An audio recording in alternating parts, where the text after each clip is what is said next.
I cried out, Rigor morte! My cast spell impaled the Maladon directly in the chest, cleaving it as though fine steel had been my weapon of choice.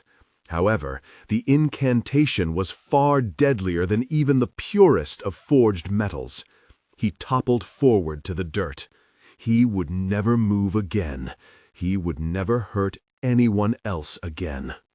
I felt a smile creep to my lips at his demise. I did not like killing others, but I had no problem with vanquishing evil. Then I turned my attention to my remaining opponent. He was backed against a wall and was looking at me murderously, but with an underlying expression of fear. He raised his wand and shot a spell at me. I flicked it away with a wave of my wand. The elemental. He shot another spell at me, and then another. I blocked them easily, almost casually. His wand now quivered in his shaking hand. "Who the freaking heck are you?" he screamed at me. "What the freaking heck are you?" I advanced on him. I was no longer smiling. My face was iron, my will the same. I said, "My name is Vega Jane, and I'm the last thing you will ever see before you go to your personal hell, Maladon." My wand moved so fast that he had no ability to block what I was about to do. Rigor morte! This battle was over. I looked around at the 5 bodies. They were all Maladons, and they were all dead. They thought I was walking into a trap, but the trap was all mine, carefully conceived and flawlessly executed. As was my habit after battling these creatures, I confiscated all their wands and crushed them to bits with an impacto spell. Killing had once been very difficult for me, yet in war you either killed or you died, and we were very clearly in a war. I was nearly 18 now. I had been gone from my hometown of Wormwood for almost 3 years. It felt like 300. I looked around at the darkness of night. I was about 5 miles from the town of True, near a tiny village that I had used to set my trap for my enemies. I had brought no one with me for the simple fact that I needed no one else to do this. I preferred to rely on myself with tasks such as this one. That way, I only had myself to worry about. Besides which, our numbers had fallen considerably, and I did not want to risk more losses if I could avoid it. War was not pretty or safe. People died all the time. That was why they called it war. I cast the pass-through spell and tapped my leg with my wand. I was instantly transported back to my ancestral home, Empyrean. It looked just as it had when I had first seen it. Built of stone and wood, it was enormous and rambling, like a huge boat on land.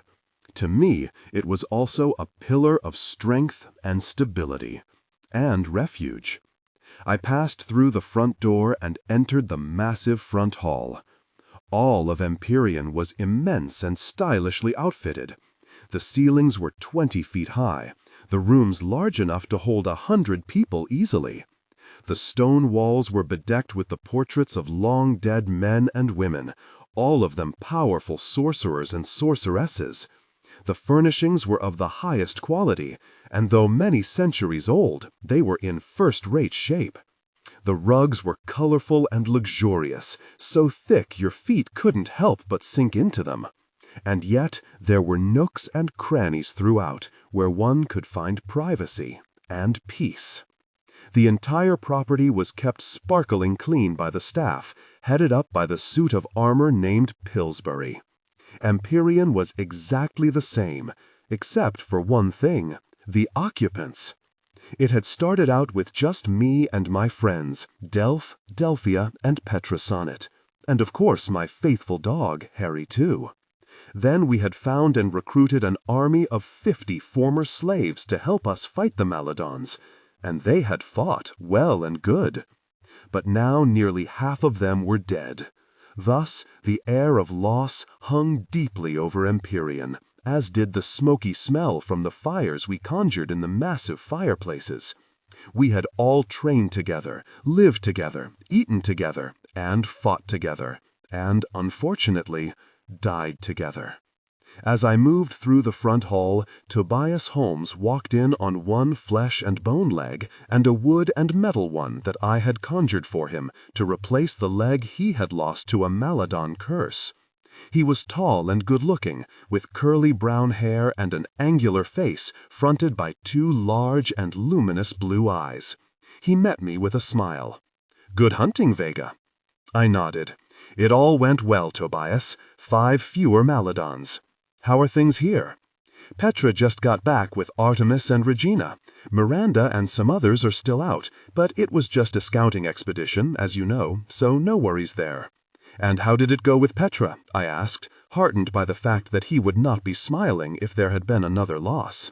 "The mission was a considerable success," replied Tobias. "The elite guard posted on the northern end of Greater True will have to do without their guns." I nodded and moved on. Pillsbury was the next one to greet me. His armor appeared to be, if anything, far shinier than when we had first met. He and Mrs. Jolly, the cook in the form of a broom, kept Empyrean running like a finely tooled instrument. "Delighted to see that you have returned safe and sound, Mistress Vega." "Thank you, Pillsbury. Everything all right here, I trust?" "No problems unless you count an oven reluctant to warm itself to the degree of perfection demanded by Mrs. Jolly. She's making the loaves of bread for breakfast. I am amply confident that Mrs. Jolly will soon sort it out." I proceeded up the stairs and down the hall to my room. Awaiting me there, as he often did, was Harry too. He sat up on my bed and watched me with his mismatched eyes, one blue and one green.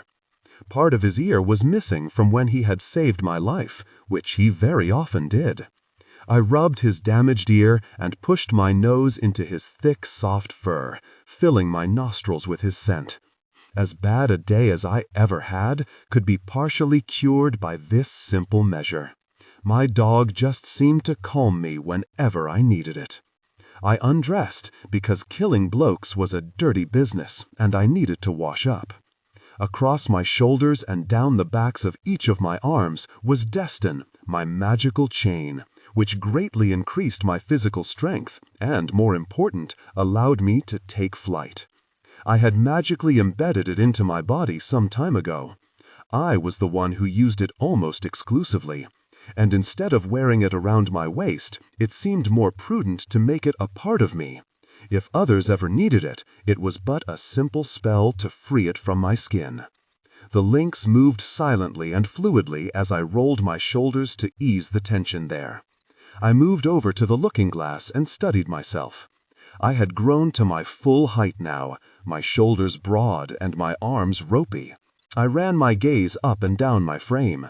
I had scars on my arms, legs, and belly from Maladon strikes, and there was one at the nape of my neck that had very nearly done me in. I perhaps could have magically removed them, but I had chosen not to try. They were all marks of battle, and I wanted my skin to chronicle every one of them. There was another, more practical reason for retaining them. They all represented near misses at death. I never wanted to forget how close it was to me, to all of us here. We all carried the detritus of battle. This made us realize that we had to be perfection itself to survive. I examined my face closely. Though I hadn't yet celebrated my 18th year alive, it seemed to me that I looked older, far older. Tiny lines had whittled themselves around my eyes, forehead, and mouth. I sighed. War certainly did not make one prettier. Next, I moved over to one wall and studied the marks I had placed there. I knew exactly how many of them were cut into the plaster. I raised my wand, and with a quintet of rapid movements, I added 5 more slashes to the wall, representing the Maladons I had discharged this night. I stepped back and surveyed the wall. It was simply rows of marks, yet each represented a life taken. I suddenly had to turn away before the sight sickened me. They were Maladon deaths, it was true, but they were still dead. And while I could smile when they fell at the tip of my wand, I would not celebrate their destruction. I washed, changed into my nightclothes, and then fell asleep in my bed. In what seemed like minutes, but I knew was actually hours because the sun was well up, I heard the sound of a knock on my door. It was Delph, my best mate from Wormwood. He was very tall and very fetching looking. Delph was not magical like Petra and I, but he was a fighter still, and had qualities, talents, and skills that neither Petra nor I possessed. He was calm when I tended to be excitable, and thought things through in ways that I never could. "Pillsbury told me you were back, but I wanted to let you sleep." He glanced at the wall. "How many?" he asked. I sat up, resting my back against the enormous wooden headboard. "5," I replied tersely. "Why?" He sat on the bed and scratched Harry Two's ear. "You never really told me about Wormwood," he said abruptly. This was not the first time he had said this. It might as well have been the 100th. "I told you all you needed to know, Delph. It's gone. They're all gone. They killed everyone, including your father. I saw their graves. And as I told you, I buried Thansius." "That's not exactly so," he countered. "They killed everyone except your brother. At least there was no grave for my brother. But, in truth, I have no idea if he's alive or dead." These words suddenly caught at my heart, and I had to look away from him. I had lost many friends in the war, and that had hardened me. Yet John was my brother. John was my family. Delph stood. "But why would they take John, if that indeed is what happened?" I rose from my bed and faced him from a foot away. Though I was tall, Delph was 6.5 feet high, so he towered over me. "You've asked me that before, and I've asked myself that 1,000 times, Delph. I keep coming up with 1,000 different answers." Delph said, "It would make sense in one way." "What way?" I said bluntly. "Well, at first, I thought they might be using John to hold over your head, you know. If you don't surrender, they'd hurt John. But they haven't done that, Vega Jane, though they've had ample time. So there must be another reason." "Such as?" "Morrigan was teaching John back in Wormwood. She'd taken him under her wing, so to speak, because he was so smart and all with books and such. I told you that. But it was terrible stuff that she—" My voice trailed off, and I looked in horror at Delph. "Are you saying that they took my brother to... I couldn't say it, not for the life of me. "To maybe make him into a Maladon," said Delph. "A right powerful one. Judging by what a sorceress you are, I expect that John might make an equally powerful sorcerer. But why just John? Why not take all in Wormwood for that purpose? John was so smart, Vega Jane, and he seemed to like... You know..." "You mean he liked all those horrible things that Morrigan was teaching him?" I said stiffly. "Well, you told me that yourself. But Delph, he was just a little boy. He didn't know any better. He liked to fill his head up with... stuff," I finished quite lamely. In my mind's eye, all I could see was a little boy with feet too large for him, shuffling along while holding my hand. I would pick him up every day after learning, and I would bring a snack for him because he was always hungry. My brother had been painfully shy and kind and big-hearted. I knew that he had changed while with Morrigan, but my most lasting memories of him had always been as a shy little boy holding my hand. Delph interrupted my thoughts. "Well, he's not a little boy now. He's very nearly 15. The same age you were when you ran away from Wormwood with me." This was absolutely correct. Indeed, John was far closer to being a man now than he was to being a boy. If they'd captured him from Wormwood, my brother would have been with the Maladons for quite some time. "You're right, Delph," I said contritely. "He is a man by now. I just don't know what sort of man he is." I felt my lips begin to tremble, and I turned away from him. An instant later I felt Delph's large arm around me, squeezing me to him. In my ear I heard him whisper, "It's okay, Vega Jane. We're going to find him. And, regardless of what sort of shape he's in, we're going to bring him back to what he was." "You can't know that," I said haltingly, "but I can promise to do all I can to make it happen." I turned and looked at him, touched his cheek with my hand. "You're my best friend, Delph. You always have been." He smiled. "You were the only friend I had, Vega Jane, and a ruddy great one you are." He got that certain look in his eye that I well knew. In fact, I'm sure I had a similar look in mine. Our lips instinctively found each other, and we kissed. I felt his arms circle my waist and squeeze gently. I ran my hands over his broad shoulders. I had to stand on tiptoe to do this.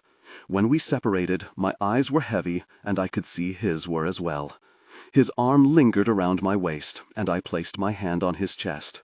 "You'd better go," I said, conscious that I still had my nightclothes on. I can smell food downstairs. You must be hungry." "I am, Vega Jane," he said, staring directly at me. "But I'll go have my meal."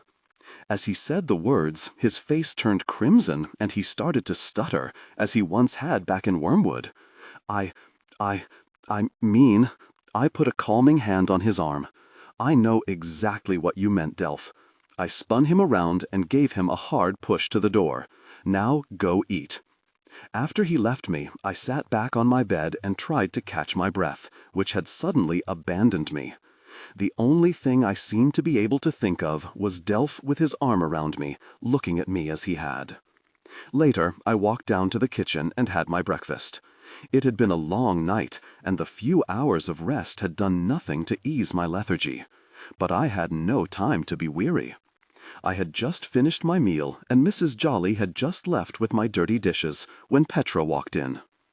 Our eyes met, and in that look there was much that was communicated. It just seemed to be that way with Petra and me. She was about a year older than me, and like me, she too appeared older still. The shirt she wore had no sleeves, and I could see the marks and scars up and down both arms. My gaze ventured to her burned hand from a wand mishap, and then to the gap between her fingers, where one of them had been torn away by the elite guard back in Greater True. I said, "Tobias told me that you had returned, and that the elite guard had lost their muskets." She nodded. "They'll make others, but it will take time. However, those Gits are far from our biggest problem." "I know that," I said a bit abrasively. For whatever reason, I was constantly on my guard with Petra. I always felt instantly combative with her. The fact was, she brought out the absolute worst in me at times, though I knew she would die in order to save me. It was quite an odd relationship.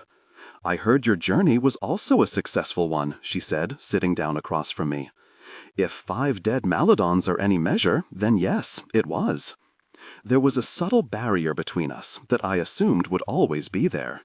Maybe it was because we were so similar. Maybe it was because we both cared deeply for Delph.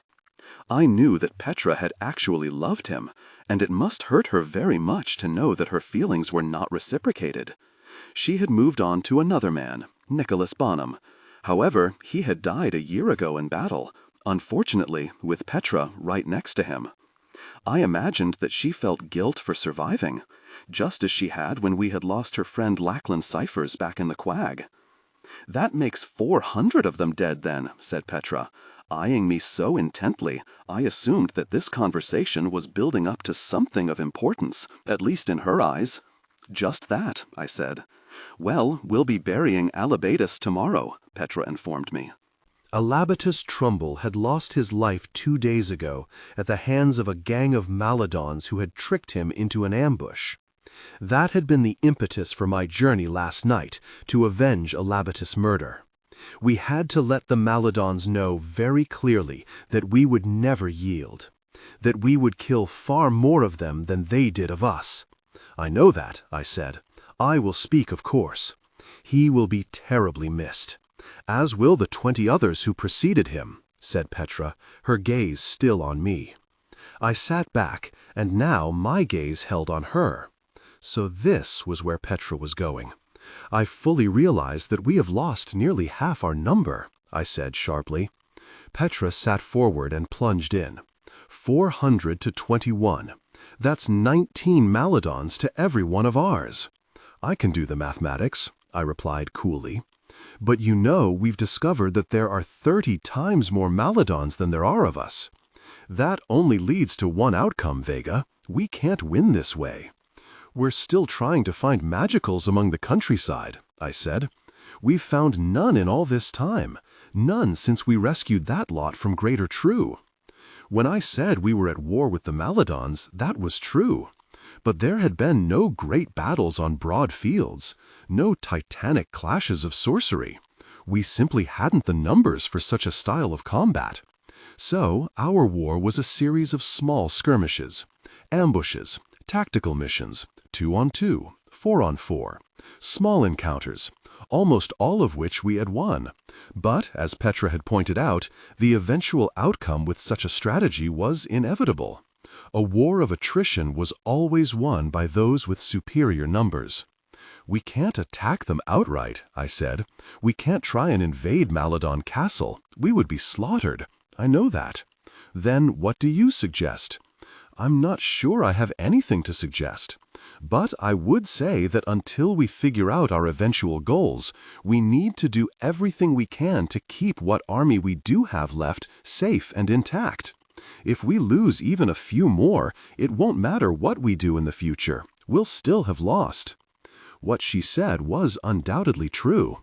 And yet, if we stopped fighting? I'll think about it, Petra, I said. She started to say something, a sharp retort I could tell from the look on her face. But she apparently bit back these words, simply nodded, rose, and left. A minute passed while I closed my eyes and tried to push the fatigue from my bones. A slim figure came rushing toward me. Vega, Vega! I opened my eyes. It was Miranda Weeks. She and her group must have returned from their scouting expedition. Miranda was the youngest of our number, but she had grown taller and stronger with the passage of time. Initially, she had been timid and unsure of herself, and her magical ability had been pretty much non-existent. But she and her wand had reached common ground, and now she was one of the best warriors we had. At Delph's suggestion, I had not allowed her to engage in combat with the Maladons at first. But our shrinking numbers and her heightened skills had led me to reverse that judgment about 6 months ago. Yes, Miranda. You must come. Come? Come where? To the village where we just were. I half rose from my chair. Why? What happened? The villagers saw her. Who did they see? Your mother. Petra was on my left, Miranda on my right, as we appeared out of clear air on the outskirts of the small village. My wand was in my hand, and I motioned for the others to hold theirs at the ready. Show me, I said tersely to Miranda. I followed her along a winding path until I saw smoke curling upward from a chimney. Petra was 10 feet behind me, guarding our rear flank. We went into every situation like this with the thought that we would have to fight our way back out. There, Miranda said, pointing to a small thatch-roofed cottage about 50 feet in front of us. The woman in there was the one who told me. I marched up to the door, half expecting a trap. My thoughts went briefly back to the wall in my bedroom and to how many more slashes I might add to it before the day was done. I rapped on the door and listened, my wand twitching expectantly as the sounds of footsteps approached. Petra and Miranda were on either side of me, about 8 feet away. From there they could see any attack coming and take action to defend our position.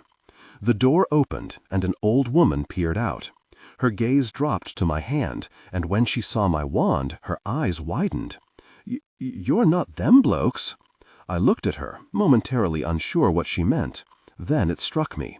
No, I'm not like them. I hate them. I'm here to ask you about someone. I pointed at Miranda. You talked to her about a woman you saw? The old woman swiveled her gaze to Miranda. She nodded. That's right. And did the woman call herself Helen? She nodded. I needed to make sure, so I pulled something from my pocket. It was an engraving of my mother. I held it up for the woman to see. Is this her? Oh, yes, that's her all right. She looked from the engraving to me, and her jaw slackened. "What is it?" I asked. "Well, it's just that she looks like you, dearie." I was taken aback by this until I realized it was perfectly natural that a mother and daughter should resemble each other. "We're family," I said vaguely, putting the engraving away. "When was she here?" "Yesterday it was." "Can you tell me anything else about her? Why was she here? What did she want?" Out of the corner of my eye, I saw Petra keeping a sharp lookout. On the other side of me, Miranda was doing the same. Their wands were pointed in front of them, and they made arcs with them in the air, ready to fire at anything threatening. Their consummate timing and attention to detail allowed me to concentrate fully on the woman. She said, "Well, this Helen was looking for an herb. Healing herb, I call it, though she used a different name. I didn't quite catch it." My heart skipped a beat. Healing herb? Why? Was she injured? Not so, I could tell. I mean, she looked all right enough, though she was terribly thin, and her face was quite, well, careworn. Poor thing. Maybe the herbs were for someone else. Are you sure she was alone? Well, there was no one else with her that I could see. Did she mention someone else's name? A man? Hector? No, nothing like that. I held up my wand. Did she have one of these? The woman shuddered, and a hand flew to her bosom. No, she did not. I studied her. Did other people show up with these, around the time Helen was here? The woman nodded. Bloody men in them suits and hats. Awful people. What did they want? Well, I don't know exactly what they wanted, but they were asking questions left and right about any strangers hereabouts. And what did you tell them? Her features became confused. I don't really remember. That's all right, Fuzzy, I nodded. I could easily see what had happened. They had no doubt cast the subservio spell over her and magically compelled her to tell them all that she knew. And then they had performed a spell to wipe out her memory. I took heart that their spell had not been entirely successful. This healing herb, did you have any of it? The woman shook her head. But I told her there was plenty growing down by the river. Where is the river? She pointed to her left.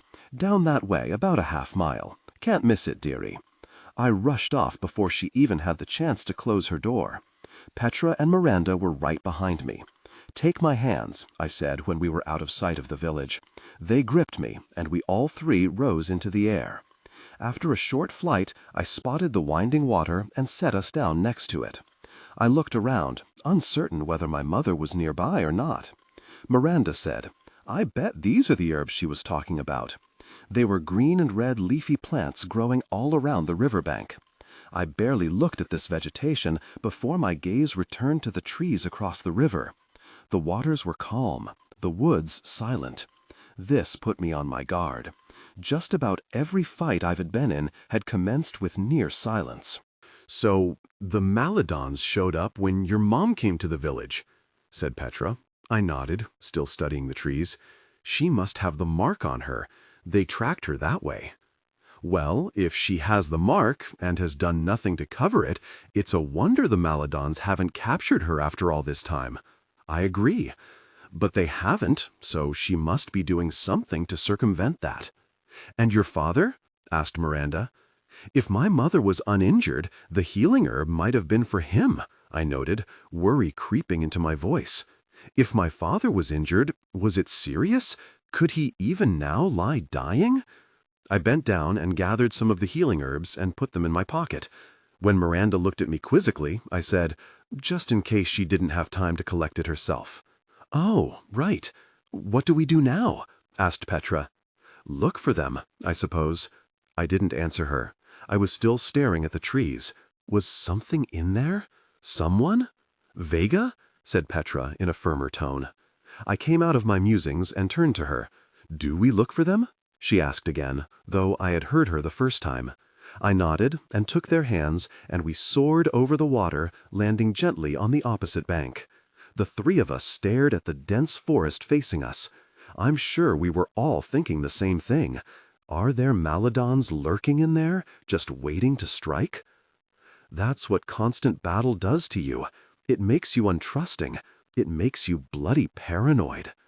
Before the others could move, I charged forward into the dense thicket, my wand at the ready.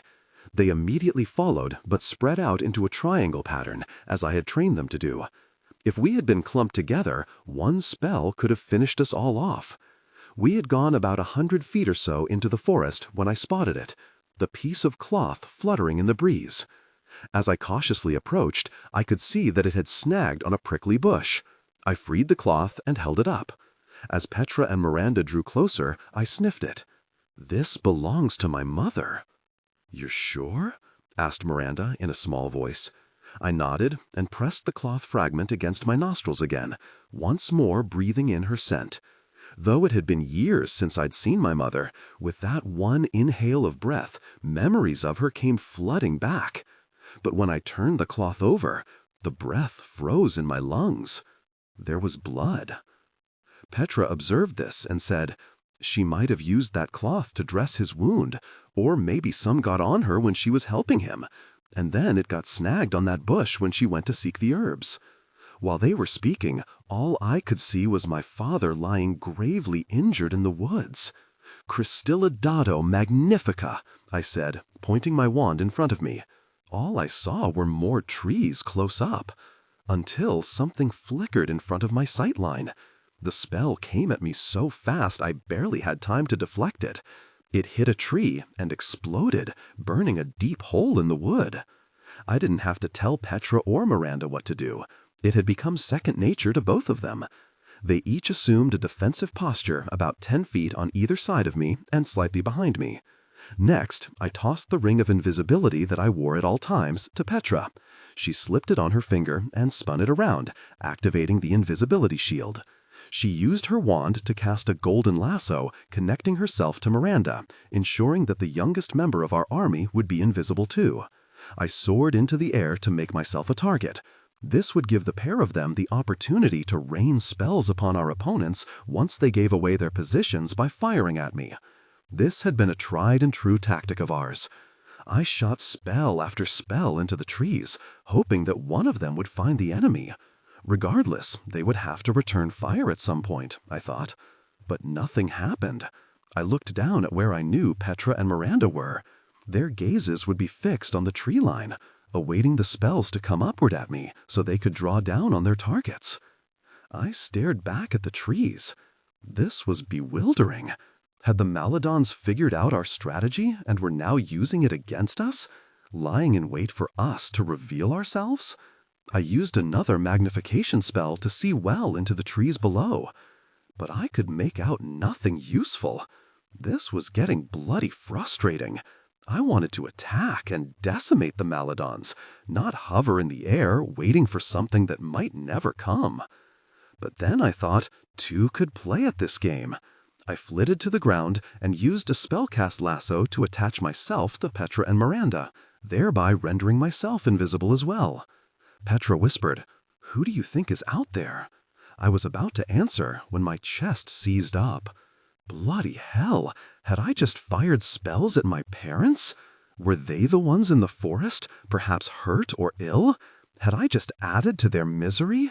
And were they simply casting spells to defend themselves, perhaps thinking that we were Maladons? I thought quickly, how could I communicate with them? I had to be careful. If Maladons were out there, I didn't want to somehow give them the upper hand. Finally, an idea hit me. I used my wand to draw something on the cloth I had found. It was a picture of my mother's favorite flower. She'd kept one in a vase at her home back in Wormwood. It had a very distinctive look, and I was sure she would recognize it. Underneath the drawing, I wrote, "I love you, Mom, Vega." I willed my wand to its full golden size, so it resembled a lance. I attached the cloth to the elemental and said, "Take this to my mother, if she's in there." I tossed the elemental into the air, and it soared away.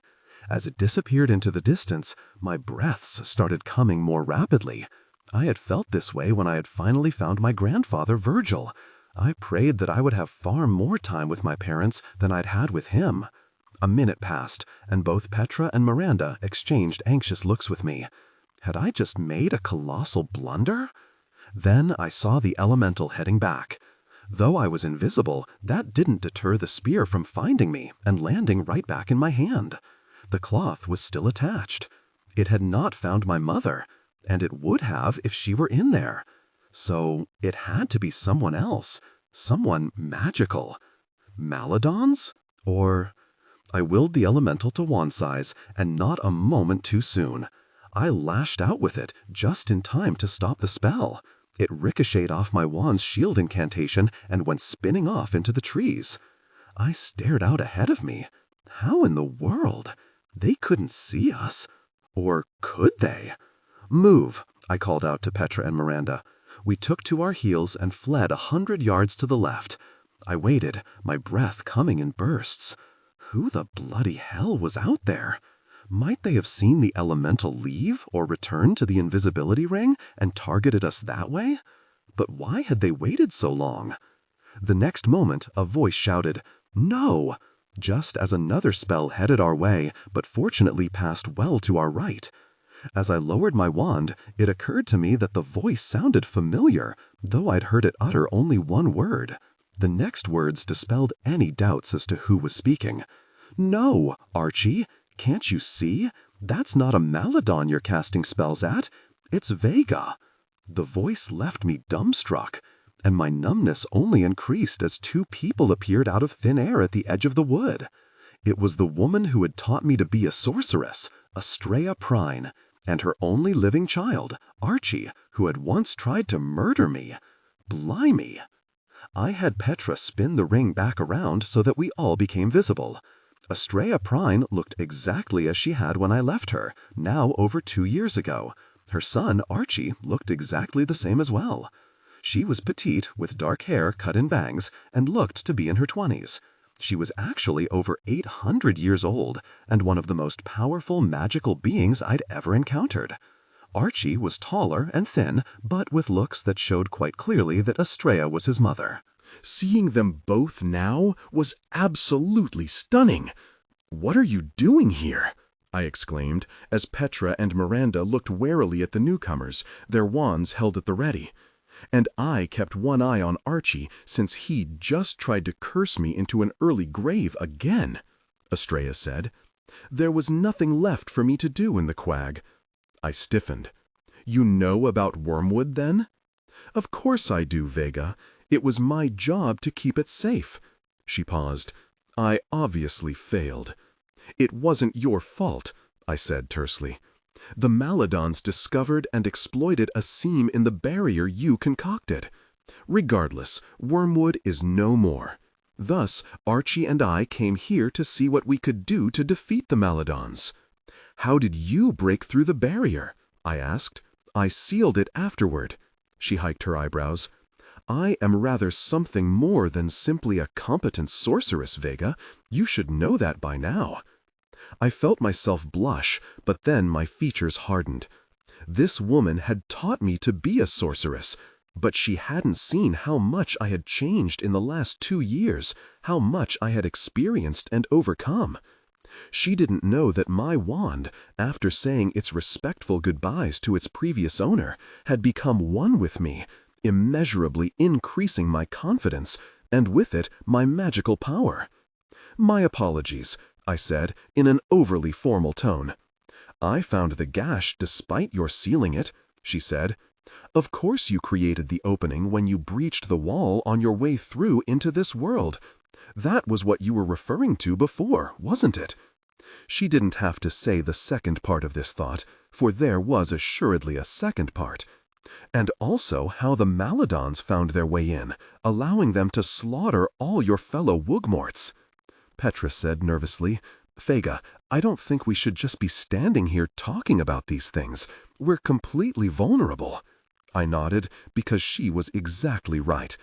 But I had one last query that I needed an answer to now.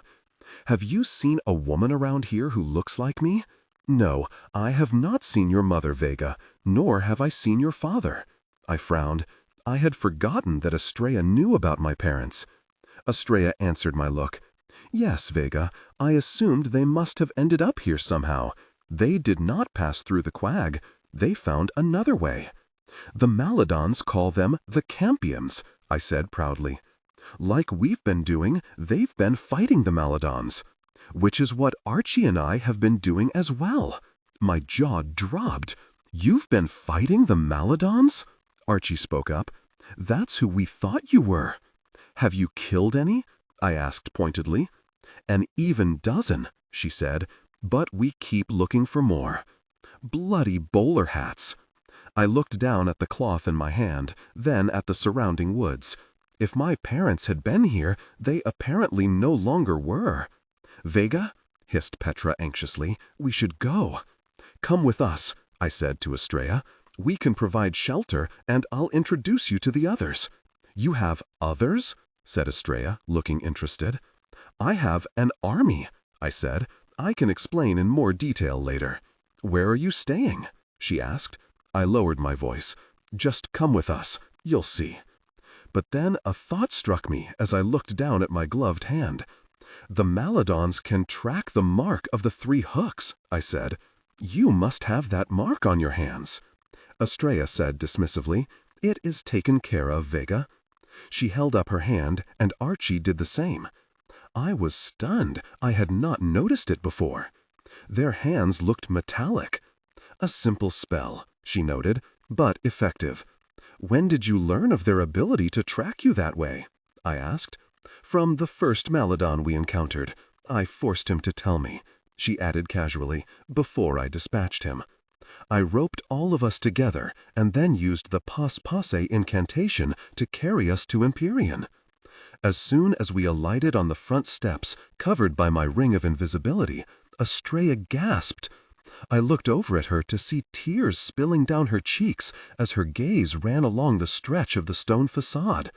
Never had I seen Estrella this overwhelmed. She was not a woman who showed emotion, yet now it was plain to see what this place had meant to her. "It's really still here?" she said, her voice quavering. "It is," I said. "Come inside. I doubt things have changed a whit since you were here last." She slowly approached the wooden front door. With every glance, it seemed a fresh memory from the past was forming in her mind. Inside, we were met by quite a few people, including Delph. When he saw Archie, he charged forward, ready to fight. "No, you don't, you bloody git!" shouted Delph, his fists balled. Archie brandished his wand and seemed about to cast a spell.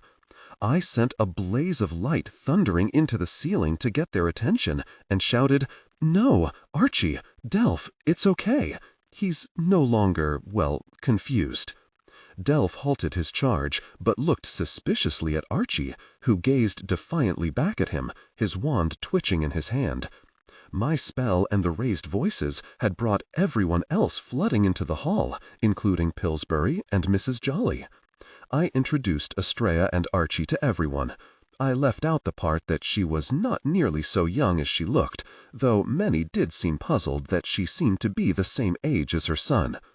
As the others dispersed and went back to what they had been doing, Pillsbury marched forward and extended a crisp salute to Estrella. "Madam Prine, it has indeed been a long time." I glanced at Pillsbury in surprise. "You know each other?" She said, "Pillsbury ran Empyrean with a firm hand back then, though not as a suit of armor. That came later, did it not, Pillsbury?" "It did indeed, Madam Prine." Astonished by this, I said, "What were you before then?" "I was a man," said Pillsbury simply. "Do you mean they turned you into a suit of armor?" I said, the revulsion clear in my tone and on my features. "A man dies, Mistress Vega," said Pillsbury. "An enchanted suit of armor lives forever." And that was what was called for. "Oh, I did so willingly," I said. "But who enchanted you?" "Your ancestor, Jasper Jane." "Jasper Jane!" exclaimed Delph, who, along with Petra, had lingered behind. Pillsbury stared up at Delph. "Yes, it was necessary. Empyrean had to be kept safe. Master Jasper well knew that centuries might pass before things were made right, if they ever were.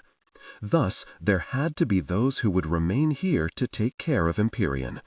I looked at Estrella. "But why didn't you come here directly after leaving the quad?" I asked. "You obviously knew of its existence. Your portrait hangs on the wall here." "I was not the one who enchanted it, thus I did not know its location." "Who did then?" Alice and Gunther were dead before it became enchanted. Jasper also provided the protective incantations, said Estrella. He knew the darker side of magic better than the rest of us, and, as Pillsbury has already said, he wanted to ensure that Empyrean survived. It was his ancestral home, after all. It meant everything to him and his sister. He would have done anything to protect it, and he did. I guess I can understand that, I said, but why didn't he inform you of this? It was a tumultuous time, Vega. It's not like Jasper and I had the time or opportunity to sit down over tea. We were literally fleeing for our lives with a great deal to accomplish in a very short period of time. I nodded. This seemed to make sense. How did you find your way here, Vega? She asked. I held up my wand. The elemental led me here. She nodded. Of course. You see, it is the elemental's home as well, having belonged to Alice. Petra said, Look, I know it's a nice home and all, but would the Maladons finding this place back then have mattered all that much? Now Estrella's piercing gaze bored into Petra. Matter all that much? She said forcefully. As you have no doubt discovered, there is much magic in this place. In addition to it being his beloved home, Jasper also believed that it would provide a safe haven one day for his descendants who had taken up the fight. That, of course, turned out to be spot on. Also, the golden wand of the slain Bastion Cadmus hangs on the wall. We would never want that instrument to fall into the hands of the Maladons. I interrupted her. His wand no longer exists. I magically broke it apart and sent its pieces to provide wands to my army, I said. 50 wands from one. I had only once before absolutely stunned Estrella. Back at her cottage, I had unleashed a magical blast without a wand, resulting in Estrella being blown off her feet and flung into a wall. Well, I had just stunned her for a second time with only the magic of my words. You created 50 wands from Bastion's one? Yes. How? There is no incantation known that would accomplish that.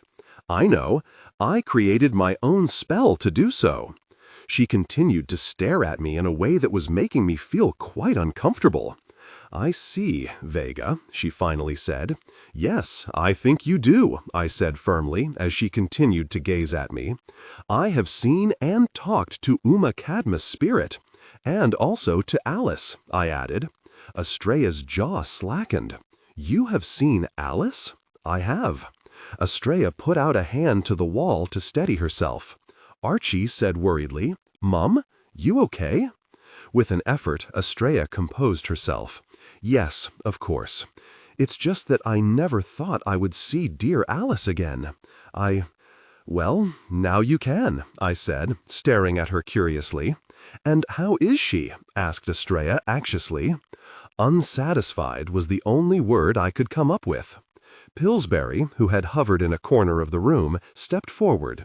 Madam Preen, would you care for some food, a bath, some clean garments, and a soft bed upon which you could regain your energy?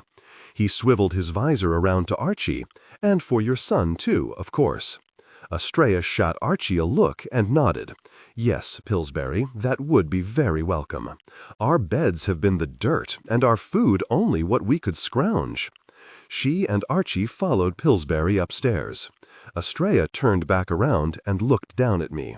Again, it seemed as though she could peel away my skin and look right into my head and heart.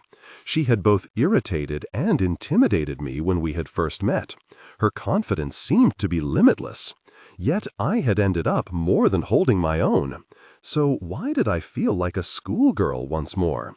It was so disconcerting that I turned and walked off, though I could still sense her watching me. Petra and Delph followed, peppering me with questions. Not now, I said. We can talk later about it. But Vega Jane, began Delph. Not now, I barked. I raced down the stairs to a room I knew well. The last time I had gone there, I received the most shocking and terrible news of my life. That Wormwood and all those in it were gone.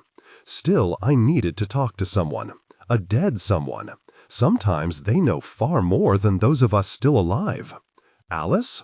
I looked around the drab, shadowy interiors of the room.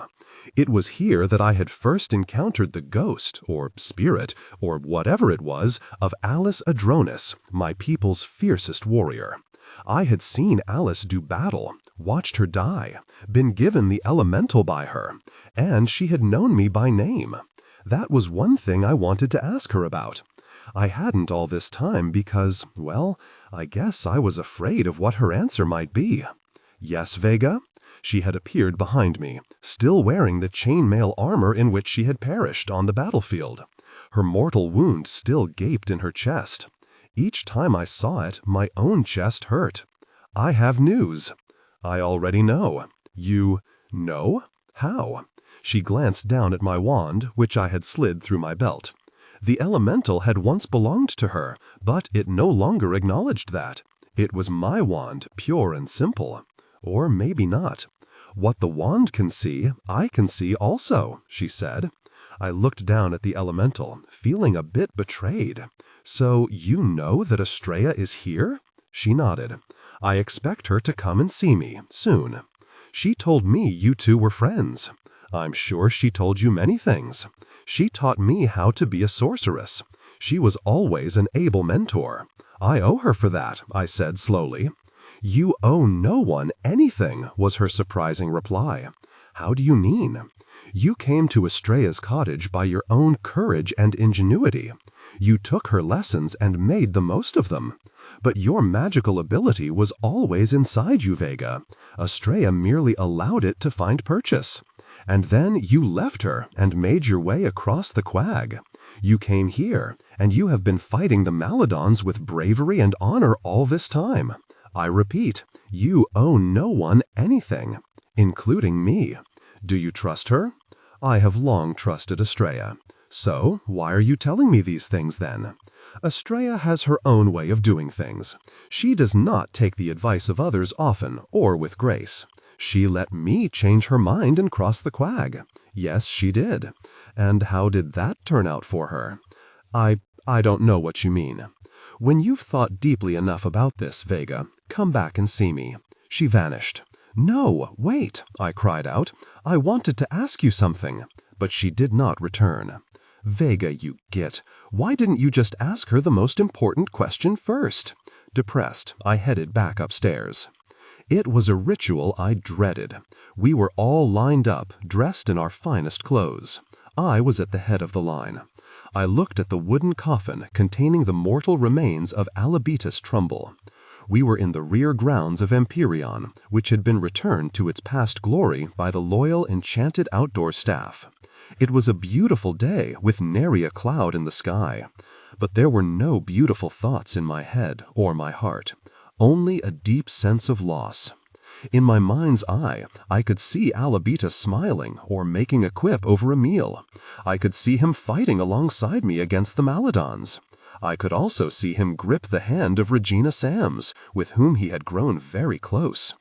We would be burying Alabetus next to Regina, for she had succumbed in battle 1 month earlier. Alabetus had never been the same after her death, and I suspected that the loss of Regina had driven him to take more and more risk in fighting the Maladons as a way of avenging her death, and finally that had ended in his own demise. I pulled my cloak tighter around me, stepped in front of the coffin, and briefly eyed the grave that had been dug by the outdoor staff. Their marbleized forms stood off to the side at respectful attention. I eyed the long line of graves previously dug. Today we would be adding Alabetus to this depressing number. I shook off these thoughts and turned to the crowd facing me. Petra and Delph stood side by side. Harry, too, sat beside them. On the far right were Estrella and Archie. She wore robes of emerald green, while Archie was more plainly dressed in a somber brown. Estrella gave me a little nod, as though letting me know it was okay to start. I frowned at this. It wasn't like I needed her permission. I cleared my throat and began. Alabetus will be much missed, just like all the others, I said, my gaze drifting to the row of graves. He fought bravely and ably by our sides. He gave his life in the fight against the Maladons. He will always be remembered as the fine warrior and good person that he was. At this, Mrs. Jolly used one of her wooden appendages to place a large hanky next to her eyes, while Pillsbury patted her gently with his metal hand. I know that our losses have been heavy, I continued, but with each of our fallen, we have forcefully let it be known to the Maladons that we will fight to the very end, and that we will triumph over them. There will be no stopping us. I paused and fought back an urge to become strident in tone, to rally my troops. I could see in the grief-stricken faces riveted on me that this was not the time nor place to do so. I want each of us to reflect on our loss, and to think, each and every day, of Alabetus and the others we have lost. I want us to keep them in our heads and hearts, and devote ourselves to making sure that none of them will have died in vain. But Alabetus was far more than a soldier fighting in a war, no matter how honorable that battle is. He was a son. He was a person. He had hopes and dreams of a better future. I cast my gaze sideways to peer at Regina Sam's grave. He wanted to fall in love, marry, and raise a family of his own. He wanted to have a life free from fighting, free from war. He wanted to live in peace, as we all do. I turned to the coffin and placed both my hands on it. I closed my eyes and bowed my head. Alabetus, I believe that you can hear me. I want you to know that we all miss you and will never forget you, and that we will fight on, in your name and in that of the others we have lost.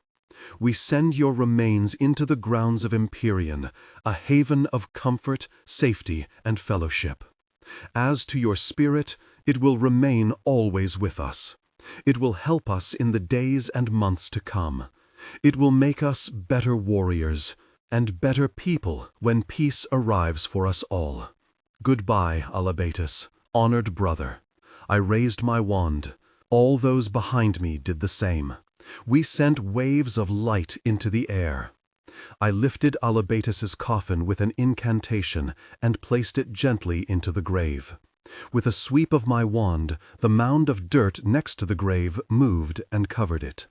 I bowed my head, said a silent prayer, then lifted my head and turned to the others. As was our usual custom, I said, "Do any here wish to say a few words?" At other such burials, we usually had one or two who came forward. For the last 2 interments, though, no one had stepped forward.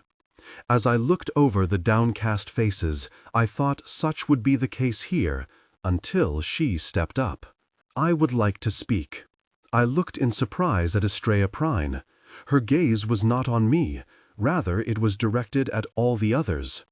She walked forward until she stood directly in front of me.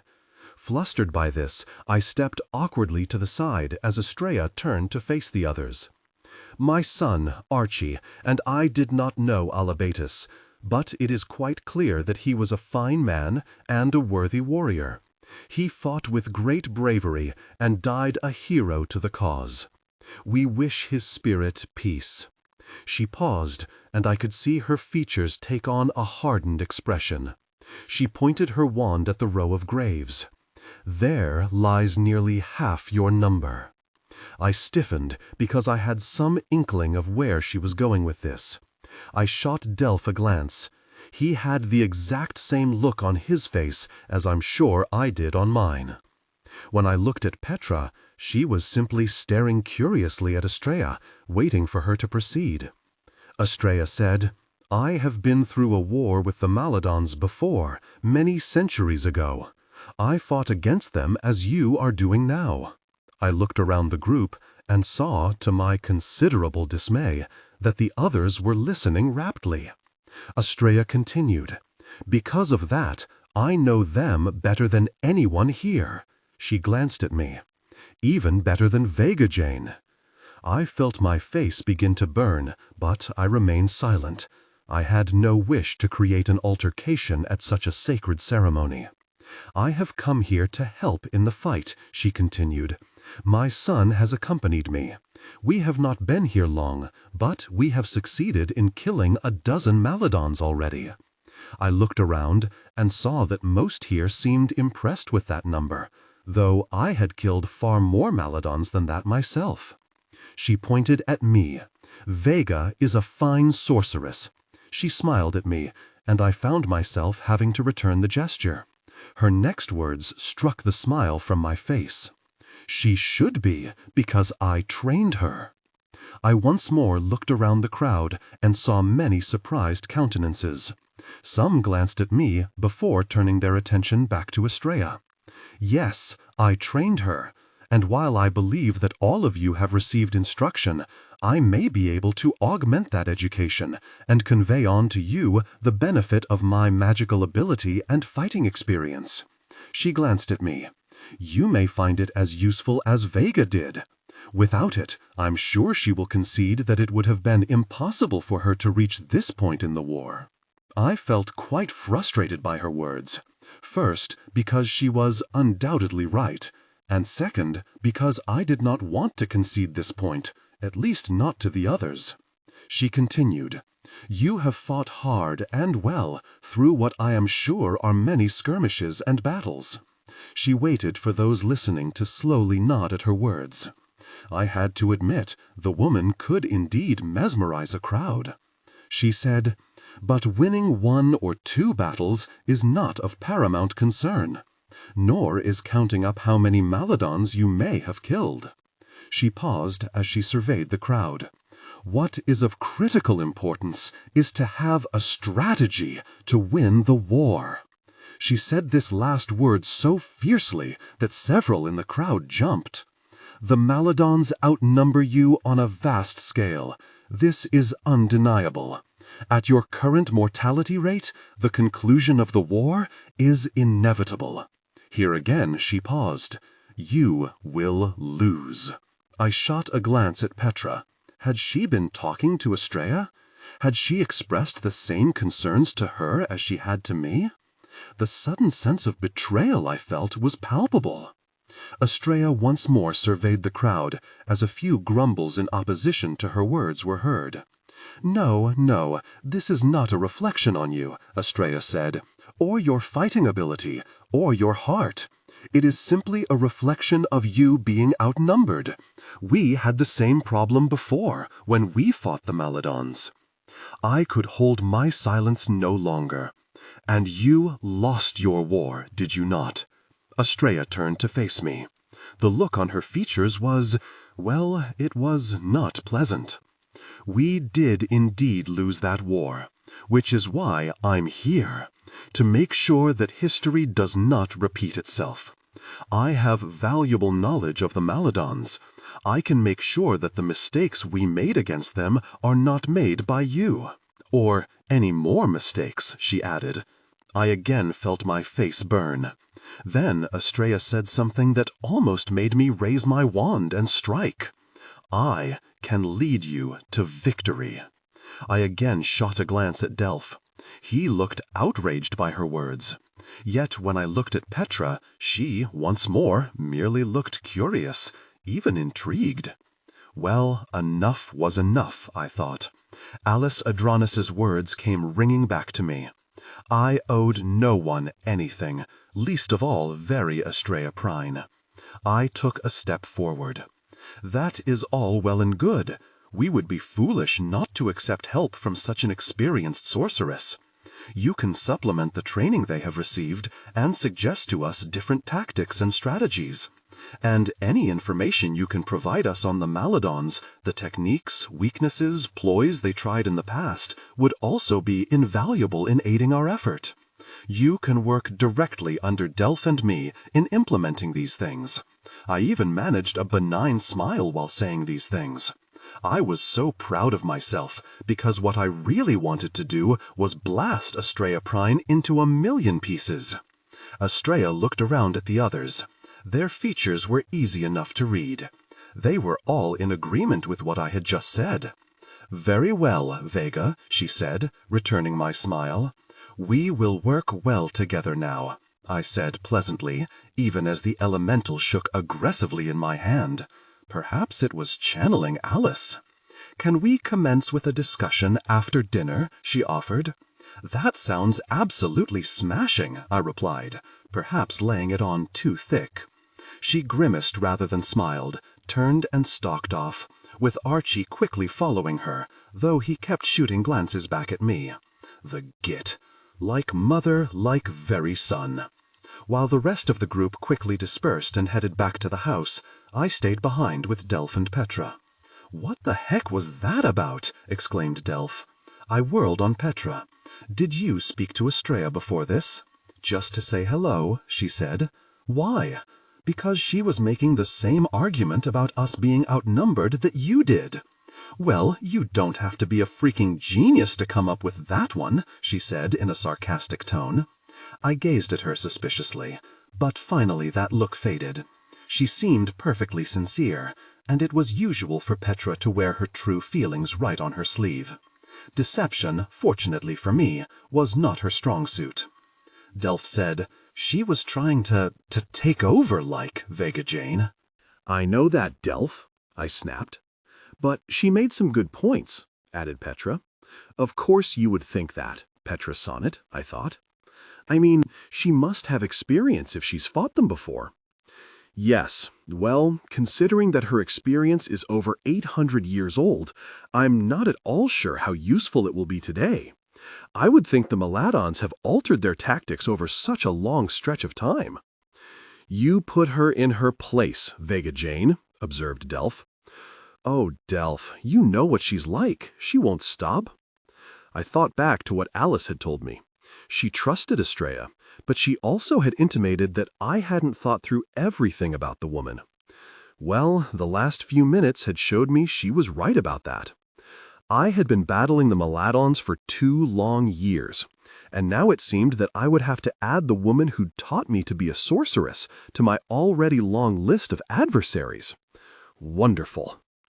Our meal that night was delicious, right up until the moment Estrella turned to me and said, "Now, it's time we talk, Vega."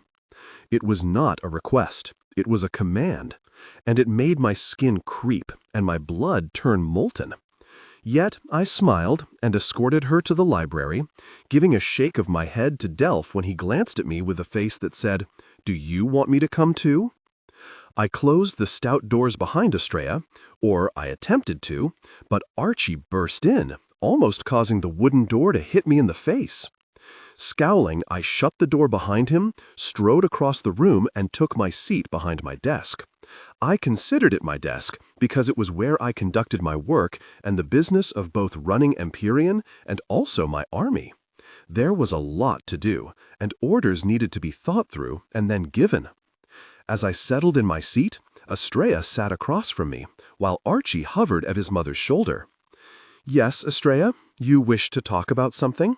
I said expectantly, keeping my tone polite and my features pleasant.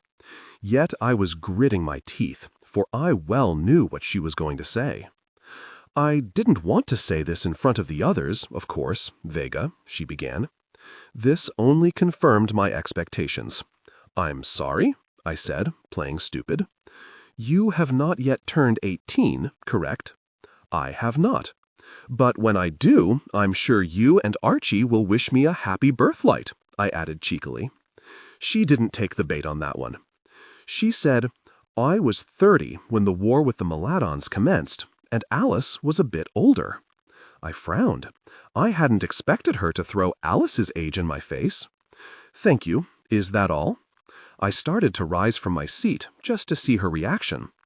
It was Archie who took my bait when his mother showed more proper restraint. "No, it very well isn't," he exclaimed. I looked at him, all knotted fists and furrowed brow. I smiled benignly at him. "Do you wish to tell me something, Archie?" I almost tacked on dear to his name, but then thought better of it. He pointed a finger at me. "The quag. Yes? Gone. Destroyed. The quag had been created to protect those in my village of Wormwood from the Maladons, and also to keep us from leaving Wormwood. Estrella and my ancestor Jasper Jane had carried the laboring oar in so doing. The quag was full of dangerous beasts, and there were 5 circles in the quag that served as obstacles to anyone trying to cross it. Each circle had unique elements designed to defeat anyone coming within that sphere. It had very nearly defeated me.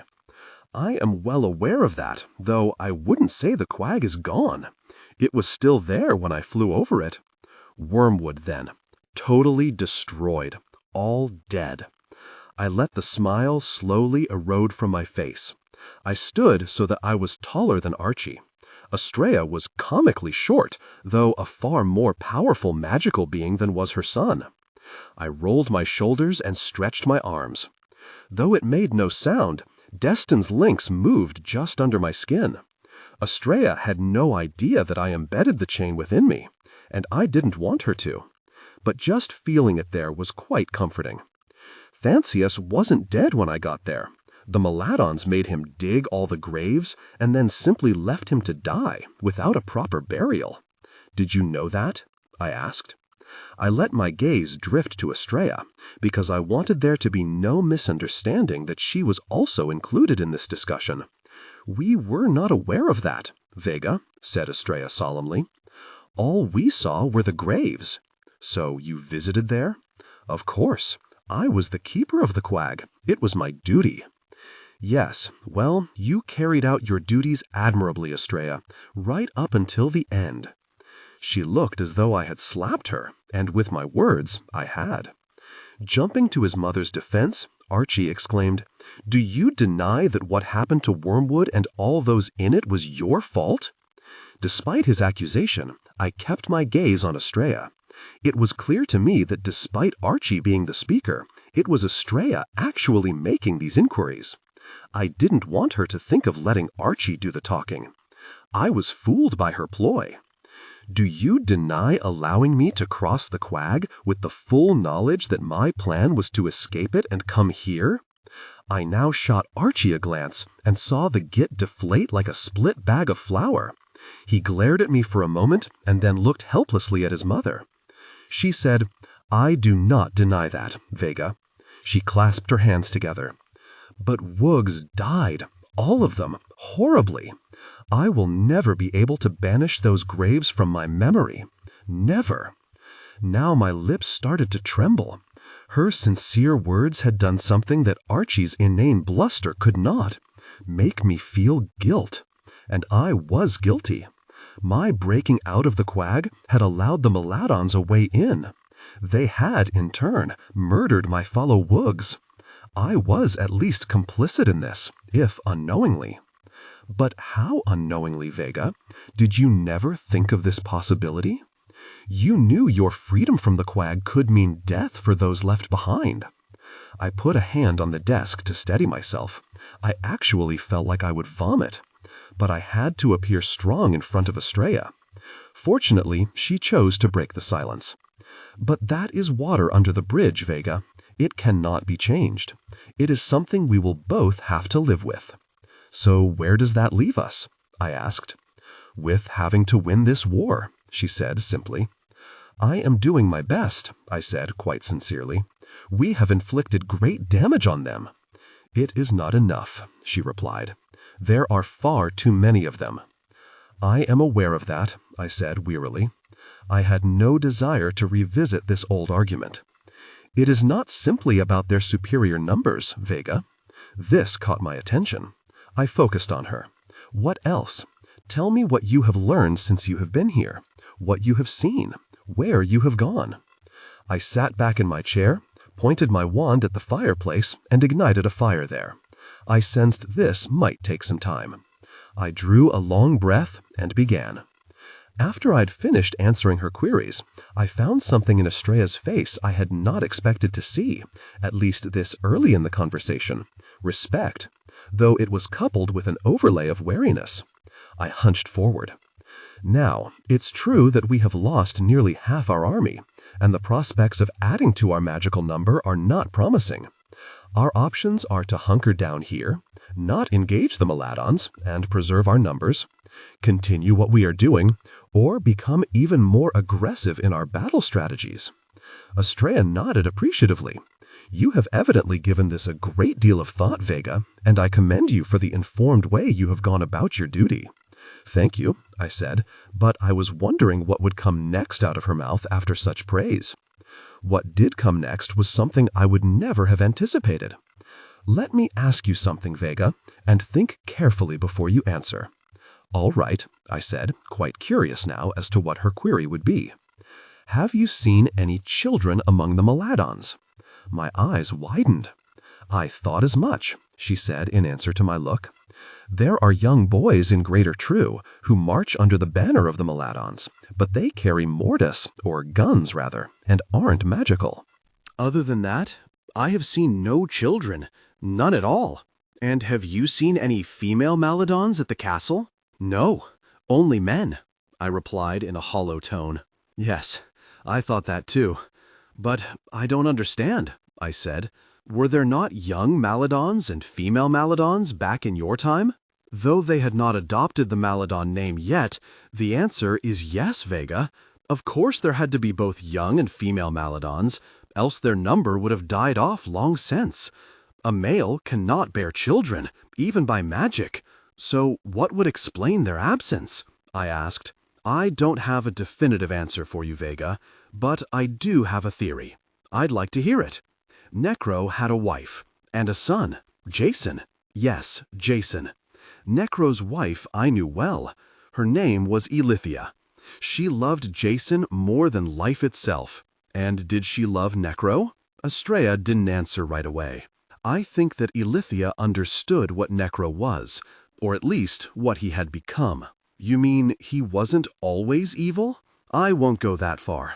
But there are degrees of evil, and Necro exceeded all of them by the time war came.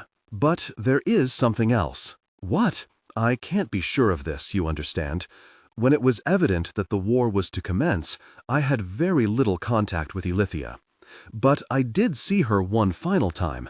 This was after Jason had been found dead. As I told you before, they blamed his death on us. But you think it was Necro who killed him? You told me that, to ensure that the war started.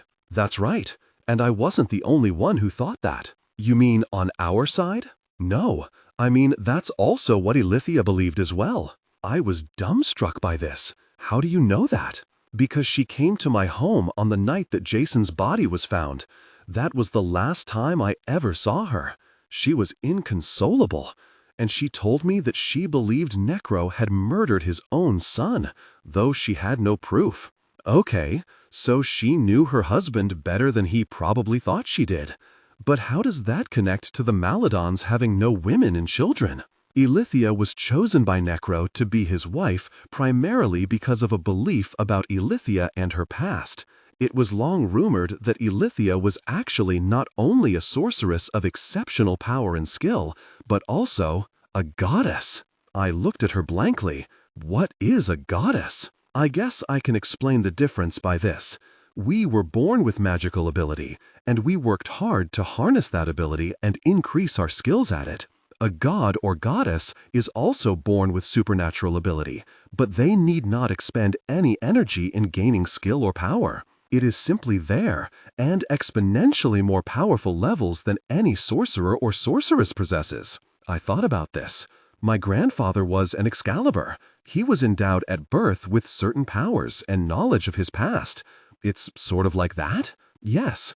Though we are Maladon, and your grandfather was human, Vega, and goddesses are not, let's just say that they are something more than human. So their power is infinite? They can do whatever they want. Why do you ask that? Isn't it obvious?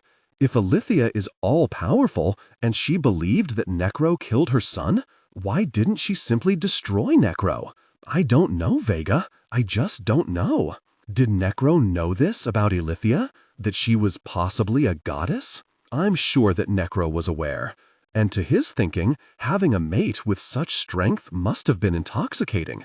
I have no doubt that he desired very much to see if he could siphon her power and place it onto himself. I thought this sounded very much like what the Maladons had done to my grandfather and the other magicals they had captured, sucking out their magic and placing it in those blasted bottles, perhaps to use later. Estrella continued. To my knowledge, he never succeeded in that. Though Ilithia let Necro lead his people, I believe that she knew exactly what he was. She was not about to let him gain access to her powers. And I believe that she found a way to get back at him for what he had done. How? She paused for a moment. This is my theory. She paused once more, her features growing strained. I believe that she used her powers to make all female Maladons barren from that point on. No more children for them after her husband had taken from her the only child she would ever have. And shortly after Jason's death, Ilithia simply vanished and was seen no more. I took a few moments to absorb this stunning information. Okay, that would explain why there are no young Maladons, but not why there are no female Maladons. I mean, Necro is still alive, so he must be taking something like the elixir of life. All of his followers must have too, since they couldn't have children. Think about it, Vega. Necro, for all his evil, was and is a very smart person. He eventually had to discover what Ilithia had done. And so what does he do in retaliation? As the truth hit me, my jaw fell. Are you saying? She nodded. I'm saying that Necro killed all the Maladon women, who, after Ilithia's curse, he saw as being useless to him. Useless? I exploded. The git! Does he not know that women make exceptional warriors? Look at you and Alice. You two could best any Maladon out there. She shook her head.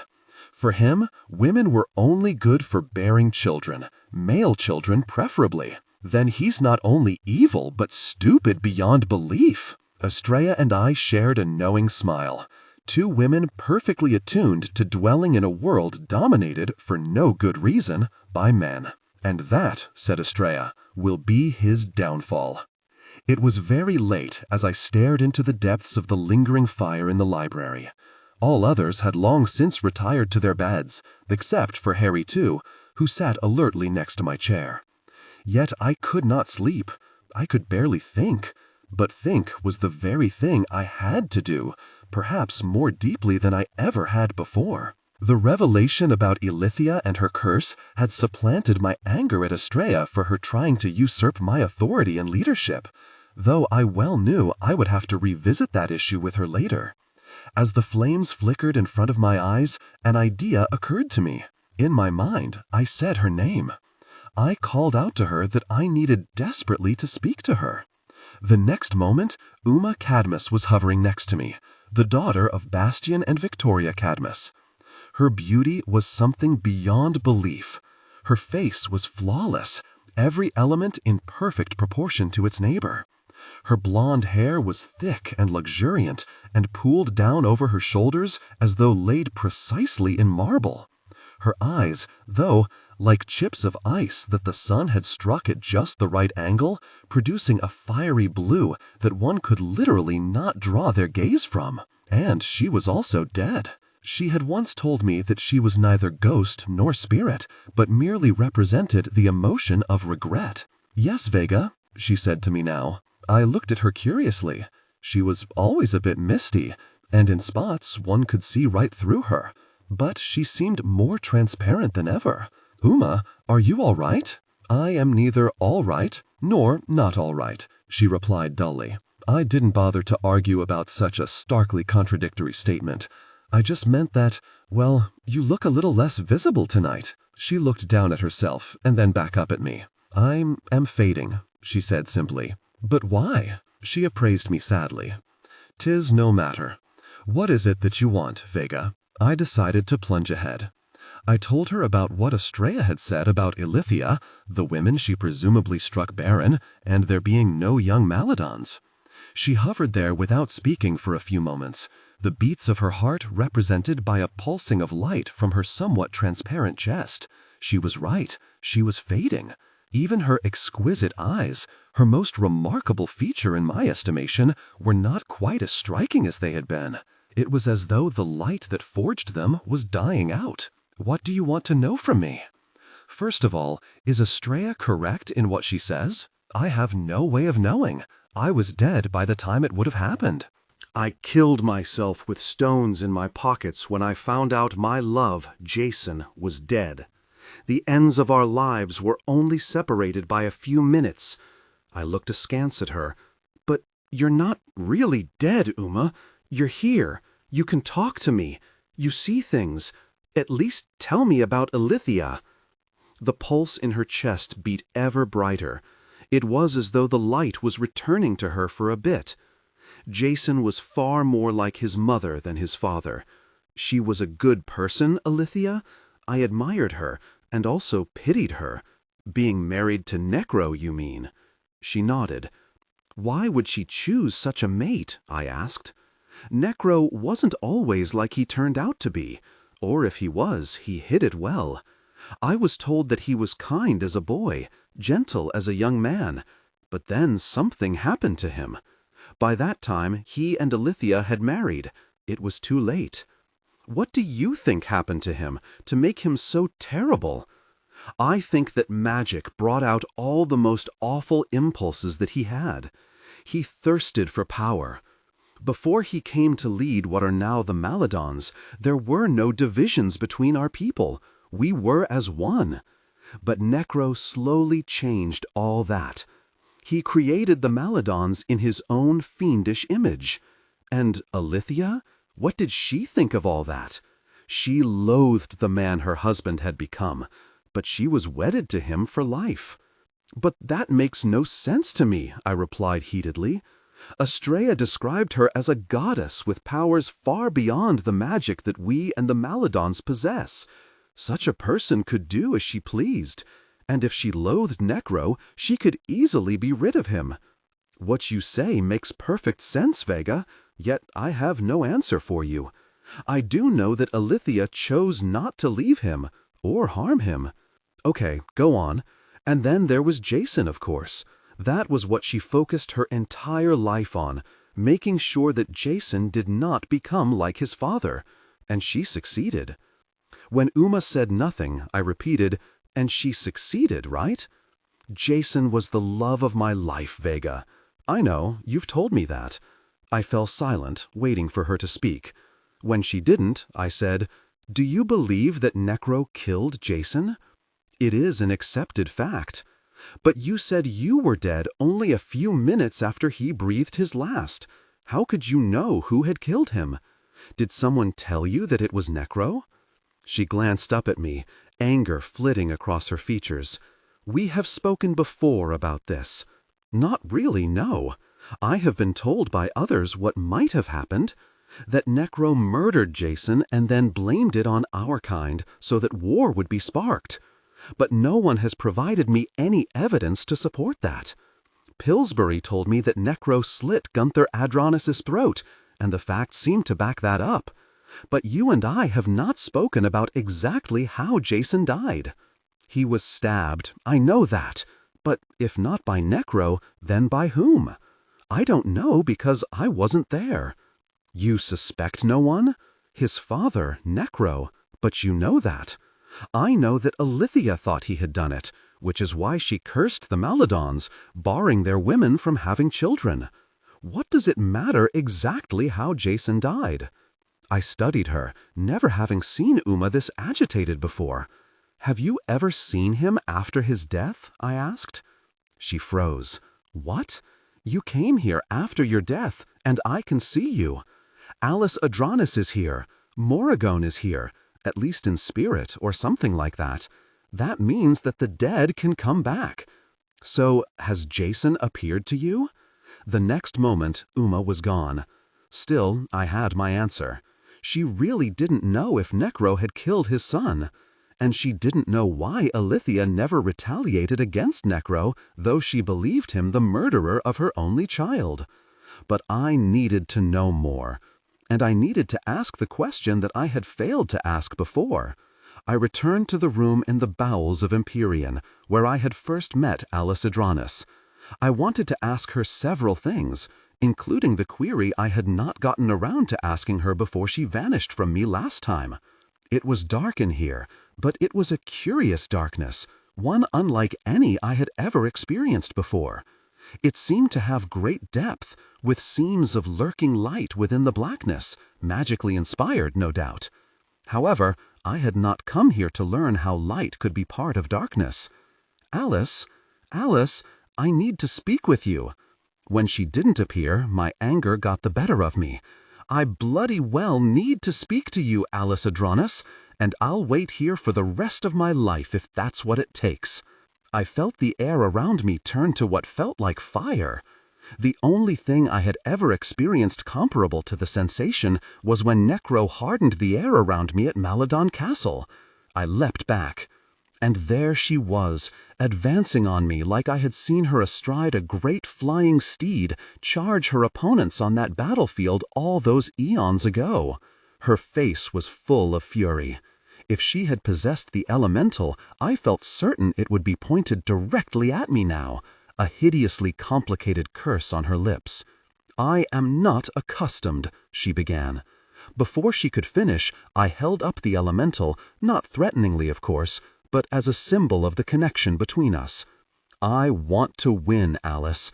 I want to win this war, my war against the Maladons, but I need your help to do so." My frank words seemed to drain all the fury from her. She nodded at me to continue, though her cold features made it clear that she was not necessarily agreeing to help me. I composed myself and said, "You gave me this, the elemental, on that battlefield that I traveled to when I ventured back in time. That battlefield was where you died."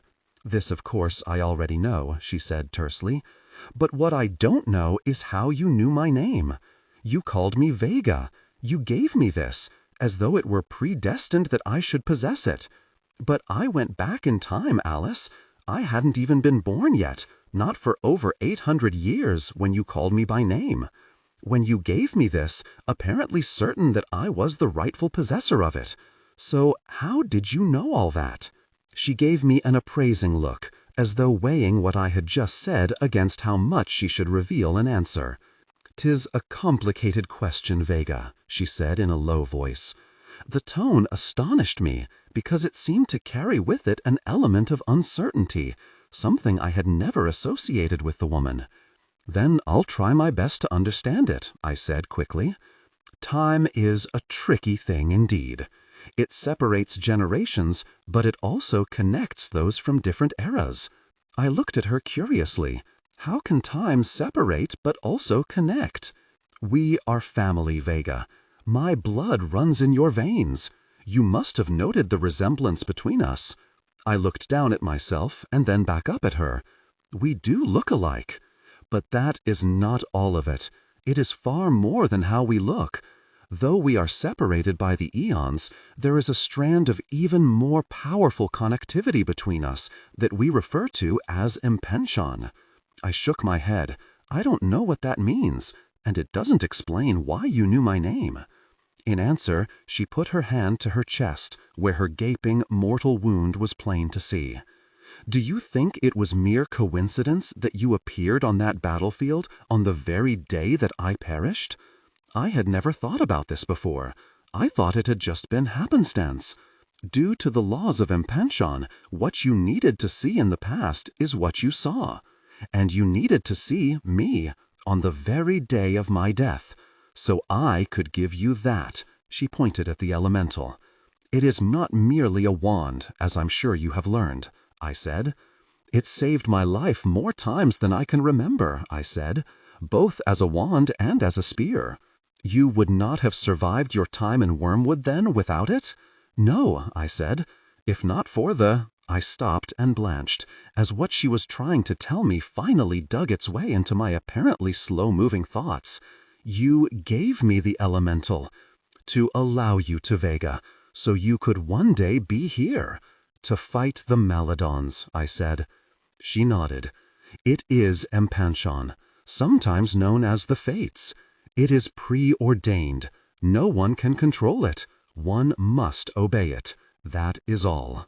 "So you knew when you saw me on the battlefield that I was the one to lead us now?" She nodded.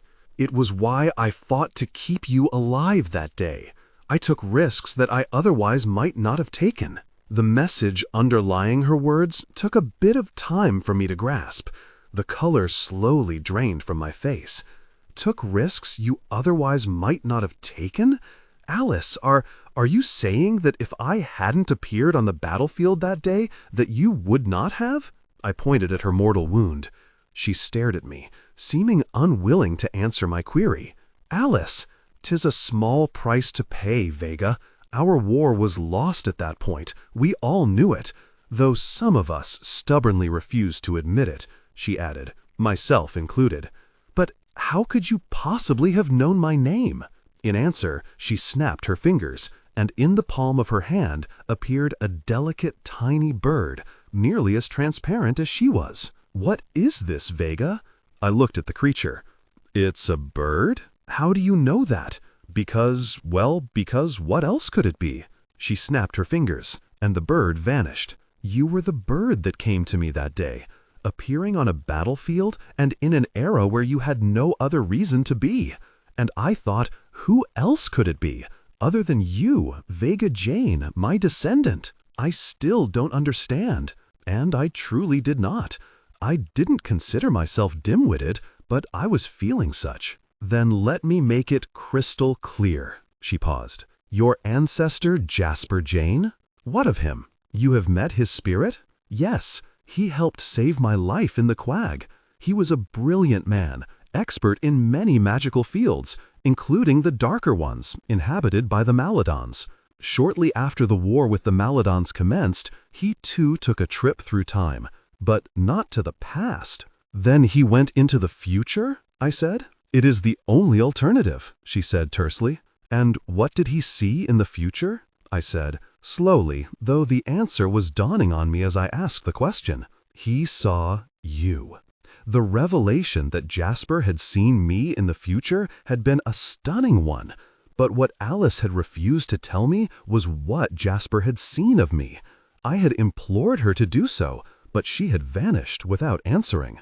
I walked mutely back to my room that night and spent the next several days in a sort of mental limbo.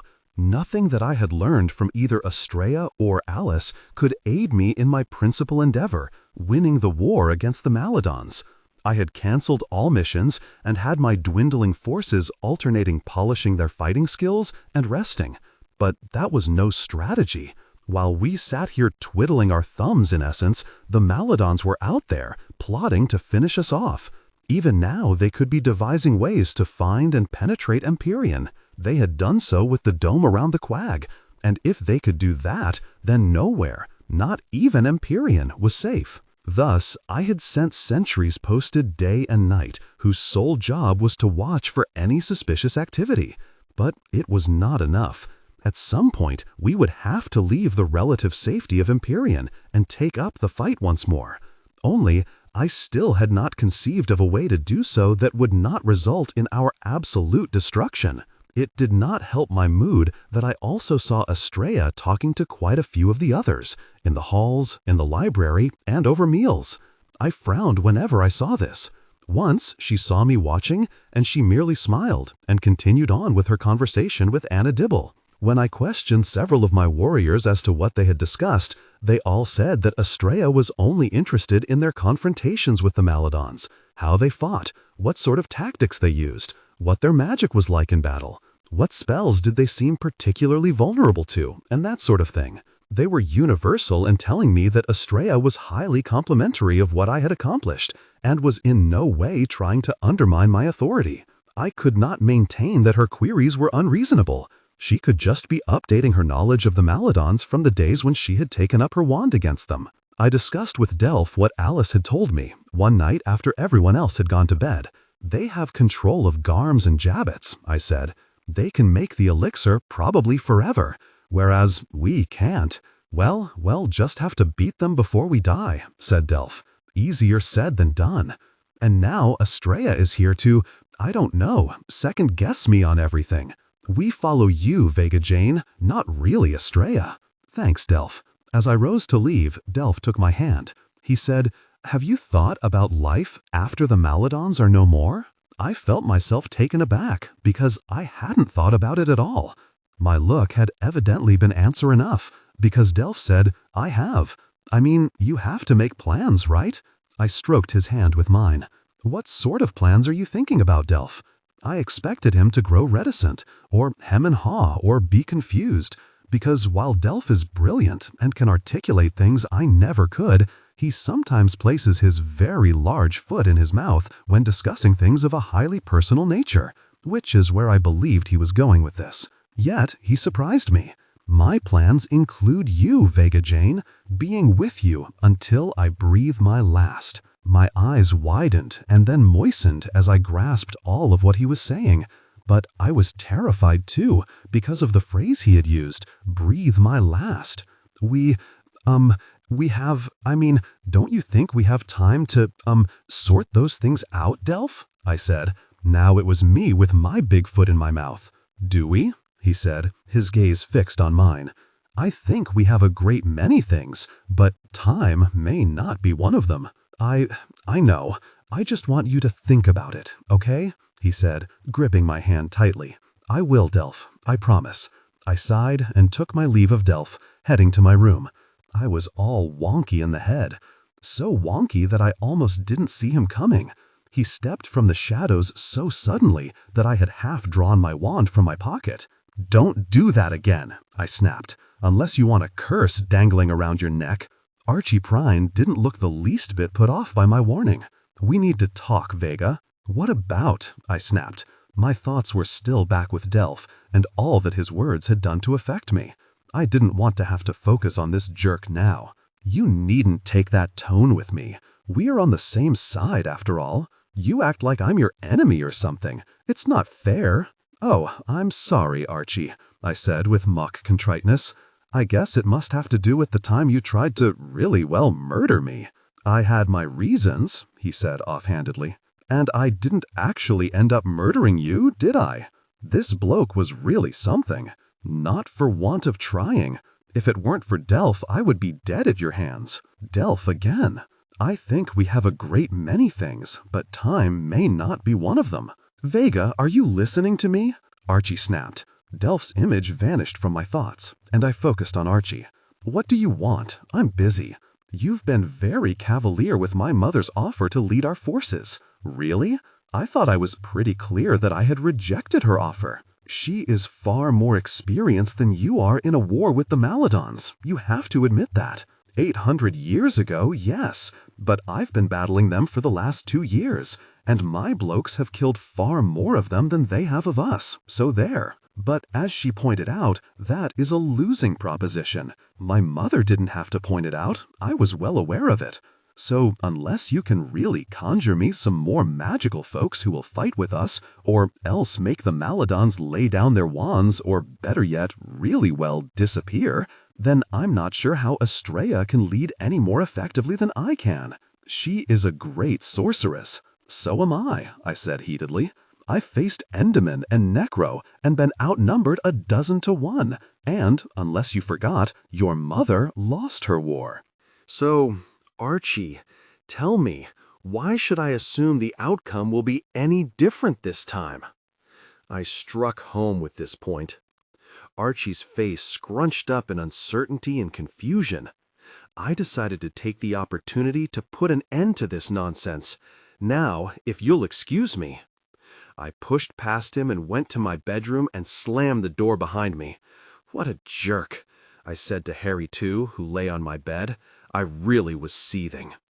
Estrella and Archie seemed to have completely discounted the fact that I had been fighting the Maladons all this time and had more than held my own.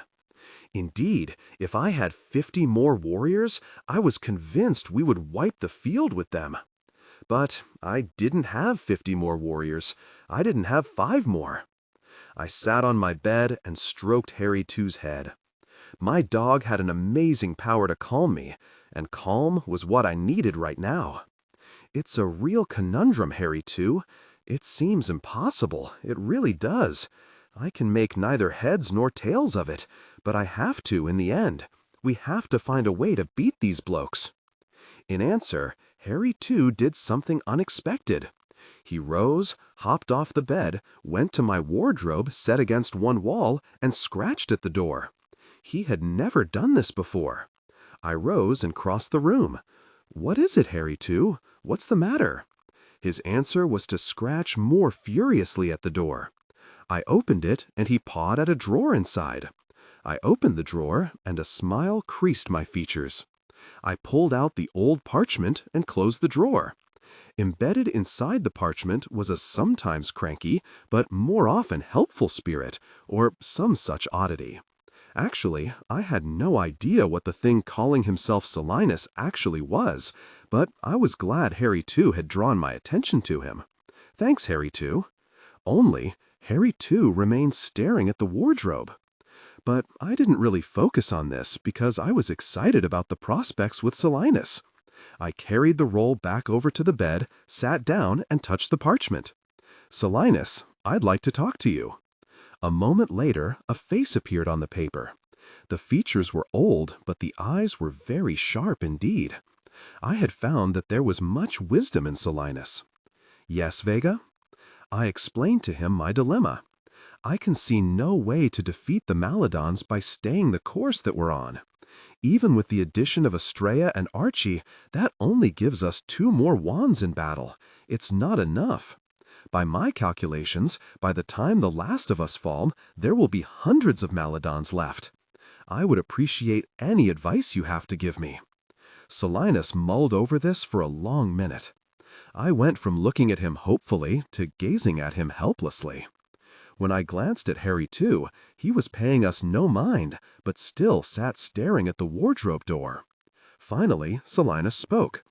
"You are assuming that you can summon no others to your aid. If I can find my parents, that would be helpful, but apparently one of them is injured, and I have no way to locate them." Solinus looked at me in a disappointed fashion. "Have you tried to find them?" I felt my face flush. "Of course I have." "How have you done so?" I sputtered. "I almost found them when a scouting expedition I sent out was told that my mother had been looking for some healing herbs. I immediately went to the spot and searched for her. I found a bit of cloth with some blood on it that I know belonged to her." "But you did not find her?" "No, that was when I ran into Estrella and Archie." "So you stopped searching at that point?" I felt my face flush once more. "There was no sign of them. I tried to send my mother a message, but she didn't reply. And I had to get Estrella and Archie back here to safety." "Really? Why was that? Could you not have employed them to help you search further for your parents? After all, the blood on the cloth indicated that they were in some peril, did it not?" I simply stared at him. I had come to him for help, and all I was getting were accusations about my poor performance with regard to finding my parents. I believe that I did all I could. The defensiveness in my voice made me feel all the more guilty, because I suddenly realized that he was right. Solinus did not even deign to answer this statement. After a few moments of silence, I said tersely, "Can you not help me then?" "I think, Vega, that the best thing you can do is think about what you want to accomplish and study the tools you have at your disposal to meet your goals. What do you think I've been—" I stopped because Solinus had vanished. "Git!" I stuffed the parchment back into the drawer and slammed shut the wardrobe door. I was breathing so heavily I felt as though I might be sick to my stomach. "Well," I said to the walls of my bedroom, "I guess I better simply carry on and see what can be done, since certain people do not wish to help me." I undressed and climbed into bed. Harry Two usually curled up next to me, but this time he didn't. He was sitting on the floor, still staring at my wardrobe. I sat wearily up in bed and looked at him. Whenever Harry Two did this, it meant he wanted me to do something, but I was simply too knackered. "Harry Two," I said, "come to bed. I've already tried to talk to Solinus. It was no help, and I'm not going to bother with him again." My dog didn't move. I angrily punched my pillow into a more comfortable shape and slumped back. Time ticked by. Every once in a while, I would glance over at the wardrobe.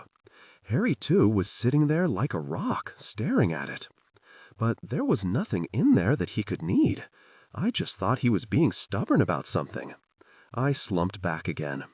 An hour passed, and it must have been about 3 in the morning when I heard a scratching sound. I looked up, and Harry, too, was sliding his paw up and down against the door of the wardrobe. I sighed, slowly climbed out of bed, and stood next to him with my hands on my hips. Harry, too, what is wrong with you? What are you trying to tell me? He scratched at the wood again. There's nothing else in there that you would want. He ignored me and scratched again. I opened the door. See, it's just clothes. The next moment, I watched in amazement as he leapt up and snagged something off a wall peg in the wardrobe. Stunned, I could see that it was the bit of bloody cloth of my mother's that I'd found in the woods the day I'd run into Estrella and Archie. It still had the flower and message that I had etched into the fabric with my wand. With the cloth in his mouth, my dog rushed over to the door and stared at it. Realization as to what Harry too wanted to do spread over me. Excited, I quickly dressed, grabbed my wand, and opened the door. Harry too raced down the stairs to the front door. No one was about at this late hour. We stepped outside, I harnessed him to my chest, twisted the ring of invisibility around, and we took to the air.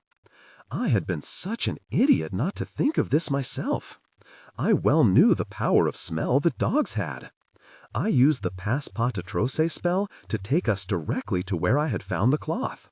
We landed, and I unharnessed him but created a magical tether so that he would remain invisible along with me. I had no idea who might be around. I already knew that Maladons had visited this area, and they might come back at any time. Hence, my wand was held at the ready, even as I rushed after Harry too, who was nimbly sprinting over the uneven terrain. He must already have the scent of my mother in his nostrils, I thought excitedly. He bounded around a tree and then up an incline slicked with rain on top of low ground cover. I struggled up after him. When he reached the top, Harry too stopped and gazed around, sniffing the air with his big nostrils, sucking in what I hoped was a replenished portion of my mother's scent. But Harry too seemed confused. He turned and looked up at me. In his mismatched eyes, I saw uncertainty, and this made my spirits wilt. Had we come here for nothing? I peered around the area. It looked just the same as the last time I had been here. I took a few tentative steps forward and risked calling out to my parents. "Mom, Dad, are you out there? It's me, Vega. Can you send me a signal? I want to help you." There was no response. I pondered what to do, and finally decided to do a bit of reconnaissance. I led Harry too back to the cottage where I had gone earlier. There was a light on inside, which seemed strange for the time of night. I approached cautiously and knocked on the door, my wand at the ready while Harry too was showing his fangs. Right before the door opened, I turned the ring around so that Harry too and I became visible once more. The door creaked open, and the same old woman appeared there. "You've come back," she said. I nodded. I came looking for Helen, my mother. The old woman nodded. "Have the others been back since I was last here?" I asked. She shook her head. "But I'm afraid they will return." I happened to look over her shoulder and saw something small and huddled in front of the meager blaze burning in the stone fireplace. "Who's that?" I asked. "My grandson." "Where are his parents?" "They were taken." "Did they have the mark on their hands?" "Marks? No." "Does he?" I asked, glancing at the huddled figure. She looked puzzled. "There is something there, yes. It's faint," I said. "Can I speak with him?" She nodded and stepped aside to let me pass. I approached the boy, who I could hear had a racking cough. "He's sick?" I asked the woman. "Since yesterday." "What's his name?" "John." I nodded and drew closer. He had my brother's name, though he was far younger. By the size of him, he looked to be perhaps 6 or 7 at most. "John, my name is Vega. I can make you feel better." I took the adder stone from my pocket. The stone held the magic of a powerful sorceress. You waved it over the injured or sick person, thought good thoughts, and it could heal pretty much anything. But if you ever thought bad thoughts while using it, I had been told the results would be catastrophic. Fortunately, I had no desire to use it for harm. I said, "This can make you feel better." He coughed some more, but wouldn't look at me. I drew even closer. "Can you look at me?" John didn't move. I walked past and turned to look at him. He was bent over, rocking back and forth. I held up the Adderstone and waved it over him, thinking good thoughts. To my shock, he continued to cough and rock. I looked down at the stone. What was going on? I knelt down in front of the boy. "John, can you hear me?" He nodded. "Can I see your hand?" He slowly held out his right hand. On it, I could see the faint traces of the mark of the 3 hooks. I slowly let go of it. His fingers reached out and touched my ring. As I felt his skin slide against mine, it sent shivers down my spine. "John, can you look at me?" He slowly lifted his head, and I received the greatest shock of my life. My brother, John, was staring back at me. I leapt back and gasped, "John!" I felt the tears roll down my face. "John, it's me, Vega." I went to hug him. "It's me," my arms wrapped around him. And the next moment I was clinging to air, and I was no longer in the cottage. I was standing by the forest with Harry too next to me. I looked around in amazement, and then I stared down at my hands that had just been about to wrap around my brother. He was gone. I was breathing so hard that I could barely stand. What had just happened? How was any of this possible? Had I been hallucinating? I felt something behind me and turned to stare. It was the old woman. "Where is John? Where is my brother?" I called out. She didn't answer me. The hairs on my arms started to rise, something I never took as a good sign. I looked back at Harry too. My dog was no longer staring out across the woods. His full attention was on the woman. He gave off a low growl, and I saw his hackles rise. He bared his fangs. I also never took that as a good sign. "Stay, Harry too," I whispered. "Stay." I turned back and drew closer to the woman. I remembered to turn my ring around so that I would become invisible. "Why are you here?" I asked. She just stared at me. I mean, she was looking directly at me, though she couldn't possibly see me. The next moment, I had catapulted into the air, pulling Harry too with me by virtue of the magical tether. There were so many spells shooting at where we had just been standing that they seemed to blur together into one massive blast of light. I leveled out and zipped forward, pulling Harry toward me and buckling him into his harness. We soared over the forest as spells hurled skyward. I rolled and banked and dove and rose to avoid them. What the hell was going on? How could they see me? And where was my brother? I tapped my leg and said, "Pass, Pusey." The vision of Empyrean was firmly in my mind.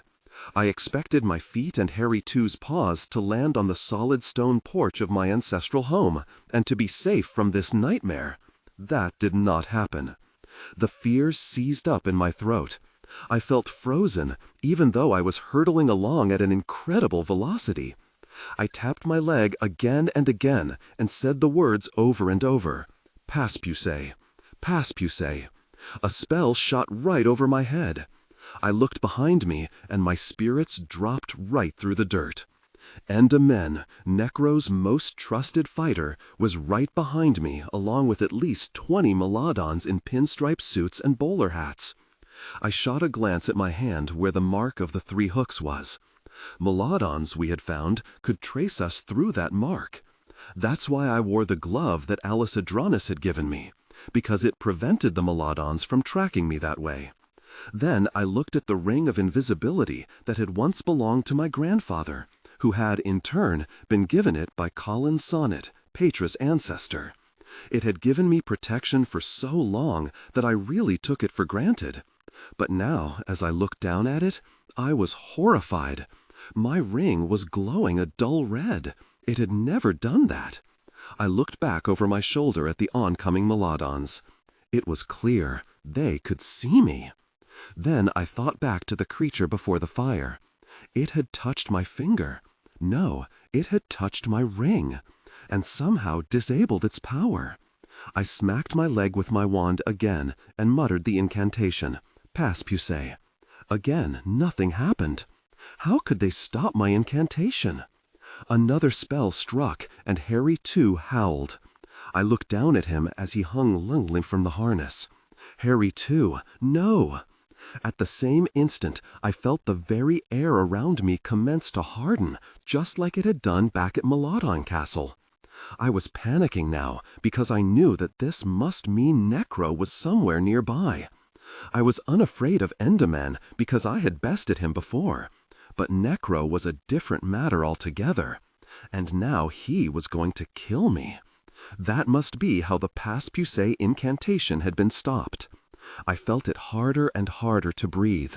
I felt my body growing limp. So this was how it was going to end. I stroked the limp Harry Two's ear. I'm sorry, Harry Two. I'm so sorry for being so really stupid. I was at a point now where I could no longer stay in the air.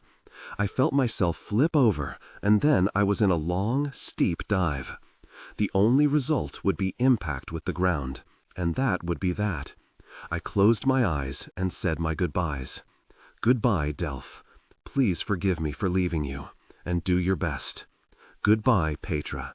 Take care of Delph, and beat the Maladons to dust. Out of the corner of my eye, I saw the streak of light heading my way. I knew that this had to be a killing spell. They were taking no chances, apparently, that the collision with the ground would do me in. I braced myself for impact, and then it struck me, and I was gone. The sense of falling this time was beyond anything I had ever felt. Even when I was first learning to fly with Destin and had my share of hard encounters with the dirt after tumbling from lofty heights. But when I finally stopped dropping, there was no hard collision with the ground. I opened my eyes and looked around. I felt Harry Two's body lying on top of me. Harry Two! He just hung limply in his harness. A hand passed in front of me, reached out to my dog, and rubbed something against his fur. I looked wildly around to see who it could be, but it was dark. All I could glimpse was a silhouette. Who? I flinched when I saw a wand tip appear and tap the spot where the hand had touched my dog. I was about to pull my wand when I felt something. I felt something absolutely wonderful. Harry Two was moving. I could hear his heartbeats against my chest. Harry Two, you're alive! He licked my face, and I hugged him. And then every single part of me froze as if I had been struck by the Paralicto spell. Mum? My mother, Helen Jane, was staring back at me as she slowly lowered her wand. I had not seen her for over 3 years, and she looked like she had aged 20. I barely recognized her. Yet it was my mother. Her fingers graced my cheek. Vega, thank the steeples that you are unharmed. I sat up and unbuckled Harry Two. Then I stood on shaky legs, held out my arms, and hugged my mother so tightly I thought we might both burst. I felt her thin, strong arms hug me back. I buried my nose in her hair and breathed in her scent. I started to sob, and she too. We both stood there shaking together for I don't know how long. When we drew apart, I took her in fully, as she did me. You saved my life, I said. I looked at her wand. The Rejoinda spell? She gave a teary smile and nodded, slightly modified. It was born of necessity, she added. Someone told me all magic is born from that. Then I realized what was missing. Where's Dad? Her smile faded. Come, I will take you to him. It's not far. She held out her hand, which I immediately took. I was now taller and physically stronger than my mother, but it was as though I was once more a little girl reaching out for her mother to guide her. I glanced at the back of her hand and saw the mark of the 3 hooks. The Maladons can track you that way, I warned. They can no more, she said. We turned the link upon itself such that the trace creates a confusion incantation only in a Maladon. That allows us to take distinct advantage. It was your father who thought of it." "That is quite clever," I said admiringly, thinking that my grandfather Virgil had done something very similar to overcome the challenges of his mark. Harry too trailed behind us. "How did you save Harry too?" I asked. "I have a magical healing stone, but I had no chance to use it." "Healing herbs paired with a bit of magic did the trick," she said, "where separately they would have failed." "Was that also born out of necessity?" "Everything here is, Vega. Everything." "So, is Dad okay?" I felt my entire body tremble as I asked this. "Let's just wait until we get there, Vega." I did not take this as good news. The euphoria I had felt at finding my mother was fading to despair. "How did you know I was even near you?" I asked. "Cristallado magnifica," she replied. "The Maladons keep coming back to this area, so I maintain a constant watch. I saw them appear earlier. They went to that cottage and did something to the old woman who lives there. Then I saw the bowler hats show up. They only come around when something significant is about to happen, so I kept watching." Her hand twitched inside mine. "That's when I saw you in peril." She paused and said, "He is nearby." "You mean Necro?" I said. She nodded. "I thought about this. I did not think he ever left Maladon Castle." "I didn't think that either," she said. "You've been there?" "To see it, but not to go inside." As we were walking, I said, "Shouldn't we be prepared for the Maladons to follow us?" "I have taken precautions," she said. "We are safe for now." "Even against Necro?" "Powerful as he is not infallible," she replied in a firm tone. This boosted my spirits considerably. I squeezed her hand, not believing my good fortune at having been reunited with her at last. "I have been looking for you and Dad," I said, "ever since you left Wormwood." I hesitated as anger swelled up inside me. I quickly pushed it back down. Now was not the time to bring up my parents abandoning me and my brother back in Wormwood. I'm sure there was a good explanation. "We have been looking for Virgil," she said. "We had no idea that you were here, Vega. I was never more stunned in my life than when I saw you tonight." I nodded and said in a shaky voice, "Virgil is dead, killed by Necro." My mother stopped walking and simply stood there staring out into the darkness. I felt the pulse in her hand start to race. "Virgil is dead?" "Yes. He told me he was never able to find you." She started walking again and pulled me along. Before I could say anything else, we had passed over a rise in the ground and she stopped. Down below there was a little glen, but that was all. "Is Dad somewhere around here?" She nodded.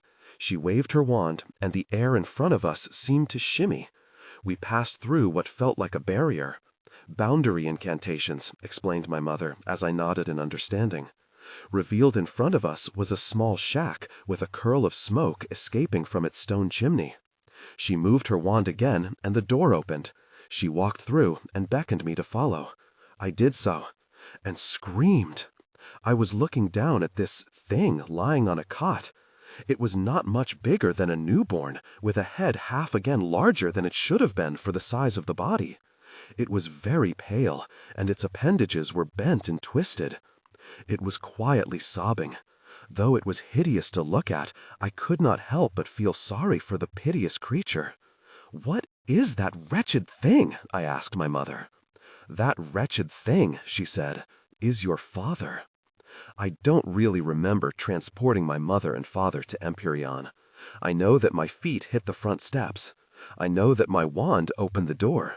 I know that we were greeted by Delph, Petra, Astrea, and many others. And all the while I carried in my arms, and wrapped in a blanket, my father. Dropping my cloak on the floor and telling the others I would explain fully later, I took him and my mother to an upstairs bedroom. I laid my father on the bed and looked down at him. "What happened?" I gasped. I had been too shocked to ask when I first found out this pitiable creature was Vega Jane. My mother sat on the side of the bed and gently rubbed her husband's forehead with her hand. We were surprised by a group of Maladons. We fought our way clear, but as we were escaping, 2 Maladons sent spells at us. Before they hit your father, they collided, and their mingled magic struck him." She cast her gaze down at the little bundle on the bed. "And this was the result. When did it happen?" "2 months ago." She shook her head in misery. "I have tried everything I could think of to bring your father back, but nothing has worked.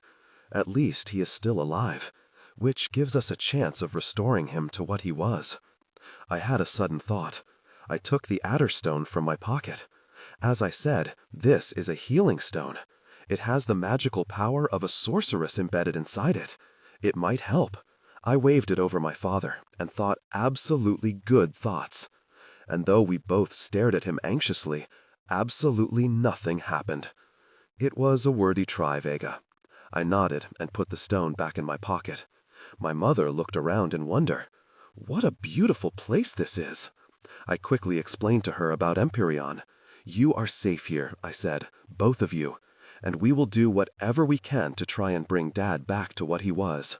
She nodded but said nothing. I studied my mother more closely. After having lost her so long ago, and after searching for her ever since, it was unfathomable to me that she was sitting on a bed in Empyreon while I stood next to her. It was almost as if we had never been apart. But when I looked down at my wretched father, it was quickly apparent that we had been separated for far too long. My mind wandered back to the days in Wormwood. John was still a child, and I was not yet 10. We had a good life. We all lived in our home, and I had not yet started work.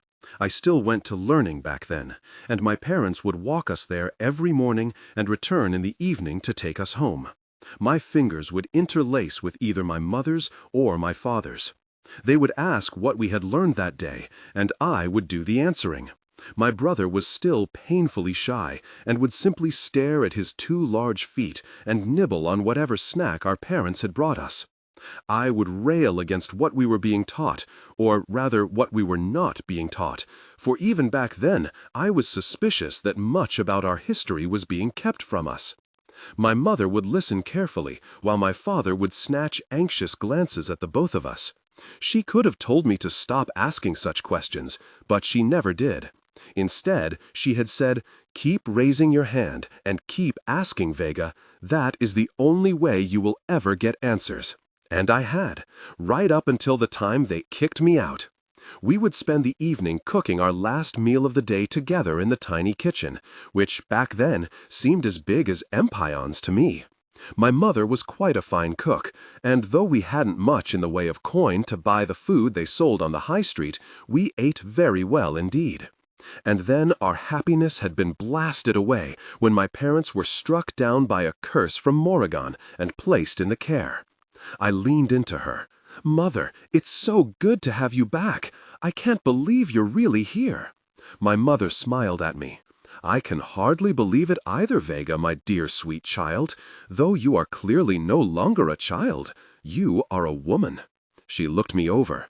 "And if I had to hazard a guess, you have grown into a fine sorceress and warrior. I've had my share of battles." "Who leads you?" she asked. I was a bit taken aback by her query, but then I supposed it was certainly a fair one. My mother had no idea about what had taken place with me. "I am the leader," I said. She looked at me, clearly surprised. "Indeed?" I suddenly felt my face redden. Had she supposed a man was in charge? "Yes, I fought my way across the quag with Delph and my dog Harry too, after escaping from Wormwood. Then I fought my way through this place. I have personally killed over 100 Maladons," I added for good measure. She looked at me, shocked. "Over 100 Maladons?" At first I didn't think she believed me, but then she smiled. "Your grandfather always said that you were special, Vega, that you would do great things." I didn't smile at her remark, because Virgil had never told me that. "My holy steeples!" she cried out. "I must be losing my mind. Where is John? Did he come with you into the quag, or is he still back in Wormwood? If he's here, you must fetch him so I can see my son." I stood there frozen as she looked up at me. Is John not here, then? I shook my head. No, he's not. I saw the light go out in my mother's eyes. Please, don't tell me, he's not dead. At least not that I know. I sat down on the bed and took her hand in mine. Of course my mother would want to know of John's fate, and I should have thought of this and prepared a proper response. But, being a git, I hadn't. I have been back to Wormwood, I said, and now I had to force myself from tearing up. It no longer exists. The Melodons were able to pierce the quag, reach Wormwood, and destroy it. They killed all. Thansius died in my arms. They had left him behind, half dead and blind, to dig the graves. As I recalled this horrible scene, my eyes welled with tears. But you said John was not dead. There was no grave for John, I replied. I have no proof of this, but I believe the Melodons took him. She shuddered and looked like she might be sick. But why? She exclaimed. John is exceptionally bright, I began, and then I plunged in and told her how Morrigan had taken John under her wing, how he had helped design the wall to keep us in, and I spoke a bit about the dark subjects he had found so fascinating. He had changed, Mom, by the time I left. John was still in there somewhere, but so were many other things in him too, things I did not recognize. I watched, shocked, as she withdrew her hand from mine and looked away from me. And so you just left your brother in the clutches of that woman? She said coldly. My jaw slackened. There was nothing I could do. It would have been impossible for me to have taken John. I saw Delph downstairs. You managed to bring him, but not your brother? Your own flesh and blood? I felt my face flame. This was the last thing I would have expected from my mother, blaming me for not rescuing John. And my parents hadn't taken their own flesh and blood when they had left Wormwood, had they? But then doubt began to creep into my mind. Was my mother right? Had I callously abandoned my brother? Did I try hard enough to find a way to bring him along? I had managed to take along Delph and Harry too. We were very nearly all killed as it was when we fled Wormwood, I said. And since that time, we have been nearly killed dozens of times. John would never have survived.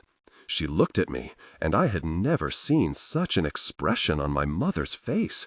It was bitter and angry, and something I never thought my mother could possibly be. Ugly, she snapped. You can't possibly know that. And better death for him than to be in the hands of the accursed Melodons. This statement shocked me to my core. But, again, as I thought about it, I believed my mother had a point. Wouldn't I choose death over being a prisoner of the Melodons?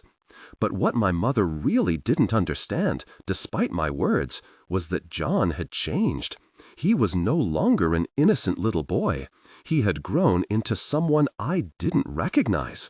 Someone, dare I even think it, who could choose the side of the Melodons over us. So, how long have they had him? She said, still looking at me with a face full of fury and betrayal. 2 years, possibly. I saw her demonstrably tremble at my answer. My poor son, she said, her words coming out in long gasps. I tried to get my emotions under control, but only half succeeded. You must be hungry. I will have food brought up, and you can clean up and rest. I looked at my father. What nourishment does he require? I asked lamely. He will have a bit of mine, she said tersely. That will be fine. Thank you, Vega, she added coldly. I nodded. All right, I have some things to attend to. If you need anything at all. I'm sure whatever arrangements you have devised will be fine, Vega, she said, her words holding not a trace of warmth. It was as though I was speaking with a complete stranger. The fate of John had driven a block of granite directly between us. I had dreamed many times of finding my parents. Not a single time had I ever imagined it to be like the reality facing me now. I left without another word and fled to my room down the hall. I slammed the door shut, threw myself on the floor, and lay there sobbing and quaking for how long I wasn't sure. When I finally sat up, I was drained. My limbs were weak, my thoughts muddled, and my spirits crushed. There came a knock on the door. I closed my eyes and said nothing in response. I just wanted whoever it was to go away. Vega Jane? It was Delph, and I did not want to talk to him or even see him. Not now, Delph, please. I just need to be by myself for a bit, okay? Several minutes of silence were followed by another tapping on the door. Delph, please, just go away. It's not Delph, it's Petra. I shook my head in frustration. What is it, Petra? I heard, Vega. I heard what was said. Stunned by this, I slowly got to my feet, crossed the room, and yanked open the door. You heard what, precisely? I snapped. I think this might be done better in private, she replied quietly. I glanced down the hall to see several people staring at us. I stood back and let her pass. Then I shut the door and faced her. You heard what? You and your mother? So you were spying on us? I said accusingly. No, I came to your room to bring you this. She held up the elemental. It was in your cloak. You left it on the floor of the hall. I blinked and took it from her. Thank you. But that doesn't explain how you heard my mother and me speaking. Surprisingly, she pointed to my wand. I don't know how it worked, Vega, but I heard everything through your wand. I looked down at the elemental, a sense of fear and also betrayal going through my mind. What? Do you mean like I sent a wand wire? But that makes no sense. I didn't even have my wand with me. Petra shook her head. I think, whether you have your wand or not, it's a part of you. It's almost as if it was sensing what you were going through, Vega. When I was holding it, I felt sadness coursing through me. I continued to stare dully at my wand. That had also been the case with Alice. Whatever the elemental saw, or presumably heard, was also communicated to her. Did anyone else hear? I said slowly. No, just me. And I would never mention it to anyone else, she added hastily. Never. Thank you for that. I turned away from her. But I felt so lost, so full of despair, that I was unsure of what to do or say. I'm sorry, Vega. I waved this off. I don't need pity, Petra, nor am I offering any. I feel sorry for you and your mother. It's not the same thing as pity. I shot her a quick glance. She sat down on the edge of my bed and looked at me. What your mother said, any mother would have said, in the heat of the moment, but I'm sure she is regretting her words. You can't possibly know that, I retorted. Perhaps, but it's more likely than anything you might be thinking right now. And I also know that what you're feeling is tremendous guilt, because I've felt it too. I know what you're going through, Vega. I studied my feet. But when it happens, you feel that it's only happening to you. There is something we can do, she said. What? We can try to find your brother. I have been trying to find him. Everywhere I go, I look for him, ask questions of people. I've cursed Maladons I've come across to try and get information. Nothing has worked. It may be that he's being kept at Maladon Castle. He might be, I agreed. I looked down at my ring. And they used some spell to make my ring not work. They could see me, Petra. If not for my mother's quick thinking, I wouldn't be here. I'd be dead. She looked stunned by this revelation. I went on gloomily. Which means I can't use invisibility to get inside the castle anymore. And if I can't do that, how can I go there and look for John? We can attack the place, she suggested, though I could tell it was done half-heartedly. And be slaughtered for our troubles? I replied, shaking my head. I can't ask anyone here to do that, not even for my brother. It's not right or fair to them. There must be a way, she said. I mulled this over. If my brother is alive, what are they doing to him? It's been 2 years, Petra. Petra gripped my hand. From what you've told me of your brother, I think they will find it harder to break him than they might believe. But no one can escape Necro forever, I said. I have felt his power. You have to believe in your brother, Vega, and we have to come up with a way to help him. I nodded, knowing that she was right. And we need to help your father, too. My mother said she's tried everything. She may have, but we haven't. I looked up at her, even as I squeezed her hand. Thank you, Petra. You're a good friend. As you are to me, Vega. We do share a bond of blood, I said, smiling weakly. I think we share a lot more than that, she said. I couldn't sleep after all that happened. It was still dark outside when I found myself in Jasper Jane's laboratory high atop Empyrean. It was as though he had just that moment upped and left his digs, though I knew that had occurred about 8 centuries ago. And though I had met his spirit back in the quag, I had no idea how my ancestor had died. I had come here tonight with one purpose, to find a cure for my father. I looked around the stacks of old, musty books and the shelves of bottles and fragile scientific instruments. And then there were the pots full of only Steeples knew what. Scattered on every surface were ancient pieces of parchment on which lurked Jasper's spidery handwriting, which spread across page after page like the creeping cover of some poisonous vine. For some reason, from all of this, I drew a sense of calm, as though whatever I was searching for must be found within the room's confines. This heartened me, and by the light of numerous candles, I began my hunt for something that would restore my father to me. I also had another incentive. If I could bring him back, I thought it possible that my mother would forgive me for the neglect of my brother.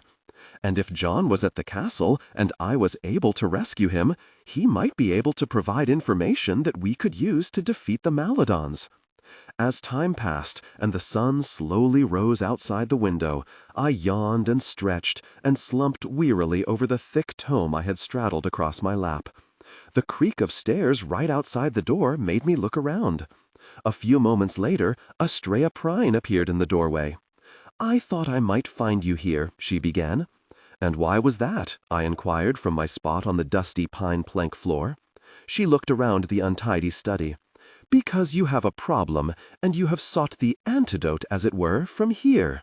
She glanced back at me. "Am I correct?" I grudgingly nodded and closed the book I was holding. I stood, towering over her. "I've yet to find it, unfortunately. And what if it does not lie here? Then I shall look elsewhere. Your poor father. A commingled spell, I understand. Nasty business." I scowled.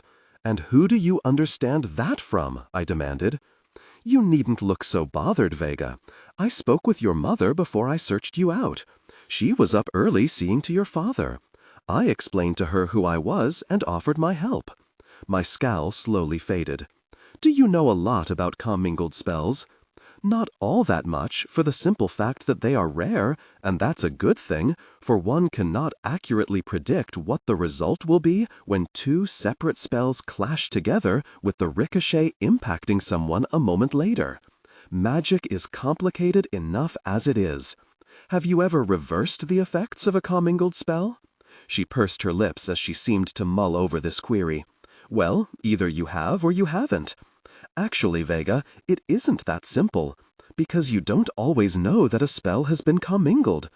On the battlefields during our war with the Maladons, I saw many strange results. Were they the results of a commingled spell? I couldn't tell you for certain, because I was too busy fighting for my life and the lives of my compatriots. War is not always convenient. In fact, it never is." I looked away, embarrassed. She was all too right about that. "But," she said, "we can certainly make attempts to diagnose the problem." "How do we do that?" I said with interest. "The most critical thing is not to go in willy-nilly and try antidote incantations without understanding the underlying problem. That could do even more harm than the original clustered spells." "I could see that," I said, "but how do we diagnose it?" "By examining your father. And by finding out every detail we can from your mother about how the curses were initially cast. I'm not sure how much she might remember. Well, we must help her to do so. It is imperative to finding an anti-incantation." Estrella looked around Jasper's study. "I remember this place and Jasper so very well. He was always up here mixing brews and reading his books and coming up with spells. I would sometimes simply watch him. I have never seen a more passionate practitioner of magic in my life.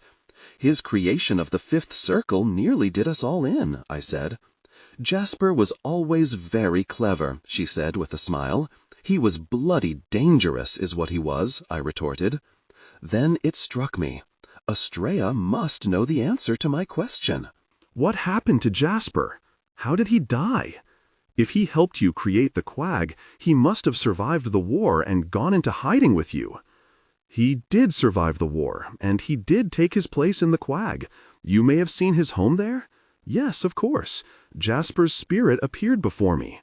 At first, he did not want to help me, but I told him something that changed his mind.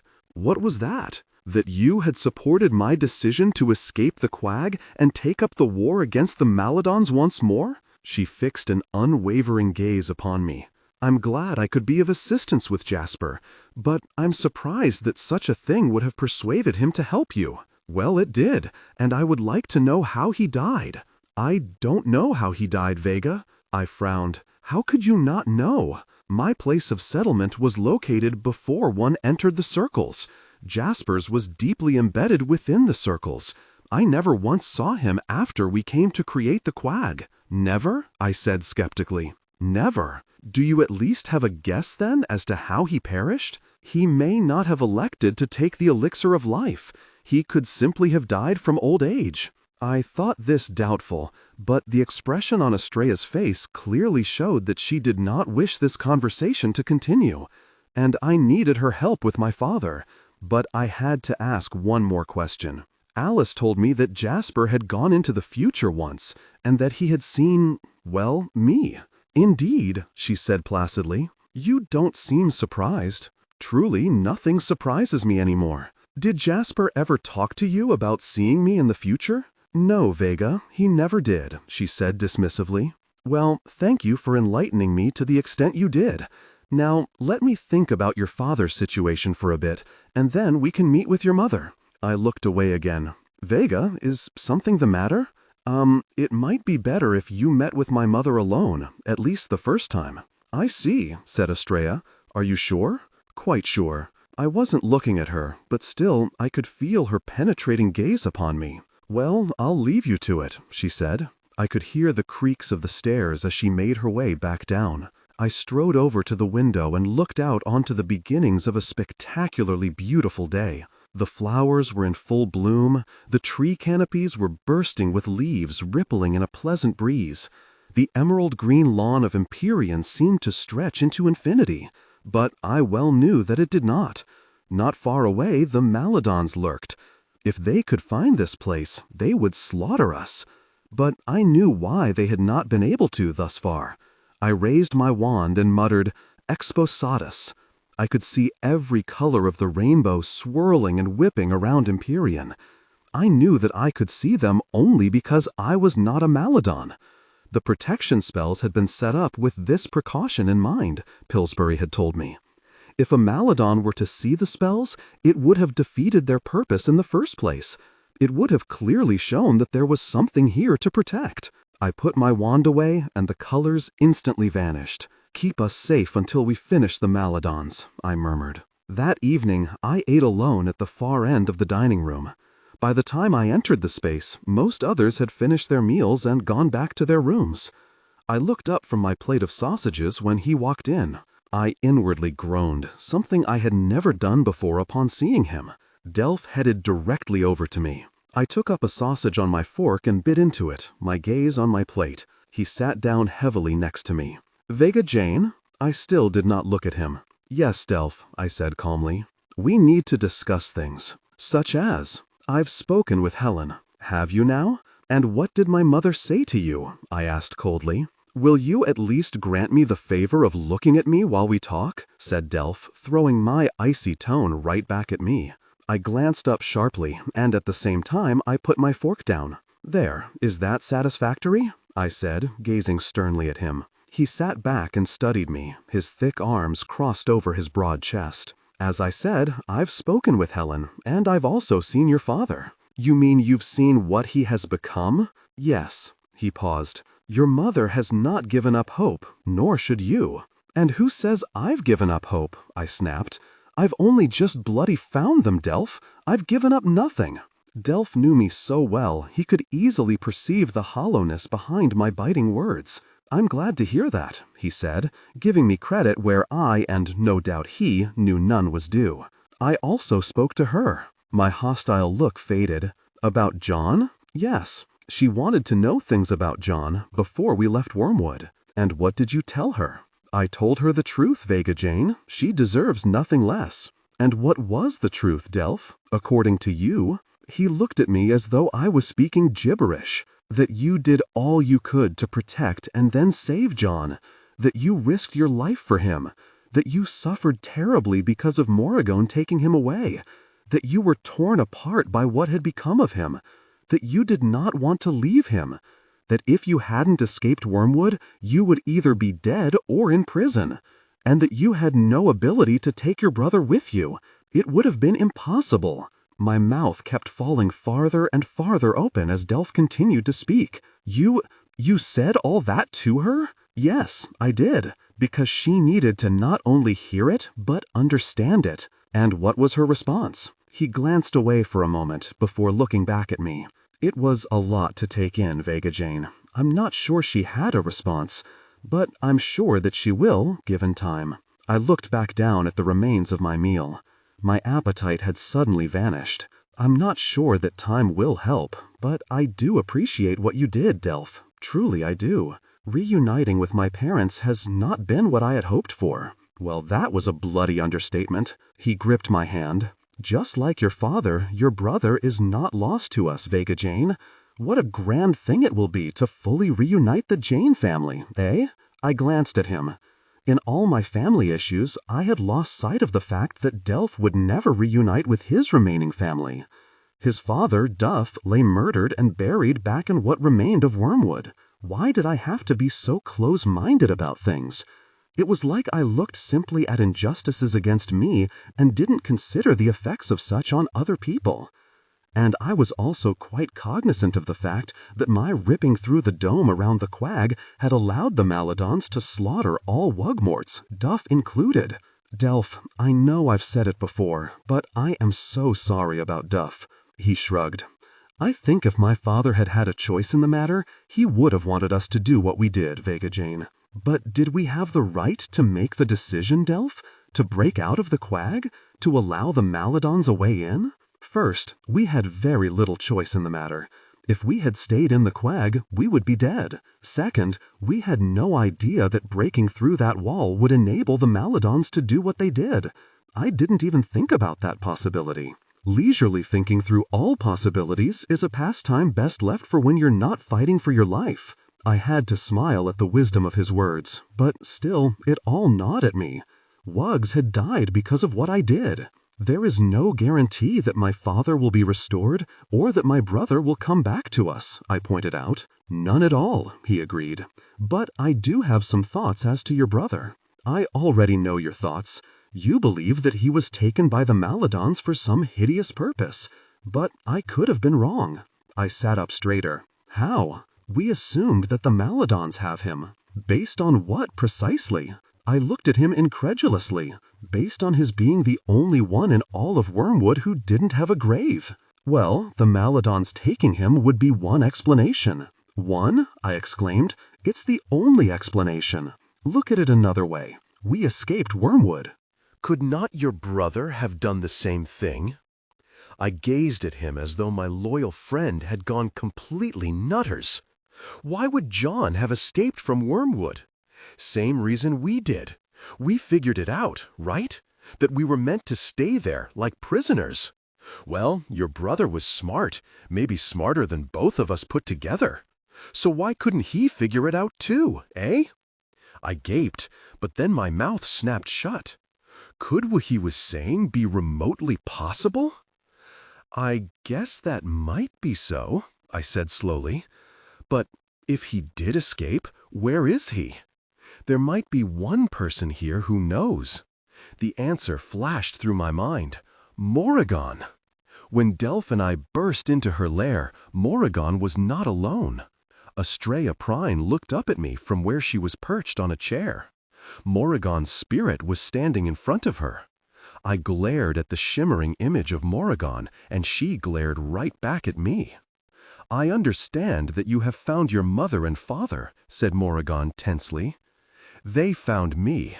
My mother saved my life." "I am glad for that," said Morrigan casually.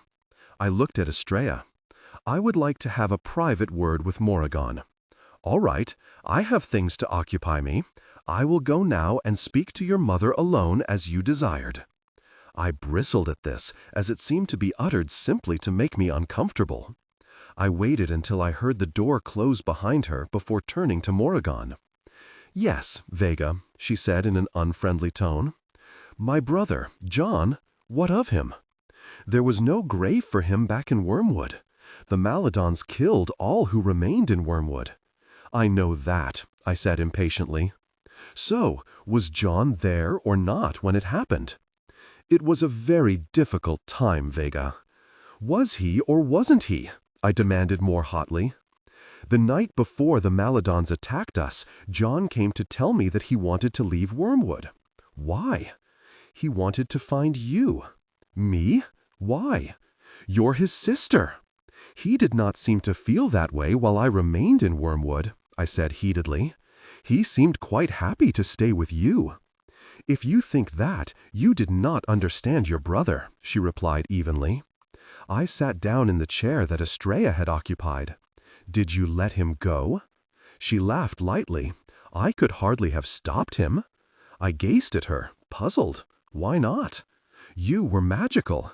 I couldn't stop you from leaving, though your magical gifts were nascent at the time."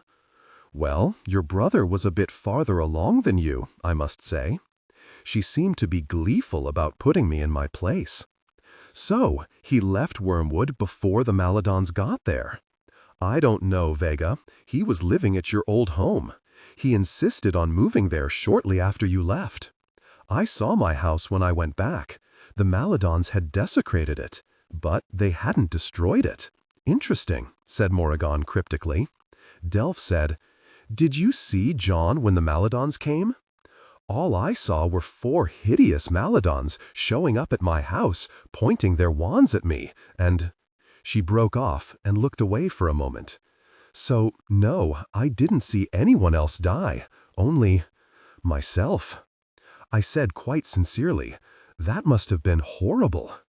"I would not wish it on anyone," she replied. "I saw your house after the Maladons were there. Much of it was destroyed. But I looked at John's room. All the hideous things on his walls were gone. Because he had taken them with him. But otherwise the room was undamaged." "Interesting," she said again. "Why do you keep saying that?" I blurted out. "Because it is interesting." "How so?" "Your house, where John went to live, and his old room at my home, both undamaged by the Maladons? It makes one wonder why, that's all." "And why do you think the Maladons didn't touch those spaces?" asked Delph. "I can only speculate." "Do so," I said bluntly. "Maladons can sense things that perhaps we can't. Evil things, I mean, or the potential of evil." I felt my cheeks growing warm because I knew exactly where she was going with this. Morrigan continued, "When they got to John's room, and also his old home, they might have sensed some of the things that had been there. His pictures and his books." "The evil things," I said. "Yes, and they might even be able to sense the thoughts of the person who had inhabited those spaces. So, you're saying—" But she cut me off with a wave of her hand. "No, I am not. What the Maladons lack is an appreciation of nuance, of subtlety. I don't understand. For them, there is only light and dark. There is nothing in between." "So, you're saying that they might have interpreted John's curiosity about dark matters as him being evil?" "It's certainly possible." I mulled things over for a bit. "Okay, did John say where he was going to go if he left Wormwood? Did he have a plan, or any idea what he would be facing?" "He had some idea, because I told him." She eyed me closely. I know I did not grant you the same privilege, Vega. I'm glad that you could at least aid him, I said sincerely. I wished nothing but the best for your brother. I'm sorry that I didn't act the same with you. But you did let me escape from Wormwood. Why? Morrigan studied the floor for a long moment before suddenly glancing up to stare fully at me. I could sense that things were changing. And I thought you had a better chance of finding out why. That is why I let you go. She paused. As I told you back in Wormwood, I did admire you, Vega. In their ignorance, our fellow Wugs worshipped me and ridiculed you. I worshipped you, Morrigan, I said, until you came to your senses and saw me for what I was. A fraud, a shell, a failure. Her pale, ethereal cheeks seemed to light with heat at this frank admission. I never considered you to be a failure, I said. Far from it. You had a job, and you tried to do it to the best of your abilities. Thank you for saying that. She paused. Thus, to sum all this up, it could very well be that your brother is out there somewhere. I tapped my foot against the stone floor. Morrigan, why did you take him under your wing, into your house, and show him the awful things that you did? I had nothing to do with that, replied Morrigan, surprising me. He found them himself. Where? Inside the council building. The council building? I cried out. He was there working on the plans for the wall. He was searching for some books to help him with his task. He told me that he found a secret cache of parchment and a large box of dusty tomes and drawings. I do not know who put them there. It must have been from long ago. All I know is that John was fascinated by what he saw and read about. But why didn't you take them away from him? Tell him these things were wrong and horrible. I did tell him, Vega. But you didn't take those horrid things away from him. They were in his room, in your house. Because I knew that merely taking them away would do no good. You can't make someone be good, Vega, just as you can't make someone evil. I drew several calming breaths, looked at Delph, and then said to Morrigan, Do you have any idea where John is now? I do not, Vega. I swear to you that I do not. I looked wearily at the wall in front of me. What will you do now? Asked Morrigan. I had no answer to give her. I retreated alone to my room and lay back on my bed to contemplate many things. Chiefly, if my brother was out there somewhere, either in this world or back in the quag, I needed to find him. Only I had a problem. It rested on my hand, my broken ring of invisibility. I thought back to the creature posing as my brother when he was a child. The creature had befouled my ring. This had led to a sudden, awful thought that had occurred to me when I had left Morrigan. Since the Maladons had used an image of my brother in their trap, did that mean they indeed had John?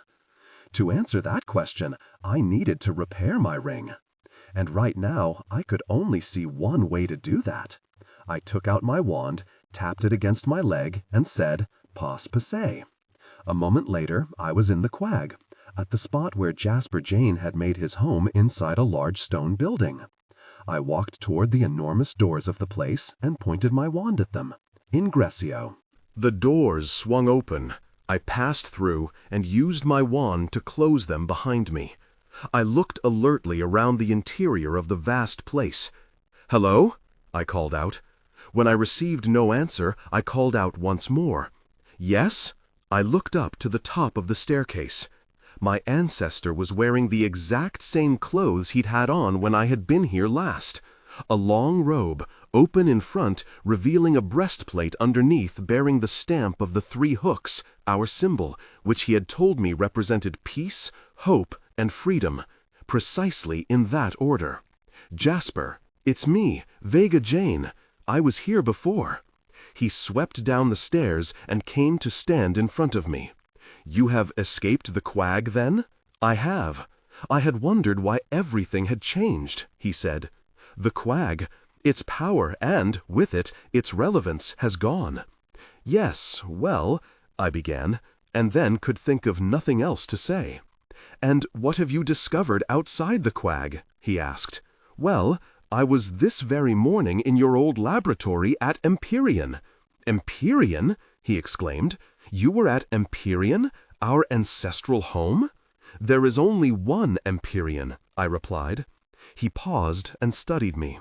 "Why were you in my old laboratory?" In answer, I held up my ring. "A man named Colin Sonnet gave this to my grandfather when my grandfather ventured into the past. Sonnet owned a shop of curiosities, and this apparently was one of them. It renders the wearer invisible, but the Maladons have done something to it such that it no longer works. I was wondering if you could think of a way to fix it, because in order to defeat the Maladons, I need for it to work properly." "Colin was quite the collector of antiquities." I stiffened. "Colin? Wait, do you, or rather did you know Colin Sonnet? He was one of my best mates." I considered my next question carefully. "You went into the future once, didn't you?" "Did I? Alice Adranis told me that you did, and she told me something extraordinary." "What was that?" "That you saw me upon your venture into the future." "Did she indeed?" "She did indeed." "What exactly did you see of me?" "I cannot tell you, Vega." "Why not?" "Revealing things that have not taken place is not allowed. If I were to attempt it, the consequences would be unimaginable." "But you're already dead. What do you care about consequences?" "Not consequences for me, Vega. Consequences for you." "Me?" he nodded. "But you are here about your ring." I studied him for a long moment and shook my head clear. "Yes, I need to set it right. Do you have any suggestions as to how I can do that?" He mulled over this for a bit. "I know one person who can help you." "Who?" I said eagerly. "Colin Sonnet, of course." Back in Wormwood. It was the very last place I wanted to be. Here there was only death. I could smell it, taste it, even hear it in the imagined moans from the dead and buried. As I flew over the hallowed ground, where we laid our deceased in the dirt, I had to look away. Yet I now believed that my brother had not perished here. Whether he was out there alone, or a prisoner of the Maladons, I didn't know.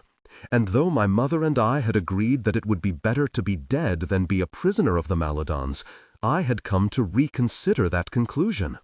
If John was a prisoner, that meant he was alive. And that, in turn, meant I had a chance to get him back.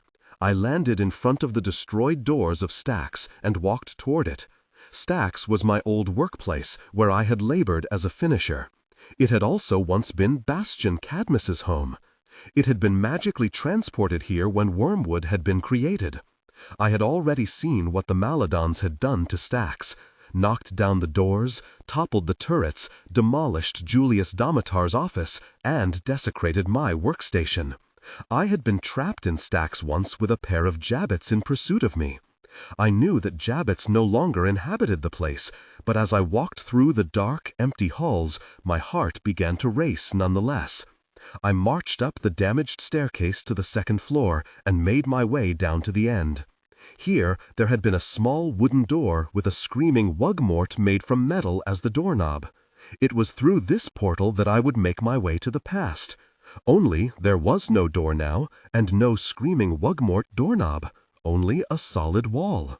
Undeterred by this, I pointed my wand at the wall and said, "Exposatus." Absolutely nothing happened. I incanted the magnification spell to see if I could look on the other side of the wall. It didn't work. I tapped my wand against my leg and muttered the passe poussez spell, my destination being on the other side of the wall. Again, nothing. I took a step back and pondered what to do. Then something took a hold of me. Back at Empyrean, I had followed Uma down to the very bowels of the place. She had passed through a solid wood door, but when I had attempted to turn the doorknob and open the portal, I had been unable to. I had stood there like a fool for the longest time until I realized this might be a test. I had managed to open the door using something I had always held in abundance: imagination. And the imagined thoughts I used had been based on the Jabbits chasing me through Stax. I had conjured all those awful memories and forced myself to really believe that I was in peril, that I needed the door to open, or else I was lost. I closed my eyes, set my mouth in a firm line, and attempted to do this again. Since I was in the very place where the Jabbets had actually hunted me, it was not all that hard to bring these terrifying memories back to vivid life. My heart started to race, my breaths grew ragged, sweat appeared on my forehead. My legs ached from my imagined flight from these deadly predators. In my mind, when they almost had me, I opened my eyes. My face plunged in disappointment. There was still no door, and thus no screaming wug doorknob. "Bloody hell!" I yelled in disappointment. I kicked the wall, which sent a jolt of pain flying up my leg. The next moment, I froze. Screech! Screech!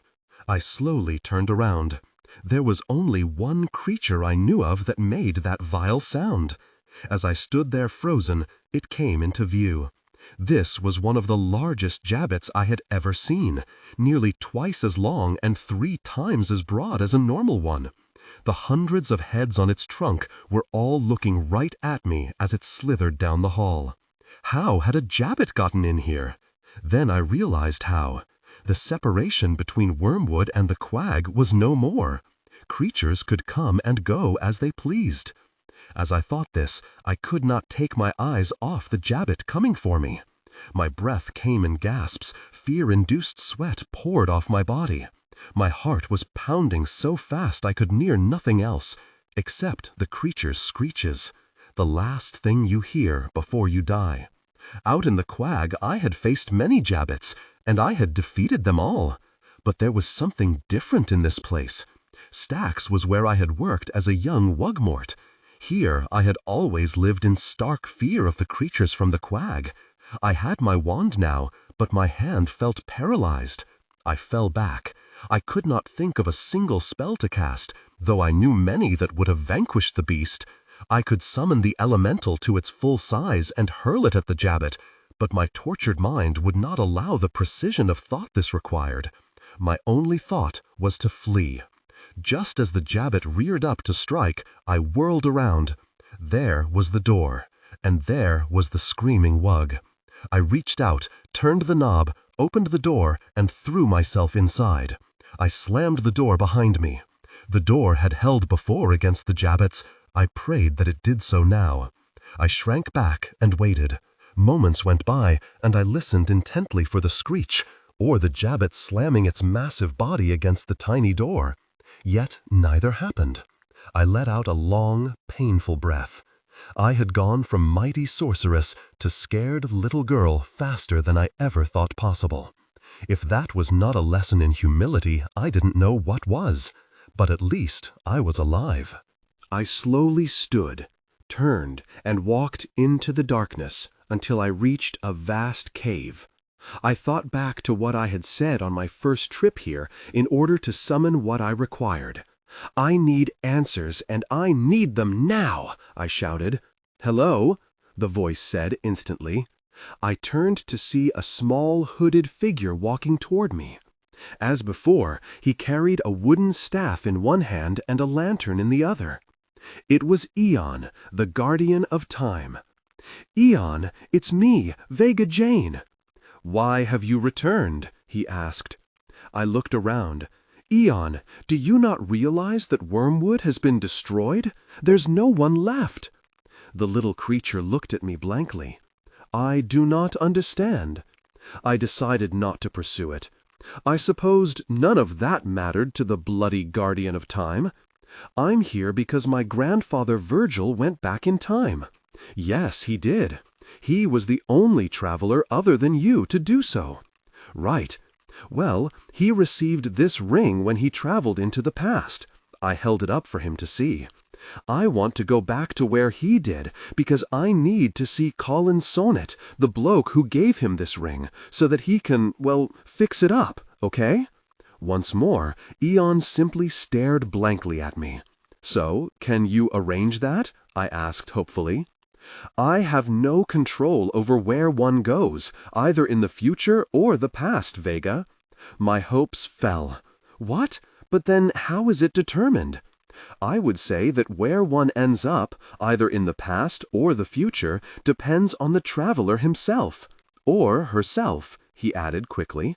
He took something from his pocket and held it out. I saw instantly that it was a key. By your own words now, you obviously have a need once more, said Eon. Take this key and fulfill it. I tentatively approached the fiery gates that would allow me to go back in time.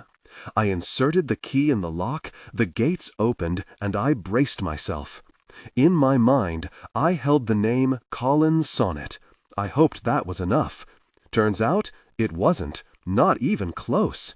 When I passed through the gates, I was instantly embraced by what appeared to be clouds hovering a foot above the ground. This had happened to me before, so I was unafraid. When the mists cleared, I was in the middle of a forest. But I heard voices nearby. I headed toward these sounds as I looked around, trying to determine where I was. I cleared a thicket of tall poplars and stopped. I had happened upon what looked to be a small village. It was really just a set of rudimentary huts made of clay with thatched roofs. I saw some women tending to large cauldrons hung over small fires. There were men sharpening blades on long spears, and some feathering arrows they placed in leather quivers. Folks were chatting amiably together, but in the way they would continually look around, I saw they were nervous about something.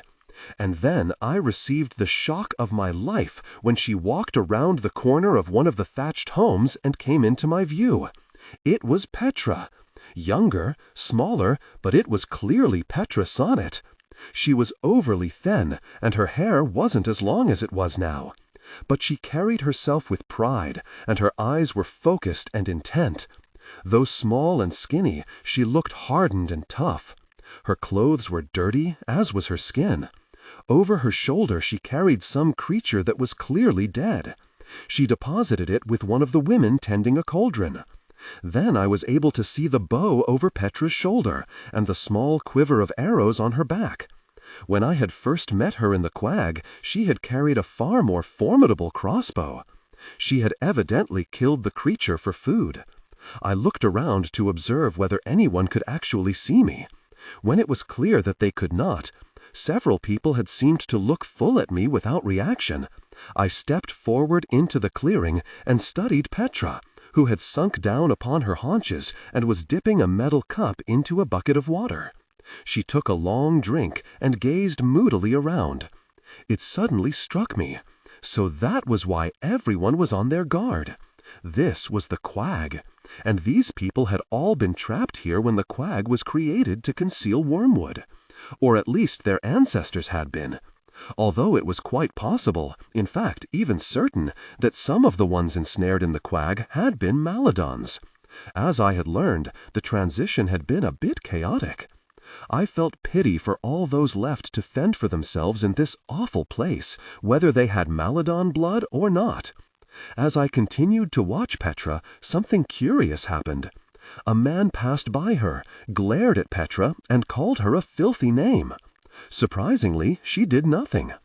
A few moments later, a group of children, not that much older than she, came to stand in front of her. A tall boy, his hands clenched into fists, stepped forward. "What you be doin'?" he snapped.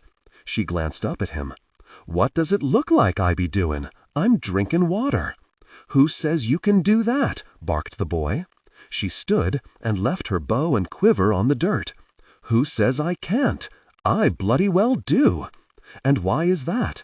"My mum says you're spawned from the quag. She says your mother is a garm and your father a foul wendigo." "You're a filthy beast," spat a girl. "You know my mother and my father, and they're not either of those things," replied Petra firmly. "You lie," shouted the boy. "All lies." He pushed her. I saw Petra cock her fist, and the next thing I saw, the boy was on the ground and Petra was on top of him pounding away. But then men rushed over and pulled her off, roughly cuffed her and threw her to the dirt. "Be gone with you, beast," said one of the men. And Petra got to her feet and ran off. The mists covered me again, and I did not know where I would be going next. When the clouds cleared, I was standing next to a river. I could hear the water rushing by. There were several children there. They were yelling and pointing at someone. I looked around and saw that a very small boy had fallen into the river and was hanging on to a limb from a tree that had partially collapsed into the water. It was clear he could not hold on much longer, and the current was deadly swift. I started to run toward the river, though I wasn't sure what I could do. I wasn't sure I could even grip the child and pull him free. But before I got there, I heard a splash. I looked and saw Petra swimming frantically toward the boy. She was older now, perhaps 14, but she had grown to nearly her full height. Petra reached the boy and grabbed him by the arm. She swam back to the shore and helped him out of the water. I expected the others to applaud her for the courageous thing she had done, but that did not happen. Instead, they jeered at her, calling her ugly names. Even the little boy she had saved ran away from her. I looked at Petra and my heart went out to her.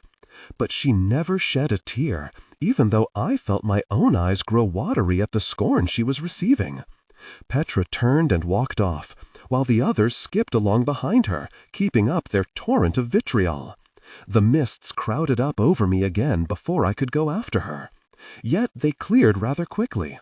I heard the sounds of weeping. I was once more in the middle of trees, and it took a few moments for me to get my bearings. Petra sat on a rock, her face in her hands, sobbing. I looked at my wand and wondered if there was any spell I could summon that would make her feel better. Before I could act, though, a man appeared from the tree line and approached her. He was tall and exceedingly thin, and his features were haggard. I suppose all who lived in the quag were undernourished and also suffered from the anxiety that comes from living in a place where so many horrible creatures could kill you at any moment. At first I tensed because I thought he might attack her. But his features were kindly, and he said softly, "Petra?" She lifted her head enough to see him. "Petra, I heard what happened. Are you all right?" "I'm fine, Uncle." "Uncle," I thought. This bloke must be the relative Petra told me about, the one who was magical and possessed a wand.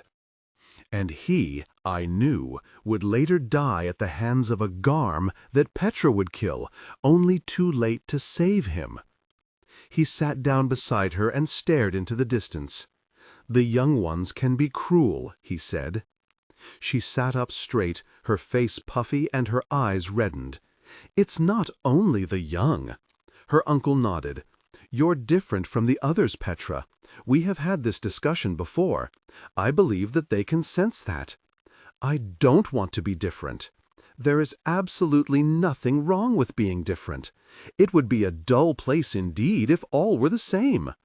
When she didn't respond, her uncle gave a searching look around and then pulled something from his pocket. It was his wand. "You really have no choice in the matter, as I had no choice," he said. She looked at the wand. "What bloody use is it?" "It has a great many uses, as you well know." I wish I didn't know how to use it. Many people would love to have the ability you and I have, Petra. It helps no one. You're wrong there. We have spoken of this before. I have shown you. They hate me. Because you can make things happen that are inexplicable? I experienced the exact same thing when I was your age. But I had someone who showed me that I was actually not odd, but special. "That makes you special?" she said, coldly, indicating his wand. "A mere possession cannot really make one special, Petra. It's how you live your life that does it." Blimey, I thought. Silenus from the parchment had told me that the bloke was definitely a Maladon, because the wand he had given to Petra was that of a Maladon. But Petra's uncle didn't sound evil. He actually appeared to be quite sensitive. And this completely turned upside down my opinion of Maladons. Could some of them be good? I supposed I had known the answer to that question all along. Petra was at least part Maladon, and she was good. In fact, I could have some Maladon in me, and I considered myself quite good. "I have something for you, Petra," said her uncle. I watched as he slowly reached in his pocket and pulled it out. I had seen the object before, many times. It was Petra's wand. She had told me that her uncle had given it to her. It had part of his fingernail embedded in the wood. To my surprise, she shook her head. "I don't want that, uncle." But her uncle seemed not at all shocked by her refusal. "I can understand why you feel that way, but let me explain something." She watched him, patiently waiting, as did I. He held the wand up. "You saved a child today from death. You did so at great personal risk. You did so despite knowing that your actions would be jeered instead of cheered. It takes a very special person to do that. And that is why, today, I give you your wand, because you have earned it, my very dear Petra." She stared at her uncle with a look that shook my heart. It really did. It was as though all the hurt and taunts and ugliness that Petra had faced all this time were seeping out of her for one divine moment. She reached out and gripped the wand. "Thank you, uncle," she said. And then the mists covered me once more. I flinched because someone passed so closely to me that we almost collided. I stepped back and nearly slipped. I looked beneath me to see cobbles, and ahead of me to see a stone building. It was one among many in a long line strung out down a broad boulevard. It was like the high street back in Wormwood, only far nicer. As I watched people come and go, there was a widespread sense of peace and prosperity. I blinked when I saw the sign of the storefront. "Arcane Artifacts, et alia, Colin Sonnet, Proprietor." Someone opened the door to head into the shop, and I slipped in behind this person, a tall, strongly built man in a luxurious burgundy cloak. As the door opened, a bell had tinkled. I looked around the shop and tried to take it all in, but it was really not possible to do so because there was so much to see. Long, low counters were on every wall. Under the glass, I saw objects all lined up in perfect rows. I drew closer to inspect the contents. There were aged coins, fat leather books, pieces of what looked to be bones, together with the entire skeletons of small beasts. There were myriad rolls of parchment next to sparkling ink sticks, and necklaces made of chainmail alongside jewels of every conceivable color. An eyeball of some creatures sat next to another creature's lethal-looking fang. A metal hand leaned against a shimmering bottle of liquid that smoked and sparked inside its container. On the walls above the counters were fastened all manner of things: heads of beasts, shields of metal, spears, swords, lances, a metal ball with pointy spikes. A full suit of armor hung from the ceiling. Stuffed winged creatures, both large and small, were suspended on long chains from the rafters. They seemed about to soar across the room and attack me. One of them looked like the drelns that had chased me back in the quag. A full black carriage sat against one wall. Next to that was a mirror that reflected nothing in the shop, but held the image of a dark sky with shiny stars scattered across its face like flower petals along a path. The floors were piled high with crates overflowing with interesting objects. An assortment of weapons and instruments and devices that seemed to hold scientific potential. Hats and cloaks and gloves. Long glass tubes filled with colorful liquids. And in a cage was an assortment of live small animals and birds, all surprisingly getting along swimmingly. "Colin, how are you?" I snapped my head around to stare at the man in the burgundy cloak as he greeted a small, thin, younger man who had emerged from behind a curtain. The younger man had a full head of red hair and a pair of finely wrought golden spectacles that sat halfway down his long, slender nose. "Gunther, I am never better, thank you." I blinked again. Gunther? Was this Gunther Adranus, Alice's husband? He was tall and broad-shouldered, and as he turned to look around the shop, my suspicions were confirmed. This was indeed Gunther Adranus. I had seen his portrait back at Empyrean. I had also seen his body in a silver coffin. Pillsbury had told me how Necro had murdered Gunther in his home, slitting his throat. I shivered with the thought that the man I was staring at would die a violent death. Then I studied Colin's sonnet. For some reason, I had imagined he would be muscular and fierce-looking. However, his appearance was far more like a scholar's than a warrior's. He was certainly nothing like Petra. Colin adjusted his spectacles and looked up at the tall Gunther. "And how is Alice?" Gunther's hearty smile receded. "It has been difficult. Losing a child during its birth. It is the worst possible occurrence for a parent, Gunther. I have my deepest sympathies. My wife will be coming by later with some food and other things, and to sit with Alice. Thank you, Colin, but I think Alice needs to be alone, at least for now. She is complex, but she is also very strong, the strongest person I know." "And I as well," replied Gunther firmly. My jaw had sagged as this conversation had gone on. Alice had lost a child. "The Janes are a hearty family," said Colin, "with many offspring." "Yes, and we will continue to try. Alice wants to be a mother. She hopes for a daughter." Colin smiled. "She is one of the few. Yet I agree with her sentiments. Men, I fear, are revered far above their qualifications." "Which is why she seeks a daughter," replied Gunther. He next looked at something in one of the counters while Colin attended him. I crept over to the cage and stared at the creatures inside. One had a puffy, furry face and was about the size of my hand. One of the birds had wings of gold and a beak about 6 inches long. There was a beast sleeping on the floor of the cage. It was long and muscular with curly golden hair.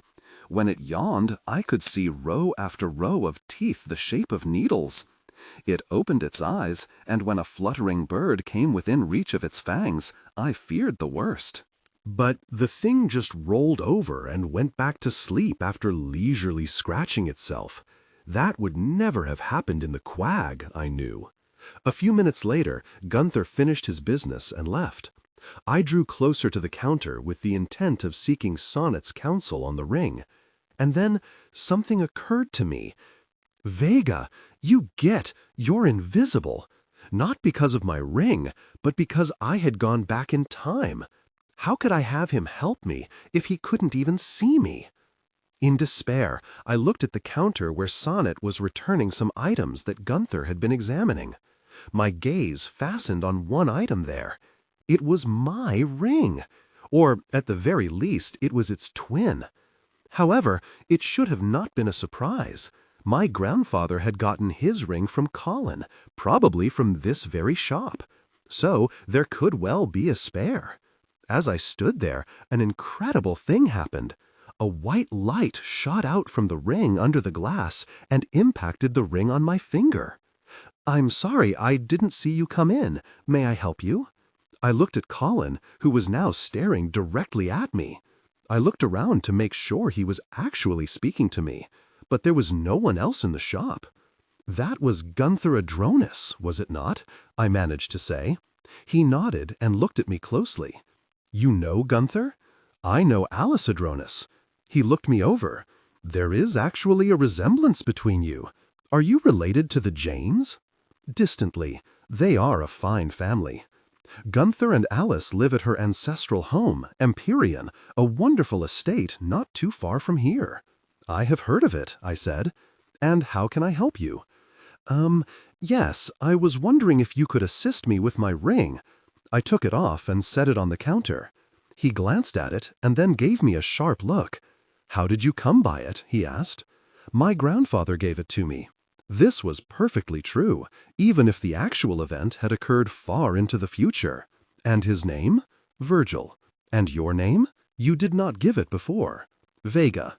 "I do not hail from here," I added quickly, "but I was passing through and noticed your shop. I glanced around. It is quite wonderful." He smiled. "Many have found it so." "The creatures in the cage over there? They are pets to be brought into homes. The one on the floor with all the needle-sharp teeth? That would be Amadeus. He is a canine. They are quite loyal and harmless to others, but not if their loved ones are threatened in any way. Then they can become quite fierce. I glanced back over at Amadeus. So, that was what a canine looked like over 8 centuries ago. They had changed quite a bit. Rightly so, I said. I have a canine who is quite like that. He nodded and gingerly touched the ring. Fascinating, I said. I see you have one nearly identical to it. Colin nodded. Yes, I have had it for a very long time. I must say that it is quite surprising to see a spare such as this. His comment startled me.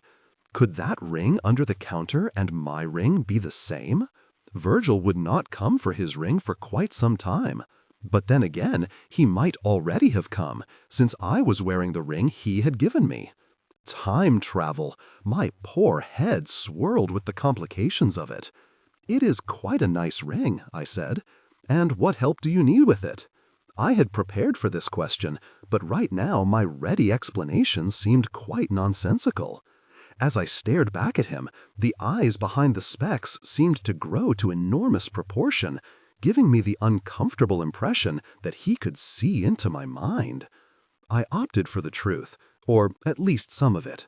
This is no ordinary ring, I said. How do you mean? Magic is born from necessity. I would not argue with you on that point, but what of it? I recalled exactly what my grandfather had told me that Sonnet had told him when he had given Virgil the ring. It can be the result of the confluence of mystical powers coming together at just the right moment. Quite a phenomenon of serendipity, but magic is often that way. Colin stared at me over the rims of his specs. I have written books on the field of sorcery. I know, I have read at least one. And how did you come by it? A friend. I found it to be very helpful, particularly for those who hate dark sorcery, but are concerned that one day they may need to fight against it. His gaze sharpened at my words. You are quite young to have such thoughts. I may be young in body, but I can assure you that I am mature beyond my years when it comes to the potential wickedness of others. His gaze flicked to my ring on the counter. I see. Yes, I think I see quite clearly what you mean. I picked up the ring, placed it on my finger, and then spun it slowly around so the tip was facing down. I take it you can still see me, I said. He nodded slowly. And I take it you do not wish to be seen? That's right. The ring, unfortunately, was subject to an interference by another. This apparently has stripped it of its true abilities. I was wondering if you could repair it. And you wish it to have its power returned so that you can? Deal with the wickedness of others, I replied. I took the ring off and handed it to him. Can you help me? He looked down at the ring before fixing his gaze upon me. I can certainly try, but it will take some time. When it is about to grow dark, you will return. I trust you have other things to do in the interim. I will find other things to do. He bowed and disappeared behind the curtain with my ring, and I headed back out into the past to see what I could see. I was glad of my long cloak because others here were wearing similar clothing. I passed down the road fronting the shops, keeping to the footpaths, for horses and carriages steadily rumbled past. The time for motor cars was apparently far into the future, although people did pop in and out on the street as wands tapped legs and the incantation passe passe was uttered. I looked, but could not detect an air of anxiety among the populace. I wondered how long it would be before the war with the Melahdans was to commence. Was it far enough away that I would not see any signs for it? Although Colin's sonnet had seemed to understand my words when I mentioned fighting wickedness. I stopped and pressed myself against one wall as a man and woman approached with a little boy skipping along behind them. It was Austraea Prine, and probably her husband. And the little boy looked an awful lot like the man I now knew as her son Archie. Austraea, because of the elixir of life, had not changed a jot, which is how I had so easily recognized her. However, she was much taller. She had told me that the weight of centuries had physically compressed her body. She wore a long green cloak. I felt my features grow somber. With all her magical ability, Austraea did not know, could not know what I did, that her life and that of her families were to be torn apart fairly soon. She seemed happy and carefree now, which only added to my misery at the dismal upheaval that would constitute her future. You worry too much, my dear, her husband was saying to Austraea. "That is an absurd statement," she retorted. "War is unthinkable. Things will be worked out. Necro is a good man, or I am much wrong." "You are much wrong, then. Nothing can be worked out with him." So, I thought, my question had been answered. It seemed the war was drawing near. Her husband sighed and pointed to some articles in a window. "Look, Archie, the hat you wanted." He and Archie went inside the shop while Australia waited outside. I tentatively approached her. "Yes," she said brusquely, eyeing me up and down in a severe way. "You're Australia Prine." "I know I am. And who are you?" "No one important." I stared at her.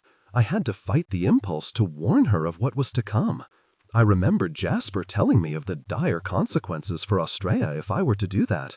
But would they be more terrible than what was actually in store for her? I said, "Do you know Alice Adronis?" "I do," said Australia, her gaze still scrutinizing me in an unsettling way. I understand that she has lost her child? Now Estrella eyed me suspiciously. "And how did you come to know that?" "I was in Colin's sonnet shop when Gunther Adronis came in. I overheard him." "You should not eavesdrop," Estrella said sternly. "I wasn't eavesdropping. Gunther has a booming voice." "That he does," agreed Estrella, her features relaxing a bit. "And men often do not know when to keep silent on certain subjects. I heard your husband say that war was unthinkable, but apparently you don't believe him?" She studied me closely. "Who exactly are you? Tell me." "Now," she added imperiously. "You don't know me. I'm a stranger, only having just arrived here." Before I could say more, a man approached down the street. He was elegantly dressed all in black. He was rather tall, with wide shoulders and long, slender legs. His chin jutted out and was bracketed by a solid jaw. A thin line of hair lay above his top lip. His eyebrows were narrow and followed the slope of his wide eyes. Then my focus was drawn to his clothes, and I flinched. Unlike the other men I had seen, who were outfitted in cloaks, this gent was dressed neatly in a three-piece pinstripe suit, tie, and bowler hat. He tipped his hat at Estrella, revealing immaculately combed hair parted down the middle. "Madame Prine, how wonderful to see you." She looked back at him with a face of granite. "Necro," she said stiffly. This attractive and well-dressed man was Necro?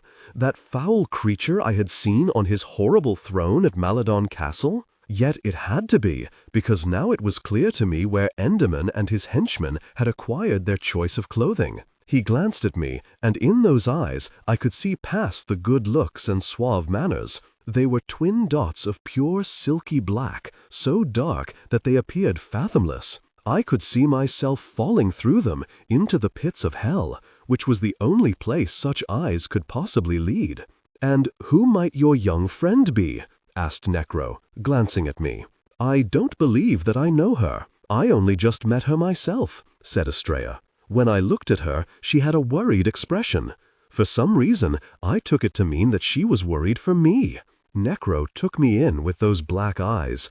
"A lovely addition to our humble town," he said smoothly. However, his words made me want to retch because his gaze ran up and down my figure in a way I did not care for. "Just passing through," I said. "Well, I hope that we meet again." He tipped his hat once more and was off. "We will meet again," I said to myself.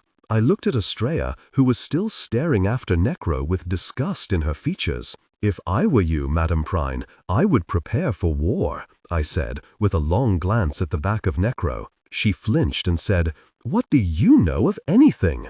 "A lot more than you probably think. Heed my words, for they are both well-intended and well-founded." With that, I hurried after Necro. He turned down one street and then another. I kept close enough to see his actions, but not so close as to arouse the man's suspicions. We reached a part of the town that, though as fashionable as the one I had just left, had taken on a coldness that had not been present before. As I looked up at the sky, it had darkened. Was it just a storm coming in, or was something else happening? The people hereabouts were uniformly dressed in dark garments, and while they looked normal, there was something in their countenances that told me that I had ventured into the world of the Maladons, even if they were not yet called that. People greeted Necro as he walked along. It was clear that he was both well-known and popular with this crowd. As I watched, Necro crossed the street and approached a couple walking from the opposite direction. I slowed and took in this pair, realizing who they were a moment later. "Jason!" cried out Necro to the tall, handsome youth. This was Necro's son, and the woman he was holding hands with was Uma, Bastian Cadmus's ethereally lovely daughter. "Father," said Jason perfunctorily. Necro tipped his hat to Uma, who glanced nervously away. "You are looking as lovely as ever, Uma," said Necro, in a way that struck me as rather creepy. "Thank you," said Uma, her gaze still averted. "So, have you set your wedding date yet?" asked Necro. This puzzled me, because I had always understood that Necro had not approved of this union. "Not yet," said Jason, with a glance at Uma, "but it will be soon." "Splendid," said Necro. "We will anxiously await that happy time. Until then." He tipped his hat again and was off once more. I crossed the street and slowly approached the pair as they remained standing there. "Hello," I said. They both looked at me. "Hello," said Jason, and Uma nodded and smiled at me. It was deeply unsettling to me that I knew that both of these beautiful young people were doomed. Jason would be stabbed to death, and Uma, in her personal agony, would drown herself. And again, as with Estrella, I was tempted to warn them of what was coming for them, but Jasper's words came back to me once more, and I held my tongue. Instead, I said, "I heard that man say that you are getting married." "Yes," said Jason, with a shy glance at Uma. "That's wonderful. I'm sure you'll be very happy together." I had to fight back tears because I knew their marriage would never come to pass. "Thank you," said Uma, who was now looking at me strangely. "Do I know you?" she asked. "Not yet," I thought to myself. "No, I've just arrived here." "Well, it's not often that one receives well wishes from a stranger. You must have a very kind heart. Perhaps we will see more of you," she added with an enigmatic smile. "Perhaps," I said noncommittally. "I'm Uma, and this is Jason. What is your name?" "Vega." "A curious name, but enchanting," said Uma. "Do you have family here?" "I might," I said evasively. "That man who was just here?" "Jason's father," said Uma, her disgust thinly veiled. "He seems delighted at your upcoming marriage." "Yes, he does seem to be," replied Jason. I looked at Uma, who said, "Yet not everything is as it seems." I shot Jason a look, but he seemed not to have heard her words. "Well, goodbye, Vega," said Uma, who was looking chastened at her remark. "I hope that we meet again." As I left them, I looked back and watched as they walked away. I took my wand from my pocket, tapped it against my leg, and said, "Pass travel." My destination was clearly in mind, Empyrean, but not the Empyrean with which I was familiar. I landed in front of the place. It looked much like it did in my time, though it was obviously much newer. The grounds were sumptuous and inviting. I glimpsed large marble statues set in strategic places and wondered if they had served as the inspiration for the enchantment of the outside staff at the Empyrean I currently inhabited. The stone and wood house sat there looking as unmovable as a star in the sky. The sky! I looked up and the sun was shining, and the coldness I had felt in the part of town I had just left was gone, replaced with an inviting warmth. As I peered out from under the cover of the tree line, I started. A tall woman was striding purposefully along a path on the right side of Empyrean. She turned and headed in my direction. As she drew closer, I could see who it was. I stepped clear of the trees and called out to her. "Hello?" Alice Adronis stopped walking and looked up. She was dressed not in chainmail, a warrior ready for battle, but in a long lavender cloak. Her face was strained, and I knew why.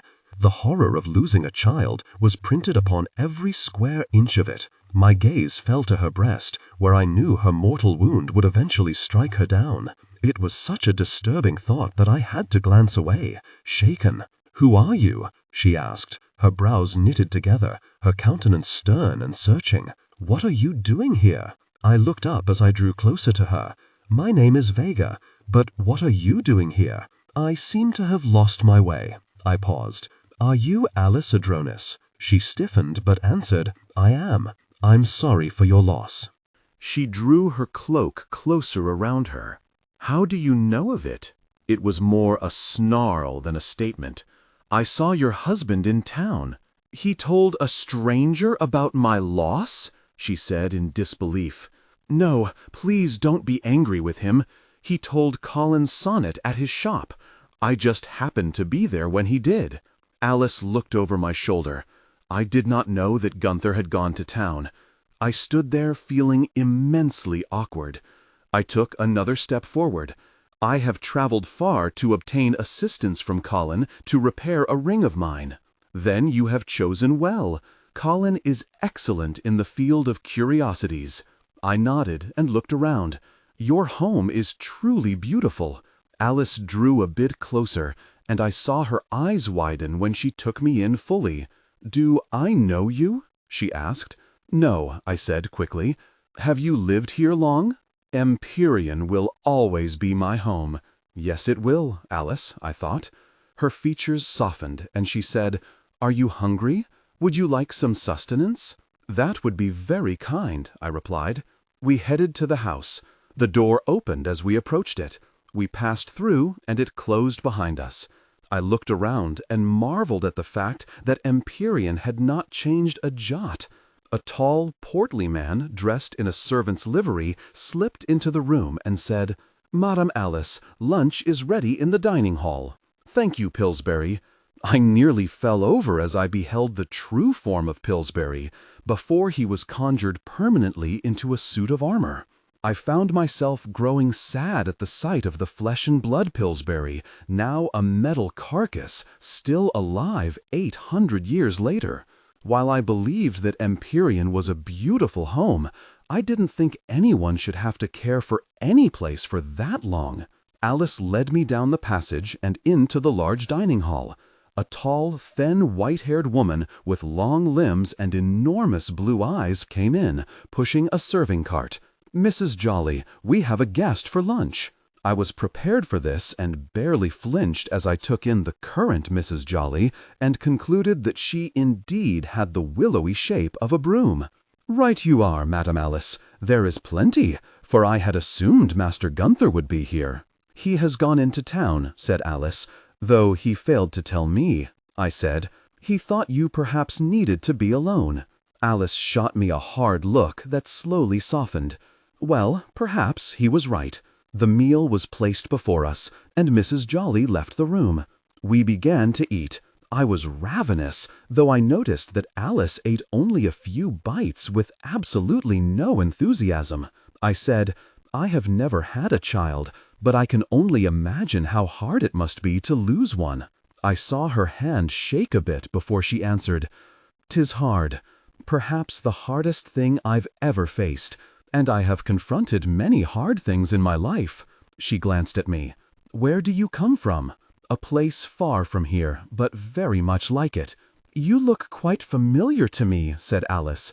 I noted it outside, and the sense is even stronger inside my home. I suppose we might have met somewhere, sometime, I replied cautiously. Before she could pursue this line of inquiry, I added, I saw Necro in town. I saw her lips purse and her eyes blaze. And what did you think of him? I think I have never seen a more evil bloke in my life. She lifted her gaze to mine. You are wise beyond your years. I saw Estrella Prine in town as well. She seems to understand this. But there are others, her husband, for example, who do not. Alice sat back and studied me. For coming from a faraway place, you seem to have a deep understanding of our politics. I have the advantage of being in a similar situation of my own. I wanted to tell her this situation was taking place 800 years into the future, but I thought that might have been a bit awkward over lunch. She wiped her mouth with a napkin. Indeed, I also saw Uma and Jason. They seem very much in love. I dare say they are very much in love. She hesitated and then continued, But love cannot conquer all. Truer words were probably never spoken, I said. I looked around the room. I can understand your desire to fill such a wonderful place as this with the sounds of happy children, and you will no doubt accomplish that. I had never heard of Alice having children, but I had no desire to say that to a woman who had been so cruelly bereaved. Thank you. You never told me your surname. No, I didn't. What I did next was perhaps a huge gamble, but for some reason it felt like the right thing to do. Alice had told me about the concept of empassion, or the fates. She said there was a connectivity between us. Well, I was going to put that theory to the test right now. I took out my wand and set it on the table. Alice's gaze was immediately transfixed by it. That the wand was the elemental was unmistakable. Then she looked up at me. Her features were so hard that they appeared to be like the statuary that sat outside the grounds of Empyrean. I had never seen her eyes like that, knuckles of iron that seemed too large to be contained by mere sockets. "Who are you?" she said in a hushed tone. I laid my gloved hand over hers. She flinched because she had to know that I wore what had once been her glove. "Someone who will always be your friend, Alice. Always. You will fight your fight, and I will fight mine."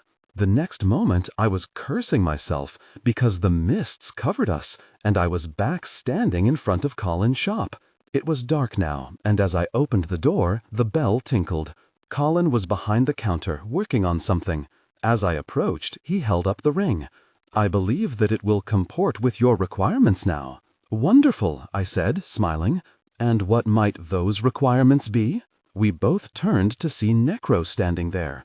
I had not heard the bell tinkle, yet there he was. I said, "A ring has many uses, does it not?" He stepped forward, his disingenuous smile far deadlier than the fanged face of a jabbit. "Does it? I should think it only has the one, as adornment for the finger." I slipped the ring on my hand. "Well, that may show you have much to learn." I looked at Colin. "I can assume that serendipity has struck once more?" "Most assuredly it has. What do I owe you for your services?" He held up his hands. "It was my pleasure to do so, Vega. I insist that I provide you something in return." "I think that you have already done so." I glanced at Necro, who was hanging on every word of this exchange. I nodded at Colin. "I thank you for both your expertise and your comprehension." I left the shop, and Necro immediately followed. "You interest me greatly, Vega," he said. I winced. I wished that Colin had not used my name in front of the man. I turned to him. "Do I? I wonder why. Perhaps we can have dinner together. I know an excellent place. We can have a discussion." "I can't imagine what we would talk about." "Can't you?" I smiled. "Actually, I can." And then the mists came once more, and the greatest enemy of my life disappeared. "Was your trip successful?" Eon asked as I appeared in front of him. I twisted my ring around. "Can you see me now?" "No." I returned the ring to its original position. "Then my trip was successful." "What will you do now?" he asked. "What needs to be done?" I replied. I tapped my leg, muttered my incantation, and a moment later I was standing on the steps of Empyrean. As I looked it over, I had a new appreciation for the place, having seen it centuries before. When I opened the door and stepped inside, Pillsbury greeted me. I looked at him too in a different way, having seen him without his armor. With a sudden impulse, I kissed his metal visor. If steel could blush, then Pillsbury just had. "Mistress Vega, are you all right?" "I'm smashing, Pillsbury, and I just want you to know how very much I appreciate all that you do here for us." He gave a short bow. "It is my true pleasure to serve you," he said. When he straightened, he added, "I was unaware that you had gone out. It was sort of a last-minute decision. Do you require anything? Food? Drink?" I shook my head. "I had something to eat, thank you." It was 8 centuries ago, but who was counting, I thought, as I headed to find Delphi. Finally found him up in Jasper Jane's old laboratory, poring over books. "What are you doing, Delph?" I asked. He looked up from a dusty tome. "Trying to find something that will help your dad. Where have you been?" I sat down next to him on one of the tall stools around Jasper's work table. "I've been traveling." He shot me a look. "Traveling? Where? Back in time?" He slammed shut the book. "Vega Jane, blimey." I slowly went through all that I had done while I had been gone, including getting my ring repaired, and all those whom I had met along the way. As I spoke, poor Delph's jaw dropped lower and lower until I feared it might smack into the table. When I finally finished, he gave me such a look of both reproach and wonder that I snapped, "What, Delph?" "You shouldn't have gone by yourself," he readily replied. "We talked about you doing such." "But I was going into the past. There was no danger. Like when you were nearly killed on that battlefield where you saw Alice, and you said they could all see you this time? Well, except for Petra." Right. Well, I wasn't hurt this time." "Necro, eh?" "Yes. And you said he looked all, well, normal, except for his eyes. You could tell in them, Delph, of the evil to come." He sat back, looking exhausted just by hearing of my adventure. "And Estrella when she was young, and Alice and her mate Gunther, and Uma and Jason." He leaned forward and looked curious. "Right, but you said that Necro seemed to want them to get married." I frowned. I was puzzled by that too. "And you saw Petra being shunned by others because she was different. Reminds me of somebody." "Who?" I asked curiously. "You, Vega Jane." "I'm sure she had great difficulty," was my diplomatic reply, ignoring his comment about me. "And she overcame it," he said, "like you did." "Okay, enough was bloody well enough," I blurted out. "We took an oath, Delph. Apparently some of my blood rests in her now, and some of hers was wicked into me. But I'm never going to be best mates with Petra, no matter how much you may want that." My words were fierce, and I expected some sharp retort, but Delph simply nodded in agreement. "I understand that, Vega Jane, and you don't have to be best mates. You just have to trust each other." "I do trust Petra. I've trusted her with my life, and she's done the same with me." "Then there's no problem, is there?" he said matter-of-factly. I once more started to say something, and then realized that Delph had outsmarted me, boxed me in with no way to get out. "I suppose not," I said unenthusiastically. "So, with the ring tidied up, what's your plan?" "To find John," I replied. He nodded. "That is all well and good, Vega Jane, and I know with your mum and dad here that's uppermost in your thoughts, and finding John would please all of us, especially your mother. But," I said, "I'm trying to find a way to cure your dad, and I know that Estrella is looking into it too. But we're fighting a war." I stood and put my hands on my hips. "What are you saying, Delph? Don't be mealy-mouthed about it. Just say it. You're our leader, so you need to lead us." I had a reply already, but suddenly the words seemed jargled in my mouth. Still, I had some ammunition I could use in this argument, and I decided to do just that. "Delph, if the Maladons do have John and are preparing to use him on their side, then we would be far better off with him on our side." Delph seemed taken aback by my argument. "And how will you do that?" he asked, seemingly genuinely curious. "With the ring, I can poke around here and there. I may see or hear something that could help us locate him." "Will I be allowed to come along on these little excursions?" "Why, of course, Delph. Perish the thought that I might manage it on my own." I grinned to show him that I was not being serious in the least. Well, maybe a bit, but he needn't know that. However, Delph did not return my smile. His gaze was downcast. "What's wrong, Delph?" I said. "Nothing." "Obviously something is." "Look, things haven't changed. We're still best mates." "You're right, Vega Jane, things haven't changed." And he left me there, wondering what the hell had just happened. Still puzzled, I walked down the stairs and out into the rear gardens. I had not seen Petra since I'd been back, and truth be known, I didn't really want to see her right now. I had been witness to some very personal memories of hers, and I was afraid that something in my features would betray this intimate knowledge. Thus I sought solace in the sun and the gardens. As I strolled along, I heard a noise that immediately drew my attention for two reasons. First, I could not see the source of it, and second, it was the sound of someone weeping. I hurried along a path that intersected twin rows of hedges and plunged into a thicket of trees.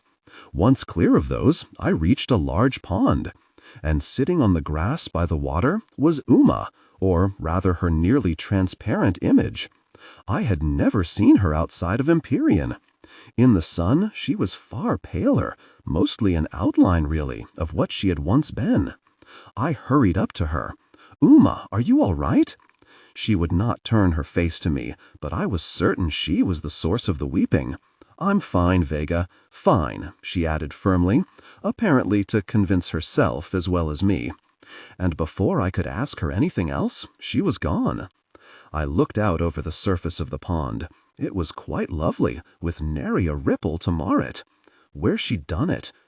I quickly turned around to see one of the statuary that worked in the grounds. This one was a large horse, staring at me from the copse through which I had come. "I'm sorry?" I said, mightily confused. "Where's she done it?" said the horse. It was quite unsettling to find myself conversing with a horse made of marble, but there you are. "Who?" I replied, rather stupidly. "Mistress Uma. Where's she done it? Killed herself." The horse raised a knobby foreleg and indicated the waters of the pond. I whipped around to stare at the smooth surface once more. "This is where she walked into the water with stones in her pockets? Were you here when it happened?" The horse nodded its enormous head. "Was workin' out here, I was. Well, I wasn't a horse then, was I? I was a bloke, name of Tom Pittman. Just started workin' at Empyrean, I had. See them bushes right there? I was cuttin' 'em back when I heard a splash. I turned around, and there she was, walkin' into the water. Then, before I could take a step, she'd gone under. I jumped in, swam around some, lookin' for her. But weren't no use. Dark in there, and mucky it is, and deep, and it's got vines and such. Nearly drowned myself, them clutchin' at me. By the time I got out and found help, it was too late. They pulled her out. Dead she was, pale as ice." I looked around at the lovely setting, which had now been transformed into something ugly and depressing in my mind. But why here, at Empyrean? The horse shook its head. "Dunno." And then the beast turned and cantered off. I walked to the edge of the water and peered into its depths. In my mind's eye, I conjured the image of Uma placing large stones in her pockets, staring at the water, and then making the decision to simply walk into the depths and end her life. How sad and dispirited she must have been. I had felt very low at many times in my life, but never once had I considered ending my life. There had been too many times when someone else was trying to do that for me, I suppose, to ever contemplate doing it myself. At dinner that night, my depression deepened. A little over half my army was still alive, and as I looked around the dining room at them, it was clear that a certain melancholy had set in. Though they had fought valiantly, my order that no further missions would be undertaken for the foreseeable future had apparently dampened morale. And who could blame them? I hated inactivity too. Yet our numbers were so small that to attempt additional skirmishes with the Maladons would be insanity itself. Even one more loss would be too many. The other cause of my depression was sitting across from me. My mother had not once looked my way since she had come down for the meal. She spoke to Delph, had even said hello to Petra, and thanked Mrs. Jolly for the fine food. She exchanged a few words with Estrella and with the silent and morose-looking Archie next to her. But for her own daughter, there had been nothing, not a word, not a glance. I would normally have felt anger at such a slight, but this was my mother. She had suffered terribly.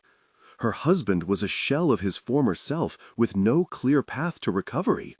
Her only son had vanished, perhaps into the hands of the Maladons, and she blamed me for this, rightly or wrongly.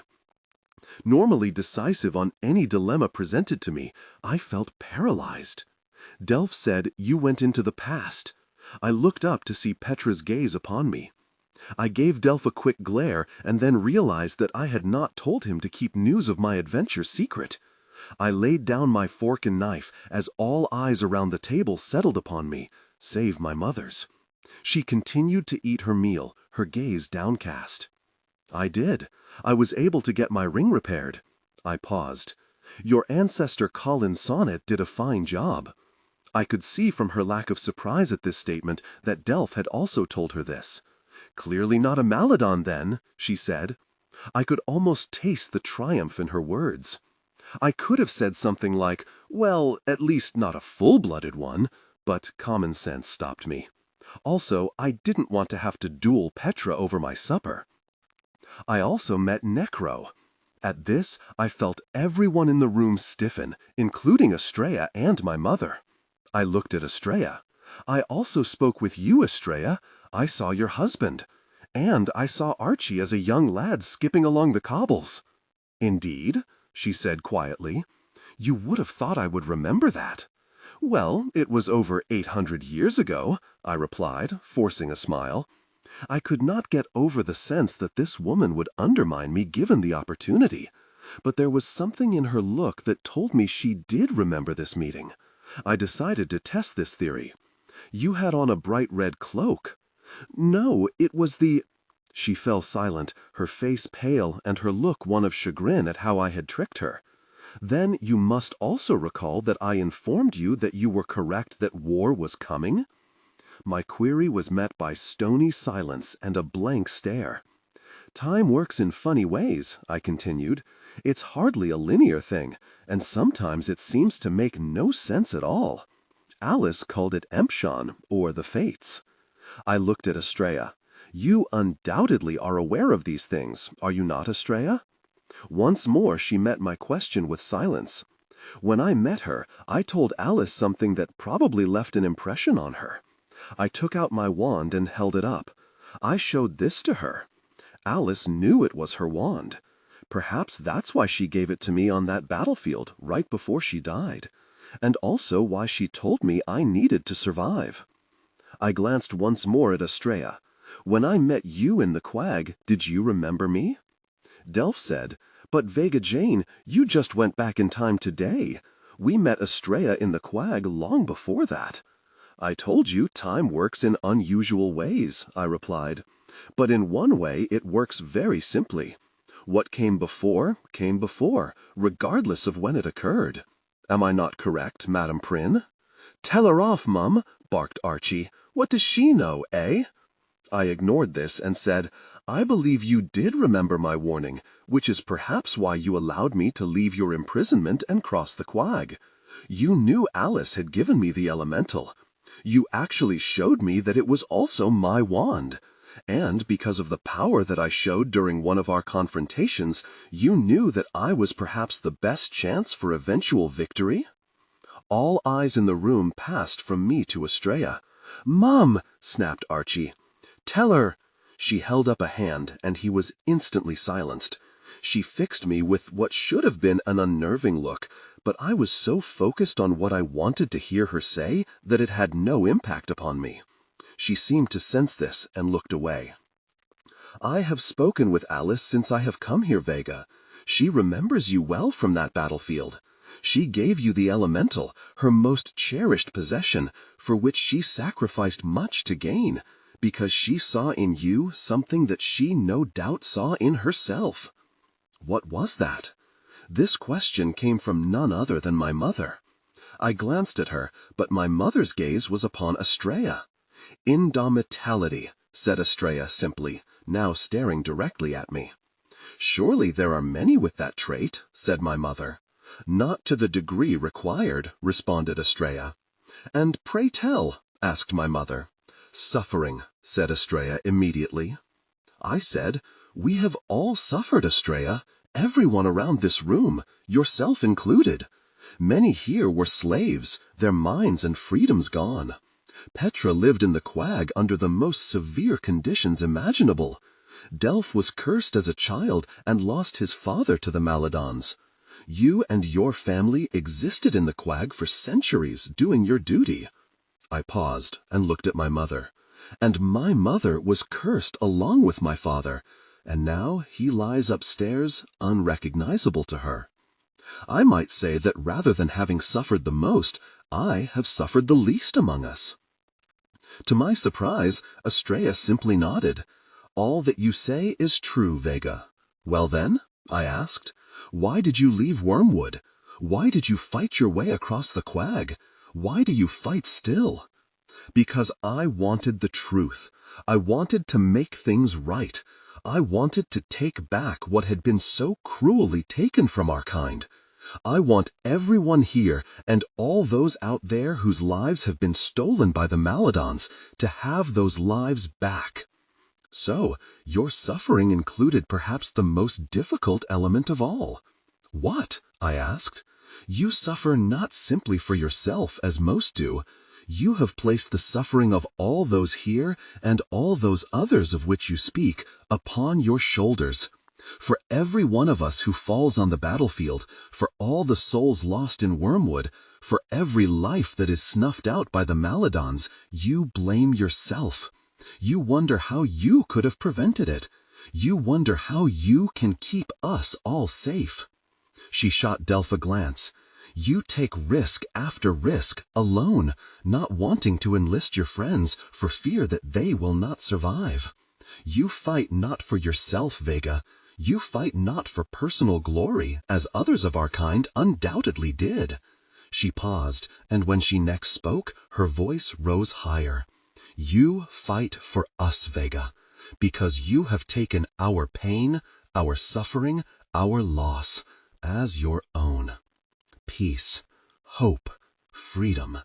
I felt dizzy at her words, dizzy and stunned. Of all the people I would have expected to say something like this, Estrella would not have even made the list. All I could think to say was, precisely in that order. Estrella smiled benignly. Precisely in that order. Although I have always considered hope to be the strongest among them, because without that we cannot have the other two. And that's what you do, Vega. You give us hope. Now my mother did look at me. Her lips trembled, and I saw tears clutching at her eyes. I felt the same physical reaction happening to me.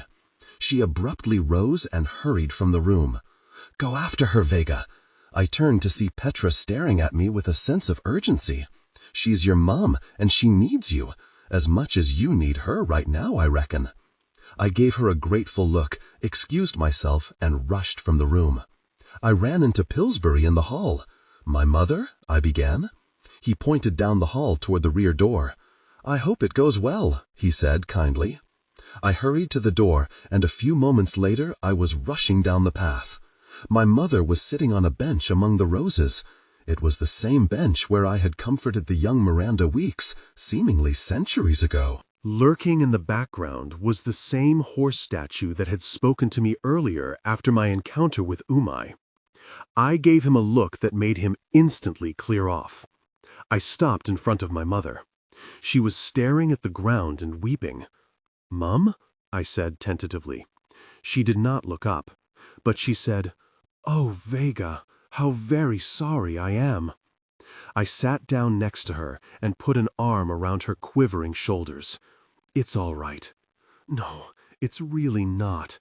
I have acted appallingly to you, my own flesh and blood. It's not easy, and you've been through so much." She wiped her eyes, sat up, and took my hand. She managed a brief smile before her eyes welled up once more with tears, matching my own. "I have thought about you every day since we parted ways in Wormwood, Vega. It was the same for me, every day." My mother suddenly looked wistful. "We were wrong, Vega, to leave you and John. No matter what we thought we could accomplish here, to abandon our children, it was inexcusable. You wanted to change things. You wanted to fight the Maladons. I'm sure you would have come back to get us." She gripped my hand more tightly. "We would have, Vega, but I am your mother, and I had a choice, and the choice I made was the wrong one.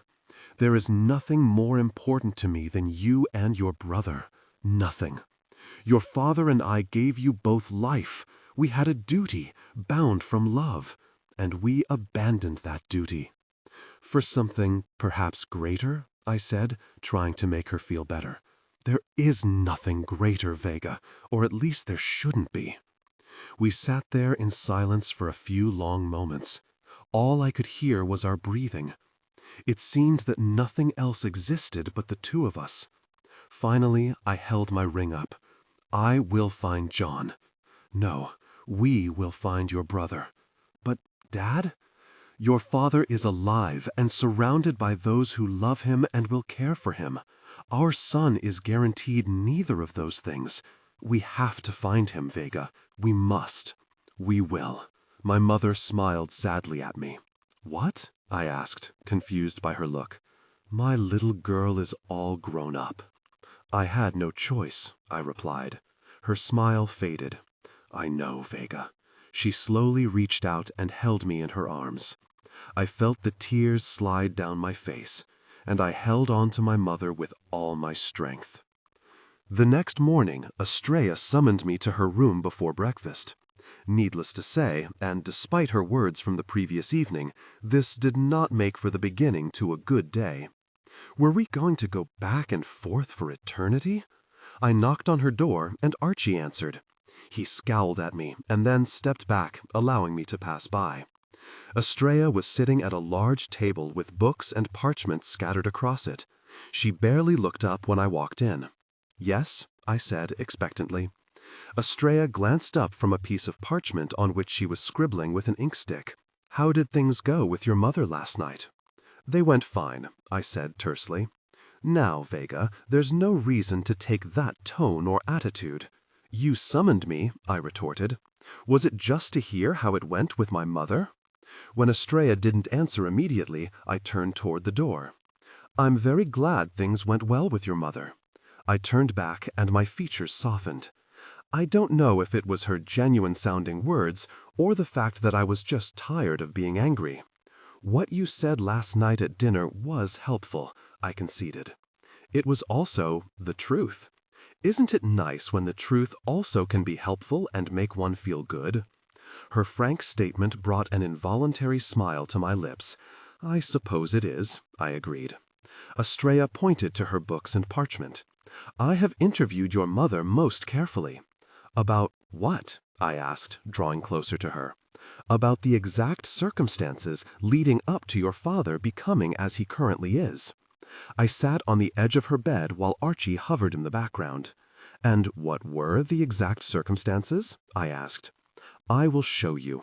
It's so much more instructive that way. She took out her wand and pointed it against one wall. Appearing there were 3 figures. Your father and the 2 Maladons with whom he was fighting. According to your mother, the Maladon on the left fired off a Jagata spell, whilst his mate hurled a Paralecto curse. She moved her wand around and the figures moved as well. Light shot out from the 2 Maladon silhouettes. What caused them to collide? I asked. My mum never said. Ah, well spotted, said Estrella. Now, your mother, in an attempt to assist your father, set forth a shield spell, but the 2 spells hit it at a heightened angle. So, instead of absorbing the twin blow, the shield spell caused the 2 Maladon curses to meld together, and thus entwined, they deflected off and, unfortunately, hit your father. She flicked her wand, and I watched as this very thing happened with the figures on the wall. I shuddered at the impact of the commingled spell on my poor father. But how did they get away with my father so badly injured? Ah, well, that goes to your father. My father! I let my thoughts hark back to the image of my father as he now was.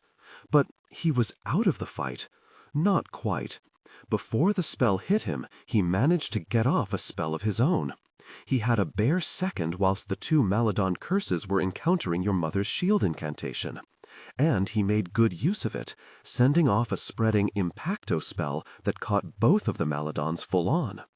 With them both incapacitated, your mother was able to get to your father and extricate them before Maladon reinforcements arrived.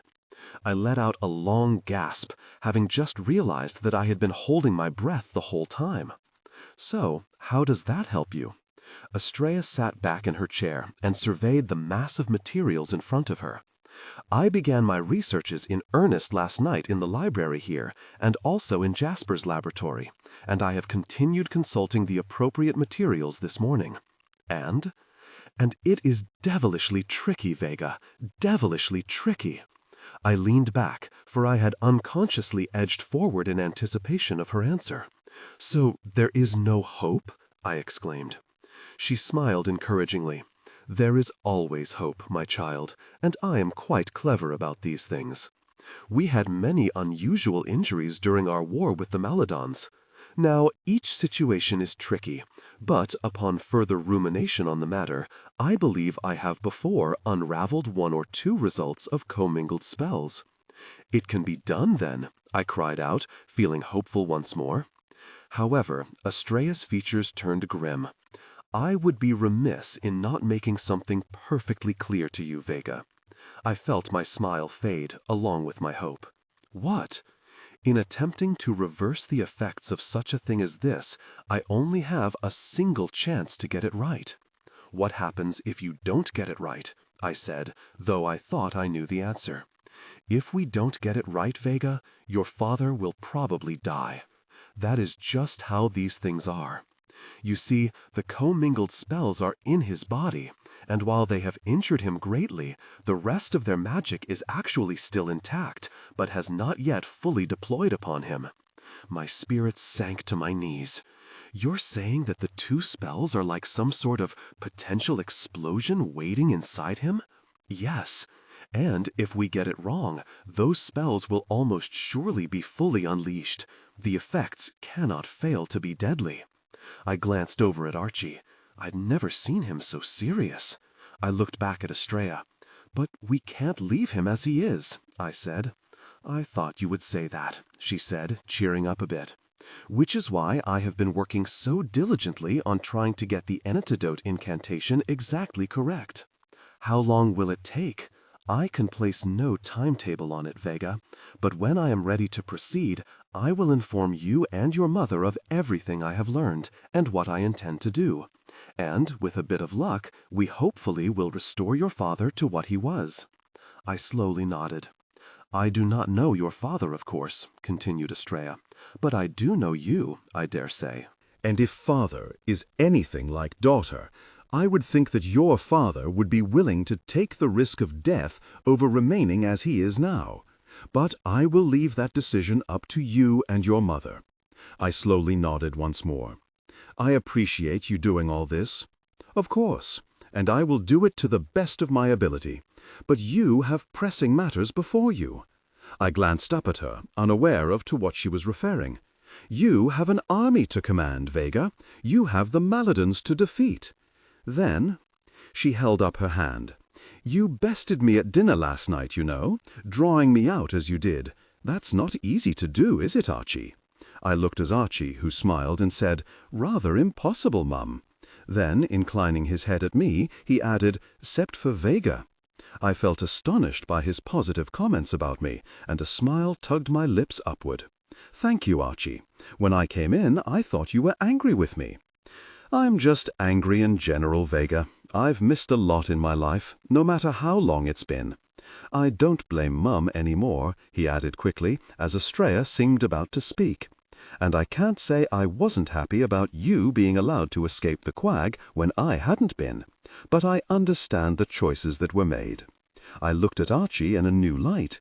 Just when you thought you had someone figured out, Estrella had been staring at her son, but turned her attention to me. "I did not answer your query last night, Vega, for I was feeling vain and taken advantage of by your quicker wit. But I will answer it now." She paused and seemed to choose her words with great care. "Like reversing the effects of commingled spells, the matter of time is devilishly tricky. I do not pretend to understand it. I doubt that Eon, though he is one who administers the very nature of time, is fully cognizant of all that is encapsulated over the ages, particularly when one manages to travel from one time to another. But did you know me in the quag at your cottage because I met you yesterday back in time?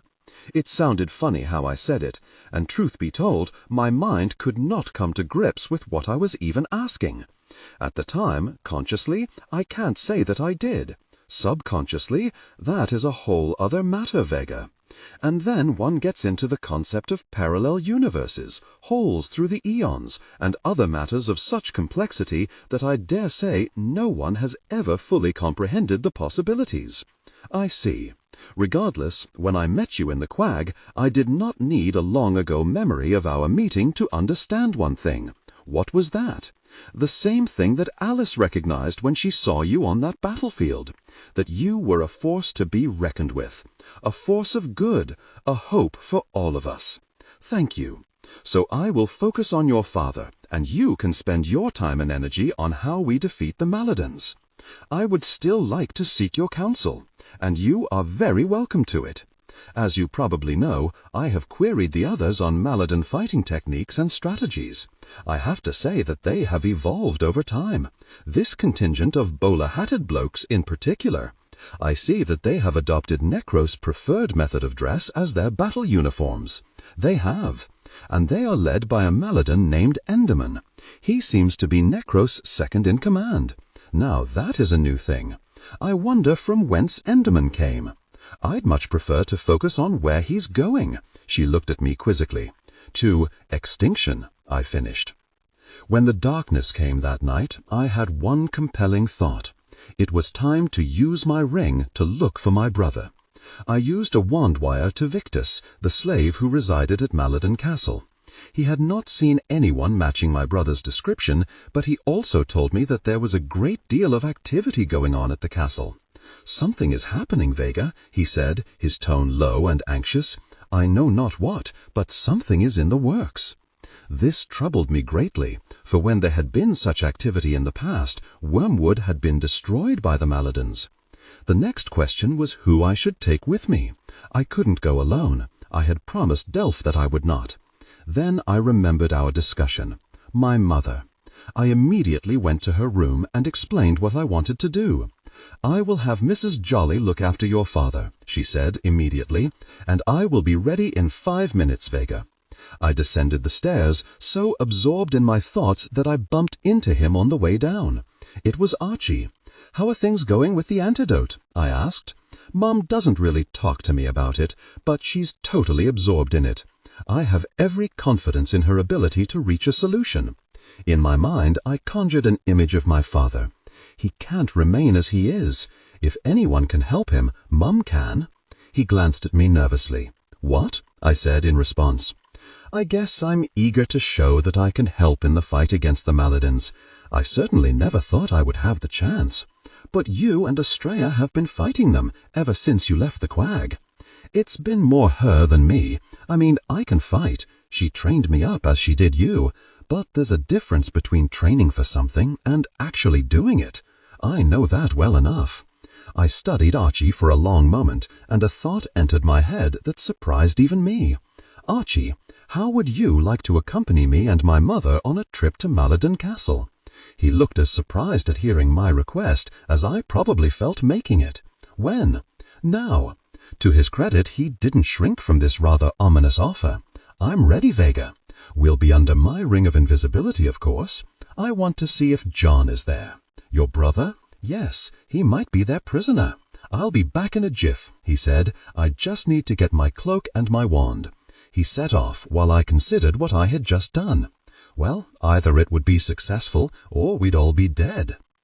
Blimey, is that it? We had just landed in front of Maladon Castle when Archie spoke. I nodded as I surveyed what was going on in front of us. There was activity with Maladons running hither and thither, as there had been on a previous visit of mine here. My mother was on my other side. She stared at the castle with interest. She had told me that she and my father had seen the castle, but never been inside. Well, that would change tonight. "The gates are open," I whispered. "Let's slip through, but keep close to me, and if you must speak, keep your voices low. We're invisible, but they can still hear us." "Right," said my mother, while Archie simply nodded. We made our way forward, and managed to ease through the gates after a column of cloaked Maladons. Once inside, I led them down a side passage. "You know your way around here?" Archie whispered as we stopped at the intersection with another corridor. "Somewhat," I said. "I haven't been all over the place, but enough to figure things out." "Where shall we start?" my mother asked. When I looked at Archie, he was as rigid as a tree, with his wand gripped so tightly in his hand that I was afraid he might snap it in two. I smiled and said, "First, Archie, relax before you keel over." He let out his breath, and I could see his body loosen. "Sorry, Vega. No need to apologize. I was the same way on my first visit here. It takes a bit of getting used to, if one ever does." I looked at my mother. "Are you okay?" She nodded. "I'm not afraid, Vega, though I guess I should be. I just want to find John and get us all back safely. That's the goal. Keep your wands at the ready at all times." I led them through a series of corridors. We occasionally passed a Maladon or two, but luckily no Goms and Jabbits who could smell us. "Where are we going?" Archie asked. "There's a room here where they stripped our kind of their magic. John might be there."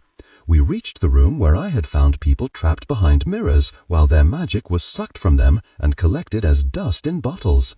I used a magnification spell to see behind the door. There was no Maladon keeping guard inside. I opened the door and we stepped through, closing the door behind us. I heard the moans instantly. I shot a glance at one of the mirrors and was struck dumb by what I saw. The wall was full of mirrors, far more than had been there before. They were much smaller, however, which had me puzzled. When I saw the figure inside the first glass, I nearly screamed. My mother didn't have the same restraint. She gave a sharp howl before she collected herself. "Roman Picus?" she said, rushing up to the first glass. Roman Picus, my old landlord from Wormwood, was indeed inside the glass. He was writhing and moaning, evidently in great pain. I had never been an admirer of Picus. He and I had been on opposite sides of every argument.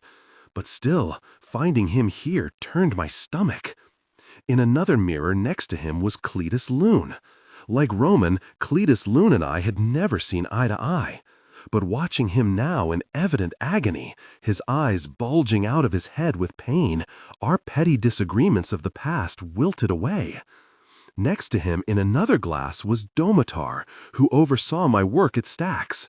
He and I had reached common ground before I left Wormwood, and he had told me some important things that had aided me on my way across the quag. Domitar was lying on his back with all his limbs clenched tight, as if he were on fire. Scream after scream escaped his mouth. I gave a little cry when I saw who was inside the next glass. Doof!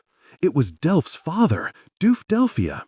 His timber toes, given to him to replace the legs he had lost in an accident, were gone, leaving him with his stumps. He was lying on his back, moaning. I tapped the glass. "Doof? It's Vega. Delph is safe." Doof didn't make any sign that he could hear me.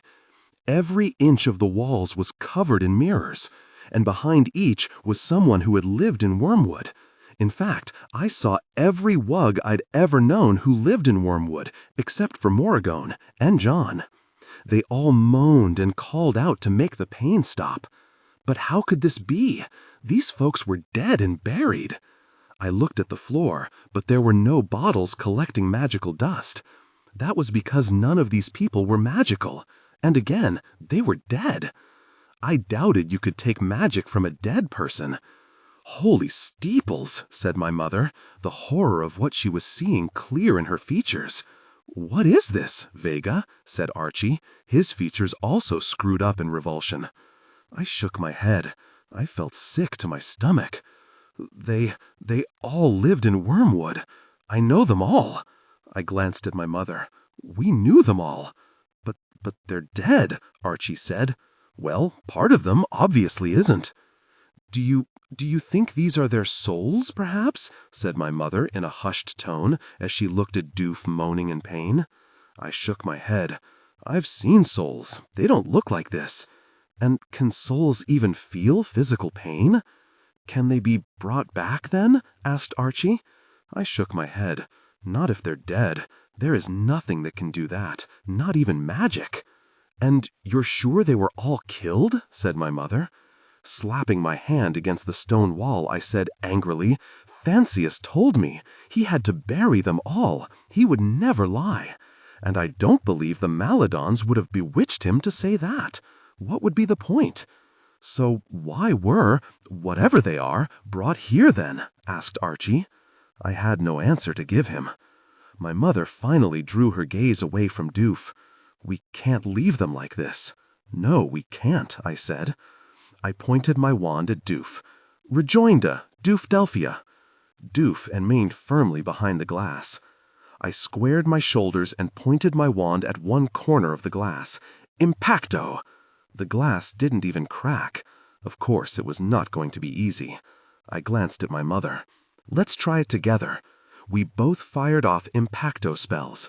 It had absolutely no effect. Doof continued to moan and writhe. Bloody hell, I thought. "Let me add my wand," said Archie. We fired off a trio of spells. It still didn't work.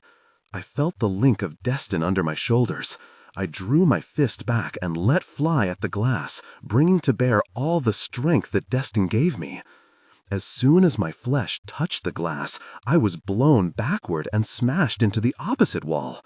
Bloody hell twice, I thought. We tried every spell we could think of, and nothing worked. Absolutely nothing. And our spells made noise. I feared that at any moment the room would be filled with Maladons pointing their wands. Even invisible, we could still be struck by their incantations and killed. As a last resort, I pressed the Adderstone against the glass and thought wonderful thoughts, praying that if I couldn't free them from the glass prison, I could at least lessen their pain. However, the stone was powerless as well. We were all exhausted and sweaty from so much spell work. I felt like I had fought a dozen battles. "Variat!" I screamed, and then froze and listened closely while my mother and Archie glanced anxiously around. When I heard nothing, I tried to pull a glass off the wall. It would not budge. I stepped back, breathing hard and contemplating what to do. I was still muddling over this when the door opened and 3 cloaked Maladons entered. We immediately pointed our wands at them. I whispered, "Archie, left. Mum, right. I've got the bloke in the middle." "Impacto," said Archie and my mother at the same moment. I cast my spell at the middle Maladon and put his mind under my control. As his mates slumped to the floor, my Maladon looked stupidly at the wall. Archie paled a bit when I told the Maladon to let his hood down. "Blimey," he said, "do they all look like that?" "Underneath, yes. That's a real Maladon, Archie." I looked at my mother. She had obviously seen Maladons in death during the course of their battles with them. Still, I could see the revulsion on her features, and they were revolting. It was like their bodies had been turned inside out, and the foulness inside was now visible to all. I said, "Okay, Maladon, explain the people in the glass. What are you doing to them? Why are they here?" The bloke mumbled, "Bad on, they are. Punished." "But they're already dead," I said heatedly. "Isn't that enough for you lot?" He shook his head, a demented grin spreading over his features. "We're always learnin', ain't we?" This response made me stiffen, and then I felt deeply intrigued. "How so?" I asked. "How we survive.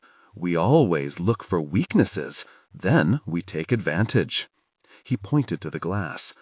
I looked at the suffering behind there. "What have you learned from them?" "Things," he said. "What things? Tell me," I ordered. "They ain't magical, for starters. That I know. What else?" He was about to say something when he clutched his chest and fell forward.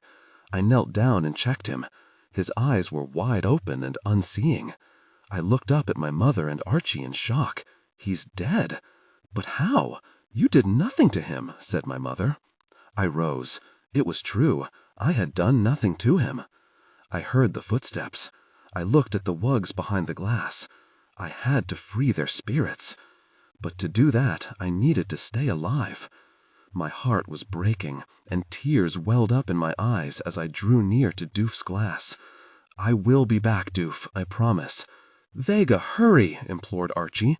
I broke off gazing at Doof. "Come on," I said decisively to my team. We rushed from the room. As soon as we turned one corner, we saw a group of Maladons coming toward us. They couldn't see us, but they were spread out, filling the hall from wall to wall. Well, two could play that game. I lifted into the air, pulling Archie and my mother after me. We passed over the Maladons and continued on our way. "Vega, what's going on?" hissed Archie.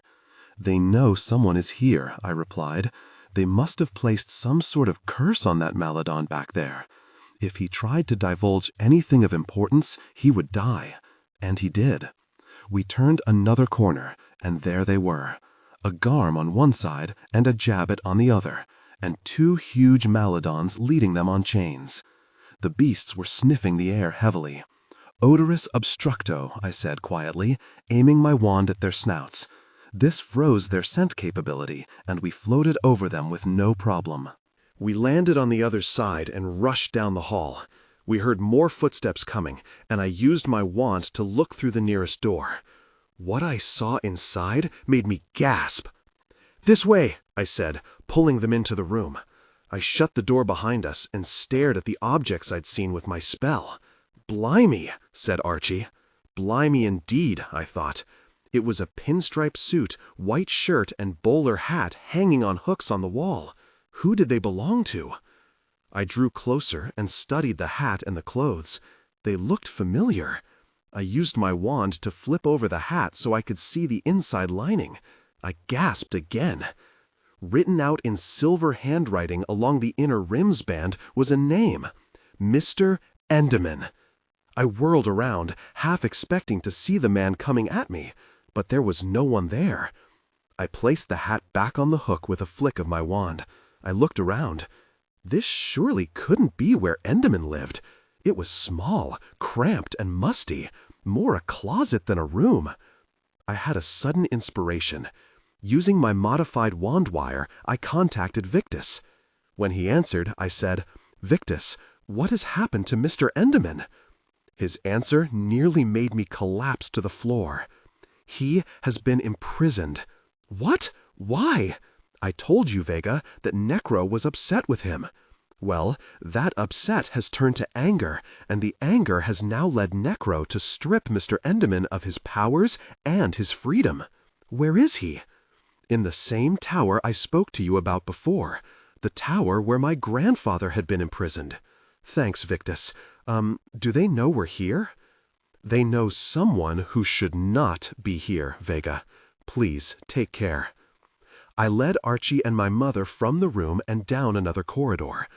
Burned into my memory was the way to the tower where I had nearly been crushed to death. We made our way swiftly toward it. Along the way, I wondered what sort of guards would be stationed outside the tower room. If they were already looking for us, they would be on high alert. And if we fought our way into the tower room, we might never get out. But when we arrived, I saw no guards. This made me extra wary. I took out my wand and cast the spell to see inside the tower room. I had to shake my head at what I was seeing, my wand twitching in my hand. Enderman was in there. He was stripped down to his underwear, and he was bound by thick black chains that were attached to the floor. I approached the door and used my wand to open it. I was surprised that it yielded so willingly, which put me even more on my guard. My mother whispered in my ear, "We need to take care, Vega. Something is not right." I nodded, and we slowly entered the room, our wands in defensive positions, our gazes revolving around the space. Enderman had not looked up at the door opening. He was simply staring at the floor. He was in his disguised state, not his original Maladin form. In a few words, I explained to Archie and my mother who and what Enderman was. Though we were invisible, Enderman turned his head toward us when I spoke. I gasped again, because his face was blank. I had identified him as Enderman by his hair and the line of his jaw and the rest of his profile. But his face, the slash of his mouth, his dangerous eyes, were no more. He was like all the other slaves I had encountered, faceless, their magic taken from them. I wondered if they had encased Enderman behind glass and collected his powers in one of those awful bottles. I kept my wand pointed directly at him, because face or not, he could be deadly, as I well knew. Yet there was something so pitiable about him that I could no longer stand it. The last person I wanted to feel sorry for was this bloke. I readied my wand and said, "Oregante." It was as though a lightning spear had entered my wand, and the bolt of energy had hit me directly in the chest. Endymion had not turned into a grotesque creature, as was the case with the other Maladins. I nearly dropped my wand. Jason, Necro's son and Uma's love, stared back at me. "Vega! Vega!" I came around and stared stupidly at Archie. "What? Does it feel funny in here to you?" I looked back at Endymion, or Jason. At first I thought it must be some sort of trick. There was no way the gentle, handsome Jason could be the wicked, grotesque killer that I knew Endymion to be. Yet as I looked into that face, I saw something strangely real. Pain. True pain. The kind of desperate, hollow void that forms an abyss that you think you can never claw your way out of. I know. I've been in one myself. "Vega!" said Archie more urgently. I refocused on him, pushing the tortured features of Jason from my mind. "What?" My mother answered. "Vega, the air. It's getting hard to breathe." I drew in a breath, gasped, and instantly knew she was right.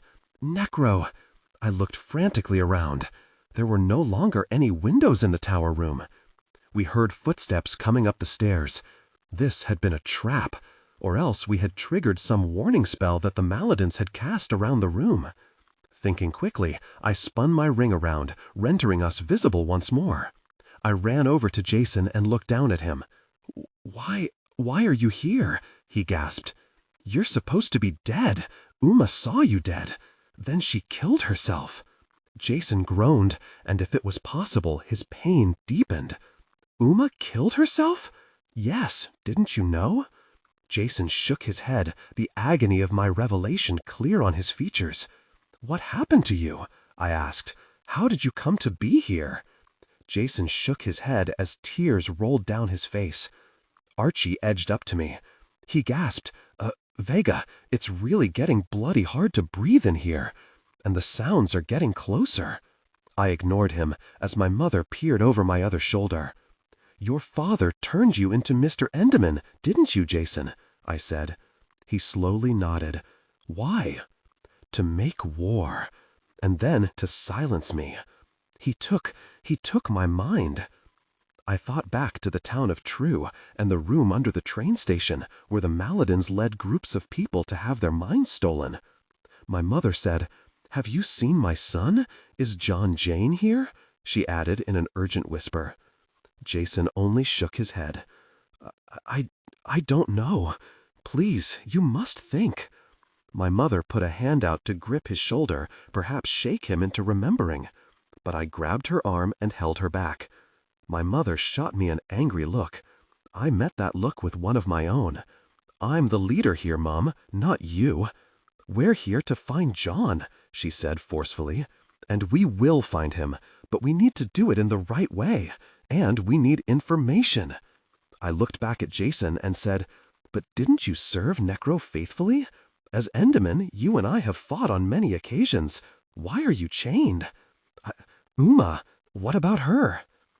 Vega, they're right outside the door," Archie warned.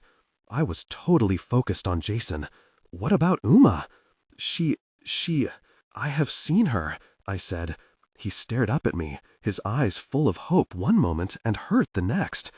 "You have seen Uma? Her spirit. She calls it regret. She loved you more than anything. With you gone, she had nothing to live for. Can you tell her? Can you tell her that I loved her just as much as she loved me? Perhaps more?" "I will, if we get out of here alive. Then I will do all in my power to ensure that you will be able to do so," he said, his voice for an instant growing firm and strong. The door flew open. I whirled around to see Necro standing there, our gazes locked, since I was not invisible. I saw triumph on his features, but not necessarily immediate recognition. But then again, the last time I had seen him had been 800 or so years ago. He slipped off his hood. "You must be Vega," he said. "I have heard much about you from various sources." He looked at me more closely, and I believe that we might have met at some point. Words coming out of that terrible visage were nearly unbearable. "Where is my son?" screamed my mother. Necro's gaze pivoted to her. "Madam, you have the advantage of me. I would be delighted to reunite you with your son. Tell me who he is. I might have him under glass in the castle." "Like your son?" I said.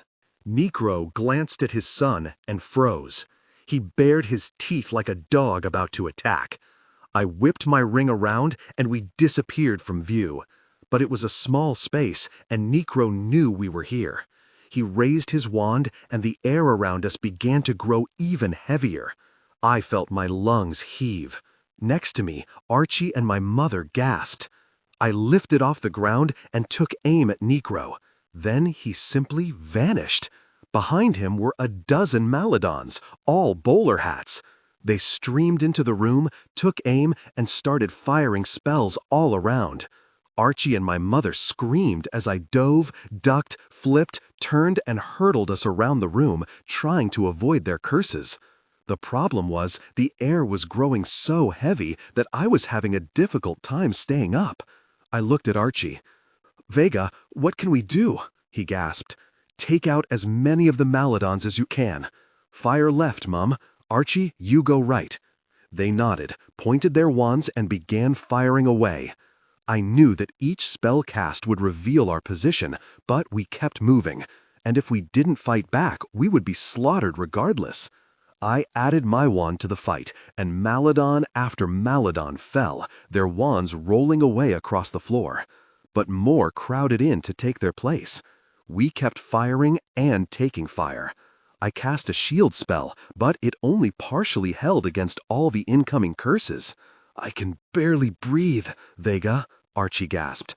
I too was starting to flutter in and out of consciousness. For some reason, this did not appear to be affecting the Maladons. And that was the moment he returned. Necro stood in the doorway. He looked around at all his fallen followers and showed no concern at all for them. Indeed, a smile played over his lips. He raised his wand slowly into the air. This would be it, I supposed. We were like birds trapped in a cage, helplessly flying with no way out. I didn't know what spell he would use, but I imagined it would finish us off. I had escaped such a situation before, using my elemental as a spear to blast my way through the high dome of the castle. Now I tried to line up my wand to take aim at him, to finish him off before he did the same to us. But I had made a critical error. I was all but out of air, and I could no longer see or think clearly, and my wand wobbled in my hand. "Vega," mumbled Archie, his eyes closing as he grew limp against the magical tether keeping him both invisible and in the air. I refocused on Necro with my wand. "Come on, Vega, you can do it. Finish the bloke. Rigor morte, and it's over. Do it."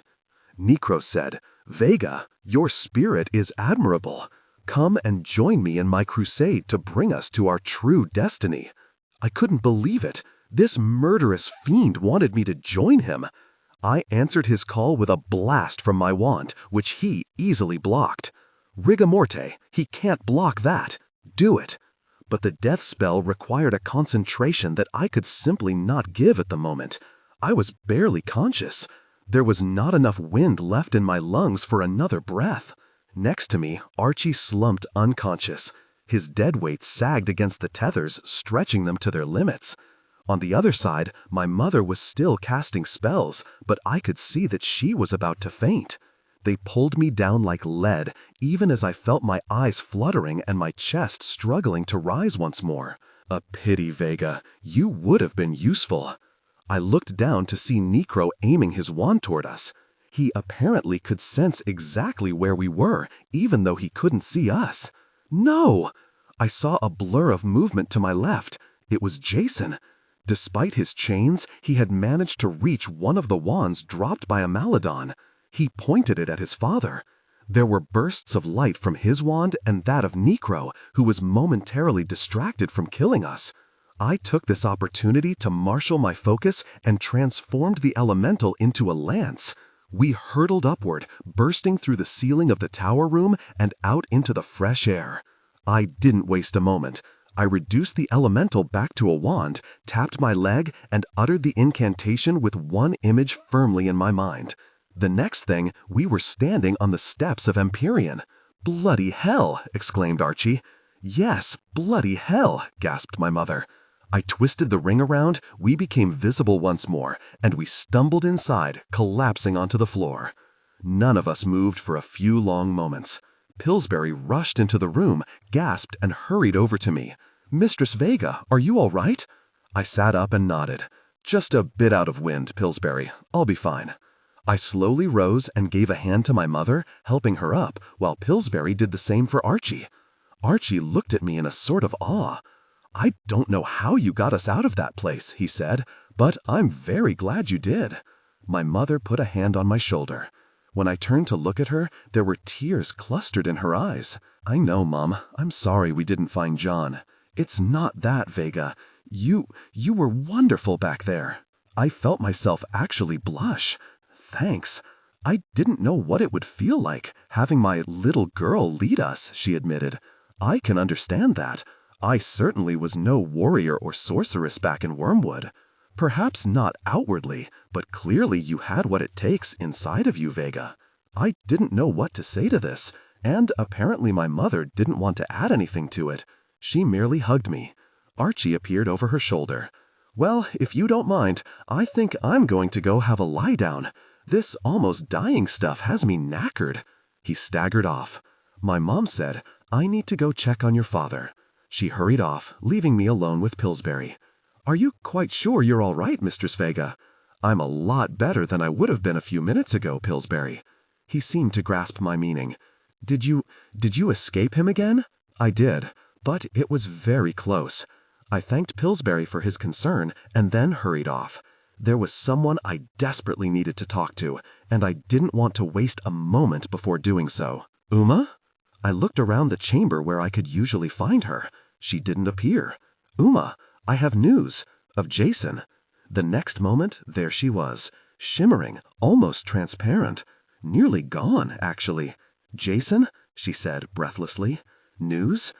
I nodded and leaned back against the wall, more for support than anything else. I was still feeling pretty wobbly, actually. What I'm about to tell you will not be easy to hear, but it's the truth, I swear it. She hovered there frozen in front of me. "Please tell me, Vega," she said. And I did. With some trepidation, because I knew it would come as a great shock, as it had to me. When I got to the part revealing Enderman to be her supposedly dead fiancé, Uma visibly shuddered. Then she broke down in sobs for such a long time, I finally said urgently, "Uma, Jason asked me to tell you something." As I had hoped, this made her stop crying. She looked up at me, her chin trembling, and her face as flushed as a spirit could manage, I suppose. "What?" "He told me to tell you that he loved you just as much as you loved him, perhaps more." I paused as she took this in. "And I would not be here right now if he had not attacked his father. By doing so, he allowed us to escape." Uma sank down to the floor, perhaps with the weight of all that I had revealed. I sat next to her. "I don't understand any of this, Vega," she sobbed. "He was dead. Jason was dead. I saw his body. I know. It seems inexplicable, but I think we can work it out." I paused, marshaling my thoughts. "Necro wanted to start a war between our kind and the Maladons.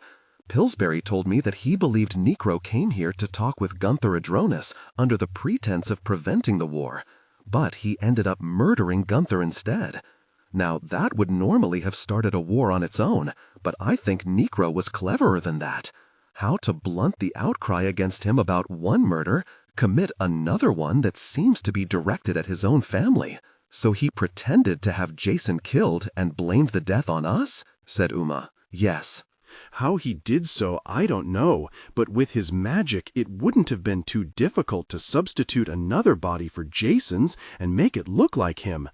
But you say that he turned Jason evil and made him serve his father? Jason was a good man, Uma. I've heard the stories that his father was worried that Jason would take over and commit to a peace. That was something Necro could never tolerate. But I also don't think he could let Jason's treachery, which is how he would see it, go unpunished. He took Jason's mind from him, made him wicked, and then made him serve in doing evil. I paused and drew a breath. And when I saw you both in town the day I traveled into the past, Necro seemed very eager for the marriage to happen. I wondered about that. But clearly it was all an act, perhaps to avoid suspicion. He never intended to allow the two of you to marry. He instead made certain that your love would be subverted to his own purposes. But you said Jason told you he loved me? So has his sanity returned? Apparently so. Somehow he finally defeated whatever his father had done to him. But how? After all this time?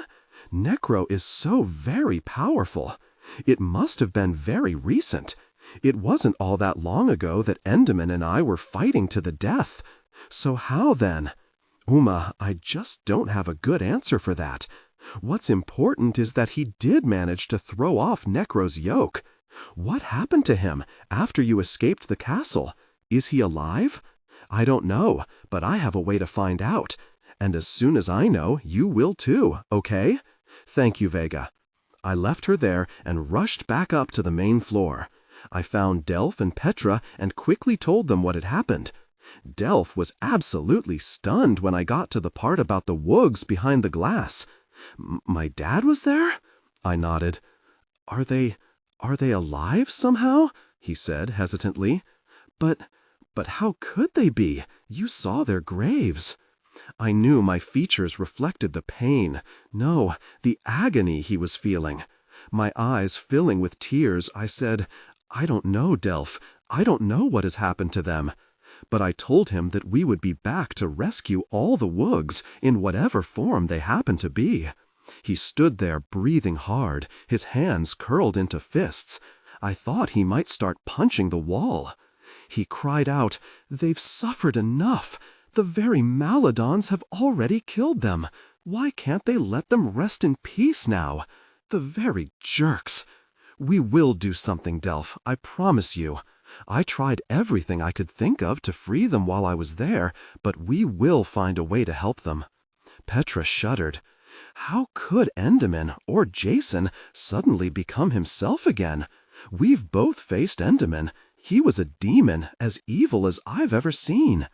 But you described the man far differently. He was no longer Enderman, I replied simply. He was back to being Jason.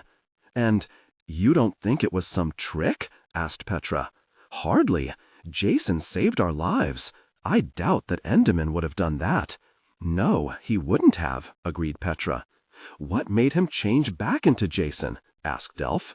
I don't know. That's the same thing I told Uma. But I'm telling you that the person I saw was Jason, not Enderman. Somehow he threw off whatever his father had done to him. Do you think he's still alive? Said Delph. I shook my head. In a duel with Necro, I doubt Jason would win. He wasn't even using his own wand. I've bested Enderman in a duel before, and I don't think I'm at Necro's level. I'd wager on you, Vega Jane, just like I did in the duelum. I smiled at his comment. But what did you learn that can help us? Interjected Petra, looking quite serious. My smile vanished. She had a point.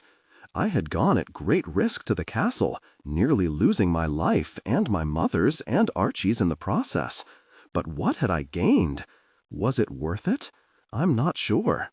Victus did tell me that there was a lot of activity at the castle, as though something important was underway. What could it be? Asked Delph. I'll ask Victus to try and find out. Something else occurred to me. If Jason was able to break free from his father's control, that shows that Necro isn't invincible. Petra said, That's true, but it doesn't mean we can't, I retorted. Why would they have brought the souls or spirits of all the Woogmorts and put them behind the glass? Said Delph slowly. I don't know, Delph. And Victus said he hadn't seen anyone resembling John, so he may not be at the castle at all. Then we need to look other places. I'm going to send search parties out looking for him right now." And I left it at that. Or so I thought. As I walked off, I turned back to see Delph and Petra in deep conversation, and something told me it wasn't about what we had just discussed. When Petra looked like she had been slapped at something Delph said, I hurried on, because something told me this was not going to end well. However, I heard running footsteps behind me as I was racing up the stairs. Of course it was Petra. She stopped running and faced me. "How did you know?" she said fiercely. I turned to her. "Know what?" "That I suffered so much in the quag? That's what you said to Estrella at the dinner." My face screwed up in confusion. I said, "You told me yourself, and I found you in there. You were hardly in the best of circumstances." Her eyes flashed at me. "According to you? What is your problem?" I shot back. "You're lying to me." "I am not lying to you. Delph just told me," she screamed. My spirits sank. Holy steeples, Delph, can you keep nothing in confidence? "Delph told you what?" I said miserably, though I well knew the answer. "About your going back in time. About your seeing me, and the others, and what they called me. And yet here you stand lying to me?" I felt my face redden. "Look, Petra." She suddenly shoved me so hard, I nearly toppled over the banister. I caught myself and jerked forward. "Petra, stop." She shoved me again. My back hit the banister, and I felt pain shoot up my body. I pushed her away, and she stood there, fists clenched, chest heaving, but at least she was no longer attacking me. "Look," I said calmly, "I'm on your side. I saw what they did to you. It was wrong. I felt so sorry for you, Petra." As soon as the words left my mouth, I knew they were a mistake. The look on her face became as murderous as Necro's. Her fist lashed out, catching me in the belly and doubling me over. Then she punched me full in the face. "You feel sorry for me? To heck with you. To heck with you, Vega. I don't need your sympathy. You're pathetic." I slowly straightened and looked at her with the blood pouring down my face from my bloody nose. She was staring madly at me, angrier than I had ever seen her. But then, so was I. Before I could catch myself, I grabbed her by the throat, and with the strength that Destin gave me, I lifted her right off the floor. She kicked and punched at me, but I held on. She grabbed my hair, and still I did not break my grip. I felt something pulling at me, grabbing, punching, someone screaming my name. "Vega Jane!" The next moment, I felt a terrible pain in my head, and a spurt of blood shot out from my forehead. I felt myself growing weak, and then faint. "You're killing her!" someone shouted. Battling the pain in my head, I looked first at Delph, who was next to me, and then at Petra, who was hanging limp in the air. I instantly let go, and she fell to the floor. Delph knelt beside her. "She's not breathing," he cried out. My mind seemed to return, and I grabbed the Adderstone in my pocket and waved it over her. "Please, Petra, don't be dead. Don't be dead, please." With a gush of air, she sat straight up, almost hitting me in the head with hers. As she sat there regaining her breath, Delph whirled on me. "What was that about? Why the very heck did you tell her what I saw?" I shouted at him. He blinked. "What?" "That's what this is about," I snapped. "You told her what I had seen, and she went nutters and attacked me." Delph looked over at Petra, who was holding her throat and shooting daggers at me. "Pet, I wouldn't have told you if I'd known this would happen." "What did you think I would do?" she gurgled, still holding her throat. "But Vega didn't know she was going to see you in the past, and I certainly didn't do anything to you," I said. Petra jumped up and raced off before I could answer, just like she had when those awful folks had called her names. "I'm sorry, Vega Jane," said Delph. "I didn't mean for that to happen." I let out a long breath. "It's not your fault." I looked around at the empty hall. "I'm just glad no one else saw this. I could hardly expect them to follow me into battle if they saw me trying to kill Petra. I looked down at my hands, which were still shaking. I've never lost my temper like that before, Delph. I can't believe that I almost killed her. I looked up at him, tears now mixing with the blood. I mean, I love Petra. I would do anything for her. I did the Oath of Oblivion with her. I touched my forehead where the blood had come from. Under my fingers, it almost felt like a wound was closing up. If I had killed Petra, I think I would have died, because I would have violated the oath. I need to go after her, I said. You think you should let her calm down first? Said Delph anxiously. No, because we might all be dead from old age before that happens, so I think I need to deal with this right now. A minute later, I knocked on Petra's door. I could hear her inside, but she didn't reply to my knocks. Finally, I used my wand to open the door. She jumped up from the bed and glared at me while I closed the door behind me.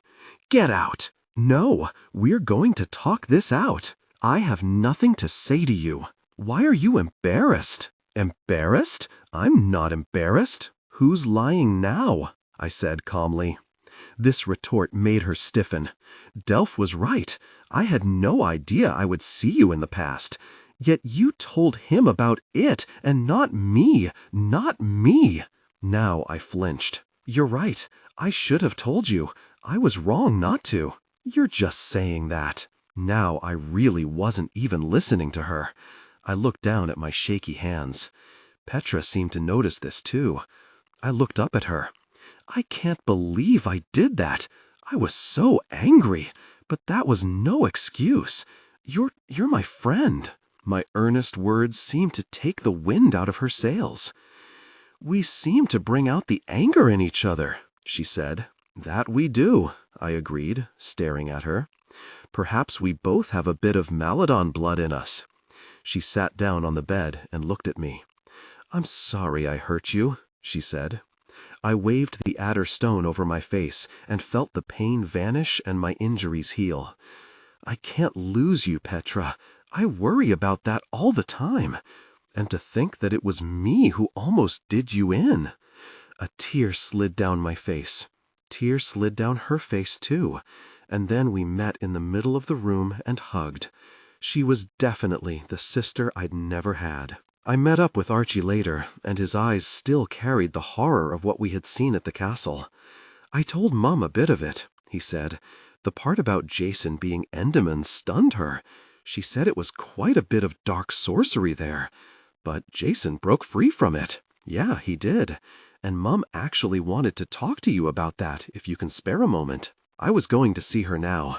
I've been to see my father, and he's much worse. Whatever plan she has to cure him needs to happen soon. Right, follow me. We made our way to Estrella's room, where I once more found her surrounded by piles of books and reams of parchment. She looked up from the pages of one tome when we entered and waved us over. Archie told me about what you saw and did. She leaned back in her chair. Archie also told me that Necro came into the room, but then left so that his minions could take you on. He only came back in when the tide turned against his men. I hadn't focused on this before, but I nodded. That's exactly right. Is it important? It very well could be, she said earnestly. How so? I asked curiously. I have the benefit of having known Necro intimately. I also fought against him centuries ago. I well know that he was at the forefront of his followers. You could say many bad things about him, but one could never call him a coward. Yet he left you, his ultimate nemesis, to others. I wonder why. Why do you think? That's the key. I must think on it, Vega. I plunged into why I had come to see her.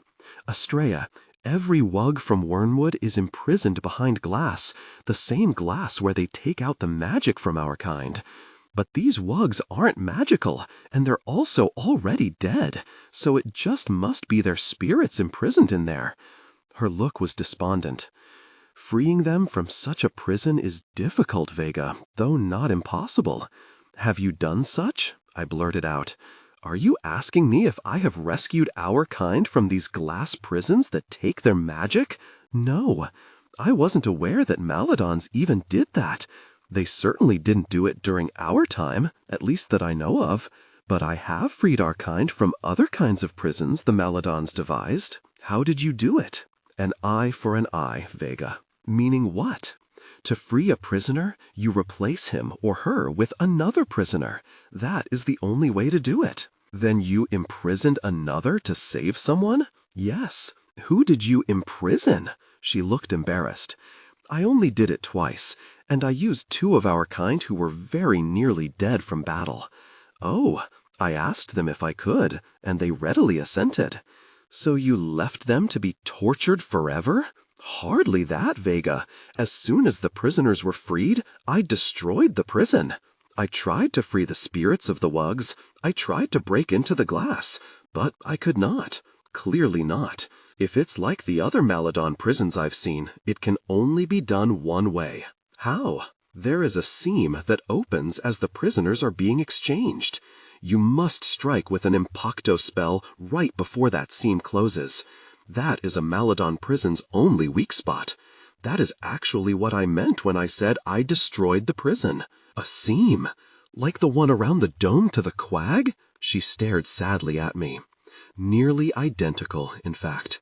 The quag's only imperfection. And the spell to exchange the prisoners? She took out her wand and used it to make 3 slashes in the air. Periculo nomadis. She set her wand down. But freeing spirits? I do not know how it can be done, for you cannot exchange a spirit for flesh and blood. At least I have never done so. My spirits plummeted. She glanced at her book and started. Oh, but where is my head? I think I might have something to help your father. I drew closer and looked down at her work. What? I said eagerly. Because time grows short. There is an ancient concept called twining. I looked puzzled, because I was. Twining? What does that mean? In response, she held up a piece of parchment on which were drawn a series of symbols. What happened to your father was very rare, an anomaly of staggering proportion. In order to reverse the effects of such an odd occurrence, we must fight fire with fire, as it were. You mean an anti-incantation of similar rarity? Precisely, Vega. You've hit the nail directly with the mallet. And that is where the field of twining comes into play. Look at this. She laid the parchment down and pointed to the various symbols. Now, the sphere here represents the totality of a particular subject. All factors and their variations and derivations. Of course, here we would put in what happened to your father. Then the effects of 2 precise spells intertwining before impacting him. Now we apply the theory of twining to that. But how do we do that? She took out her wand and pointed to another sphere she had drawn on the parchment. It had all sorts of odd and indecipherable symbols around it. This is the twining sphere. What it takes into account is all the factors of the intertwining of the 2 spells and their variations, and applies it in coming up with an anti-incantation that precisely mirrors the problem. You mean like a formula of some sort? Like the elixir of life? It is an exact way to reach a precise goal. Now, I do have to tell you that with something like this, there is no such thing as complete precision. Even the sphere cannot anticipate every single outcome. Therein lies the danger associated with doing this. But it is the best plan I can come up with, having looked at every other I could think of. I looked over the drawing and nodded. You have done well, Estrella. I could never have come up with such a plan. Will it be ready soon? Within the week, once the calculations are fully complete and a spell is decided upon. So you'll do the anti-incantation, I said, expecting her to simply confirm my statement.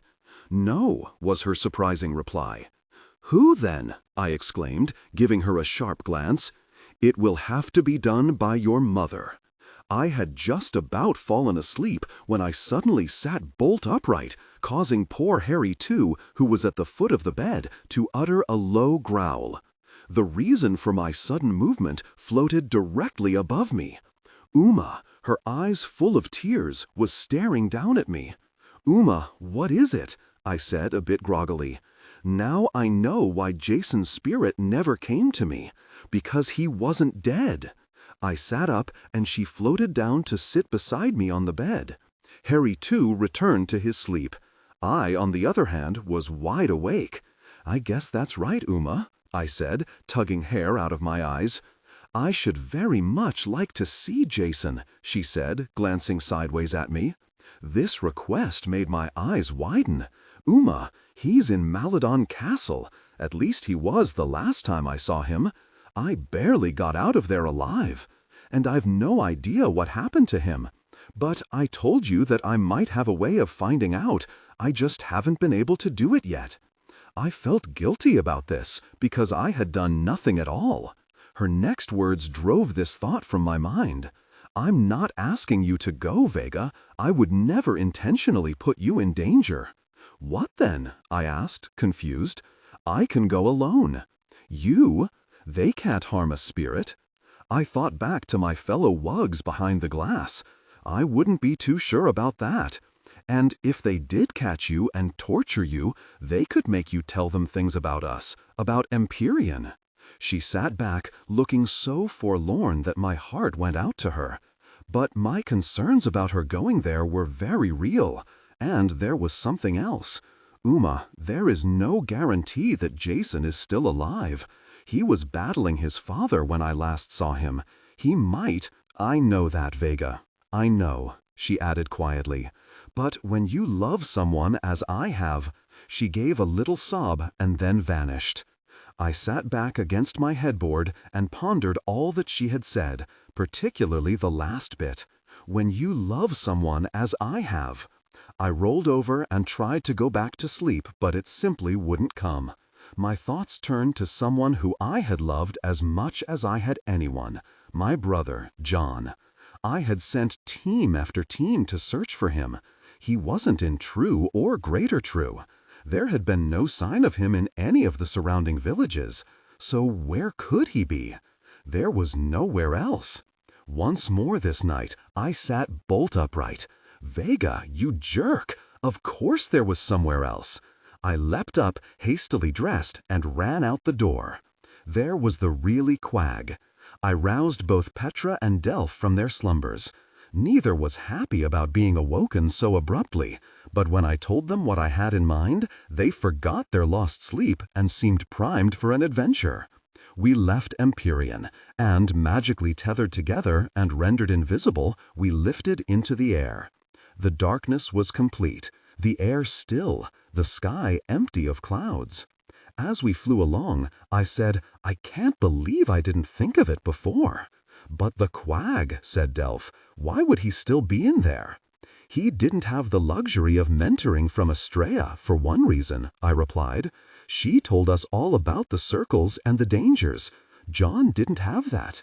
For all I know, he's still wandering around in there.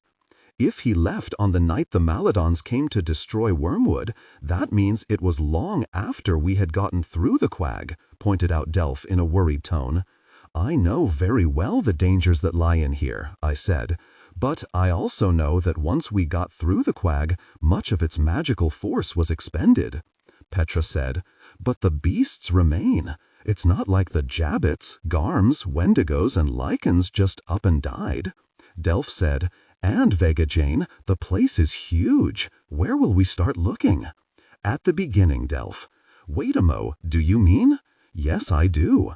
And in keeping with my words, I pointed us toward the ground. We landed a minute later and looked around into the darkness. What's here? Asked Petra. This is the spot where Delph and I really entered the quag, after flying down a cliff with a herd of Garms and Frecks after us. Delph nodded and looked around. Right, Vega Jane. This is where it all started. Feels like hundreds of years ago. But it looks the same. Doubt the Maladons bothered much with this. He looked up the cliff. They just wanted to destroy Wormwood, he added darkly. Okay, but what's here that's so important? Asked Petra. The kingdom of really Cataphile, answered Delph. Cata, what's this? Said Petra. Bones, I said. The kingdom of bones. The creatures who live here are called echoes. They have grass growing off them. That's weird, said Petra. It's how they evolved, for protection from other creatures, and it also allowed them to more efficiently hunt. They are a very nice group of beings, I added. Delph said, and there are creatures down here called gomes. They got knives for hands. And grubs, which can eat through rock. Blimey, said Petra. And I thought where I lived in the quag was strange. Like Vega said, they're nice, even the grubs. I actually felt sorry for them. I was only half listening to this, since I knew it all anyway. It was around here, Delph, I said, using my wand to illuminate the dark.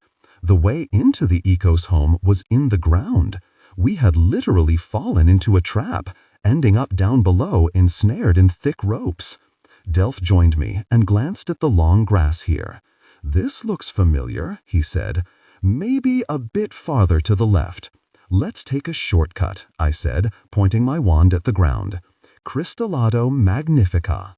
And there it was, maybe 10 feet from us. The open hole and the wooden machinery, metal pulleys and rope netting that had rendered us captives. Looks all rotted, said Delph as we hurried to this spot. I flicked my wand and the ground cover was removed. We stared down at the revealed abyss. Steps over here, noted Petra, peering through the gloom.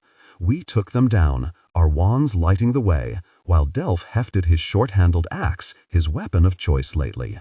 Luke, I called out. He had been the leader of the echoes and had been instrumental in our escaping. Serac, cried out Delph. She was Luke's daughter. Delph had saved her son, Corey, from certain death when he had been attacked by some fracks. There was no answer from the darkness. Who are they? Asked Petra. Echoes, I said. Luke was the leader, although a jerk named Thorn came here with his mortars and proclaimed himself king. He was from Wormwood, added Delph. Why would he leave Wormwood? For the same reasons you did? I shook my head. He murdered his wife, who was Moragoni's mother. He fled into the quag. Then he built all sorts of weapons using slave labor here with the plan of attacking Wormwood and becoming its ruler. Truly a jerk, said Petra. Was he still in charge when you left here? Delph smiled. He was actually running for his life from the echoes after we got in the way of his plan to attack Wormwood. Let's explore a bit farther, I said. We crept down the stairs and reached the bottom. I could hear nothing. I well knew what a labyrinth of tunnels and rooms lay down here. But I was also aware that the echo's community was a large one, with many sets of feet running hither and thither. And yet, there did not seem to be any life left here. You don't think the Maladons came here, do you? Delph whispered into my ear. I don't know, Delph. I really don't. I couldn't really get into the head of such a murderous race as the Maladons. With my lit wand, I led us down a passage that I knew led to Thorn's bedchamber. As we walked along, the memories of my harrowing escape from that place came rushing back to me. It was also here where I had learned of the power of invisibility my ring held. We reached the end of the corridor, and there was Thorn's thick wooden door. It had been knocked off its hinges when Delph had thrown the elemental against it. It had not been rehung. It was lying on the floor. That told me a lot, principally that Thorn had not regained his kingdom. We cautiously approached and looked inside. There's no one in there, I said, shining the light from my wand around the small space. And the place is full of dust and cobwebs. No one has been in there for quite some time. My skin started to tingle. I had a sense of dread creeping upon me for some reason. I mean, it was gloomy and dark and unsettling down here, but that wasn't it. I just didn't know what we might find around the next corner. After seeing the remains of Wormwood, I never wanted to see another sight like that for the rest of my life. We retraced our steps, and then I led us down another corridor where I knew Thorn's arsenal of guns and ammunition was kept. The glow from my wand soon revealed that this room was empty as well, with nary a gun in sight. But there was something else stacked high. Bones. We just stood there staring. The thing is, the bones still had clothes on, and they were small in stature. They're, mumbled Delph. They're echoes, I finished for him. I don't know how I found the strength, but I stepped forward into that awful place and drew close to the piles. It was with a heavy heart that I saw clothing that I recognized.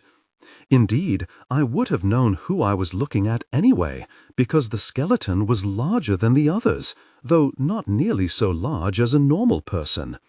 The bones were Looks, the head echoes who had risked his life so that Delph, Harry too, and I could go free. And next to Look's skeleton, I also recognized the clothes and the bit of hair left behind. It was Saray, Look's daughter, and mother to little Corey, who Delph had saved from the herd of murderous Frecks. Delph came to stand next to me and surveyed the piles of death, even as the tears started streaming down both our faces. Petra, too, joined us, and though she had not known these fine creatures, she could see how we were affected, and tears slipped from her eyes as well. "Really, Hel," I said. I lowered my lit wand, unable to bear the sight any longer. "Do you think Thorn did this?" asked Delph. He had no doubt seen what I had as well. There was no skeleton that would equate to the size of Thorn, who was a full-grown male wug. "I don't see how, Delph." "Then it was the Maladons," said Petra simply. "They did it. The murderous, evil monsters." I had rarely heard her so angry, but then I recalled it was in the quag that she had lost her family, in fact her entire village. I held up my wand again and looked over the piles of bones for anything that might carry the clothing of my brother, but saw none. I didn't think John had died here. He may never have made it this far. For all I knew, a beast had gotten him before he even had made it to the cliff that led down here. "We can learn no more here," I said, wiping my face dry. "We need to head on." "To where?" asked Delph. "Astrea's cottage." Though the dawn was now breaking, we nearly didn't find it, because there was no longer a dome of emerald green over the structure. Delph spotted it as we made our third pass over the area where I knew the cottage had to be. We all three landed near the front porch and looked at the now dilapidated building. "Blimey," said Delph. "Remember," I said, "Astrea and Archie have been gone from here a long time."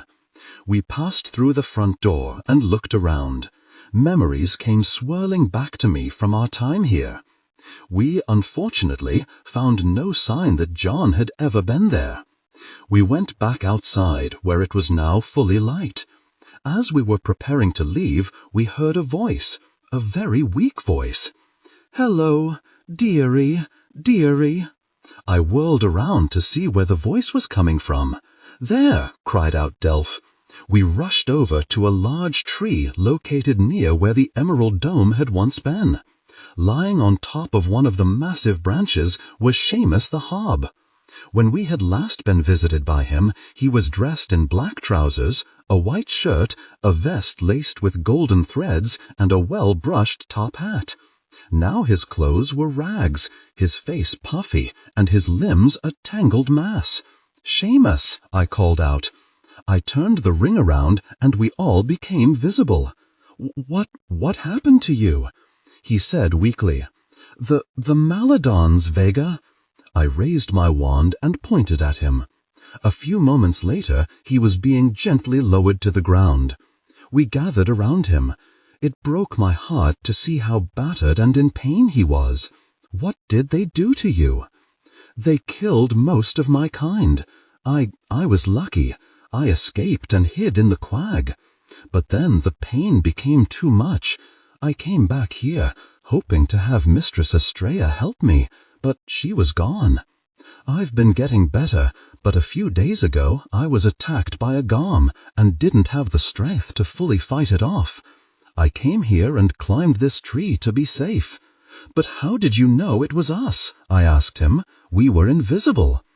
In answer, he tapped his nose. "Your scent, Vega. Having smelt it once, I will never forget it." He coughed and turned pale and seemed to stop breathing.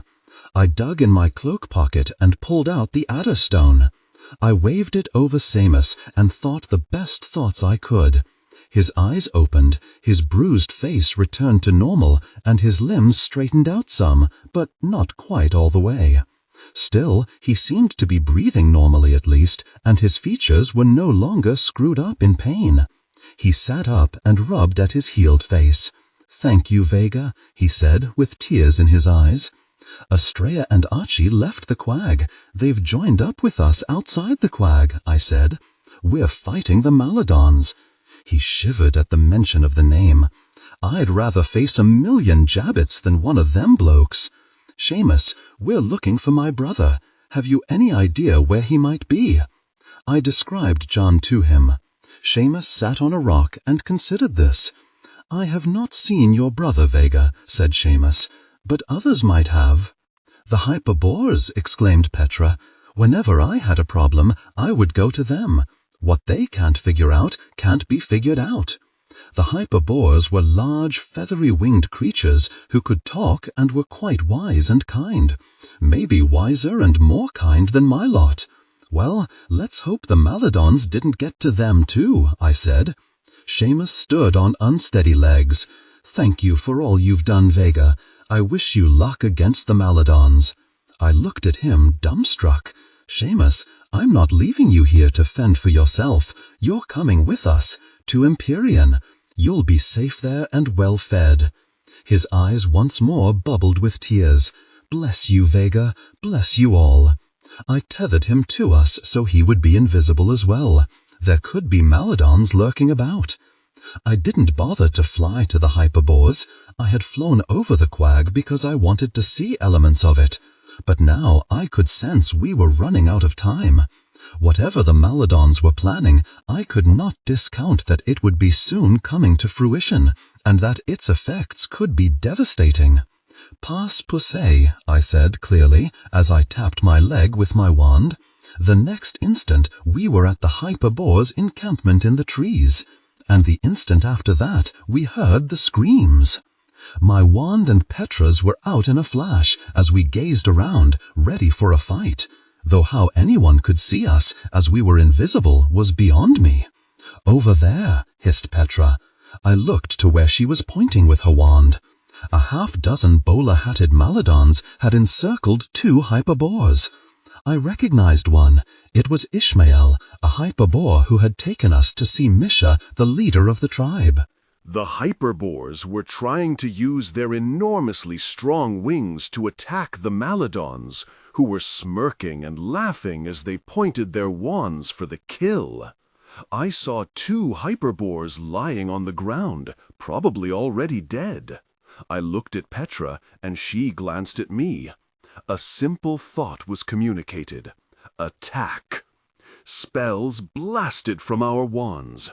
2 Maladons were lifted off their feet, flung 100 feet through the air, and smashed into trees, where they fell down, crumpled, and quite dead.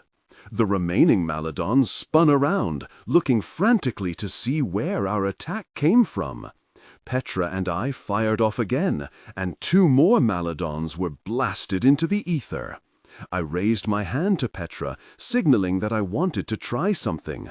She instantly lowered her wand as I took aim, and with one flick of my wand, I delivered a death spell to one of the Maladons. He fell to the dirt. With another flick, I sent out a lasso, which spun around the Maladon's wand, and I pulled it neatly out of his grasp. I smashed it with an impacto incantation. And then I turned the ring around, revealing us to all. I wasted not a moment, but strode toward the surviving Maladon, my wand pointed at his heart. If the accursed creature had one, that is. They were all bowler hats. I had seen him before, with Enderman or Jason, I knew now. He apparently recognized me too, because he started to shake with fear. "On your knees, Maladon, now!" He immediately fell to the dirt. I looked over at Ishmael and the other hyperbore. "It's been a long time, Ishmael." He lowered his wings and nodded solemnly. "Vega Jane from before." "Yes, long before." "I've changed a bit," I added. He eyed my tall, strong physique and my wand and nodded once more. "Which I am personally glad to see, otherwise I would be no more." I looked at the dead hyperbores and then stared directly at the Maladon. "Your name," I barked. "Dragoon." "You killed these hyperbores? Why?" "We were ordered to do so." "By whom?" He put his hands together in a pleading manner. "You know by whom," he sobbed. "Why? What does Necro care about hyperbores? They bother no one." "It is his way," said Dragoon. "If it cannot be controlled, it must be killed." And I actually believed him. "And where is Enderman?" On this he would say nothing, which I had expected. With a flick of my wand and the proper incantation, it was quite different. Dragoon, his eyes wobbly in their sockets, and his manner unnaturally stiff, said, "Enderman is at the castle." "He's alive, then?" "Yes, barely. His real name is Jason. He's Necro's son. Did you know that?" Dragoon shook his head. "Is my brother, John, at the castle?" Part of me wanted the answer to be no. Perhaps all of me did. Stunningly, Dragoon granted this wish. "No, but there is something going on at the castle," I said. "What is it?" The Maladon instantly clutched his chest and sank to the ground. "Dead." "What happened to him?" said Delph as we looked down at the fallen Maladon. "Necro has cursed his own men. If they try to tell us something about what is going on, they die." "Bloody hell!" exclaimed Delph. Petra said, "At least there are 6 fewer Maladons alive, and 6 bowler hats at that." I nodded, and then looked at Ishmael. "What has happened here? Do your kind still live here?" Ishmael shook his head. "No, we came back here for some things we had left behind. That was when we were attacked." "So you moved?" "We had to. The Maladons attacked us when they came through the quag. They killed many of us, as they did many others who call this place home." "Mida?" I said. "He's still alive though, right?" Sadly, Ishmael shook his head. "Our great leader fought to the end, and he killed many Maladons, but unfortunately, Mida died in battle." "I'm so sorry, Ishmael. Mida was so good." The large hyperbore nodded. "Indeed he was. As were Solomon and Ibrahim, who lie dead over there. We must give them a proper burial." "We can do that," I said. Petra added, "It would be our honor." Petra and I used our wands to dig twin graves, and we gently placed the dead hyperbore's remains in them, and then covered them with the dirt. Ishmael said a few words over them, and then the 2 hyperbores broke into a lovely song of love, warmth, and friendship. I looked over at Petra and Delph and saw their heads bowed and tears sliding down their cheeks. It was the same with me. When the ceremony was over, Ishmael said, "The ones of us who survived fled. We have been in hiding ever since. As time has gone by, we have ventured out bit by bit." He motioned to the hyperbore standing next to him. "Dmitri and I came here to get some supplies that were left behind, and to see if the Maladons had abandoned this place. At first it looked safe, and then we were surrounded. We would have all assuredly perished if you had not shown up, Vega." "To where did you flee?" "I will show you." He added a surprising postscript. "And it was not only hyperbores who sought refuge there." We followed along as Ishmael and Dmitri soared through the clear skies. "Where do you think we're going?" asked Petra. "Well, we're heading back toward the first circle," said Delph, who had always been Stella with sense of direction. In fact, there's the maze down there, Vega Jane. I looked down. The first circle maze was a death trap. Enormous walls of impenetrable material rose to the sky. The maze zigged and zagged in unfathomable and always changing ways. And one of the most sickening elements to it was that part of the walls was made of bones. Bones of the dead who were trapped in there, never to see freedom again. This is where Delph, Harry too, and I had nearly died. And Delph still carried a burned arm, courtesy of a foul Wendigo that had sought our destruction. It was an evil, vile creation, and it also made me repulsed to think that it was our kind that had brought it to life. In order to protect a few, they had built a trap that had ended up killing far more creatures, and most, if not all of them, innocent. I saw Ishmael up ahead give a most searching look in all directions. Then he and Dmitri suddenly went into a dive. I followed, with the others tethered to me. We were heading right for the maze. In fact, I thought we were going to crash directly into the ground. But just before that happened, a hole opened up, and we followed Ishmael and Dmitri into the space revealed. We landed next to the hyperbores. They had led us into a vast cavern that seemed as big as the maze above it. It must have been more than 200 feet underground. As I looked around, I saw lights popping up from out of the darkness all around. They slowly started to make their way toward us. Suddenly, there was a happy squeal, and we heard someone running. Out of the darkness appeared an Echoes with a light in hand. He ran up to Delph and hugged him. Delph looked down at the Echoes, who looked vaguely familiar to me. He was so small, he could only reach Delph's knees with his hug. "It's me, Delph, Corey." This was little Corey, Ceres's son, and Look's grandson. He had grown some, and his features looked haggard.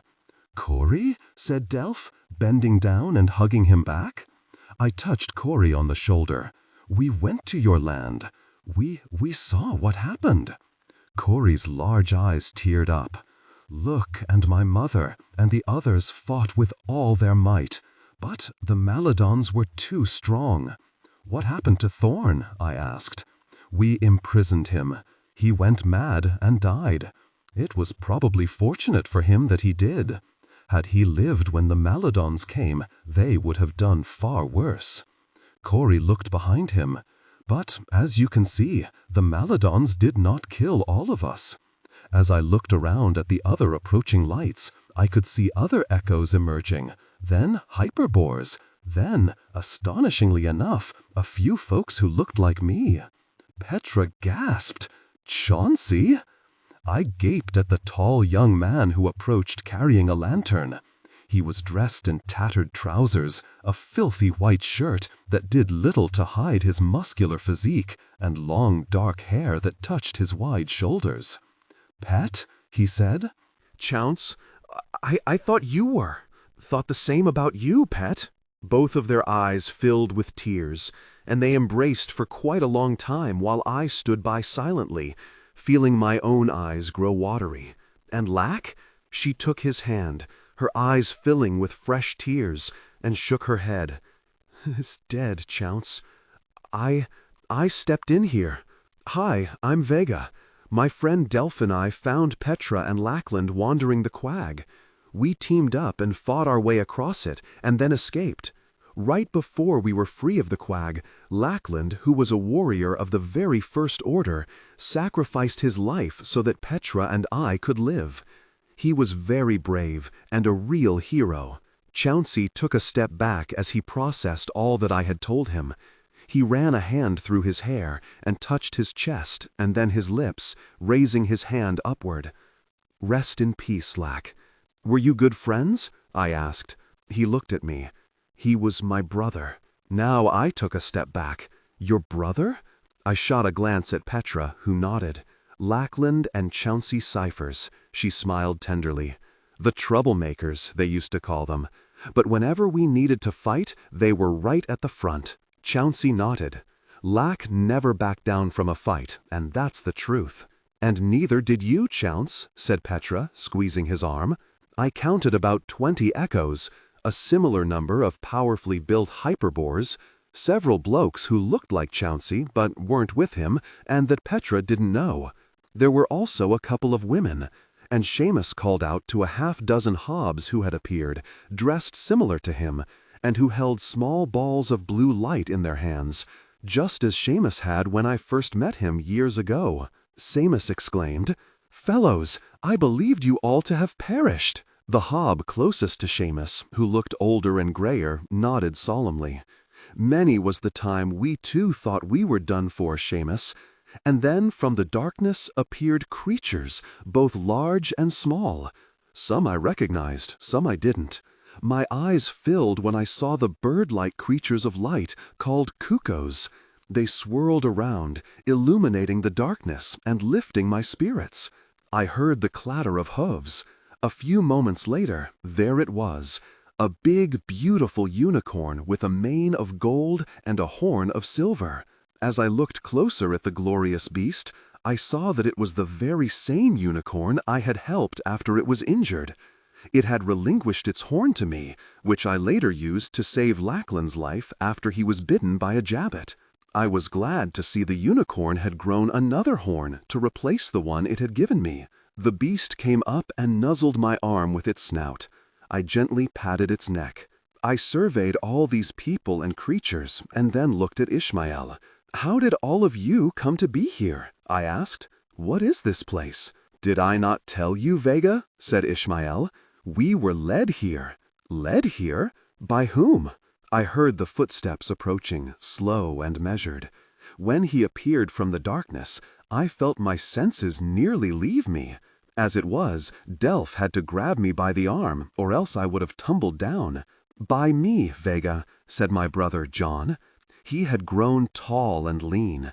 His hair was long and dark, his eyes pinpoints of intensity.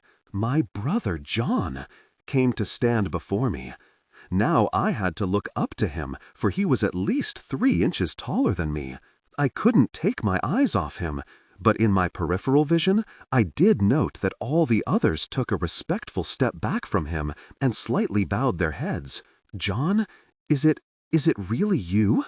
"Of course it is, Vega," he said firmly. His tone seemed to jolt me out of my lightheadedness. I now appraised him with a more judicial eye. Please don't let my worst fears be realized. He wore a long cloak, and as my gaze traveled down his right arm, I saw what I thought I would see. A slender, whip-like wand was held in his hand. I stared back up at him and held out my arms, the tears rising to my eyes, a knot in both my belly and my throat.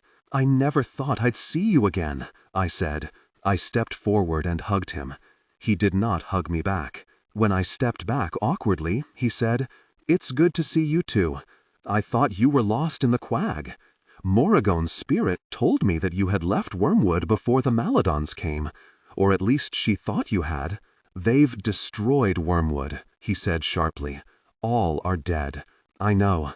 I've been back there." Delph put out his hand and said, "'Tis good to see you again, John. You've certainly grown." John looked at the hand, but did not shake it. "If I had not grown, I would be dead, Delph. But it is good to see you too."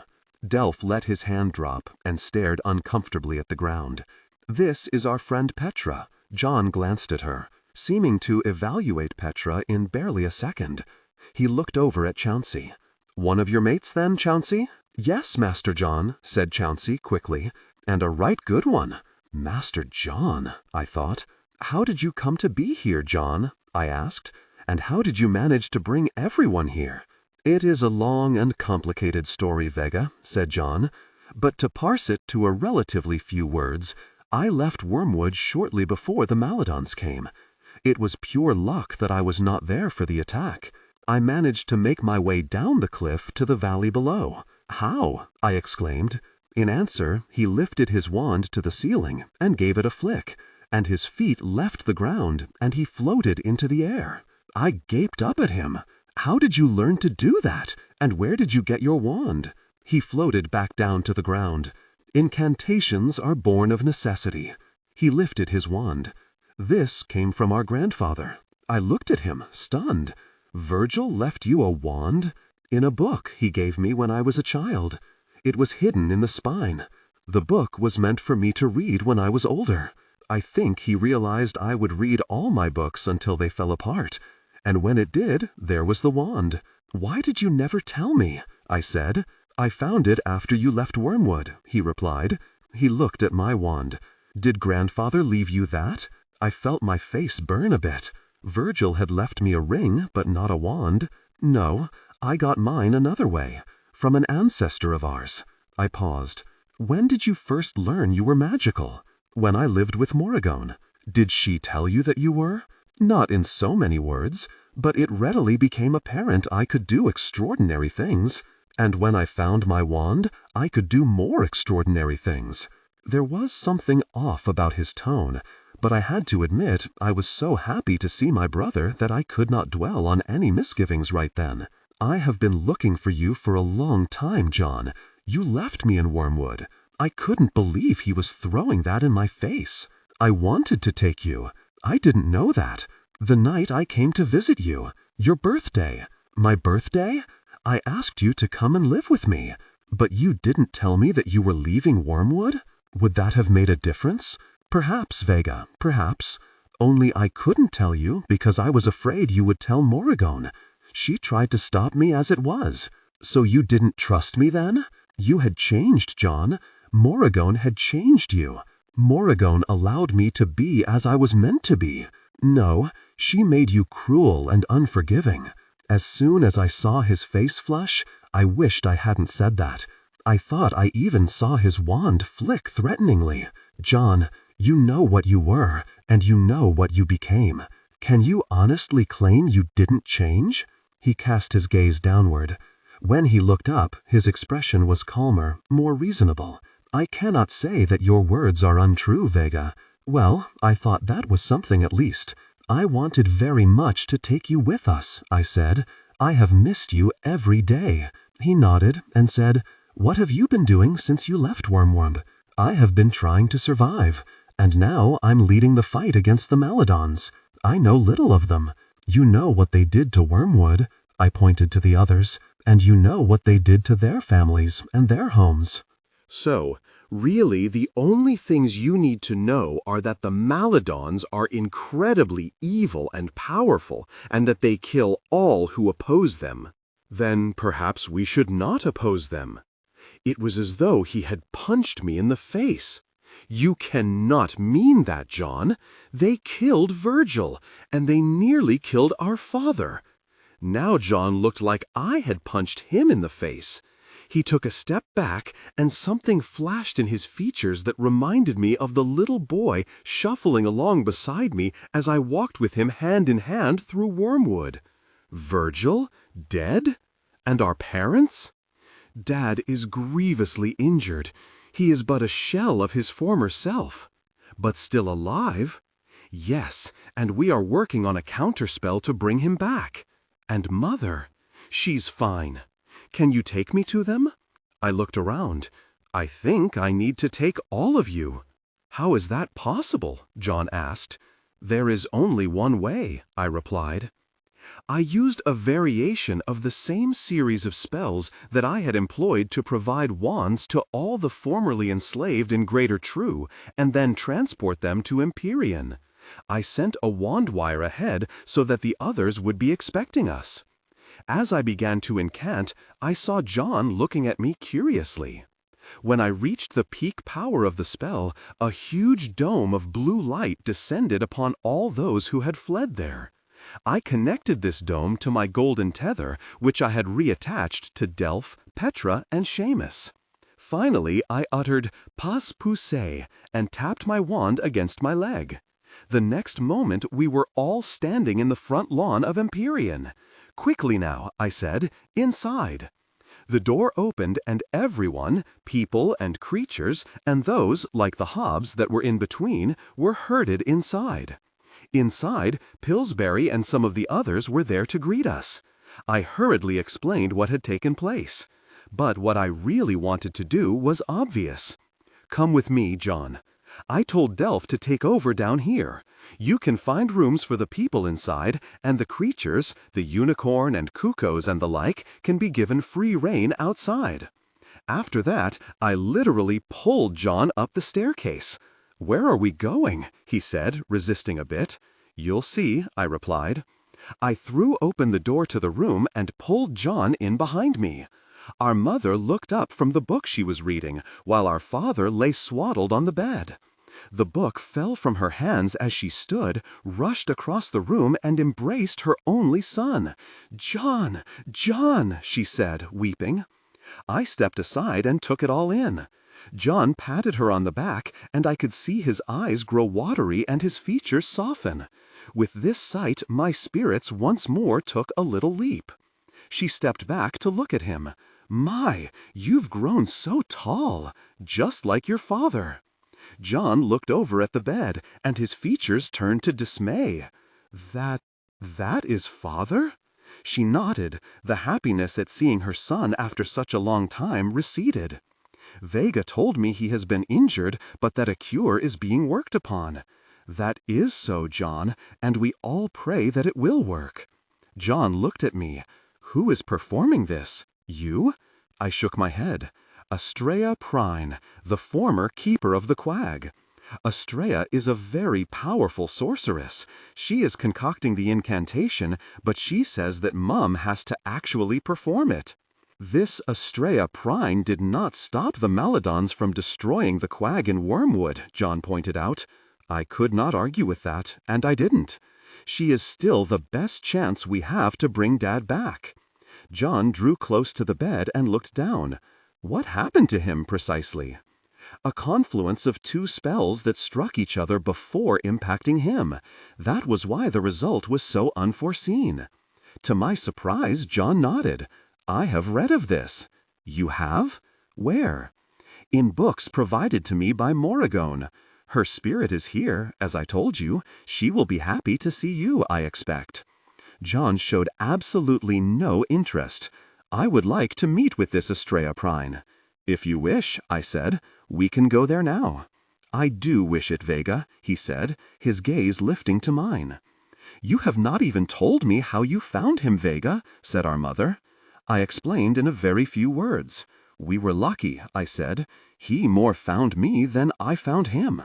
"But you kept your promise. You brought him back to us."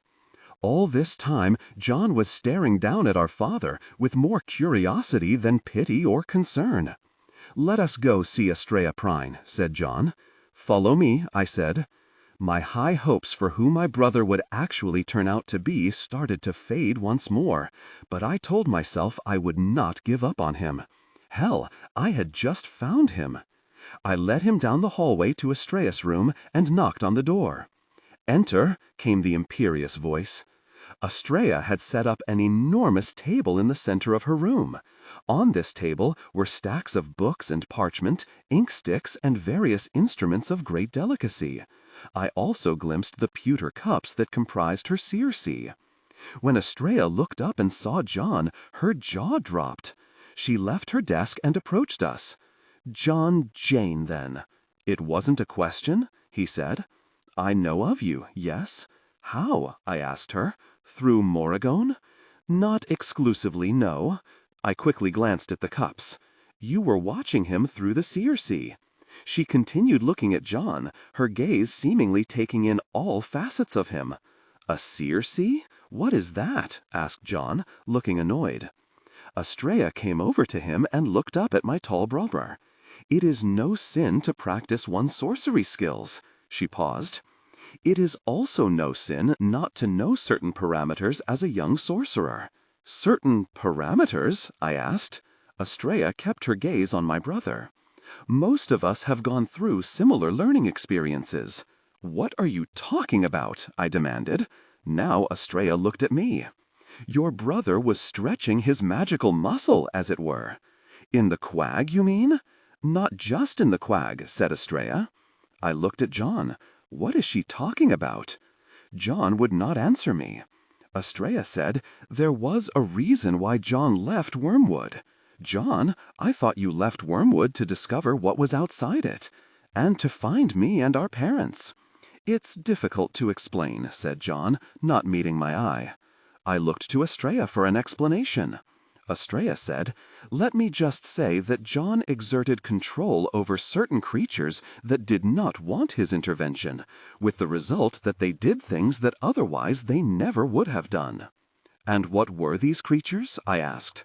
"I will not say, Vega," she replied firmly, "for it will do no good, to you, John, or anyone else. I think John has learned his lesson. Have you not, John?" "I have," he said, though I did not note much sincerity in his voice. "So there now, Vega," said Estrella, looking as though the matter was settled. I could not believe she was giving in that easily. She had to see that John was just appeasing her. She continued, "Now, you are undoubtedly here to talk about my researches into your father's condition and hopefully a cure." "We are," said John before I could answer her. "Well, I am happy to say that I have made progress. In fact, I believe that by tomorrow we will be ready to give it a try." "Tomorrow?" I said, astonished. "I am fine-tuning a few things, but yes, tomorrow seems right to me." I looked at my brother. "Now, John, let's get something to eat. You look rather thin, and we can talk some more." He didn't seem remotely pleased by this prospect, but I didn't care. After all, I was his big sister, and that status gave me certain inalienable rights with regard to my little brother. John dipped his spoon into the bowl and scooped out some of the soup. We were sitting in the small dining room off the kitchen. It was just the two of us. I had been serious about how lean he was. My brother obviously had not been eating well since leaving Wormwood. Perhaps sensing this, Mrs. Jolly brought him some more bread and a rasher of bacon. I thanked her, and after she departed, I settled my gaze upon John as I sipped my tea. "You rounded up that lot in the quag and led them to a safe place under the maze in the first circle?" John swallowed his spoonful of soup and took a drink of the steaming tea before answering. "As I said," he replied soberly, "you also said that you were their leader. Where were you going to lead them?" He shrugged. "I hadn't thought about it, really. And I really don't believe your answer." He gave me a sharp glance but said nothing. "So why don't you tell me the truth? What business is it of yours? You used to tell me everything. We're not children anymore, Vega. We haven't seen each other in years. We're no longer close. We were close, which means we can be again." He shook his head. "I've been on my own for a while now. I keep my own counsel. You kept your own counsel. Now we're in this together." He shook his head again. "I don't know if I can be that way with anyone." "You can try, John. I need you to really try." "Why? I don't understand the urgency." I leaned in closer to him and started speaking quietly but firmly. I needed my words to sink deeply into that very large brain of his. "Because you need to understand quite clearly that we're in the fight of our lives, and the odds are not with us.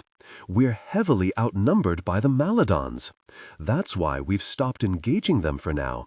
We're running out of people to fight them. And you believe that we need to keep fighting them? Unless you want to die or be enslaved by them for the rest of your life." John put down his spoon and wiped his mouth with his hand. My heart fluttered when I saw the back of his hand. There was no mark of the 3 hooks there. He caught me staring and said, "What is it?" "Nothing, John," I managed to croak out.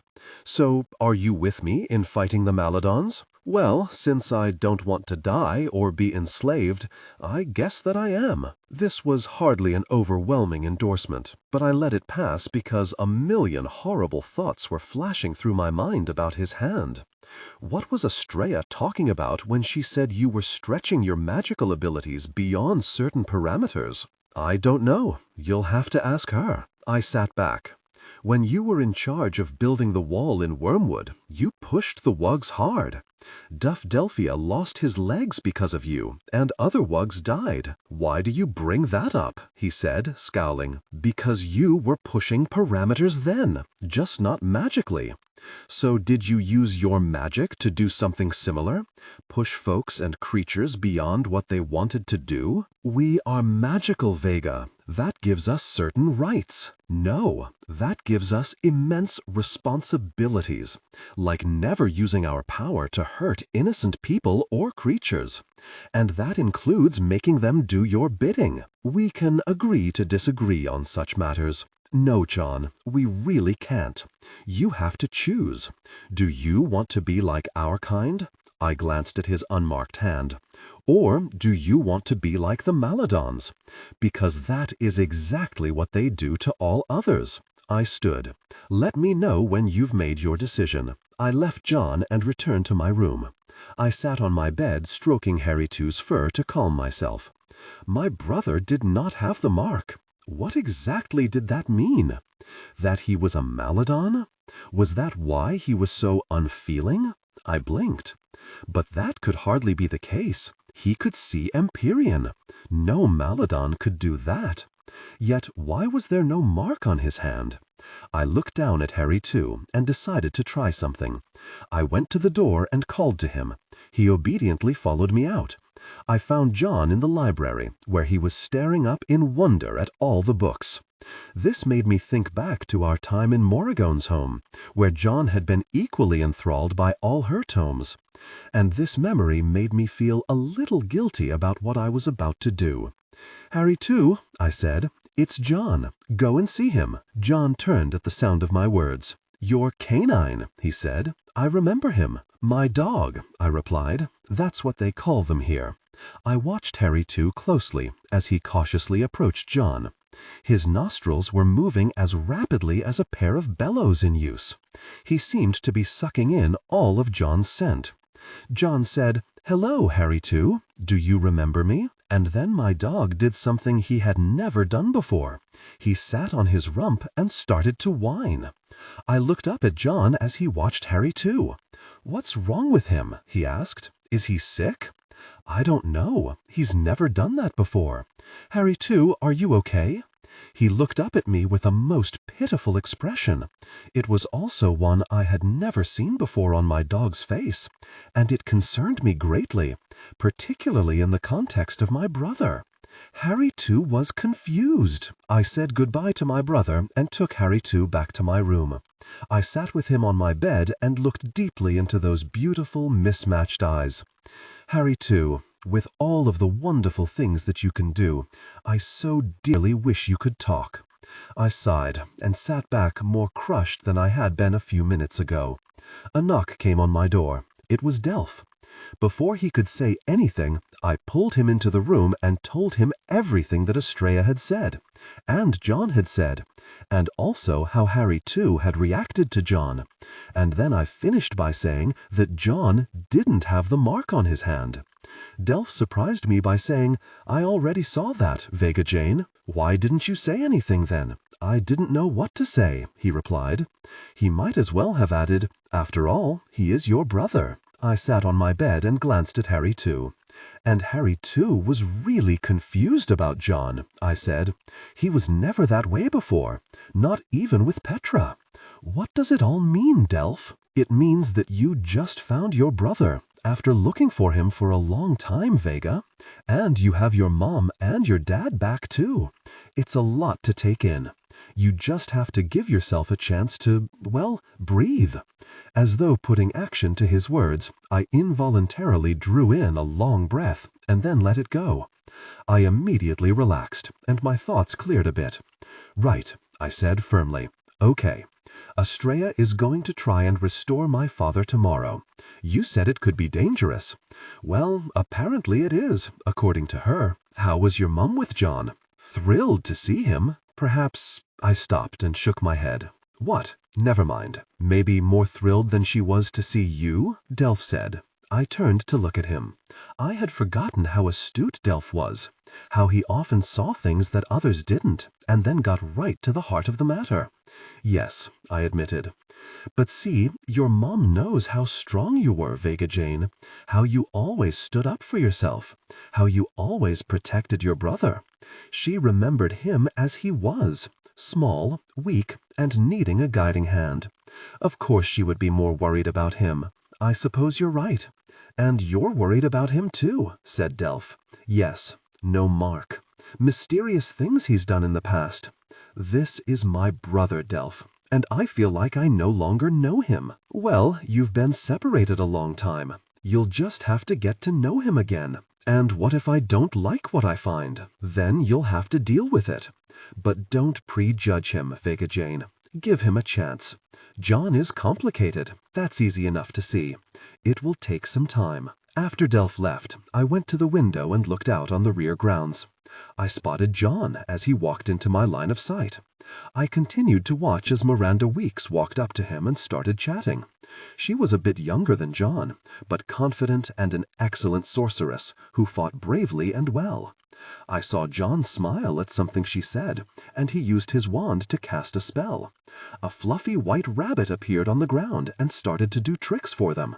Miranda clapped her hands together and danced around with the rabbit while John watched. The rabbit eventually faded away, and Miranda and John walked off, chatting. I turned away from the window, shaking my head.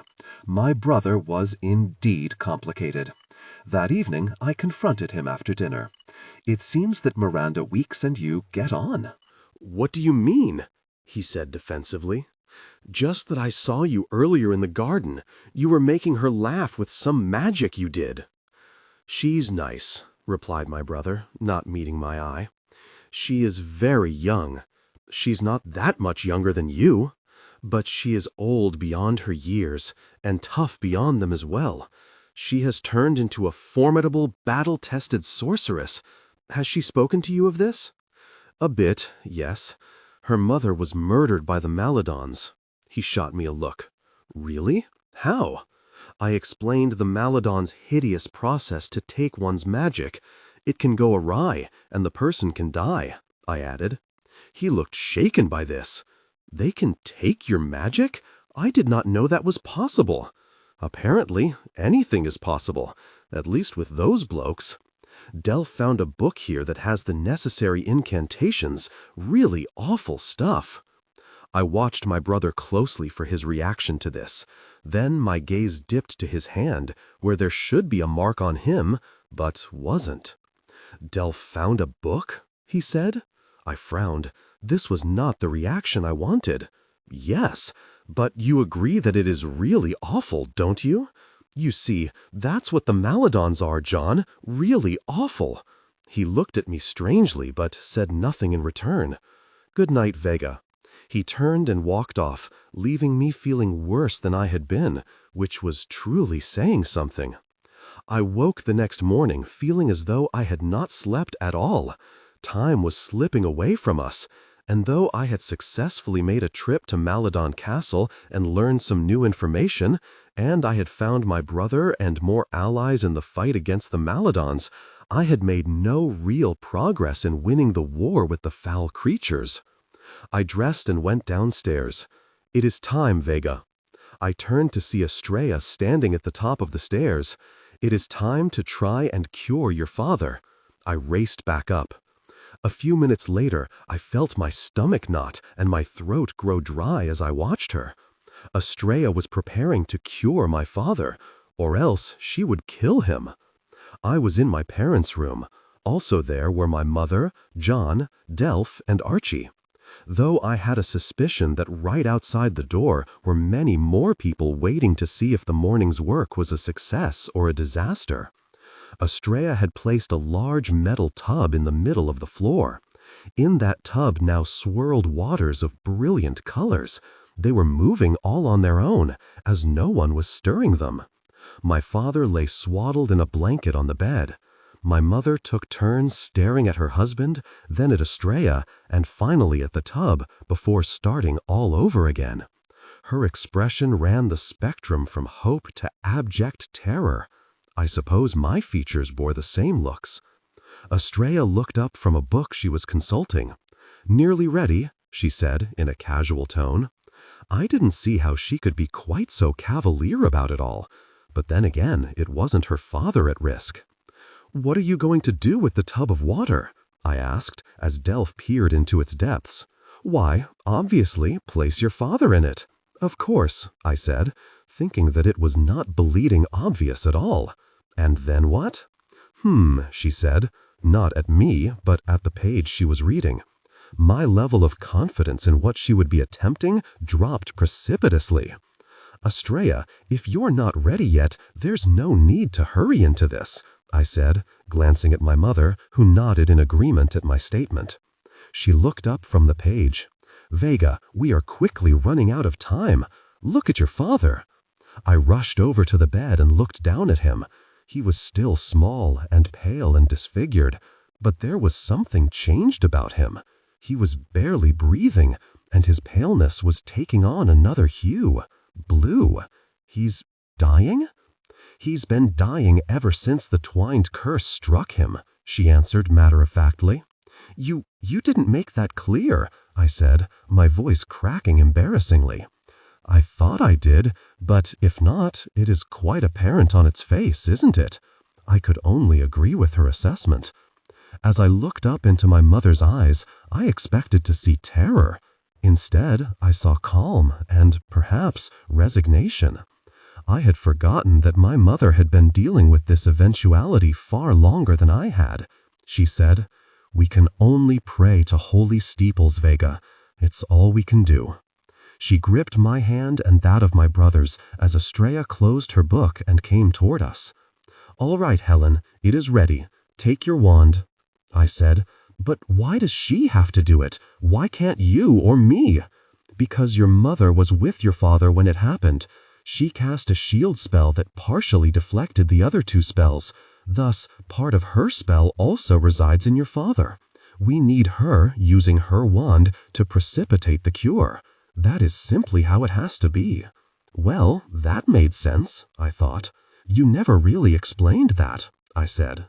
"Would the reason have mattered?" Estrella replied.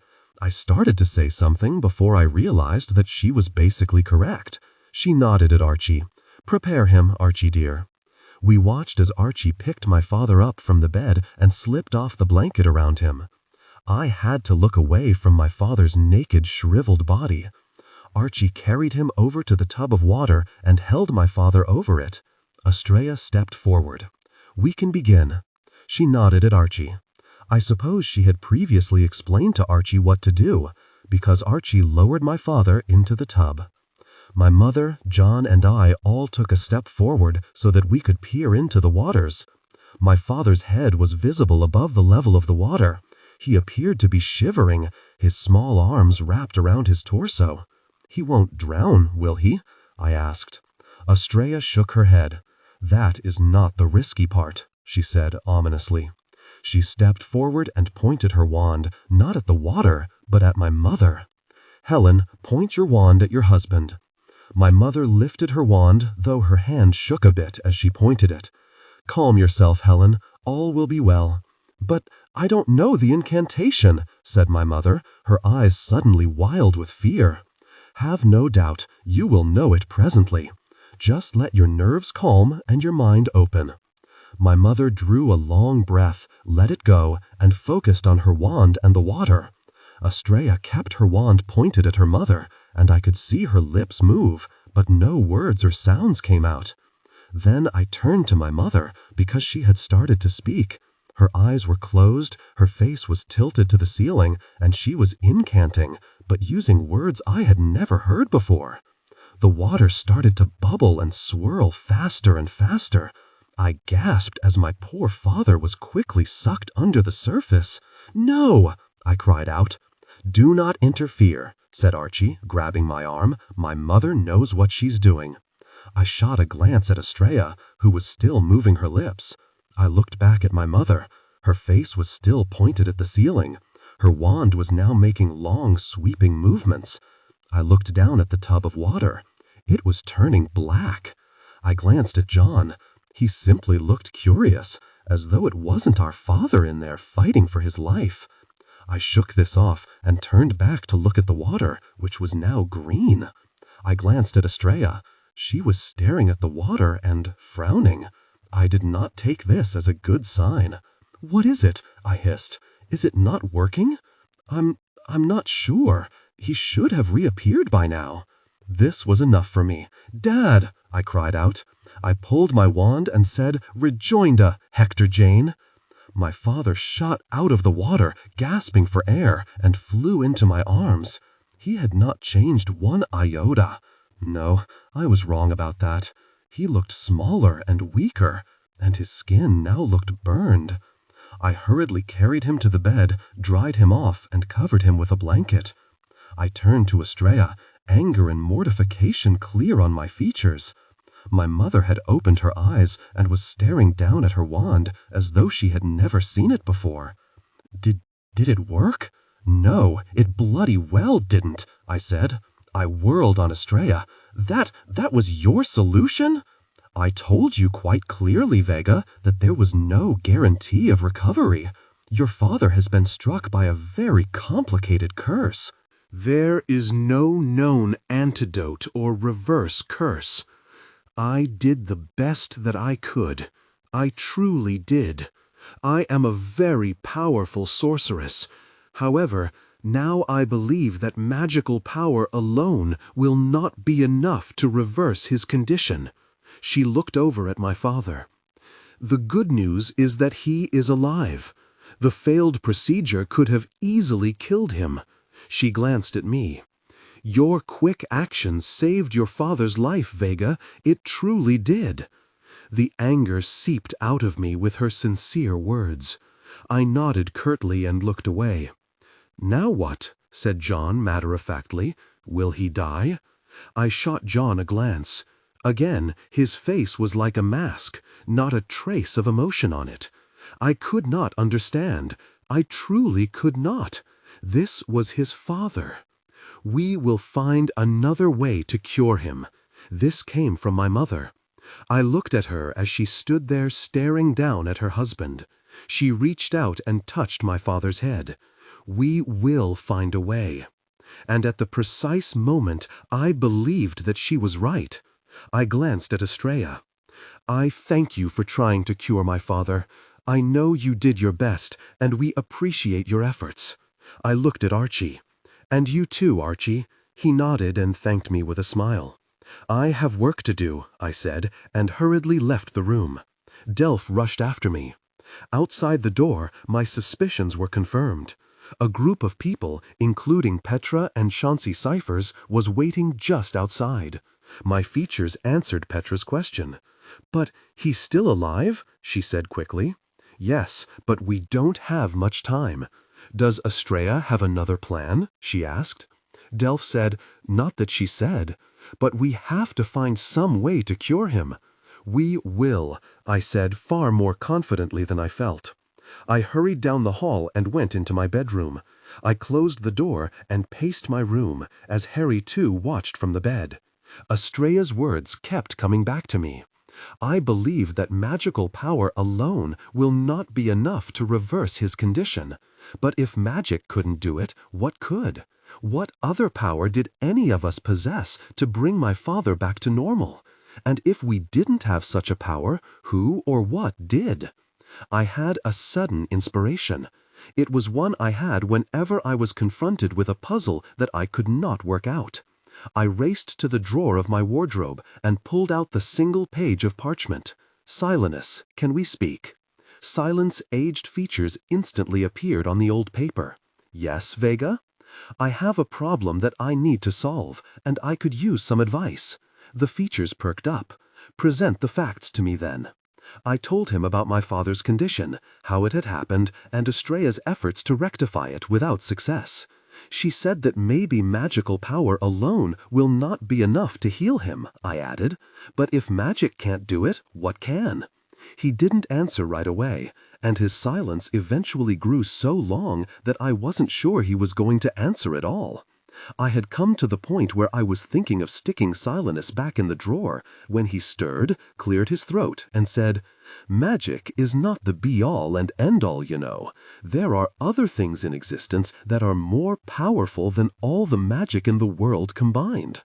Well, that was news to me. What are you talking about? What is more powerful than magic? There are beings who were born with powers unimaginable to even the ablest and most skilled practitioner of magic. What beings? They are called celestial beings, Vega, gods, if you will. They are supreme spirits who need not rely on magic to accomplish what they want. Their power was created the instant they came into existence, because they were the offspring of similar celestial beings. Their power is in their every molecule, and they require no wands or incantations to do what they do. And with that, he added, I hope that answers your question adequately. The next moment, Silenus disappeared from the parchment. I looked dully at the paper. Well, that was no bloody help at all, I said to the blank page. And then I nearly choked on my words. Silenus had said gods were far more powerful than mere magical folks. I actually knew that, because Astrea had already told me about the gods. Well, if gods were more powerful, that meant that goddesses were too. I ran out of the room. I rushed down to the lowest point in Empyrean, opened the door, and slipped inside the dark space. I had been here so many times that it was no longer intimidating. Alice, Alice, I need to talk to you. A moment later, Alice Adranis appeared before me. Yes, she said curtly. Alice, did you know Ilithia, Necro's wife? She stiffened at my query. Why do you want to know? Because Astrea told me that Ilithia was actually not only a sorceress of exceptional power and skill, but also a goddess. Alice's gaze pointed to the cold floor of the chamber we were in. That struck me as odd, since she normally looked me directly in the eye, to such an extent that I often felt intimidated. I said, Ilithia told me when Ilithia found out how evil Necro was and what he had done to her only son, that she cursed the Maladons so that the women would never be able to bear children. Necro found out what she had done and, in retaliation, killed all the Maladon women. I wondered why I had never seen any, either at the castle or out with the other Maladons, and that would explain their absence. Alice finally lifted her gaze to mine. I knew Ilithia. Did you believe that she was a goddess too? Alice didn't answer right away. Ilithia was unique. She had powers that seemed beyond belief. You saw this? Only accidentally. Ilithia never drew attention to herself. Indeed, she never performed any magic that I ever saw. You said something about an accident? It was a lovely day, not a cloud in the sky. I was taking a walk along a path that took me close to Necro's estate, and that's when I saw something I never thought I would. What was that? I heard a noise and ventured through the woods where they opened up into a small glen on the perimeter of Necro's land. I hid behind a tree when I saw two figures approaching. Who were they? Necro and his wife, Ilithia. They were arguing about something. I couldn't really tell what they were arguing about, but with their raised voices, I did hear the names Jason and Uma. What happened? The argument reached a crescendo, and Necro turned and abruptly walked off. Ilithia stood there staring after him for a few long moments. I could tell from her heaving chest that she was still quite upset. She raised her fists to the sky, and I saw a pulse of black light erupt from each of them and shoot into the air. She paused and closed her eyes. I remember this so clearly, Vega. Within a second, the black light exploded and the blue sky was gone. An enormous storm covered the entire sky, lightning and thunder, torrential rain, and winds that nearly blew me off my feet. It was the strongest storm I had ever witnessed. And through it all, Ilithia stood there in that little glen, and not a bit of the storm reached her. No rain, no wind, nothing. She lowered her hands, and just like that, the sky was blue, the sun was out and warming, and there was not a trace of wind or rain. As I continued to watch, she walked off back toward her home. She paused. It was as though she was releasing her anger to the heavens. I had listened to all this breathlessly. When Alice was done with her story, I said, "So she is a goddess then? Because there is no incantation that I know of that could control the very heavens. If that defines a goddess, then Ilithia was a goddess. Where did she come from? No one knew. She simply appeared one day in our midst. And she chose Necro as her husband?" I said skeptically. "He was different back then. He changed, or else he hid his true nature very well. And she vanished after Jason died? Yes. Do you have any idea where she might have gone? I mean, could she be dead? I do not think that beings such as Ilithia can die, Vega. But why do you want to know where she is? Because Astrea, powerful as she is, cannot cure my father. She said that a greater power was needed. Ilithia is the only one I know of who possesses power such as that. If she can't help my father, I don't know who can, and I'm running out of time. My father will soon die if something isn't done. I see. And if she is so powerful, and she detests Necro so much, then she could simply use her great powers to destroy him and the other Maladons. Then the war would be over. Surprisingly, Alice did not seem excited by my revelation. Don't you think? I prodded. I think you need to find out for yourself. I was frustrated by that response, but in my excitement, I just wanted to push forward. So you have no inkling where she might have gone? Where she might be now? No, Vega, I don't. Soon after she disappeared, we were at war with the Maladons. Any thought I had of Ilithia vanished as clearly as she did. I stood there immensely frustrated. I could have the solution for not only my father's cure, but the war against the Maladons right in my hands. I just needed to find Ilithia. I was sure I could convince her to help us. I finally turned to go, as Alice remained silent. "There is something," she said. "What?" I exclaimed, a flicker of hope coming back to me as I turned to face her. To my surprise, she held up her wand hand. There I could see that she was missing a finger. She touched the empty spot with one of her other fingers. "You told me you know the story of my wand." "Yes," I said. "Your father would not grant you a wand, so you went in search of the tallest peak and the tallest tree on that peak. You climbed to the top of that tree and held up your hand in the middle of a raging storm. You pledged that if a wand was granted to you, you would always use it in the defense of good and against evil." I glanced at her hand, and your wish was granted. Your finger was gone, and in its place was this. I held up the elemental. "That is all true. Why was your finger required in exchange for the elemental?" "Sacrifice, Vega," she replied. "I was given something incredibly valuable. Such things do not come for free. Without sacrifice. Part of my body was my sacrifice. It was my price to be paid. But how does that help me with Ilithia? I did not select that peak and that tree by chance, Vega." "What do you mean?" "That location was known as the most magical place of all in my time.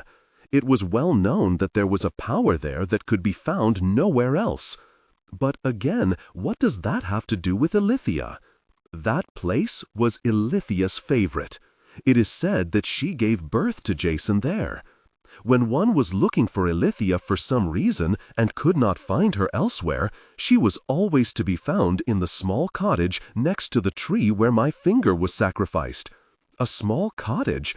Can you tell me how to get there?" "Shortly after Ilithia disappeared, so too did that peak and everything on it, including the cottage." "Wait a minute," I said, mightily confused. "An entire mountain just vanished? Was it destroyed?" "No, it just no longer was there." "Do you think Ilithia had something to do with its disappearance?" "I am quite certain that she did." "But if it's gone, how can I search for it?" Alice's reply was only one word long, but it was enough to set me in the right direction. "Empchan." "I thought I might see you again, Vega." I looked over at Eon with his hooded cloak, staff, and light. "Why?" "Simply that I did not believe your work here was complete yet." I didn't ask any more questions, because I knew that Eon would probably be equally cryptic. And as a matter of fact, he was right. My work was incomplete. As before, I elected to go into the past, and I soon found myself walking through the gates and into the mist. I didn't know what would happen for sure, but I hoped that this journey would not entail multiple trips to different points in time. I was desperate to find Ilithia because I knew my father was dying, and Ilithia was also the key to winning the war against the Maladons. And yet my wish was not to be granted. The mists cleared, and my heart sank, even as the breath left my lungs. She lay dead, on a slab of stone, with a collection of white lilies and green laurels around her neck. It was Uma. She was dressed in a pale cream burial robe. Only 2 people were with her, her mother and her father, Bastian and Victoria Cadmus. They were kneeling next to the body of their dead daughter. Victoria was sobbing, while her husband stared off, the anger on his face terrible to behold. Bastian was tall and strongly built, with a short black beard and a pair of flashing green eyes. I had first seen his countenance in a portrait at Empyrean. I had been told that Bastian was the greatest warrior our side had, even more powerful than Alice Adranis. But he had been betrayed by the woman kneeling next to him, his wife, Victoria. While under the subservio spell, she had delivered her husband to the Maladons. He had died fighting and took a dozen Maladons with him before succumbing to his wounds. Victoria, once out from under the spell, and like her daughter, had killed herself in her despair. The bereaved pair were grieving their daughter, not knowing that they too were both doomed. My heart went out to them, yet I didn't know why I was here. What did this have to do with Ilithia? At the instant I thought that, the mists appeared once more, and I was at another place when they cleared. It was similar to the one I had just left, with one stark difference. There was but one grieving parent. Jason was also lying on a slab dressed in his burial clothes. Next to him, and sitting in a chair, was someone I could only believe was the elusive Ilithia. She was tall and regal, and there was an aura about her that I had never seen with anyone else, not even Alice. It was as though she did not belong to our world. And she was not sobbing like Uma's mother, nor did she look in any way overcome with grief. She stared stonily at the body of her son. But in her eyes, which were like starbursts of blue, I saw something that was powerful, unassailable, and terrible. As I was watching, she stood, a figure of barely contained power the likes of which I had never before witnessed. Her hands were fists, her spine straight, and her features granite. I imagined that this was probably the moment she was going to curse all Maladon women into a barren state, and that would seal their fates at the hands of Necro. I wondered if Ilithia was even bothered by this, or had thought through the consequences of what she was about to do, the effects it would have over other innocent people. But then again, I could often say the same about myself, I thought sheepishly. With one last glance at the dead body of her son, Ilithia turned and left. The mists gathered around me once more. When they cleared, I saw a mountain. I looked around, trying to gauge where I was, but it was difficult to do so. I walked toward the mountain until I thought of a better idea. I spread my arms and took to the air, the silent links of Destin moving slightly underneath my skin. I alighted on top of the highest peak on the mountain and looked around, and there it was, the tallest, straightest tree I had ever seen. This must be where Alice had come to receive her wand, the sacrifice of her finger, the price that was demanded. My heart fluttered when I saw next to the tree a simple cottage with 2 windows, a curved wooden door, and a thatched roof. My senses tingled when I noticed smoke rising from the stone chimney. I walked toward it on unsteady feet. I had to admit I was feeling a bit lightheaded. My gaze once more went to the tree, and I marveled at how Alice had managed to climb to its very top in the middle of a terrible storm, and have the courage to lift her hand to the sky, willing to sacrifice anything, she didn't know it would only be a finger, in order to seize the life she demanded for herself. A life that her terrible father refused to give his only daughter, a person who would become her kind's greatest hero, besting all her male counterparts. Men could be so stupid. I thought I reached the cottage's door and knocked. There was no answer. I put my ear to the wood but heard nothing from inside. I steeled myself, put my hand on the doorknob, and turned it. The door opened wide. Necro sat in a chair by the blazing fire. His dead face and black eyes were staring right at me. My wand came up, pointing at his heart, that is, if he had one. On my lips was the killing incantation, Rigama. The air started hardening around me, and I could not finish the curse, just as it had when Necro was nearby. This really had been a trap. And then, before my very eyes, Necro disappeared, and another figure took his place. Alithia quietly rose from her chair and looked me over. She wore robes of pale blue. Her hair and features looked the same as when I'd seen her sitting with her dead son. I wasn't sure how we could be in the past, because the image I had just seen of Necro was the one he now possessed. But then I remembered that Alithia was a goddess. I supposed that time meant nothing to her kind, and that she probably didn't age at all. Having eternal life seemed fitting for an all-powerful being. "I apologize for what I just did," she said. Her voice was low, but it brought a pleasant ringing into my ears. "I had to make sure you were not one of them. A Maladon would never attack his leader." I found my voice and said as firmly as I could, "I am not a Maladon. My name is Vega Jane." She appraised me again. "Jane? You are descended from Alice and Gunther?" "I am." She nodded. "I see the resemblance." "And you are Alithia." It was not a question. She sat back down, steepled her hands, and stared at me. "You have come to see me. Why?" "I have need of your help. Go on. My father, Hector Jane, is very ill.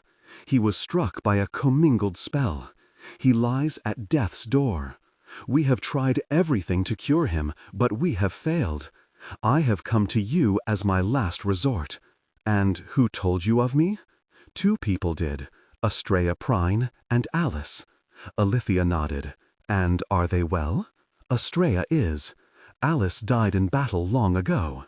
She nodded again, seemingly unsurprised by this news. I had the feeling that she simply wanted to know if I knew the things she already did. "Do you know what I am, Vega?" I thought best how to answer this. "I know two things about you." This was the first time that she seemed uncertain, and also the first time that she had to pay real attention to me. "And what are they?" she asked. "You are a goddess. What else? You are a mother who believes she has lost her son." She rose from her chair and looked across the planks at me. "Believes she has lost her son?" I had come up with my strategy for dealing with Alithia before going on this journey. I had to play it exactly right to get all that I wanted. My father cured and the Maladons vanquished. "Your son lives." "Jason lives?" I cocked my head. Though she might be a goddess, she wasn't exceptional at hiding her true knowledge. "You knew that, didn't you?" "Of course I did not. I have read the features of many people who were lying to me, and I was convinced that Alithia just had." In her anxiety, Alithia had floated up into the air until her head was near the ceiling. But I looked up at her, not in defiance and certainly not in sympathy, because I instinctively understood that such an emotion would not be welcome by such a person. I simply looked at her with resolution, with the certainty that I spoke the truth. She slowly floated back down to the floor, but did not take up her seat. She stood across from me with an aura of pure power. Then this too passed, and she looked at me with a calmer eye. "You are perceptive beyond your years." "I've had to be, to survive." She nodded, and in that simple gesture, much was communicated between us. Perhaps everything. "You wish me to heal your father?" "Yes." "And that is all?" I could tell that she knew this was not all. "I want you to destroy the Maladons." "Necro as well, then?" "Yes." I don't have to tell you why. You know why they must be vanquished. I can help your father. I cannot destroy the Maladons. But you can if you want to. You're a goddess. Your power is infinite. The thing is, Vega, you are wrong. My mouth collapsed open, all my calm assurance and momentum in this confrontation gone. But you said you were a goddess. No, you said I was. But you didn't deny it. It is not my task to deny or confirm what I am. But I repeat, I am not a goddess. Then what are you? My mother was a goddess. My father was not. He was just like any other man. Now something started to make sense. Your mother, a goddess, fell in love with a man who was not a god? That is correct. Such happens in life, Vega. Nothing is guaranteed, even for gods. And did you fall in love with Necro? I thought that it was love. At least, it was on my part. How came you to be with our lot at all? Isn't it obvious? I gaped as what she was implying struck me. You were shunned by the other gods because you had fallen in love with someone who wasn't a god? Yes. Then Jason is at least part god. Blood runs in funny ways.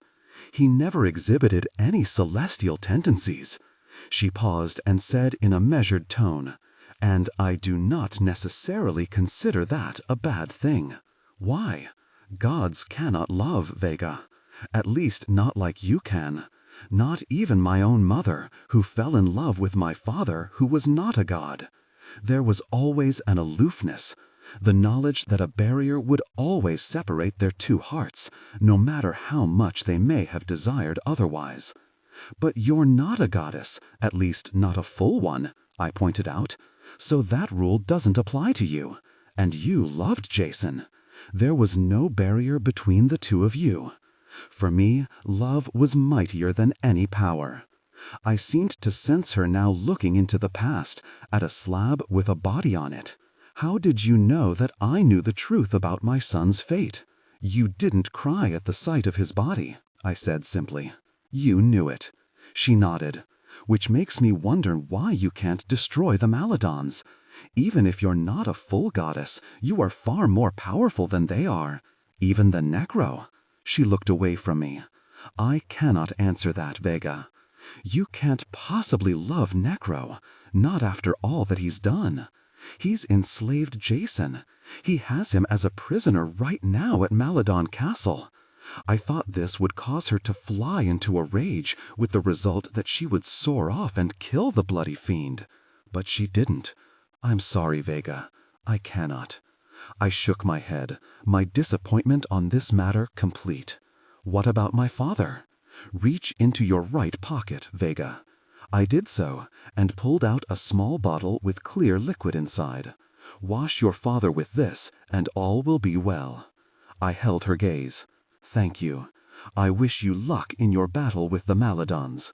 He killed all the women, I said quietly, because women struck barren were useless to him, or so he believed. I knew I didn't have to say, struck barren by you. This too I know, she replied. And then the mists gathered around me, and she was gone. Back at Empire, I held the bottle over my father as my mother stood poised with a cloth. I had told the others of my encounter with Alithia and her refusal to slay Necro. They were as disappointed and incredulous as I was, but there was also nothing we could do about it. We couldn't force a goddess, or near goddess, to do anything. But I would never understand her decision. Love had nothing to do with it, only selfishness, at least in my mind. Behind us stood Estrella, Delph, Archie, and my brother. I let the liquid from the bottle drip onto my father's head. My mother used the cloth to wash him all over with it. When the bottle's contents were exhausted, my mother and I stepped back. At first, nothing happened, and my disappointment and anxiety spiked. Had my trip to find Alithia been for naught? Then my father started to squirm, and his body began to gyrate violently. My mother reached out to him, but I grabbed her arm and held her back. Let it work, I said to her. Trust Alithia. Right before our eyes, the bottle's contents did indeed start to work. My father's tiny body started to stretch out. His skin lost its burned color. Dark hair regrew on his head. His eyes started to flutter open. When his body stopped vibrating, my father lay fully formed on the bed as my mother rushed to cover his nakedness. She helped him to slowly sit up, tears sliding down her cheeks. It was the same for me, and I glanced around to see if John was experiencing something similar. To my chagrin, he merely looked interested in what had transpired. Estrella reached out and clenched my shoulder. "You have done well, Vega. You have brought back a miracle." Delph added, "'Tis a miracle, 'tis." Archie chimed in, "You did it, Vega. You did it." I sat down next to my father and took his hand. He was still groggy and spent, and I could only imagine what he had gone through. He was terribly thin and weak, but we could sort that out soon enough with Mrs. Jolly's cooking and with tender care from the rest of us. "Dad, it's me, Vega." My father's gaze met mine. It had been so many years since my father had been able to truly look at me. He gently touched my cheek, rubbed my skin, the familiar lopsided smile appearing at his mouth. "Vega," he said in a weak voice, "my child, at last." I put my arms around him and held him tight, even as my mother did the same from the other side. We three sat there holding on to one another, crying and shaking. When I finally looked up, John had left the room, and my sheer happiness turned into a troubled despair. What the hell was wrong with my brother? But my melancholy didn't last long. My father was back. Hector Jane was back. And now my entire family was here with me, and we would fight together, and we would win together, and we would emerge from the war unscathed. And I held that absolutely naive thought for at least a good 10 minutes. My father was weak for the next few days, and he took his meals in his room with my mother. I visited him every day, spending hours talking with him, catching up on many things that had occurred in the years we had been apart. My mother doted on him, but she was chagrined that John did not come by very often. I found myself defending my brother from time to time with her, but inwardly I was distraught that he was not more emotionally connected to his family. And the absence of a mark on his hand was also weighing on my mind. By contrast, the marks on my parents' hands were as robust as the one on mine. I am sure that John had discerned that all the magical beings at Empyrean bore this mark. But then again, I remembered Petra did not have such a mark. That thought heartened me, because Petra was clearly not a Maladon.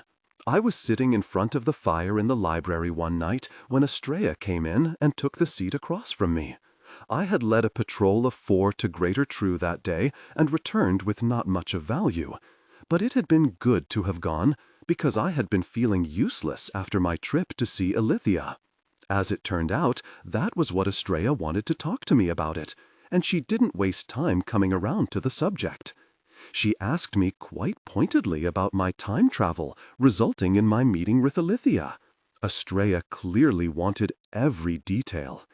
After I described my multiple encounters in the past, she was quick to make queries. "How did she look?" she asked. "I really have nothing to compare it to, other than when I saw her in the past with Jason's body. She was not sad? I think she was more angry than sad, and determined. And you say you told her that all the Maladon women had been struck barren, and that they had been killed as a result?" "Yes, and she was aware of that.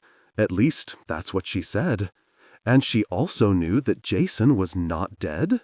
Whether she knew about him being imprisoned by Necro before I told her about it, I don't know. "And still she will not move against him?" said Estrella, shaking her head in disbelief. "Apparently not," I said. "She was with him when it was clear that he was evil personified. Why did she stay? Because of her son?" As the flames flickered in front of us, she pointed a finger at me. "I think that exactly, Vega. Because of Jason. She would not leave him to Necro. And she may not have had a choice. She told me she was shunned by her kind because her father wasn't a god. But, Estrella, she could have taken Jason with her, started a new life. That's true. She could, for example, have even taken him to her cottage and lived there. But she didn't. I sat back, puzzled. That doesn't make sense." "No, you're wrong. It makes sense to Ilithia." She rose and walked to the door. She turned back and said, "It was quite brilliant what you did, Vega. Your father would not be with us if you hadn't thought of it." Before I could respond, she had left. I got up and sat in front of the fire. I had suddenly felt a chill racing through my bones, and the warmth of the flames was welcome. But I could sense that it wasn't merely a matter of cold permeating me. It was the thought of what was coming. Would any of us survive? Had I collected my entire family here only to see them perish at the hands of the Maladons? The door to the library opened once more, and Delph looked in on me. I started to get up, but he motioned for me to stay where I was. He joined me on the floor. "Saw Estrella outside," he began. "Did you two speak?" I nodded and quickly filled him in on what had happened. "That is a puzzler about Ilithia," he said. "I told him of my concern about bringing my family here to die. Nobody can tell what's coming in the future." "Jasper Jane saw me in the future," I blurted out. "What?" "He went into the future once and saw me. He told Alice. I think that's why Alice gave me the elemental on that battlefield, Delph. Maybe Jasper saw you lead us to victory, Vega Jane. Or maybe he saw me perish, Delph." Delph visibly shuddered at this remark. "Why won't he tell you?" "Because if he did," he told me, "the results would be disastrous. For me." Delph nodded and fell silent. I put a hand on Delph's large shoulder. "The odds are against us, Delph." Surprisingly, he gave me a silly grin. "What?" I said. "Vega Jane, when haven't the odds been against us?" I had to smile. I really smiled. And then I laughed, like I hadn't in, I don't know, forever. And then his silly grin inspired something inside of me, and I leaned across and kissed him, like I never had before. He kissed me back, like he never had before. And we sat there in front of the fire, holding each other for the longest time. I had never felt such warmth, and it had absolutely nothing to do with the flames.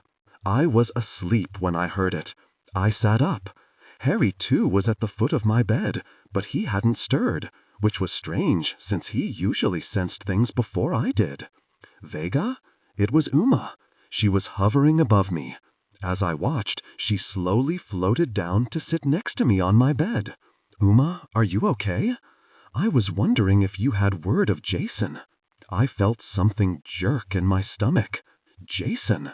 I had promised Uma that I would do whatever I could to find out about Jason being in Maladon Castle. I had done nothing. I'm sorry, Uma.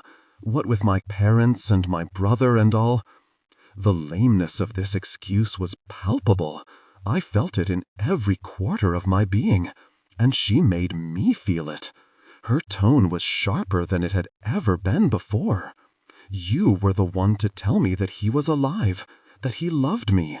You said you would find out more. I am running out of time, Vega." This was an odd comment for someone who was already dead, yet I still felt guilty for having failed in my promise. As my eyes adjusted to the darkness, I was startled by her appearance. Uma was barely visible now. It was as though she were vanishing bit by bit as we sat there. "I'm really sorry, Uma. Better that you had never told me he was alive," she added in a hurt tone. Uma, you spoke before about visiting the castle on your own. I hope you didn't try. It could be very dangerous, even for someone in your condition. I was persuaded by your words not to try, she said, but since you've done nothing, curse me for not attempting it. Uma, I will try, but I do have other things that I'm trying to do, like win a war with the Maladons. Bloody hell, Vega, don't you see? See what? He's been with Necro all this time, doing his bidding. He knows everything that goes on there. Don't you think Jason would be a very valuable tool in helping to defeat his father? As she said this, her image actually seemed to burn a bit brighter, and then she was gone. I tried to go back to sleep, but it was impossible.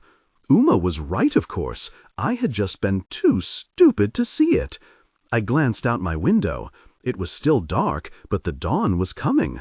I decided to dress and go downstairs. I left Harry, too, still sleeping on my bed. I made my way into the entrance hall, where I was immediately confronted by Pillsbury. "Yes, Mistress Vega, do you require anything?" "What? Oh, no, Pillsbury. I'm fine. I just couldn't sleep anymore and decided to start my day." "Ah, like sister, like brother, eh?" "What? Your brother is also up? He went outside not 10 minutes ago after having some breakfast by the fire in the kitchen. Fascinating lad he is." "He went outside?" "Yes. Is he often up this early?" "Almost always." "What does he do outside?" "I'm sure I don't know," said Pillsbury.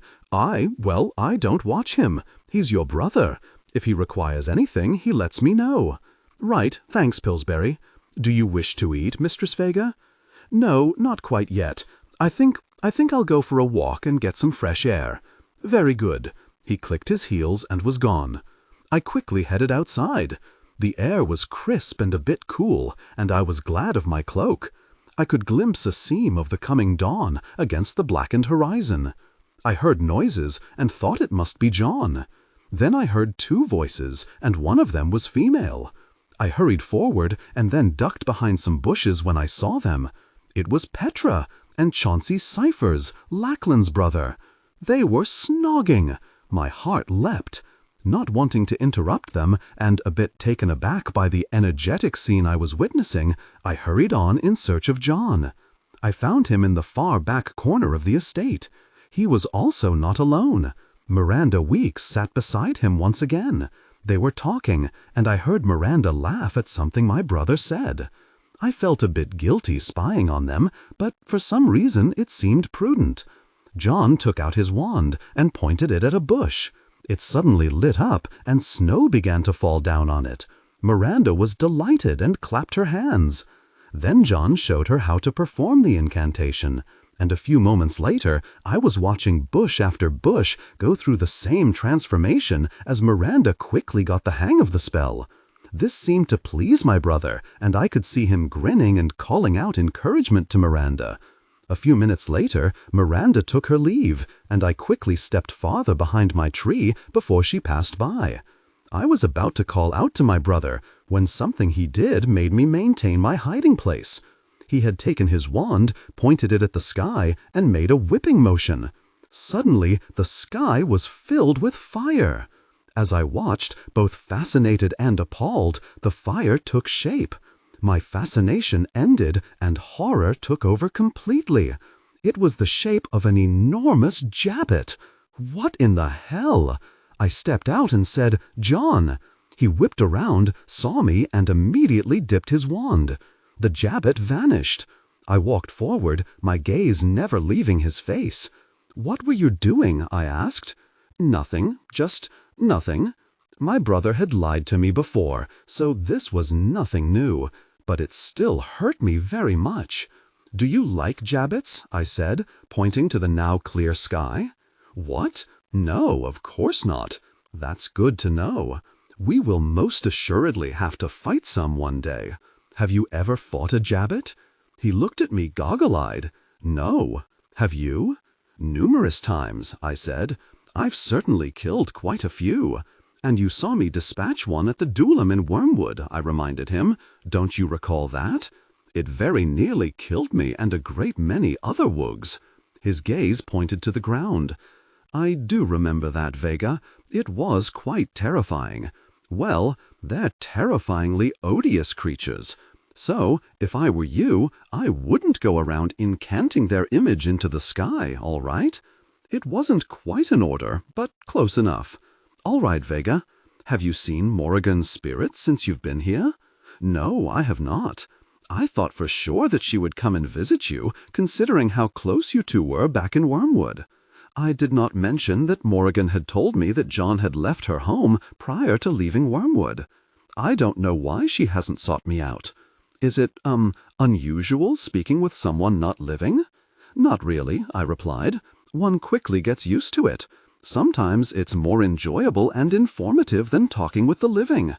I continued to look at him, wondering what I was going to do with my brother, a brother I was having a hard time allowing myself to trust. And if I couldn't get over that hurdle, then what was the point of having brought him here? "Have you fought anything with your wand, John?" He looked first at his wand and then directed his gaze at me. "Yes." "Have you killed with it?" "No." "You do know the death incantation, though?" He nodded. "I read about it in a book."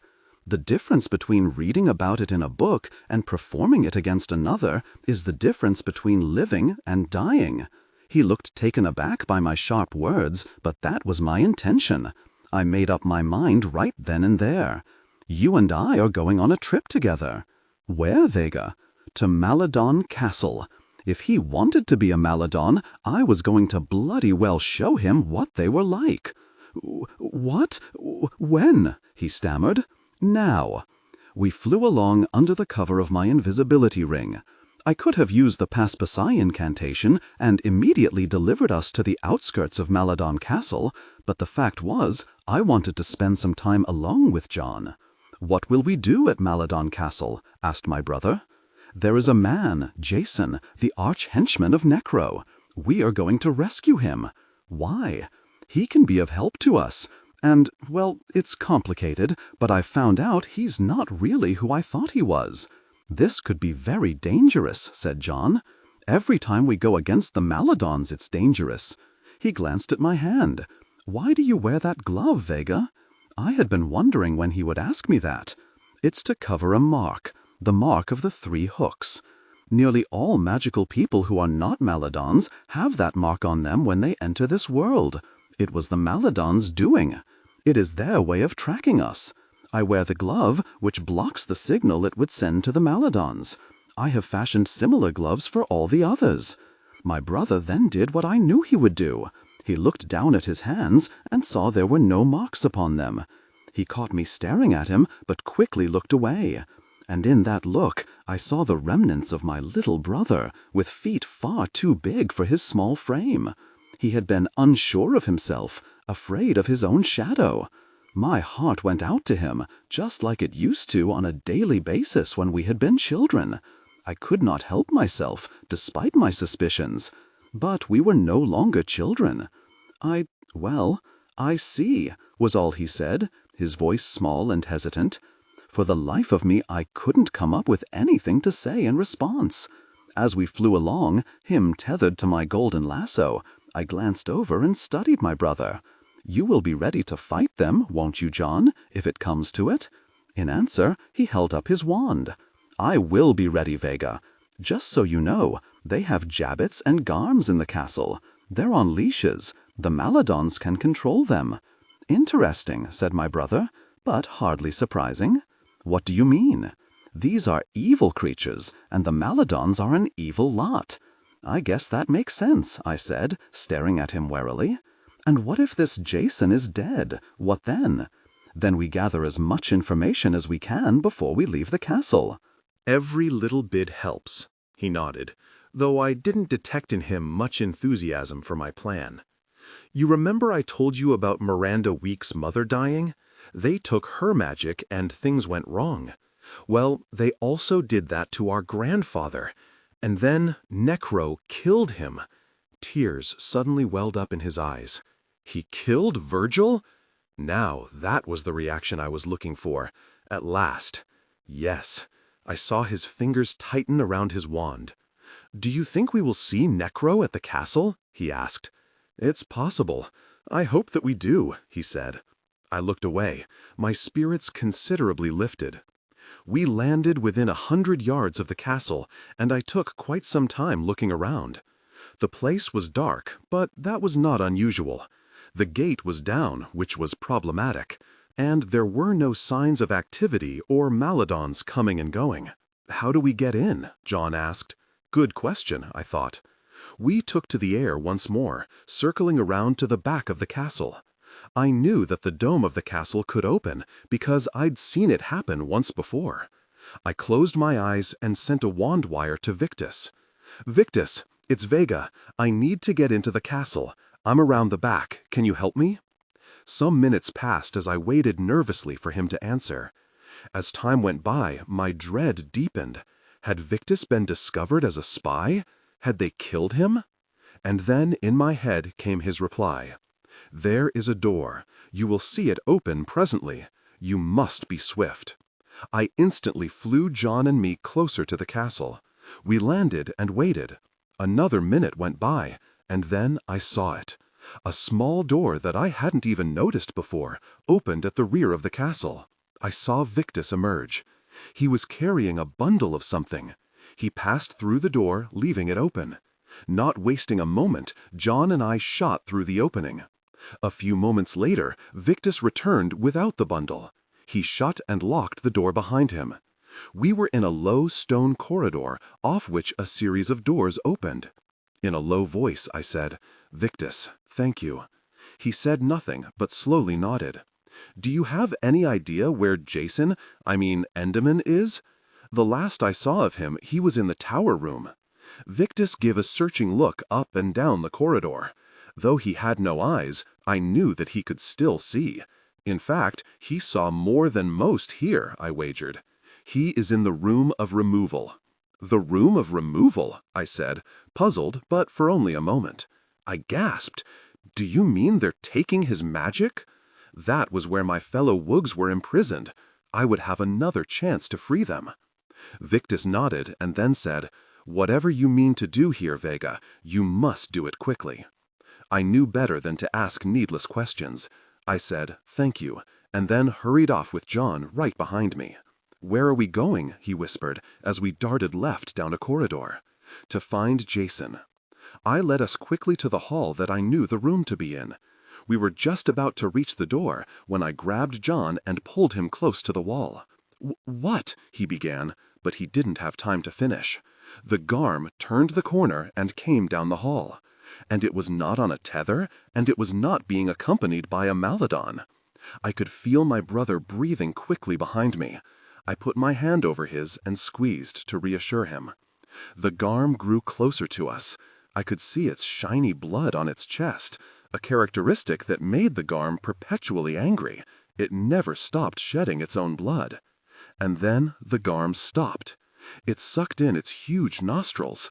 It was smelling us, I thought. I held my wand at the ready. If the thing struck, I would conjure a shield to protect us. But I hoped that it wouldn't, because that might give us away. "It's okay, Vega," whispered my brother. I turned to him in surprise. "What?" I hissed. "It won't harm us." I started to respond when a noise made me turn my attention to the Garm again. The Garm had gone back the way it had come. After it had left our sight, I glanced at my brother. "How did you know it wouldn't attack?" I said. "I'm not sure. It was just something I sensed." "Have you sensed these things before?" He nodded. "Just with Garms?" He shook his head. "With Garms, Freks, and Jabbits. Are you telling me that you could, read their thoughts?" "I guess. Is that not normal?" I didn't tell him that it was about as unnormal as it was possible to be, except perhaps for a Maladon. I focused my wand on the door and cast my incantation. Inside the room were 2 Maladons in long cloaks. On the walls were the hideous mirrors. I had to look away, as I saw my fellow Wugmorts writhing in pain behind the glass. Now the dilemma was, how did we get in without the blokes noticing? Then I saw a gap under the door. I knelt down, pointed my wand through the gap, and said, "Paralicto." I cast the spell to see through the door. Both Maladons stood frozen. I opened the door, and John and I went inside. I passed by the paralyzed Maladons and surveyed the room. John did likewise. "Vega!" he exclaimed. I turned to see where he was looking. I know, John. It was the wugs from Wormwood. They were still in the mirrors. They were still writhing in pain. "Can't we do something to help them?" said John. The look on his face was one of stark horror. "I've tried. They're all dead. I saw their graves back in Wormwood." I pointed my wand at the mirrors. "I don't know what exactly they are." "Didn't you tell me that Thansius was alive when you went back to Wormwood?" "Yes, they had him digging the graves of all the others. He died in my arms. I buried him myself." John slowly nodded, but continued to look at the wugs in the mirror. "And yet there is Thanasis over there." He pointed to one of the mirrors. "I know. It's inexplicable, John." I moved around the room, keeping a watchful eye for the glass holding Jason. "Marigon's not here," he said. "I know. Why not?" "She was killed by the Maladons," I said. "But according to you, so were all of them. Why is her spirit at Empyrean and not here with the other wugs?" I pivoted on my heels, taking in all the wugs behind the glass. John glanced at me and said, "I don't believe these are spirits, Vega. I believe these are wugs." My mind whirling, I said, So they just dug those graves and put nothing in them? To fool us? But, as I said, Thansius was alive when I got there. I buried him." "Doppelgang or something like it," said John. "I knew of doppelgangs too. They could match their looks to anything. So the wug I buried was not Thansius?" "I don't think so." He pointed at the glass. "I think that is Thansius." I thought quickly. That makes sense, actually. Wormwood was the one place the Maladons had been searching for over 800 years. Merely killing wugs probably wasn't enough for them. I looked at the glass. But this was. John said, "Can this be all of those who lived in Wormwood?" He quickly counted the number of glasses. 100 exactly, he said. "Surely there were more wugs before." "I'm sure there were," I said. "But we have been gone from there for years now. We don't know what may have happened. The beasts from the quag, perhaps?" I glanced up and down the walls. "But regardless of their number, we need to free them. We have to free them." John had passed down to the farthest end of the chamber. "Vega!" I rushed to where he was standing. Jason was lying unconscious in the glass. Underneath was the foul bottle collecting his magic. It looked to be very nearly full, with only a few grains now falling into it. So how do we free him? How do we free any of them? I gripped my wand, thinking back to what Estrella had told me. Next, I sent a wand wire to Victus. How many Maladons are in the castle presently? The answer came back a few moments later. 143. I smiled grimly and looked at my brother. This will be the biggest blow to the Maladons yet. Estrella told me how to free those behind the glass. I thought I would have to find Maladon spirits, but this is far better. I told him the incantation and wand movements necessary. You will take that half of the room. Be quick with your wand, for we will have mere moments. I stared hard at him. Are you ready? He took a long breath and stood up to his full height. In my eyes, he had just transformed from a little boy shuffling down the street to a man. Ready, Vega. I opened the door to the room, and then we made 3 slashes in the air and cried out, "Periculo nomadus!" We ducked down as Maladons from all over the castle flew through the open doorway, their bodies catapulting into the glass. At the exact same time, the wugs and Jason were ejected. Right before the seams closed up, we cried out, "Impacto!" The spells shot out of our wands and, collectively, hit all 100 wands' glasses. There was a shattering sound and smoke everywhere. Screams rang around the room. When the air cleared, every single mirror had shattered, and what remained was a blackened ruin. But I wasn't really focused on that. There were 100 wugs slowly rising from the floor. Faces I hadn't seen in a very long time flooded my field of vision. Thansius recovered before the others and stumbled over to me. "Vega," he said, falling into my arms. I hugged the mightiest wug of all as tightly as I could. Roman Picus, Cletus Lune, and Domitar joined us at that moment. They all hugged me. And even though Lune and Picus had been enemies of mine back in Wormwood, we were apparently best mates now. But we had no time for a lengthy reunion. There were still dozens of Maladons left in the castle, and they would no doubt be converging on this room very soon. And then I saw him. Duff Delphia was lying on the stone, for he had no timber toes on which to stand. I rushed over to him, knelt down, and hugged him. "Vega, is that really you?" "'Tis, Duff." I waved my wand over him, and wooden timber toes were neatly attached to what remained of his legs. I helped him to stand. He gripped my arm. "Delph, is he alive?" "Alive and well, and you will see him soon. I swear it." The knowledge that my fellow wugs were alive and not dead in their graves was intoxicating. I don't think I had been this deliriously happy in a long time.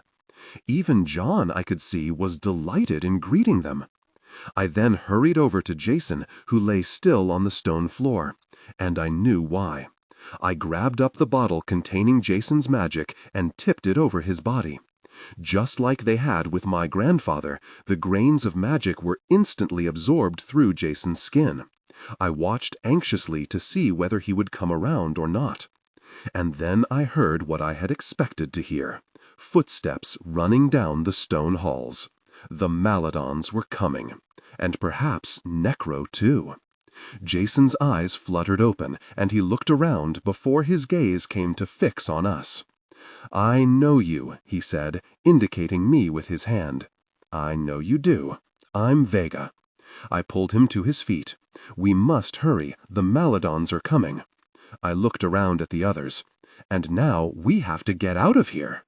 The Maladons were almost upon us. The magical tethers came out and attached themselves to each wug and to Jason. I said to everyone, "I'm taking you to a place of safety." "Wormwood?" said Roman Picus. "No, my home." "But Wormwood is your home," said Picus. "Not any more," I replied. As we all landed on the front steps of Empyrean, it suddenly occurred to me the enormity of what was about to happen.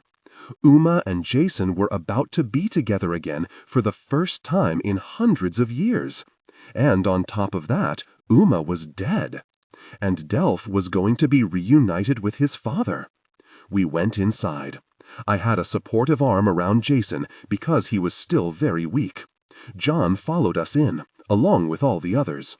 I had sent a wand wire ahead to my mother, telling her that we would be bringing many people with us. As soon as we stepped foot inside, Pillsbury came hurtling into the hall, his metal arms raised in an aggressive posture. "Pillsbury, it's me." But he wasn't looking at me. He was looking directly at Jason. "Maladon! He's a bloody Maladon!" "You idiot, Vega," I thought. This hadn't even occurred to me. Alerted by Pillsbury's shout, everyone came rushing into the front hall. An array of wands was pointed at Jason. All the wugs jumped back, probably believing I had led them into a trap of gigantic proportion. I put myself between them and the others. "No," I shouted. "He's a friend. He saved my life. This is Jason. Pillsbury, don't you recognize him?" Pillsbury dropped his hand and stiffened, well, as much as someone who was metal could stiffen even more. He took a step forward and peered more closely. Jason, he stammered. Jason looked up at Pillsbury. "Pillsbury? Is that you, under all that armor?" Mrs. Jolly toddled into the room and shrieked, "Jason?" "That's Mrs. Jolly," I said to Jason. "The household staff was enchanted during the war." Jason slowly nodded. "I see." But then his gaze fixed on something, and he went rigid. I saw where he was looking. Uma had just floated into the room. The look on her face was like nothing I had beheld before. It was a mixture of so many emotions that it was impossible to say which was dominant. Uma drew close to us, and I watched as the tears started to stream down Jason's cheeks. He let go of my arm and reached out to her. I knew it would pass right through hers. And then I was astonished when it didn't. Their hands gripped each other's. "But that's impossible," I said under my breath. "No, it's not." I looked around to where Estrella was standing. "What?" I said. "But Uma is dead." "That's just her spirit." That is what love can do, Vega. It can conquer all sorts of barriers, physical and otherwise. But she can't come back to life, can she? Sadly, no. But they can hold hands. For now. That last bit sounded ominous, but I said nothing in reply. I could not even imagine what was going through their minds right now. "Why don't you two go off somewhere private?" I said. "I know you have a lot to talk about." They slowly went off together, a man who was over 800 years old, but still young, and his love, who was dead. I had to shake my head at the complete uniqueness of their situation. I had no idea what they would talk about, or ultimately what would happen to them. And then Delph rushed into the room, with Petra close behind. "Son!" Delph stopped dead and turned to his right, where all the wugs were crowded against the wall. Duff slowly came forward on his timber toes. "Dad?" I ran over and grabbed his arm. "Delph, they weren't dead, none of them. We rescued them from Maladon's castle." I don't know if Delph even heard me. He stumbled forward, and he and his father met in the middle of the great hall, collapsing into each other's arms. Petra hurried over to me. "Vega, what happened?" I quickly explained what we had done. She put a hand on my shoulder. "Brilliant stuff, Vega. Absolutely brilliant." My spirits soared, because praise from Petra was never frequent and rarely effusive. We had dinner in the dining room that night. John and I sat with our mother and father, who was looking much healthier than he had before.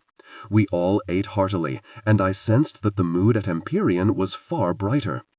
It might have simply been that we had successfully brought my father back, or that John and I had made a brilliant raid on the Maladons and snatched from them an immensely valuable prisoner in Jason, and rescued all my fellow wugs from their torture. My parents, Delph, John, and I spent time going around to all the wugs, shaking hands and exchanging hugs, swapping stories, and just catching up after all this time. Damatar couldn't stop shaking my hand. "I always expected great things from you, Vega." I wasn't sure he was telling the truth, but I took his comment at face value. Disfetus, who had also worked at Stax, sat down next to me after many of the others had gone off to their beds. It was an amazing aspect of Empyrean that no matter how many people I delivered to it, the place seemed to swell and add new rooms as needed. Disfetus stared up at me with his ancient, wrinkled face. He had long been the oldest wug in Wormwood and a kind and gentle soul. "What happened to the other wugs?" I asked. "There were assuredly more than this when I left." "The beasts from the quag became much more aggressive, Vega. They came into the village with far more frequency, and many wugs were killed." "The wall didn't prevent them?" "The wall turned out to be a pipe dream. It was never finished, for one, and then it quickly fell into disrepair. Guards placed on the towers were attacked by the beasts so regularly that no one wanted the job. Then Morrigan became more and more withdrawn until she was rarely seen. And Thansius? He did what he could, but the problems we faced were beyond any single wug. The soil turned bad and crops failed. The water turned brackish. Stax stopped employing wugs. Damatar and I lost our jobs. Council grew increasingly erratic. Wugs were demanding things that no one could give. Some wugs, including Jurek Crone and those like-minded, ventured into the quag with their mortis and were never seen again." He sighed heavily. "It has been a trying time indeed." I patted his hand. "But now you're here, and safe." "I see your brother is now with you," said Disfidus slowly. Yes, we found each other. Dysphitus nodded but said nothing. Was John a help to all of you? I expected to hear that he was running council. I said this last part in jest. Well, maybe not so much. Dysphitus did not answer right away. I'm too old to beat around the hedges, he said, so I'll come right to it. Your brother is magical, no doubt, just as you are, just as your whole family is. I have known that, Vega, since you were in pigtails and half as tall as you are now. All right, I said, a bit apprehensively. The fact of the matter is, I often wondered on which side your brother would eventually fall. What do you mean? He looked at me. Why do I think you know the answer to that query? Are you saying my brother did bad things? I'm saying your brother used his powers to hurt other wugs. I'm saying he used his powers to make other wugs do his bidding. Who did he do these things to? I demanded. That is of no importance, but I will tell you that 2 of them were never right in the head after. They wandered off into the quag, and the beasts got them. This shook me to my core, but I refocused. He had no one to guide him in the use of his powers. I thought Morrigan would do that. Morrigan, she was but a faded image of herself. She couldn't help herself, much less teach your brother. I thought back to Estrella's cottage, when we had seen Morrigan looking a shell of herself. What happened to her? I asked. All I can tell you is that the longer she was around your brother, the worse she became. Dysphitus, what are you saying? I snapped. He looked at me, undeterred by the ferocity of my words. I think my words are clear enough. I thank you with all my heart for rescuing us, Vega, but that does not change what I saw your brother do in Wormwood. Nothing can. Now, if you'll excuse me, I am very tired. He rose and left me. I could only stare helplessly after him. After the meal, I was heading back to my room when they approached. It was Jason and Uma. They were holding hands and looking immensely happy. My heart soared for them. It really did. It was a nice feeling to have, and it helped me forget, or at least not focus on my brother for a bit. I mean, there should be some unconditional love in this bloody world, Uma said. Vega, can we speak with you? In private. I led them into my bedroom and closed the door. Harry, too, was on my bed asleep. I turned to Uma and Jason and said, You both look very happy. Uma gazed adoringly at Jason. I never thought this would happen. We don't know how to thank you, Vega. I smiled. I'm just glad it turned out as it did. But if Estrella hadn't told me the incantation to use, I couldn't have freed Jason or the others. I turned to him and said, Why did your father imprison you and then seek to take your magic? It was because of Uma. How could that be? I saw her in a vision. I looked at him as though he were batty. You saw Uma in a vision? Where? Surely not here? I was in my chambers in the castle. I was about to go to sleep when I looked up, and there she was, floating at the top of the ceiling. She beckoned to me, called out my name. My thoughts instantly cleared. I was no longer this awful Enderman. I was myself. I turned to Uma. So you went to the castle even when I told you not to? She shook her head. No, Vega, I did not. Puzzled, I turned back to Jason. What happened then? I called out to her, told her I loved her. The next moment, Uma vanished. A minute later, my father walked in. He said, So, you love Uma once more, Jason? Do you mean he was watching you? No, he was the one who conjured the image of a fake Uma to test me, and in his eyes, I failed that test. You're sure it was he who had done it? He told me himself. He was very proud of his deception, he added bitterly. That's when he locked you up? Jason nodded. After you came to the tower room and I fought Necro to help you escape, he had me placed in the mirror. I was almost finished. I could feel that. And then you came along to save me. He put a hand on my shoulder and directed those beautiful eyes of his to mine. "I owe you my life, Vega. I owe you everything. And I'm sorry for having fought you for so long as Mr. Enderman. You couldn't help it, Jason. Like you said, you weren't in your right mind. Now, what can you tell me about Necro's plans? I know something significant is in the making." "That's true, but I don't know what it is." "He must know that there are more Maladons than there are of us." "Yes, but he also knows it's not a simple matter of numbers. He will not underestimate you, Vega, and you must not him. He is incredibly resourceful. He sits on his terrible throne and thinks deeply of things. I have no intention of underestimating him." I looked between him and Uma. "What are your plans?" Jason shot Uma a glance, and she nodded. Jason said, "I have been kept alive solely by magic." "The elixir of life?" I said. "Well, at least my father's version of it. Now that I have broken with him, the end cannot be far off, and I could be with Uma. I understand." "No, I don't think that you do, Vega." I stared at him. He gripped Uma's hand. "We have discussed this. I am going to fight with you against my father." "I am thrilled," I said. "We can always use another wand, particularly from so powerful a sorcerer. But are you sure that's what you want?" I looked between them. Uma answered for them. "We are very sure, Vega." I nodded. "Then I thank you with all my heart. But now I believe that there is one thing you need to do." He looked at me curiously. "What is that?" "I'd rather show you, Jason, if you will trust me." "I do trust you." I held out my hand to him. We passed through the gates and immediately entered the mists of time. "Where are we, Vega?" Jason said as he followed me over uneven ground. "Normally I could tell you that we were back in time, but that's not the case now. Nor are we in the future. Those are the usual choices when you pass through Eon's gates.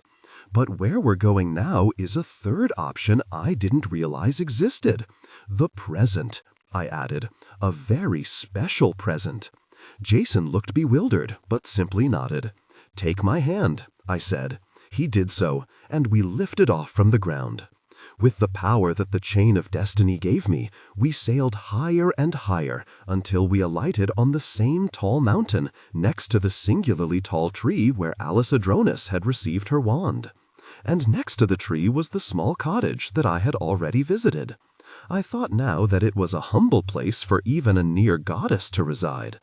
But perhaps it was fitting for a near goddess in eternal bereavement. What would a grand home mean to such a being? We approached, and I knocked on the door. It opened of its own accord, and I was prepared to see the image of Necro, as last time. I was about to warn Jason of this, but there was no need. The false Necro was not there. But she was. She wore the same pale blue gown as before. She was seated in the same plain chair. Ilithia saw me first, and I saw her mouth curl in displeasure. She no doubt thought I was back requesting additional help that she would refuse. But then she saw who was with me.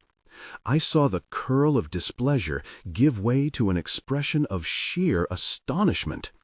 She slowly rose, her features trembling, her limbs quivering. Jason? He was as astonished as his mother. He stumbled forward. They met in the middle of the small room. Their embrace was spontaneous. I saw Ilithia's fingers curl into her son's back. And when I looked at her face over Jason's shoulder, I saw what I expected to see. Even with an almost goddess, tears. Tears of a mother finally reunited with her son she thought gone from her forever. I went outside to give them some sense of privacy. A great deal of time passed. Vega? At the sound of my name, I snapped my head around to see them both standing in the doorway of the cottage looking at me, their hands clasped together. Ilithia said, "Jason has explained all. You have given me back my son." I was glad to be able to do it. Jason smiled at me and said, "I have told my mother of my plans with Uma, after I help you defeat Necro." She looked at me. "Jason also told me that it was your idea that he come here." "I thought it was the right thing to do," I said. "You're his mother. You deserved that." "It allowed you to cry," she finished for me, wiping at her eyes. "People do not expect beings like me to have emotions. I am not a pure goddess, so what is inside of me in essential elements is what is inside all of you. But now it is your time to be with your son," I said, "and I'll wait here, for as long as you need." Much time went by, but it didn't matter, I knew, because when we returned to Empyrean, only seconds would have passed. That was just how things worked beyond the gates. When Jason finally came out of the cottage, his mother was with him. She kissed him on the forehead and then took my hand in hers and led us away from Jason. There was such warmth, such ethereal power in her grip that it took my breath away. We stopped near the edge of some trees, and she turned to face me. "I will never forget this act of kindness, Vega. Never." I wanted to ask her to use her powers to vanquish the Maladons. She could do it, easily, I believed. I looked at her, and she looked at me.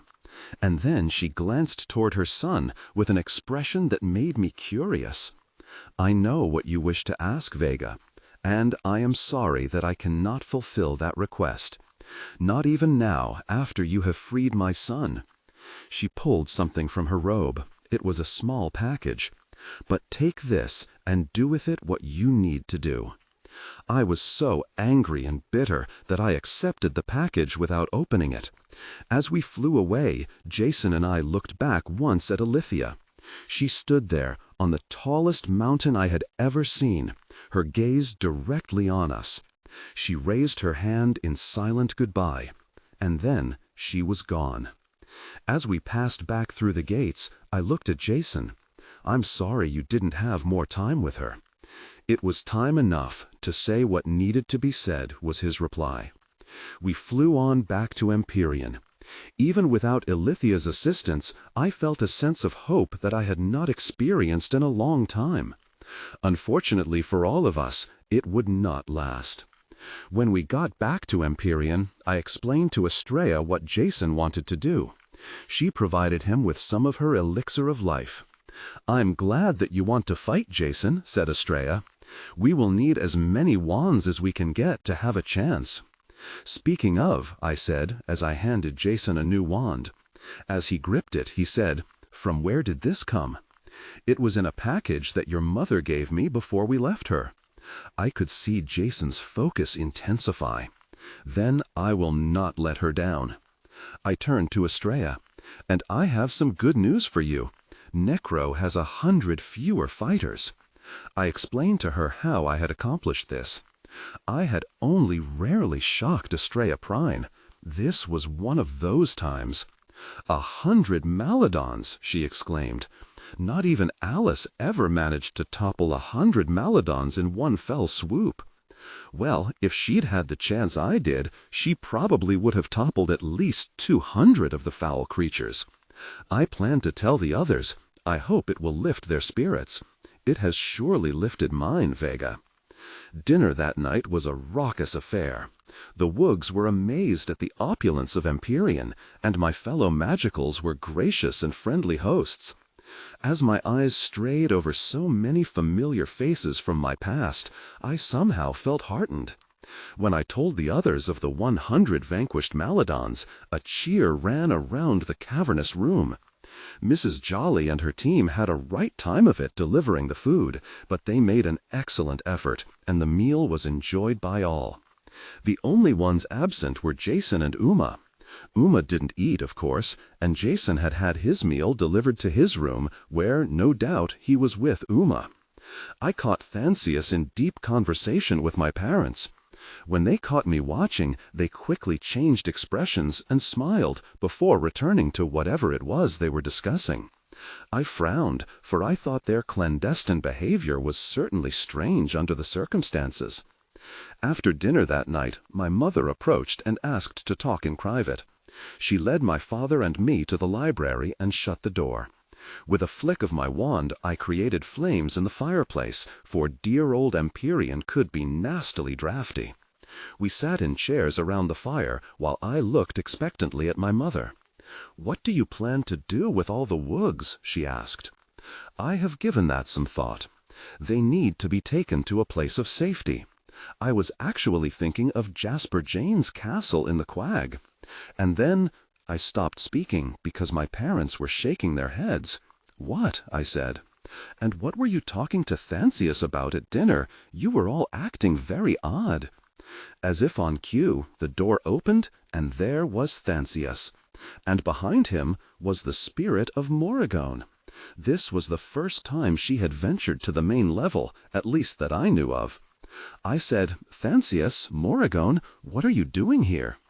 "They came at our invitation," said my mother, though I could tell by the way she avoided looking at Morrigan that she was not pleased with her presence. And I was not surprised by this. After all, Morrigan had cursed her and my father. "Your invitation?" I said. "Can someone please tell me what's going on?" "Vega believes that the woogs will be safer away from the war with the Maladons," said my father. Thansius shook his broad head. I then noticed there was an immaculate silver sword hanging from a leather belt around his waist. I believed I recognized it from a collection of weapons hanging on a wall of Empyrean. "We will not leave the field of battle," said Thansius. "We will stay here and fight." I rose from my seat. "But the Maladons are sorcerers, Thansius." "It matters not to me what they are. So long as they can be killed, I will be happy to accommodate them." "You saw what they did to Wormwood, what they did to all of you. They caught us completely by surprise. This time they won't." "It would be a slaughter," I said. "I can't allow you to make that sort of sacrifice." "You saved us, Vega," he persisted, "and I hope you did not save us to watch us flee the battle that you will have to fight, because that is not in my nature. I didn't save you only to see you die unnecessarily at the hands of the Maladons." "It would not be unnecessary." This came from Morrigan. We all turned our attention to her wispy form. "I was the only woog the Maladons killed," she said. "I thought us all dead, but now I know that the Maladons took the other woogs to torture them for eternity. Why did they do this?" When she didn't respond to her own query, I said, "Well, why do you think?" "Because they have nothing but contempt for those not magical like themselves. I've been told of what they have done to such people in the towns and countryside. It is wicked. But that doesn't mean woogs have to fight them."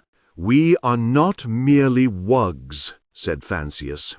"We are not magical, it is true, just like those of which Morrigan just spoke.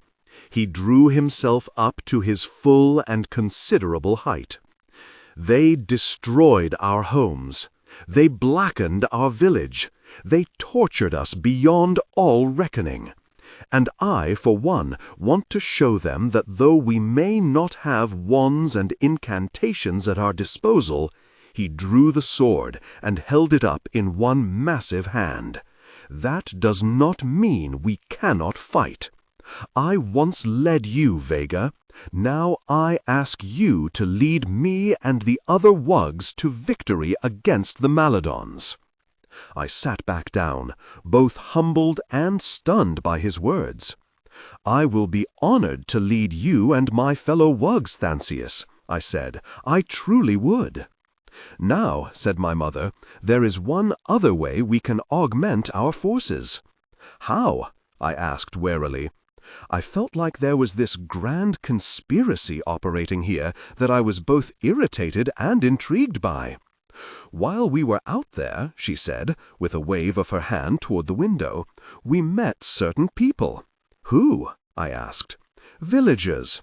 There was one young man named Russell Everett." I sat up straighter. "Russell! I met him before. The woman he was going to marry, Daphne, was killed. I didn't mention that she had been killed by Enderman, meaning Jason. Russell told me about you, what you had done, warning him and the other villagers about the Maladons. He said he told you that they would be ready to fight with you against the Maladons.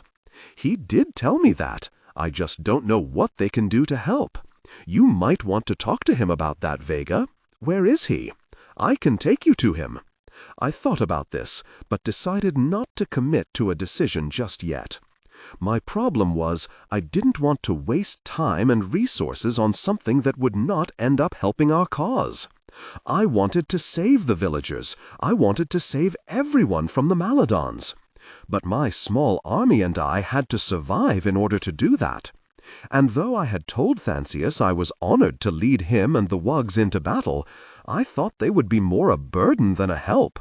I didn't want to commit to adding still other non-magicals to the equation. I needed wands, not bloody pitchforks. "I will let you have my answer soon," I said, and left them there to find my brother.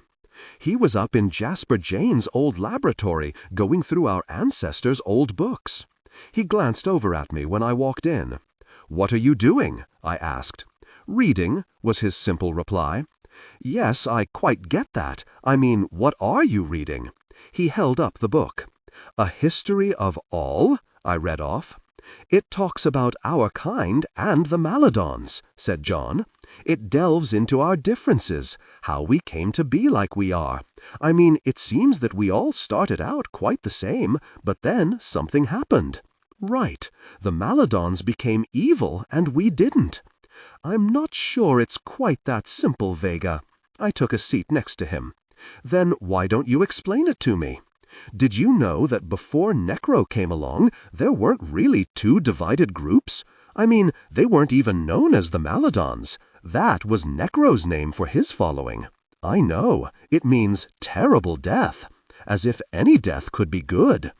But if things were okay until Necro came along, and this book points out that Necro himself was relatively normal until he was grown, then something must have happened to change all that. Okay, let's say that I accept your argument. What do you think changed?" "Power." "What? Power changes people, Vega. Necro was married to Ilithia, a supremely powerful goddess, much more than simply a sorceress. Well, she's not a full goddess," I corrected him, "but she's still incredibly powerful. How do you know this? She told me herself. What else did she tell you? That her mother was a goddess, but her father wasn't. Because of that, they were shunned. That was why she came to live with our kind. She met Necro and married him. It was really the same thing her mother did, actually, marrying someone who was not a god. Do you know what became of Ilithia's mother's husband? No, I don't. As a goddess, whatever mystic powers and auras and blood that runs through her veins is incompatible with what runs through ours. So, are you saying that simply being around Ilithia made Necro evil? I've been around Ilithia, and I felt no evil compulsion.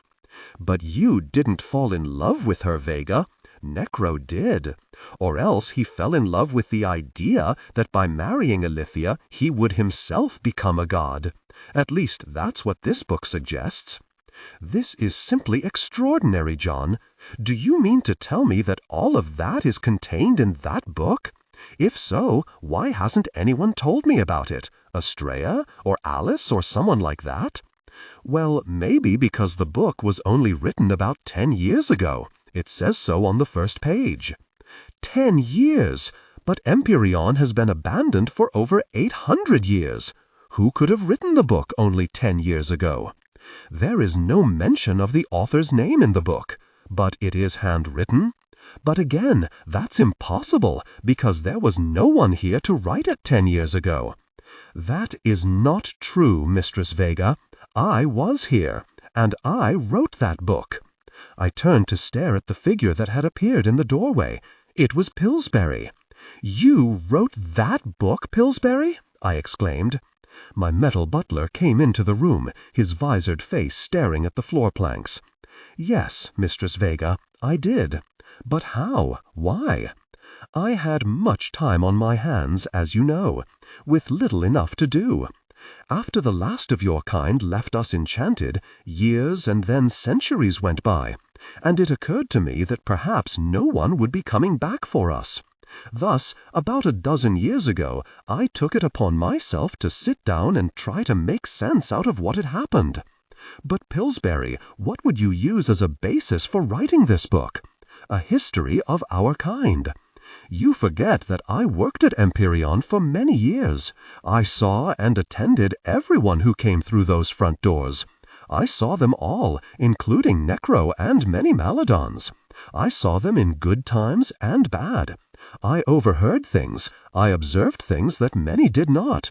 And I have thought about all those things in the intervening years, putting them in context and sorting through them and putting them in their proper place in the grand scheme of things. Then I decided to chronicle those recollections, observations, and conclusions. He pointed to the book. And so I wrote that. But why didn't you tell me? Pillsbury shook his visor. I don't know, Mistress Vega. The conclusions in that book are my opinions only. I have no idea if they are correct or not. John stirred and said, They are very well thought out. If they aren't true, then the actual truth must be equally complicated. John handed me the book. You might want to read this, he said. I took the book and idly thumbed through the pages before looking up at Pillsbury. Do you really believe what you wrote in here? I asked. I do, Mistress Vega, for what that's worth. Well, to me, that's worth a lot. 2 days passed, and the only thing I really did was read Pillsbury's book. There was much revealed in it, but though some of it struck me as unlikely, I had to admit that most of what I read seemed more than plausible. In fact, I thought it must be exactly what had happened. Necro was a man ready to pivot to the evil side. When he married a being with far greater power than he possessed, this predilection to the dark side was immeasurably strengthened. It was shortly thereafter that Necro took his irreversible path to his evil ways. The Maladons were born, and the lives of our kind were inextricably caught up in this madman's thirst for absolute power and domination. And all perhaps because of Necro wedding a near goddess. I could only shake my head. I guess it was a good thing he hadn't wed a full-blooded goddess. Perhaps he would have been even more evil, I supposed, though that was hard to imagine. I placed no blame on this with Ilithia. It was Necro's weaknesses and desire for power over others that had made him become what he had. Ilithia had simply fallen in love. It was Necro who had perverted that love into something hideous. I went to the lowest depths of the castle to speak with Alice. I found Alice in her typical state of scowling unrest. I held up the book. Any chance you read this over the last few years? She shook her head. What is it? Maybe an explanation for how Necro and the Maladons came to be. I don't understand. I gave her a brief overview of what was in the book. And it was really written by Pillsbury? She asked. Well, he was able to observe a lot, and he certainly has had the time to think about it. I never thought Pillsbury focused on such things. I think he was trying to work out what had happened. I mean, he and the others were left alone for so long. They had to do something with their time. Alice looked chastened by my observations. I must admit, Vega, that I have never given much thought to those left behind at Empyreon. After I fell in battle and came back here, I have never once interacted with Pillsbury or the others. Well, like you said, you had died in battle. I'm sure you had a lot going on as well. She shook her head. There should never be enough going on that we forget about the needs of others. That, essentially, is the essence of goodness. I think you're right about that. I knew Ilithia and liked her, said Alice surprisingly. I often wondered why she ever came to be with a man like Necro. I think it was the worst of all possible outcomes, I said. What do you mean? Ilithia is tremendously powerful. Unfortunately, in Necro, she found someone uniquely suited to co-opting that power and using it for his own benefit. It's almost as if Ilithia's nearly unlimited supply of power fueled Necro's already innate desire to dominate and pushed it to incredibly high levels, far higher than they would have been had he not met Ilithia. No one should be blamed for simply wanting the love and respect of another, Vega. I do not blame Ilithia, I said. I only look to Necro for that. But I suspected Alice was reliving the moment when her father had refused her a wand, and with it, his love and his respect. I left her there and ascended to the main floor of Empyrean. I mulled over how Pillsbury's writings could possibly aid us in our fight with the Maladons. I wasn't sure it could, but I was at a point where I would seek out every advantage. As I passed John's room, I heard raised voices and stuck my head in to see what was going on. John was sitting in a chair, and hovering in front of him was Morrigan. They appeared to be arguing. "What is going on?" I asked, coming fully into the room. They both looked at me. Morrigan seemed upset, John confused. I walked over to them. "Why are you arguing?" Morrigan said. "We're not arguing, we're having a discussion." "Well, it's quite a loud discussion." I looked at my brother. "John?" We were talking about my last night in Wormwood." "What about it?" Morrigan said. "This is really between John and me, Vega. I did not like her tone and decided to let her know it. John is my brother. Anything having to do with him also has to do with me." Morrigan glared at me, but John said, "I was discussing with Morrigan her decision to let me go right before the Maladons showed up." "I didn't let you go, John," admonished Morrigan. "You were no longer living with me at the time." "But you tried to stop me," I said, "before helping me to escape." "And I explained my motivations to you," snapped Morrigan. "And you also said that you didn't know my brother's fate. You said you didn't know for certain if he had left Wormwood." "Because I didn't know. So why the loud discussion then? Just about John leaving Wormwood? Why does it matter now?" I looked at my brother, who was now studying his hands. He said, "I was telling Morrigan that I wish I had been there to help fight them, to protect my fellow Woogs." I was confused, but why would that prompt an argument? I put my hand on top of his, and when I looked down, I gasped, "John, your hand!" He looked down, and when he glanced up, the expression on his face was wonderful to behold. It was like my little brother was impishly beaming up at me as I walked him to the learning. The mark of the 3 hooks was as bold and legible on his hand as it was on mine. Morrigan drifted over to see. When I looked up at her, I could see a tear trickle down her cheek. "John has made his decision." She looked up at me. That was the reason for our loud discussion. I wanted him to know quite clearly the repercussions of that decision, particularly if it came out on the wrong side. John said, "I have always known who I am, but I guess that I know better now." He paused and composed himself. "I think, in the end, it was seeing my fellow Woogs behind the glass. The pain they were in, how truly evil the Maladons were. I confess that I am curious about such things." "As was your ancestor Jasper Jane," I pointed out. John looked down at his wand. "And I have used my wand at times to explore those curiosities. I have done things that I'm now ashamed of. But I can never be like them. I truly don't want to harm others. It makes my heart hurt." I hugged my brother. "Thank you, John, because we need you. I need your help to win the war.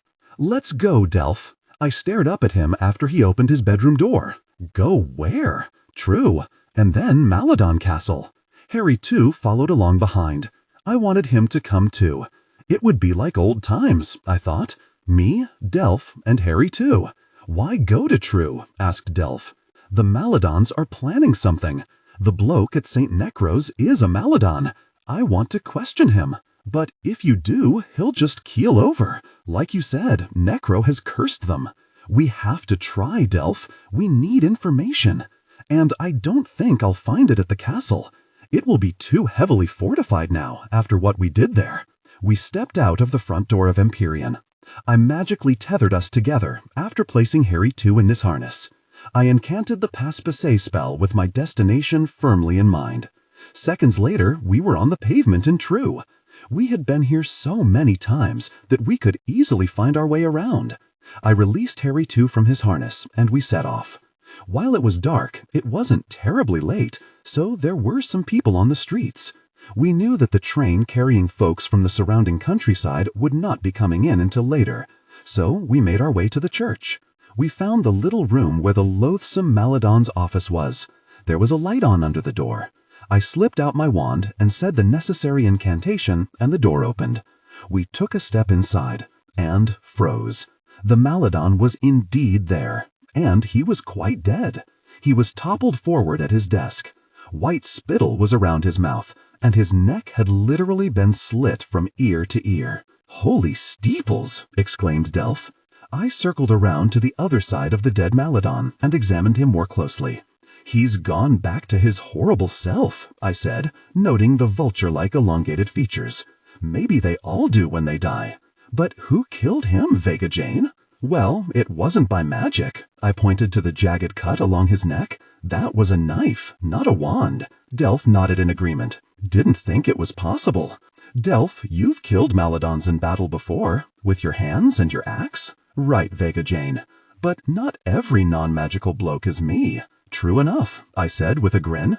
Delph was enormously strong and a quite skilled fighter. But somebody accomplished it. "Like to thank the bloke who done it," noted Delph. "But Delph, the blood is hardly dried. This happened quite recently. Otherwise someone would have found him by now." "True enough." Harry too was scratching at the desk. "What is it?" I asked my dog.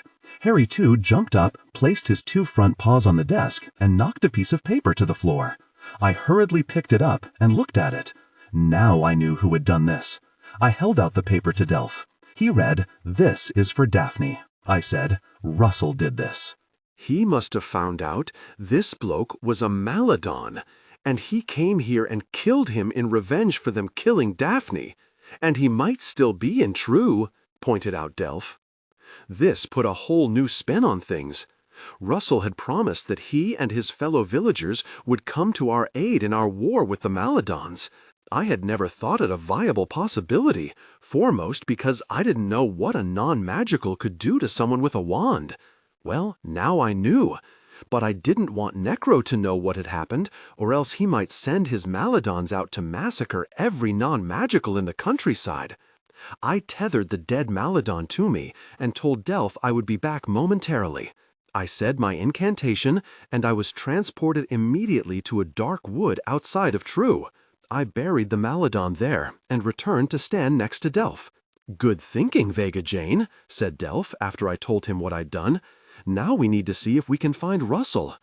We left the church and began to walk down the streets of True, looking in all directions for anyone who resembled Russell. It was difficult because most people were bundled up, and, in appearance, Russell would look like many other men in True, at least from a distance. We had covered about 6 streets when I put a restraining arm on Delph's shoulder. There. He looked where I was pointing. A man was walking along briskly. He was looking furtively in all directions to see if anyone was paying him mind. I pointed my wand at him and said, "Christilamato Magnifica!" His image swelled huge in front of us. It was Russell. He had aged badly since I had last seen him, but I could understand that. He was fighting his own war, as was I. I also saw a knife partially hidden in his hand. "Come on," I whispered to Delph and Harry too. We hurried across the street and soon caught up with Russell. I waited until he turned the corner and entered a deserted avenue. "Russell?" I hissed. He jumped nearly 3 feet in the air, whirled around, and brandished his bloody knife. "Who's there? Show yourself! Very you!" I twisted my ring around, and the 3 of us instantly appeared in front of him. "Vega!" he exclaimed in relief. "I have excellent hearing, Russell, so please keep your voice low." I threw out a tether that attached to his arm. I turned my ring back around, and all of us vanished inside its embrace. "Bloody hell!" said Russell. "What are you doing here?" "Well, I didn't come looking for you, but I'm glad to have found you. What did you come looking for?" "Maladons, and I found one back at the church." I glanced down at his knife. "As did you. You finished him off, didn't you?" He slowly nodded. "Snuck up on a git and sent him on his way." How did you even know he was a Maladon? Delph asked. I've been busy since last we met. I've put together a group of folks who lost people the way I lost Daphne. We've fanned out across the countryside, come to the other villages, towns, and places like True. We observe everything and report back. We've built up a lot of information. One of my blokes saw the git from the church turn into his real self, what the Maladons really look like. How did you know about that? Like I said, we listen, we watch. When you do that, good things happen. Look, Russell, are you and your lot still ready to fight with us? I told you I would, and I stand by what I said. I have to admit, we've lost quite a few in the fight. But when we die, we take some of them bloody fiends with us. Where are your forces located? I can take you there. Please do, I said. We flew for well over an hour until we reached a place that was both isolated and covered with difficult mountainous terrain. I followed Russell's direction and alighted in a valley. Let me call out, said Russell. I have sentries posted. He cupped his hands to his mouth and made an odd sound. A few seconds later, a similar sound reached our ears. We'll need to show ourselves, said Russell. I turned my ring around and we all became visible. We followed Russell, who was striding quickly into a glen of trees. As soon as we entered the canopies, we were surrounded by men holding bows and arrows and spears, while some hefted axes. They all looked strong, battle-hardened, and resolute. Russell said, "It's me. They're friends. Keep to your posts." We walked single file through the dense trees until we emerged into a clearing that was as long and broad as the pitch back in Warnwood. Here we could see an encampment with tents, pots cooking over open fires, people talking in small groups, and children huddled together and looking anxious. Everyone seemed on edge, and all eyes turned to us as we entered the clearing. All the adults grabbed weapons, but when they saw Russell, their tension disappeared. Russell motioned for all to gather around. "Vega is the leader of the magical opposition against the Maladons. She saved my life and the lives of my village. We can trust her. I told her long ago that I would fight alongside her if she ever asked. Well, she has come here to ask, and I put that question to all of you. Will you fight with me and Vega?" No one said anything, but slowly, one by one, the men raised their weapons. I saw, to my great delight, that many of the women did the same thing too. Russell turned to me. "There's your answer." I nodded and said to the crowd, "Thank you. Together, I know that we can be victorious." I said in a lower voice to Russell, "I'll be back soon to go over specifics." He nodded. "Until then." I tethered Delph and Harry too to me and lifted my dog into his harness, and we set off. As we flew along, I glanced at Delph, who was staring at me. "What?" "Just thinking." "About what?" "Seeing me dad." I grinned. "I know, Delph. That was wonderful. Have you to thank for it. Have you to thank for just about everything. There's plenty of credit to go around." His next words stunned me. "If I don't make it through, Vega Jane, will you, take care of my dad?" I very nearly tumbled out of the sky at his words. As it was, I felt a chill run through my entire body. "Delph, you're going to make it through." He shook his head. "You don't know that. Nobody does." "You're right. So, if I don't make it through, can you help take care of my family?" He reached out his hand and touched my shoulder. "Would be my honor." "But you're going to make it, Vega Jane. But you just said—" He touched his chest. "I feel it here. You're going to make it, and that's as it should be." We flew along in silence. Many thoughts were rushing through my head. Chief among them was trying to come to terms with a life that did not include Delph. The next 2 weeks were filled with preparations for the showdown to come. I had sent teams out to spy on the Maladons and to visit True and Greater True. They all came back with the same conclusion. Something was going to happen, and it was going to happen soon. I had told my parents of my finding the dead Maladon in True and the role Russell had played in it. "They are standing by to help us," I said. "I thought that would please you, since it was your idea." "It does please us, Vega, but it does not guarantee victory," said my mother. "Only we can do that," I said. Delph was putting the wugs through their paces. They had wanted to fight, and so they needed training up. Fancius was still a formidable warrior, but many of the others left a lot to be desired.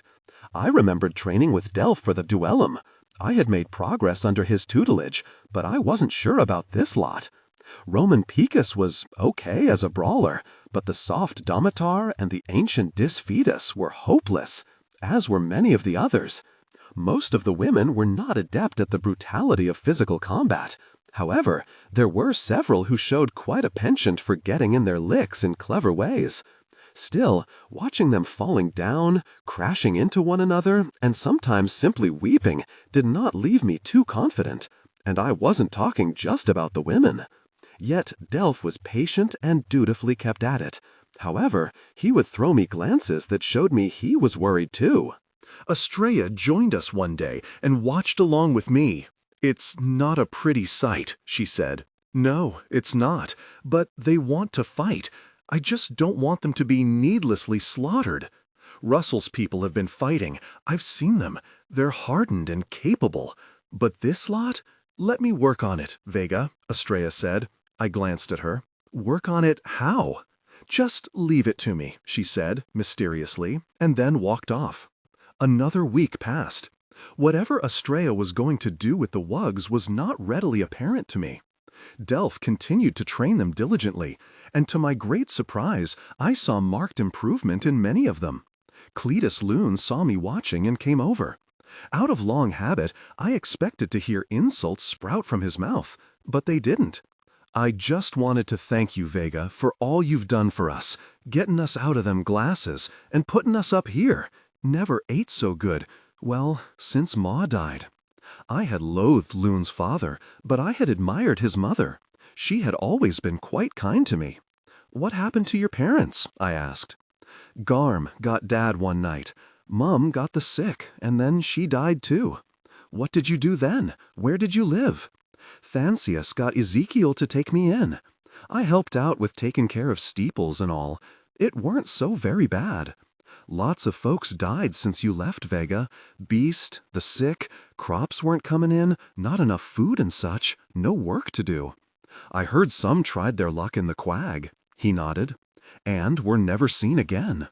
A question suddenly struck me, and I couldn't believe I hadn't asked it before. Perhaps I didn't want to know the answer. "What happened when the Maladons came?" Loon paled. "The sky turned real dark. Thought a storm was coming, but then the sky was filled with these flyin' blokes. They landed and came at us. Most of the wugs gathered in the square. We were ready to fight 'em. Some were calling 'em outliers, like we were warned about by Morrigan." I well remembered this lie. "Go on." "They had wands like you got. Next thing I knew, I was behind glass. I know it was painful. Hurt even worse than when you hit me in the duellum." He grinned. I didn't smile back. He was an ally of mine now, but we would never be friends. "We need to beat them, Loon," I said. "So get back there and keep working." In another part of the castle, Jason was honing his dueling skills with Petra while Uma watched. Endymion had been a superb fighter, and of course, so was Jason. I smiled as I watched him easily block Petra's spell attempts. His would be a very welcome wand in the fight. As I was leaving, I thought I saw Alice watching from a far corner of the room. However, when I drew closer, there was no one there. I might have imagined it, perhaps. That night after dinner, Delph, Harry too, and I visited True. I wanted to see if another Maladon had replaced the one Russell had killed. If so, I would try and get some more information from him. I wasn't particularly optimistic about it, since it seemed that Necro had hexed all his men to instantly die rather than reveal vital information about his plans. However, the church of St. Necro was empty, so we next traveled to meet with Russell at his hiding place. Around a small campfire, we sat and discussed tactics and strategies.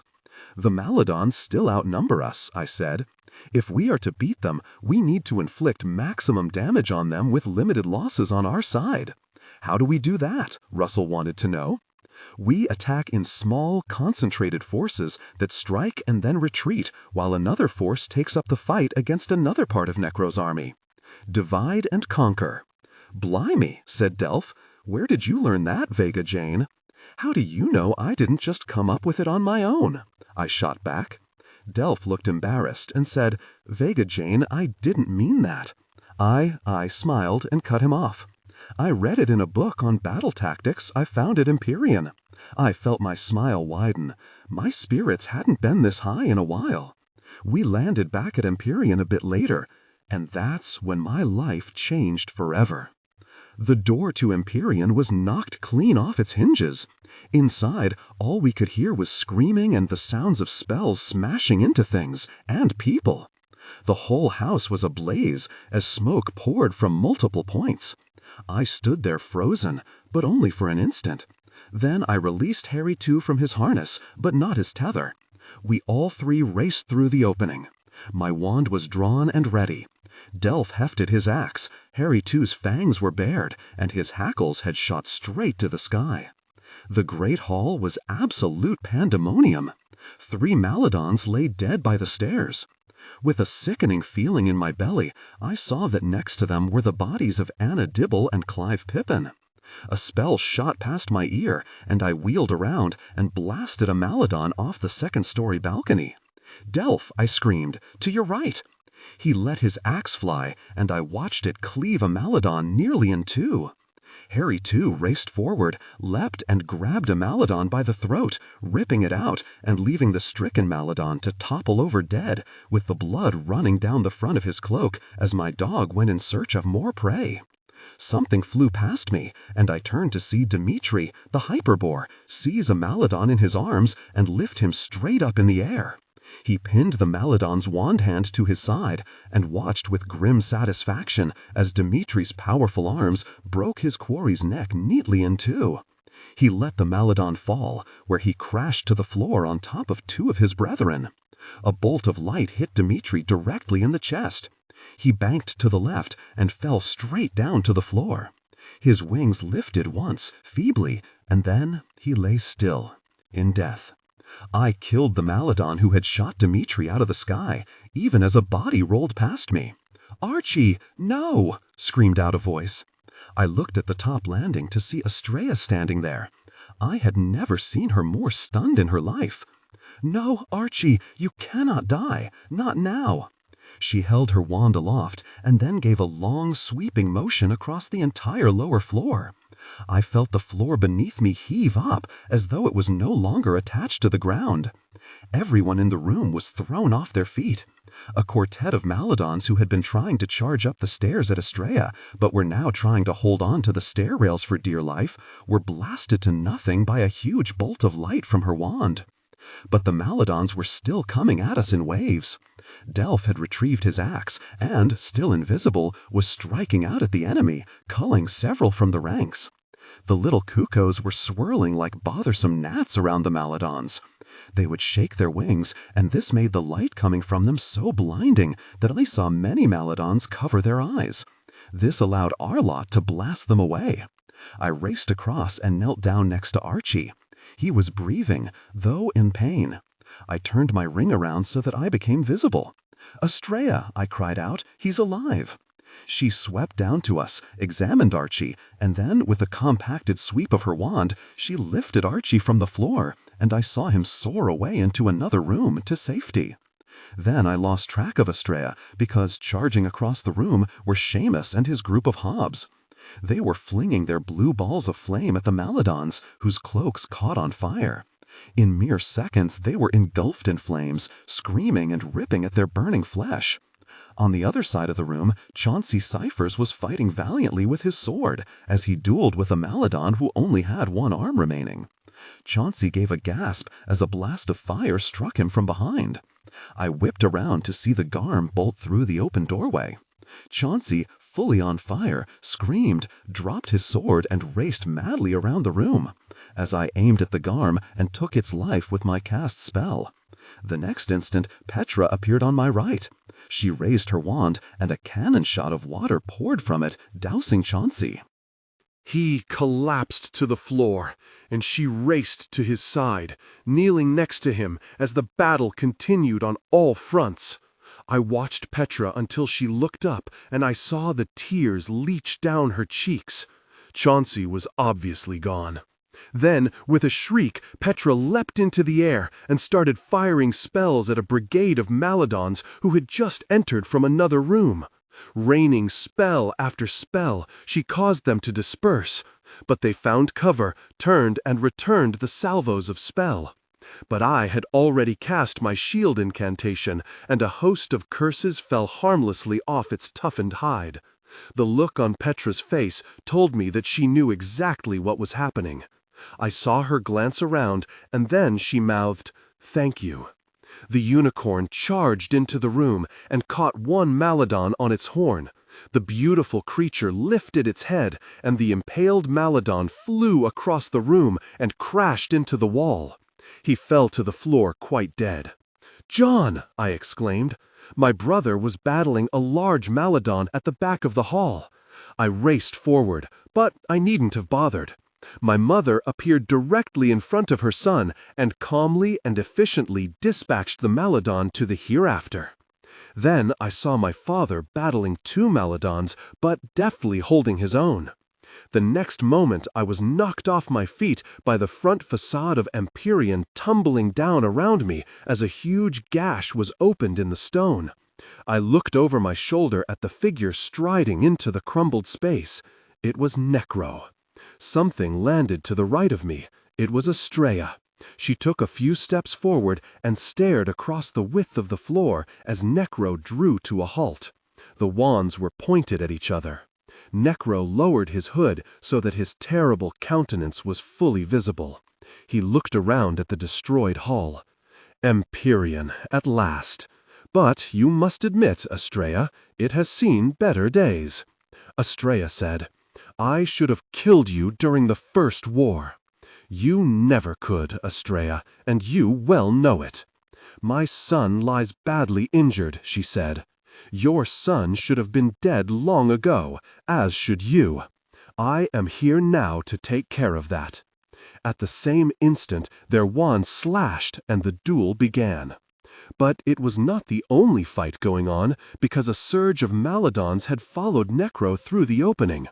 He must have brought every very one of them with him. I leapt into the air and shot spell after spell upon them.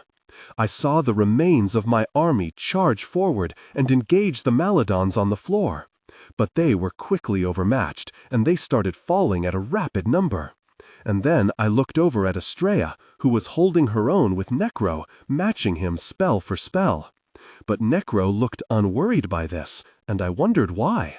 My panic increased as more of my lot fell. I was killing Maladons left and right, but there were just too very many of them. Then double doors leading from the dining room burst open, and in they charged. Thensasius was leading the pack, in full armor with his mighty sword raised over his head. When I saw what was behind him, I almost fainted. It was all the Woogs, but they were enchanted. Loon was a marble bull. Damatar was in a suit of armor like Pillsbury. Other Woogs were tall, reedy pieces of wood, and all were wielding deadly-looking weapons. Now I knew what Estrella had done to them. 100 strong, they smashed into the wall of Maladons, and their sheer force of momentum drove the Maladons backward. After flinging multiple spells that cut down a trio of Maladons, I turned to look at Estrella right as she seemed to have seized an advantage. Necro had fallen back and stumbled over some of the wreckage he had caused by blasting the front of Empyrean apart.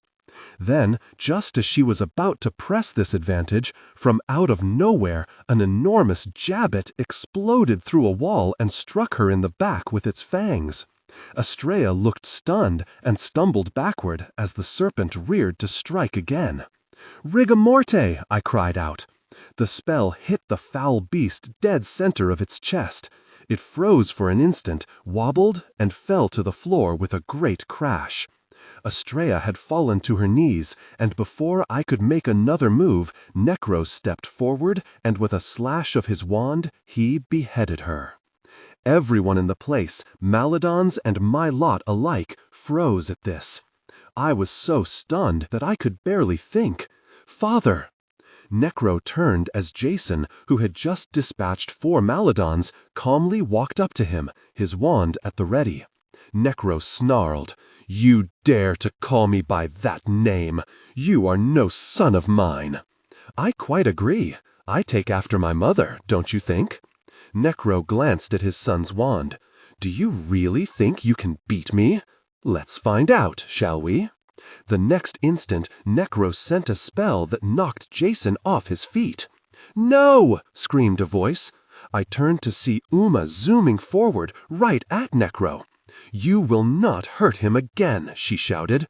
Distracted by this, Necro took his eye off Jason, who sent a curse whirling at his father. It struck Necro in the leg, and he dropped to his knees. "Kill them!" roared Necro, and the battle around us was engaged once more. Necro pointed his wand at his leg, and the wound there vanished. He rose and aimed his wand at Jason, who still lay stunned on the floor. "Say your last," snarled Necro. "Go to hell," replied Jason. The spell Necro was about to deliver, I was sure was the killing one. I flew up into the air and landed between Jason and Necro. "To kill him, you must kill me first." Necro appraised me coolly. "I thought you must be around somewhere," he said, his voice low and mocking. I raised my wand. He looked amused. "You are beaten, but apparently are unaware of it. Look around, Vega. You are beaten, your army in tatters." He indicated Estrella's headless torso. "And you have lost the most powerful sorceress you had." "You are mistaken on that point," I said. His smile deepened. "How so?" The fury inside me was so fierce that I never even heard the spell leave my lips. My only regret was that I didn't use the right one, that I didn't kill him. My spell hit him so hard that Necro was lifted off his feet, flew 20 feet into the air, and slammed against the one remaining section of the front wall. To his credit, he was back on his feet in an instant, but the look on his face was no longer amused. "I am the most powerful sorceress we have," I said. And then it happened. Pillsbury came charging into the hall, wielding a broadaxe. He ran straight toward Necro, screaming, "You will not befoul the house of Jane, you scoundrel!"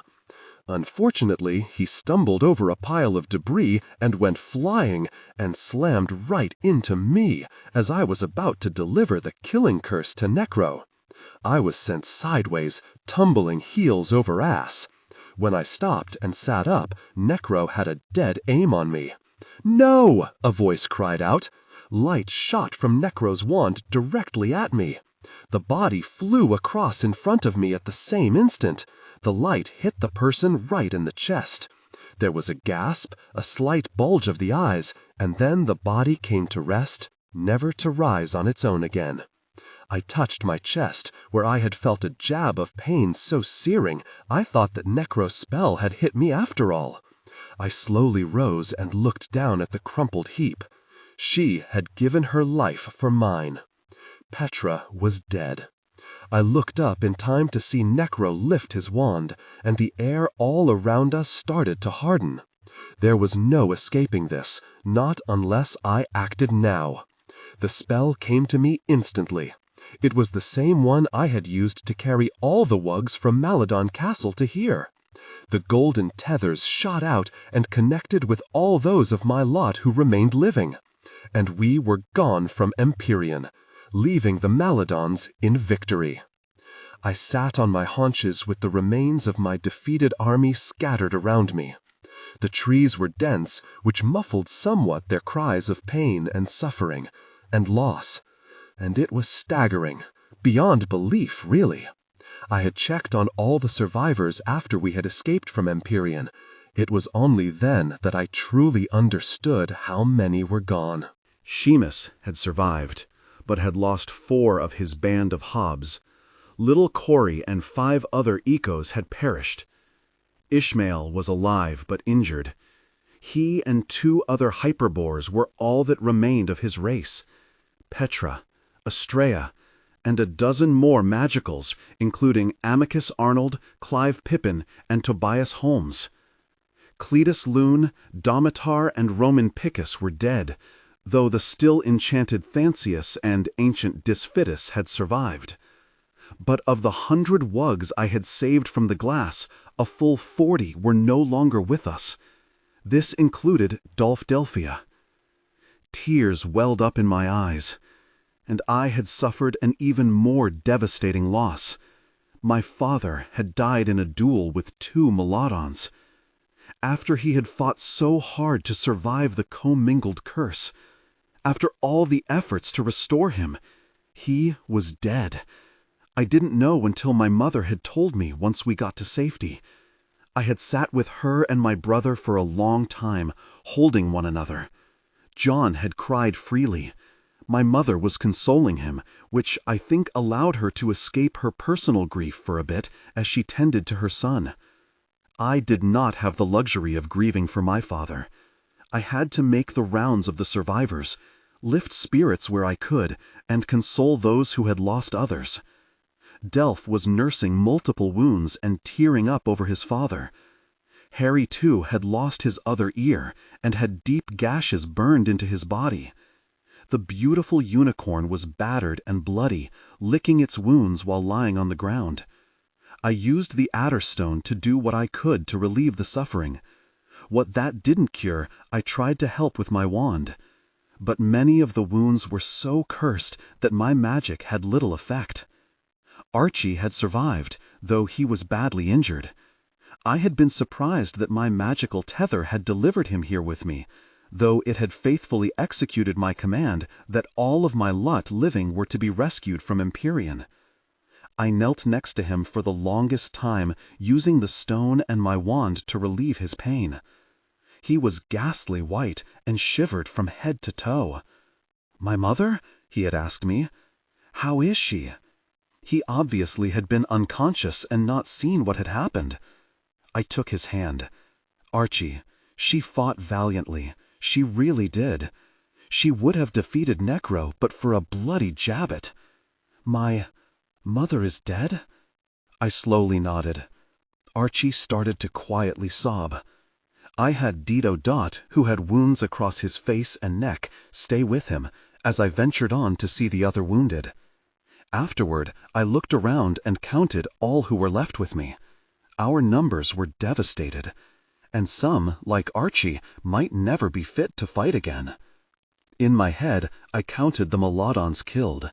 I shook my head. Their advantage over us had only grown. And then it became apparent that none of the household staff had come with us. I had been stupid, commanding only the living to come with me, not the enchanted. But then the wugs had all made it, at least those who were alive. Of course, I thought. Astrea had just recently enchanted them. Pillsbury, Mrs. Jolly, and the rest, though enchanted, had apparently outlived their natural lives. My mother came over to me. Her face was bruised and she was walking with a limp. She said anxiously, "How are you, Vega?" I shook my head. I can barely understand what just happened. How did the Melodons break into Empyrean? All I can tell you is that there was this enormous sound, like a powerful storm was coming. I was sitting on a bench in the rear grounds. I looked to the sky, but there was no storm. And despite the sound of the wind, there was just a gentle breeze. And then, as I continued to watch, there was a huge gash across the sky, like someone had cursed it. "Holy steeples!" I exclaimed. She nodded. And out of that gash they came hurtling down, Melodons everywhere. I ran inside and raised the alarm. By then they had burst into Empyrean, and the battle had begun. She put a hand to her face. I saw Petra fall. I nodded, tears gathering in my eyes. She saved my life. She gave her life for mine. Friends do that for each other, Vega, as I would give my life for yours. Gladly. I gripped her hand. I can't believe Dad is gone. He fought hard, so hard, but he died a warrior. He would have wanted nothing less. As she left me, I thought back to Petra. Those open eyes. And then I touched my chest, because as soon as that curse struck her, I actually thought it hit me, because my chest had felt very funny, like something had died inside it. I saw John sitting against a tree. His face was battered, and one limb hung listlessly next to his side. Miranda Weeks leaned next to him. She only had a single arm left, but she resolutely clutched her wand in the one hand she had remaining. I stood and looked down at my arms. They were gashed and bloodied. My face was cut and burned. Every muscle in my body ached wearily. I felt a century old. And I had been one of the lucky ones. Delph came over to me and put an arm around my shoulder, a simple move that drove pain to his features because of his injuries. "I'm sorry, Vega Jane, about your dad. So sorry. We both lost our fathers this night," I said. "I still can't believe it. They went down fighting." Delph rubbed a tear from his eye. "I know, Delph, I know. And we got to keep fighting." I looked up at him with incredulity. "With what, Delph? Look around. We really have nothing left to fight with. We can't give up now, Vega Jane. We can't." "Why not?" "Because then all of them, my dad, your dad, they would have died for nothing." Tears seeped from his eyes as he said this, and I felt them fall from mine. He took me in his arms and held me. I clutched at him. I was holding on. To something. Anything. But really, I had nothing left. It was all gone. Though none of us really wanted to sleep, we all did, falling into an exhausted slumber. Midway through the night, I awoke and relieved Sybil Hornbill, who was on watch.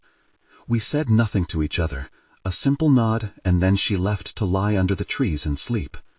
As I sat there, my gaze swiveled in all directions, because I knew another attack would finish us, and I would put nothing past the Melodons. In the dark before the dawn came, I noticed something. A gleam of light started to materialize about a foot away from me.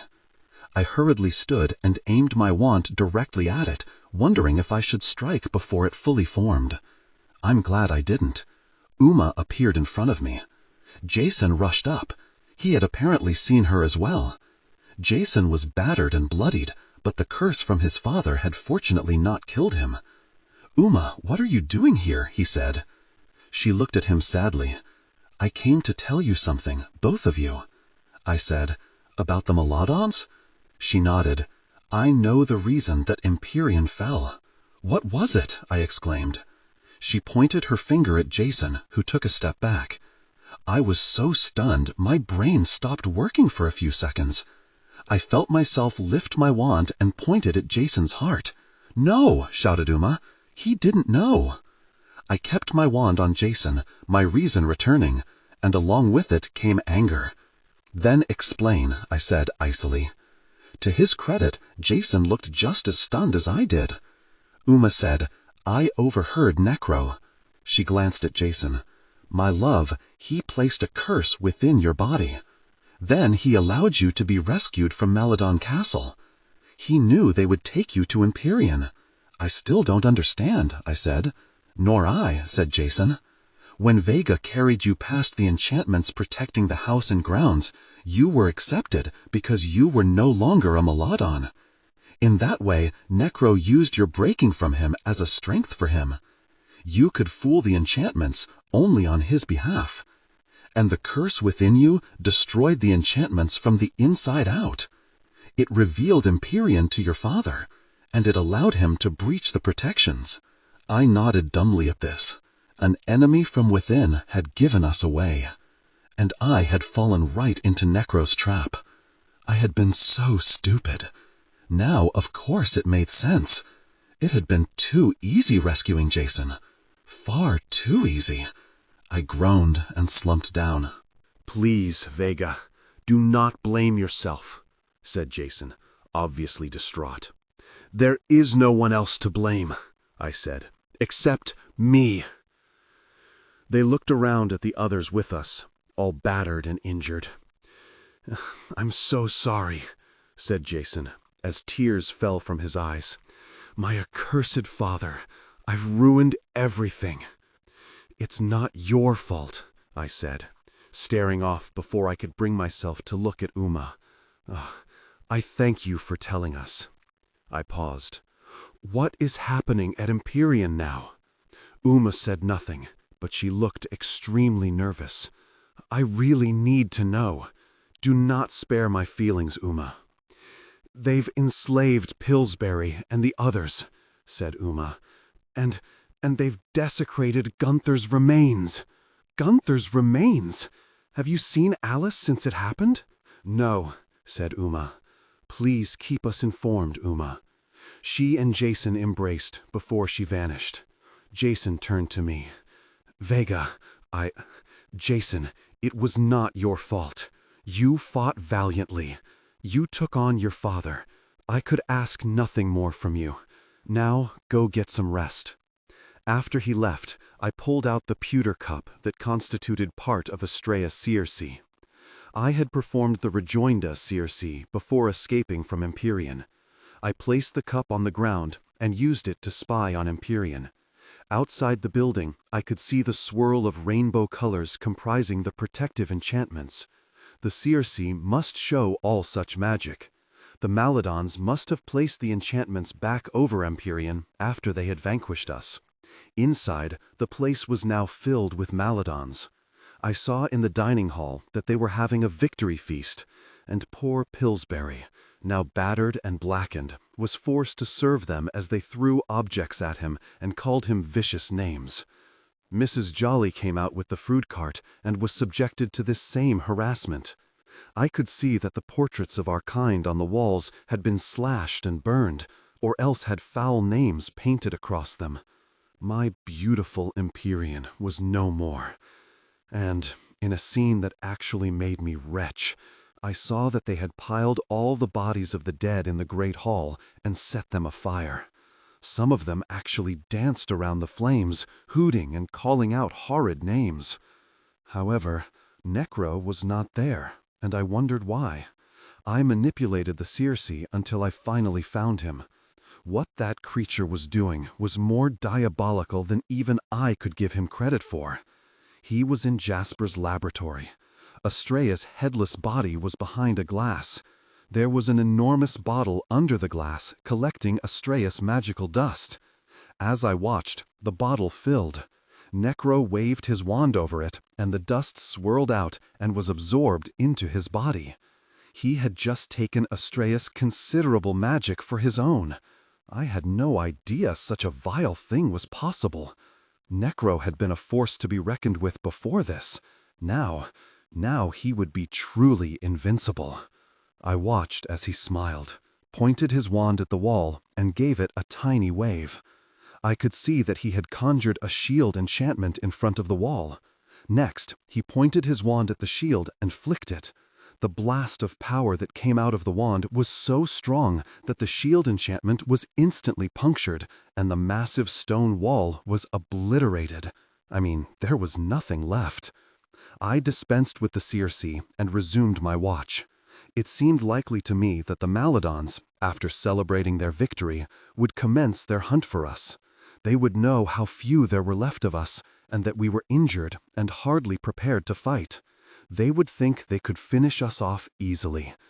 And they might not be wrong about that. "Vega?" I turned to see my brother standing there. "Yes, John. We have to continue the fight. I know that. We have to avenge Dad. We have to avenge many." I told him what the Maladons were doing right now. When I got to the part about their burning the bodies, my brother turned to the side and vomited. He wiped off his mouth and straightened.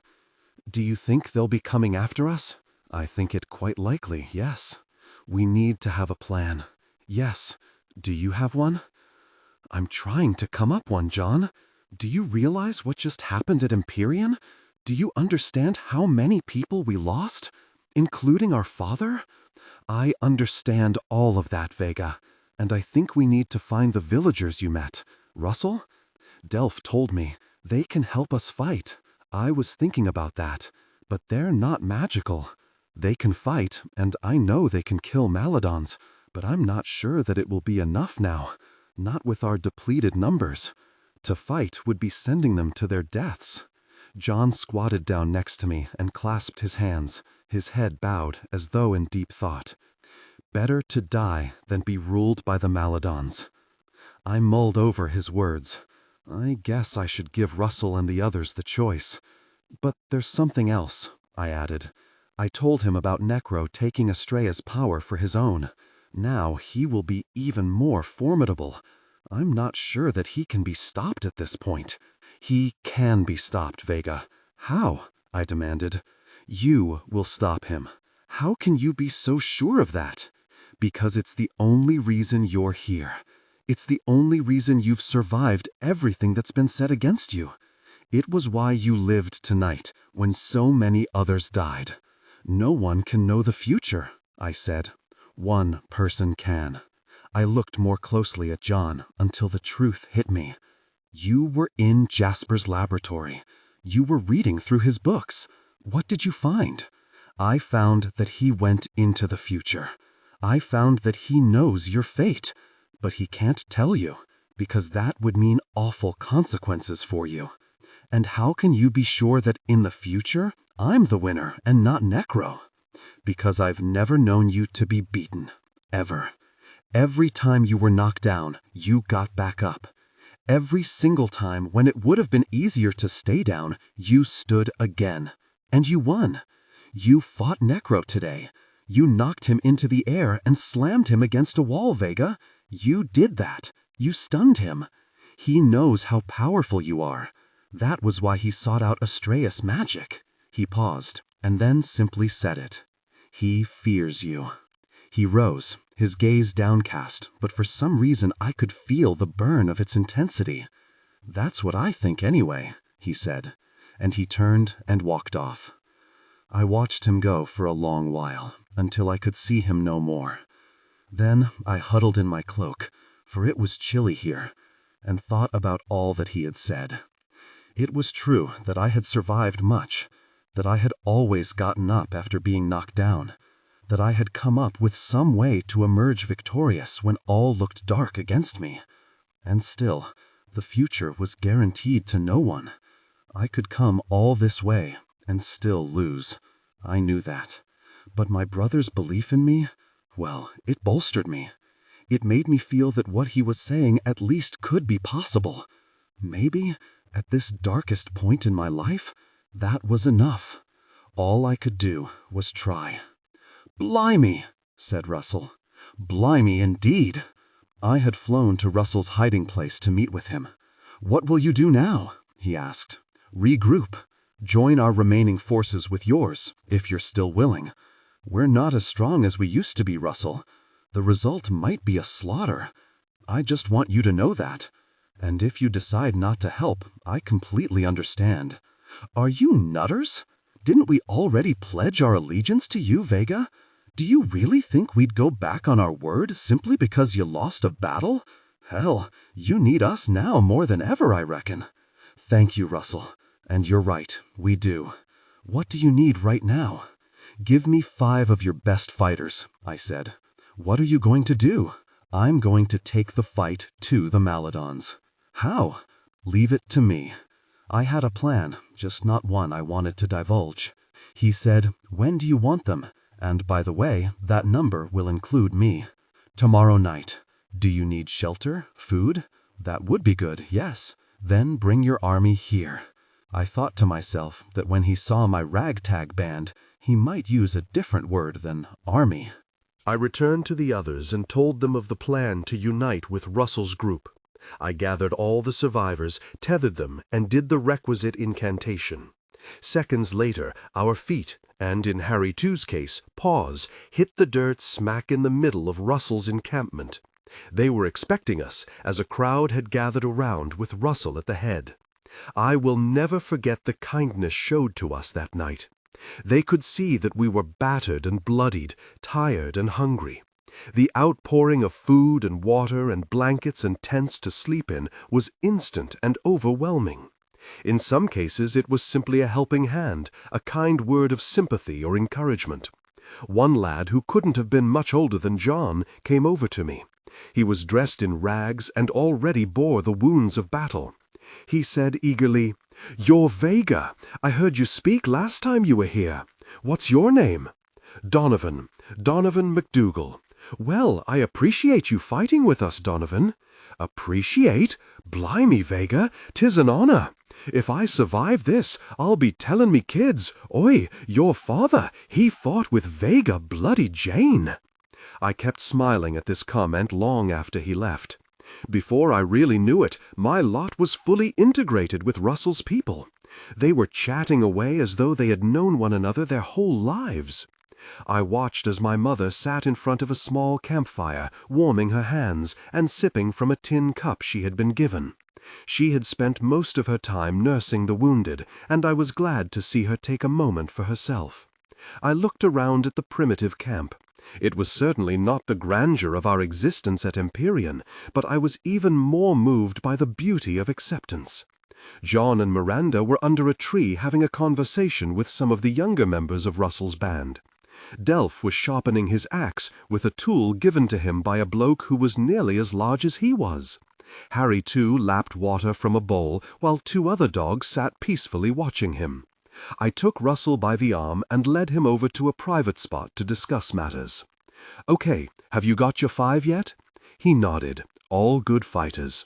I spoke to them after you left. They're ready to be led by you, Vega. As am I." "I'm not sure you coming is a good idea, Russell. If something happens to both of us, we'll have no one to lead the survivors." Surprisingly, he smiled. "Well, Vega, I reckon if we fall, there are others here who can take up the mantle. I'm not saying you're not special, a lot more than me, actually.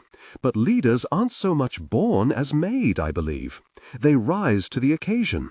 Daphne was like that. She had her opinions, and she stood up for others. But she wasn't the only one in the world, and neither are you or me." His statement struck me on a number of levels. I involuntarily glanced over at Delph and John, and then my mother and Thansius. Russell was right. In their own way, they could all lead, given the chance. They did rise to the occasion, doing what needed doing. "You git, Vega," I thought to myself. A bit of humility never hurt, did it? And on the other side of the ledger, a bloke like Necro no doubt believed that he was the only possible one to lead his lot. He would never believe that he had an equal. Maybe I had fallen a little too much into that trap. I shook my head clear. "You're right, Russell. So you said tomorrow night, then?" "Yes, right you are. Well, you and your lot should get some sleep. Will any of them be coming with us?" "Yes, they will," I replied. I bade Russell goodbye and took up a place with my mother. She handed me a cup of hot tea, and I drank it gratefully. "Empyrean," said my mother, "will we attempt to take it back?" I shook my head. "I have seen what they are doing there. It is too well protected now. There is another, better target." "What?" "Maladon Castle," I replied. My mother said, "Do you think that wise, Vega? What will we have to gain by attacking there?" "I think several important things," I answered. "Such as?" "Do you trust me?" I said suddenly. "What? Do you trust me?" I didn't expect a quick answer, and I didn't get one. "Mum, I know that when we last parted, I was still a little girl who needed her nose wiped and her hand held." She smiled. "You haven't needed your nose wiped or your hand held since you were 2, Vega. I can do this. I have been doing this." My mother looked at me wistfully, running a hand through my hair. "I think all parents believe their children will always need them, even when they're all grown. We just want to feel like we're still a part of your lives, that we're still necessary." I took her hand. "You will always be a part of my life, and I actually need you now more than ever." "Then Maladon Castle it is," said my mother. "When do we leave?" "Mum, you're not coming." "What do you mean? You can't go there alone." "I'm not. I'm taking Delph, Harry too, Miranda and John, and 5 of Russell's blokes." "Your brother?" said my mother anxiously. "John can fight. He's not a little boy anymore either. And, if you are successful, then we will undertake the next step." "Which is?" she asked breathlessly. "We take back our home, and we destroy the Maladons once and for all." I slept fitfully that night, lying under the stars, my body pressed into the dirt. By the time the dawn broke, I was already up and taking a short walk through the dense trees. I needed to be alone right now as I contemplated what lay ahead. I took several deep breaths and drew in the scents of the flowers arrayed all around. The path I was following was well worn and meandering. I had just followed it to veer around a large poplar tree when I stopped dead. Shimmering right in front of me was Alice Adronis. "Alice?" I said. She nodded curtly and strode forward. I could never see Alice without glancing at least once at her awful mortal wound. "I'm so sorry about Empyrean," I said. She cut me off with a dismissive thrust of her hand.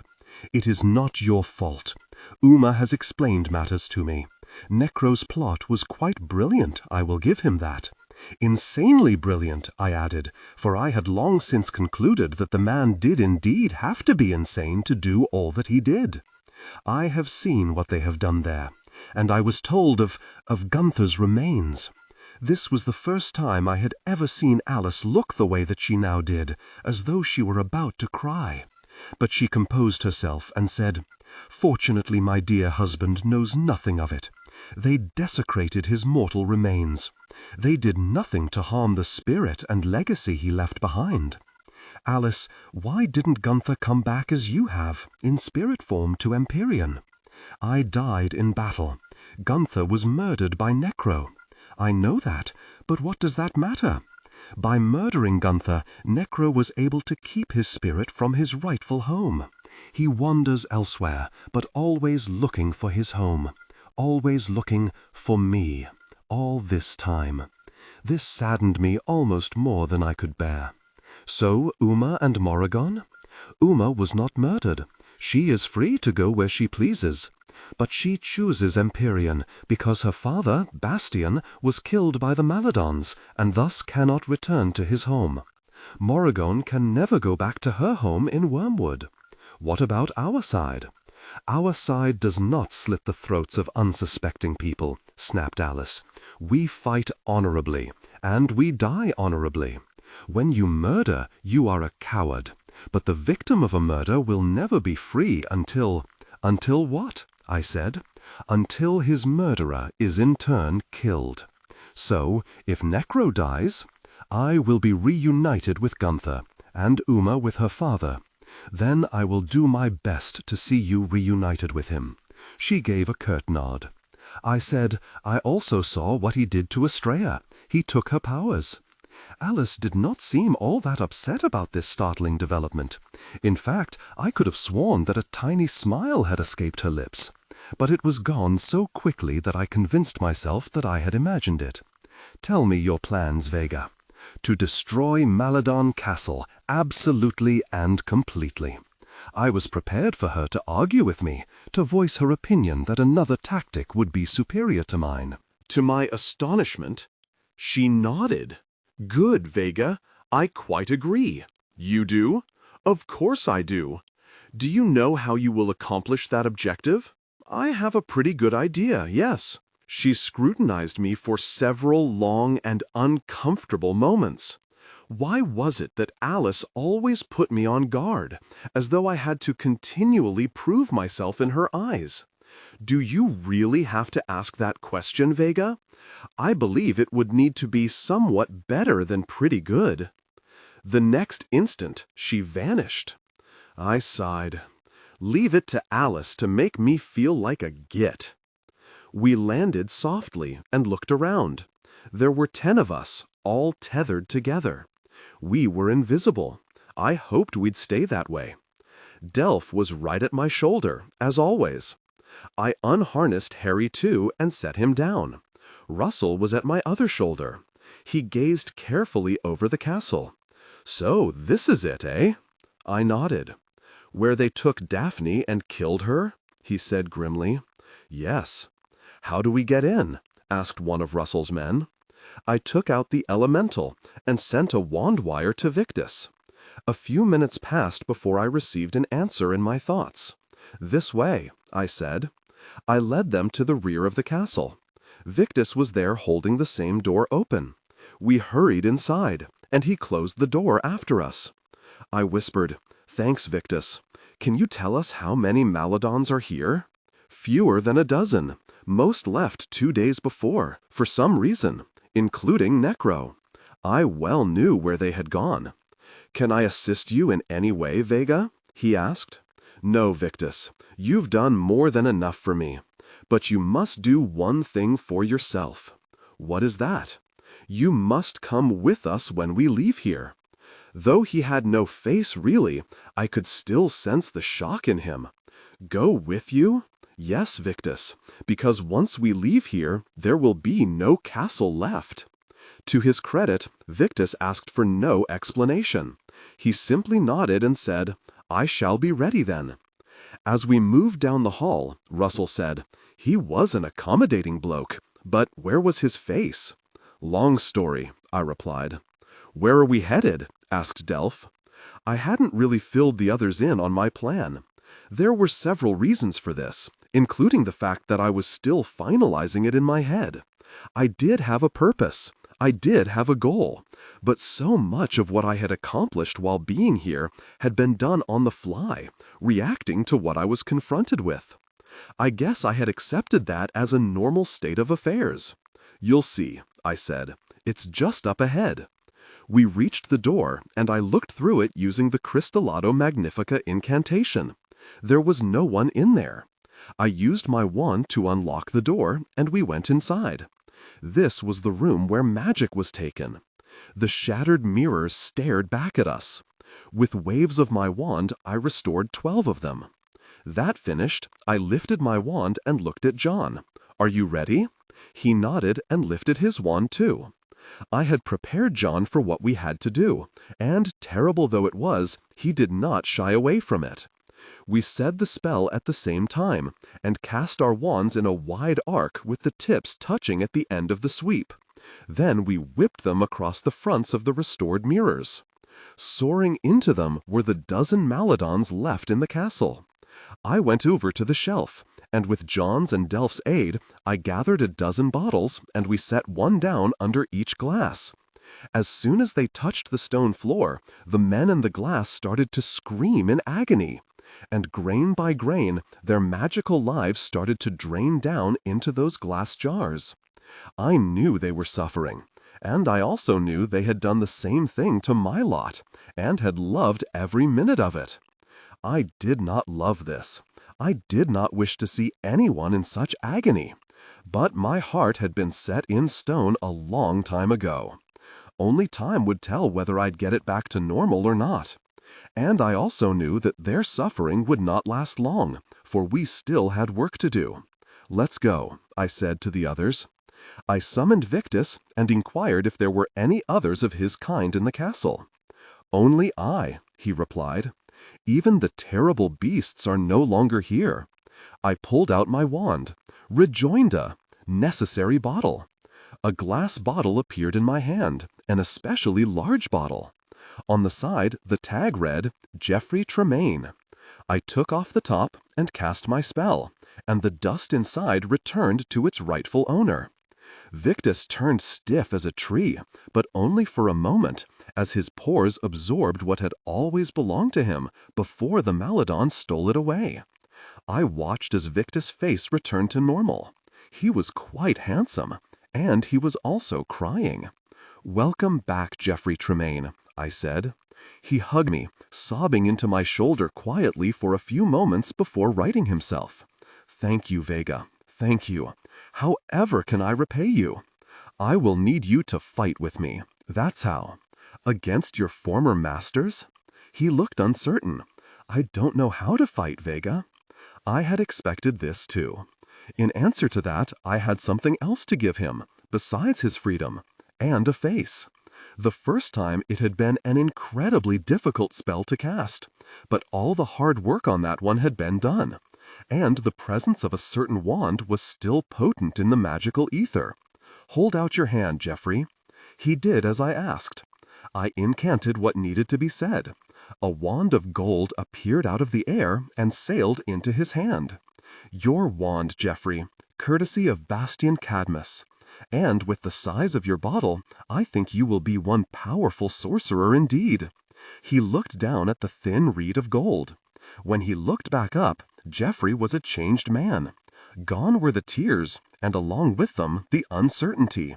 "I will fight with you, Vega. It will be my honor." I had Russell and his men go room by room and find all the wood they could. With Delph's help, they stacked it in the throne room. Using my wand, I levitated Necro's hideous throne onto the top of this pyre. "Stand back," I cautioned. John and I raised our wands and pointed them at the stack. "Igmito," we said together. Flames shot from our wands, and the stack instantly caught fire. Higher and higher the flames rose, until they reached Necro's wretched chair. When it burst into flames, I smiled, for the first time in a long time. "Outside," I said. We left the way we had come. I raised my wand again, along with John. We said together, "Vernitigen." The ground shook as our twin spells slammed into the wall of the castle. The stone vibrated violently, and then it fell in upon itself. John let his wand drop at this point, but not me. I kept my wand pointed directly at the collapsing mass as the ground underneath it opened up. I knew that if Necro were still here with his army of Maladons, that what we were doing would have been far harder, perhaps impossible. But Necro had made a tactical mistake, leaving such a small force to guard his castle. And now I was taking full advantage of that mistake, knowing there was no more magic left in the accursed place to stop me. My focus was complete. I would only relinquish my aim and my magical prowess when every bit of Maladon Castle was no more. With a long clattering sound, the last vestiges of the castle disappeared into the dirt. I used my wand to fill the hole with dirt, as over a coffin. They had taken my home. Now I had taken theirs. That was my rough form of justice. I lowered my wand and looked at the others. "This is the first step of the last," I said quietly. "None or all of us may survive what is coming. But what I will tell you is that no one will fight harder than I to make sure that what we did here today will be like child's play compared to what the Maladons have coming for them." Delph raised his axe, the Magicals their wands, and Russell and his men their fists. Sometimes it was as simple as that. Then I soared into the air, carrying all of them with me. We had been 10 to start. Now we stood at 11, including my friend Geoffrey, a slave no more. In small victories lie the deeds of lasting good. I stood under a tree, watching the seam of dawn appear. "Vega?" I looked up as Delph came toward me. Most of the others were asleep. They had cheered when we told them what we had done to Maladon Castle, but now they were resting. They would need their strength. We did not have the option of waiting too long to finish this. Time was not on our side. Already, the Maladons had sent out teams to track and kill us. Garms and Frex and Jabbits had pounded through the forests in pursuit of us. It was only by skill and some luck that we had managed to escape. "Yes, Delph?"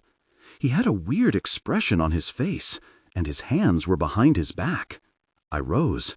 "Are you okay?" "I'm fine. I just wanted to tell you something." "What?"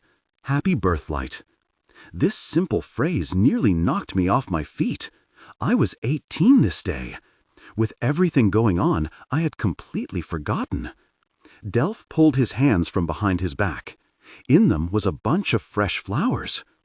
"I wish I had been able to get you a proper gift, Vega Jane, but this was all there was."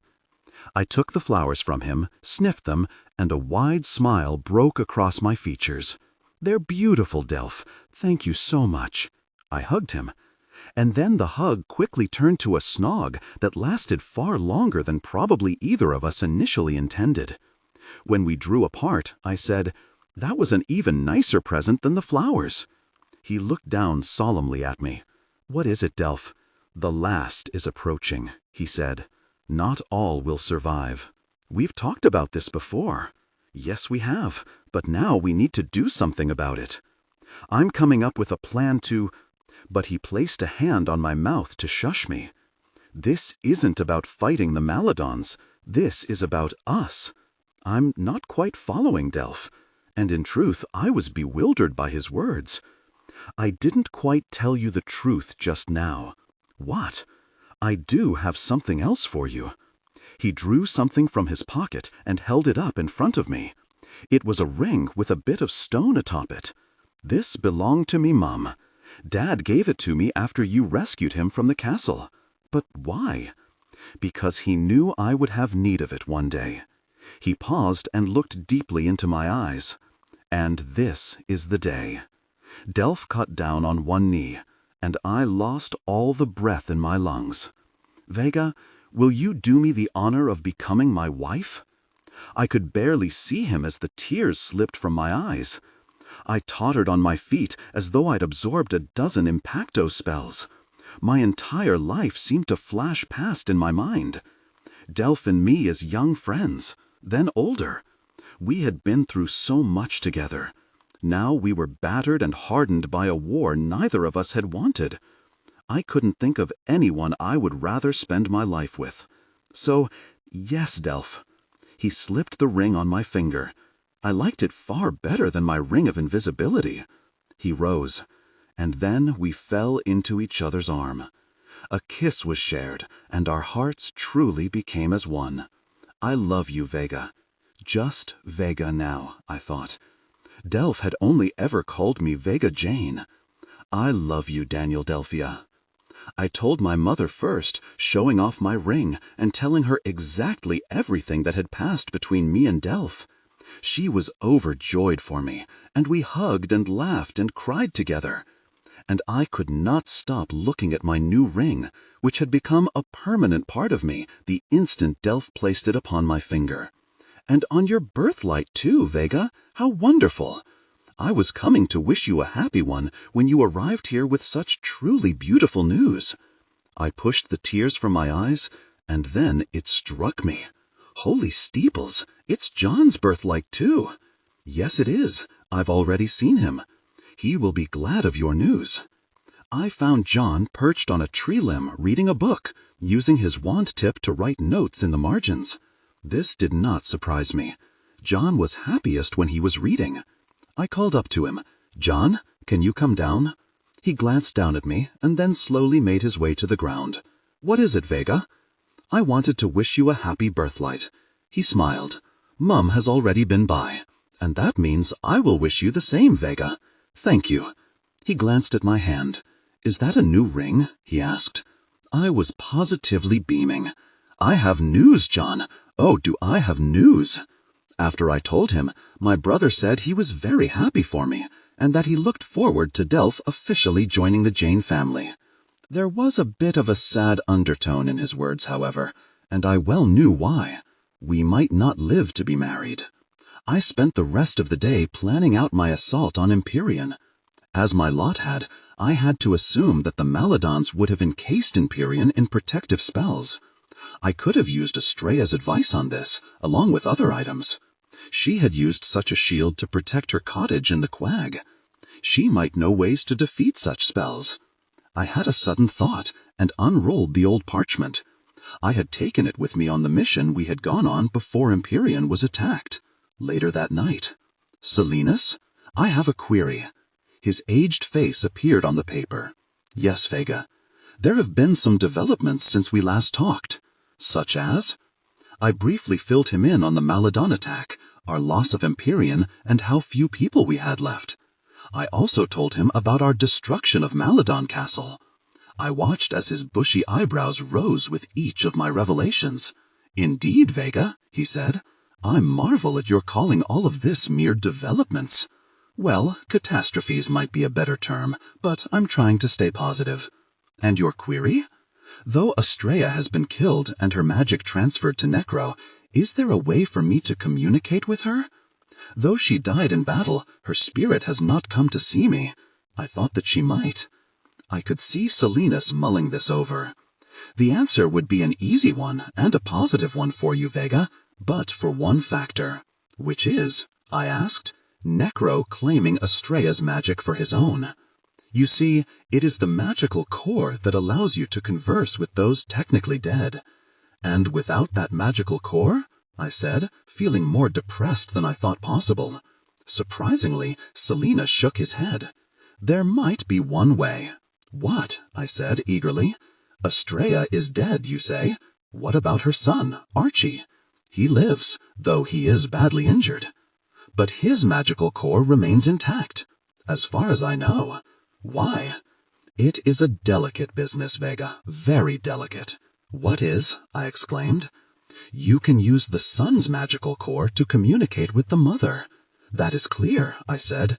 But the ominous look on his face told me that I was missing something. What? I said aggressively.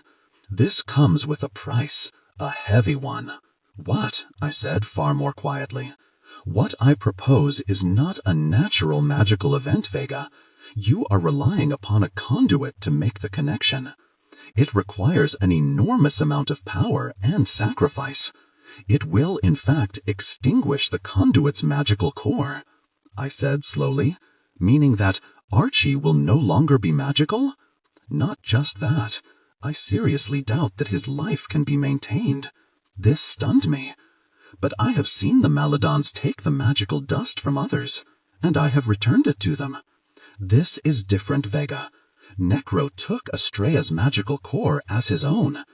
Were she not already dead when he did so, that act would have made Estrella perish in and of itself. That is irreversible.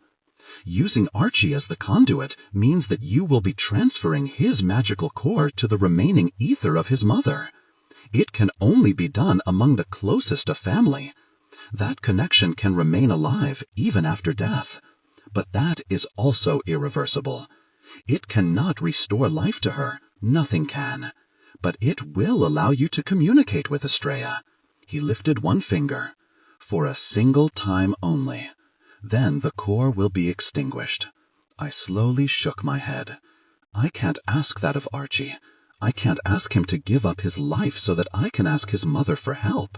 One can always ask, Vega. It is his answer to give. But just in case you require it, here is the incantation. The words appeared on the parchment in spidery handwriting just below his image. I committed the spell to memory and then put the parchment in my pocket. I looked around because it felt like someone was watching me, but there was no one there. I sat for a long time contemplating all of this. Then I made up my mind and went and found Archie. He was lying under a tree where one of Russell's blokes was tending to him. I took over for the man, and when he was gone, I turned to Archie. "I'm so sorry, Archie. I should have died a long time ago." "Don't say that. I know why you're here." "What?" "Your brother came by. He saw you talking to that piece of parchment." I was jolted by this. So someone had been watching me and listening to what Silenus had said? He told me everything. I looked down at his poor, wretched body, and I just couldn't ask it of him. "It doesn't matter, Archie. You just rest now." "Doesn't matter. It matters more than anything at the moment." "What do you mean?" "I'm dying." "No, Archie, you'll be fine. You just need—" He cut me off once more. "I'm dying, and you bloody well know it. You needn't lie to me. I don't deserve that." I remained mute because he was right. He didn't deserve that. He swallowed with difficulty. "I spent centuries in that cottage in the quag when I should have been out here fighting against the Maladons." A tiny smile crept over his lips, and he looked directly at me. "Fighting next to you, Vega, this has been the best time of my whole life." I felt tears creep to my eyes in the face of his heartfelt confession. "You fought well, Archie. I was proud to have you with me." He drew a replenishing breath, and then his tone became more workmanlike, as though he knew he had a limited amount of time to accomplish what he wanted to. "The point is, there's still more to do. Only I won't be around to help." He started to cough violently and abruptly sat up. I knelt next to him and waved the Adderstone over him, wishing the best thoughts I could. His breathing eased a bit, but he was clearly in a great deal of pain. Pain that I could do nothing about. He drew another shuddering breath and said, "You need to talk to my mother. If she can help you get into Empyrean, then you need to try. But you know what will happen if I use you as the conduit." He smiled bitterly, his eyes seeming to glass over as I stared into them. "That I'll die?" He laughed until he coughed. After he recovered, he said, "Let me put what life I have left to good use, to help you, to help our lot. I'd much prefer that to lying under a tree until I breathe my last. What bloody good is that?" I could see the logic in all that he said. Still, I sat there for several long moments as I mulled this over. Finally, I reached my conclusion. "When do you want to do it?" I asked. He touched his chest. "I think we best do it now, Vega. My time is dwindling. I feel it in every bit of me." I helped him to his feet and led him into the trees until we found a small clearing where we could be alone. He lay on the ground and looked up at me. "Thank you, Vega. Thank you for letting me do this." Tears were spilling down my cheeks now as what was about to happen fully set upon me. "Thank you, Archie, for being so good and brave." He closed his eyes and I raised my wand. I had never experienced anything quite like this. I had been in mists before that held surprises.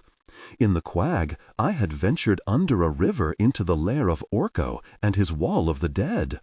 I had seen horrors that would drive most people starkly insane, and yet never lost my nerve. But this was somehow different. The mists were there, and I beheld no terrors sprouting from them.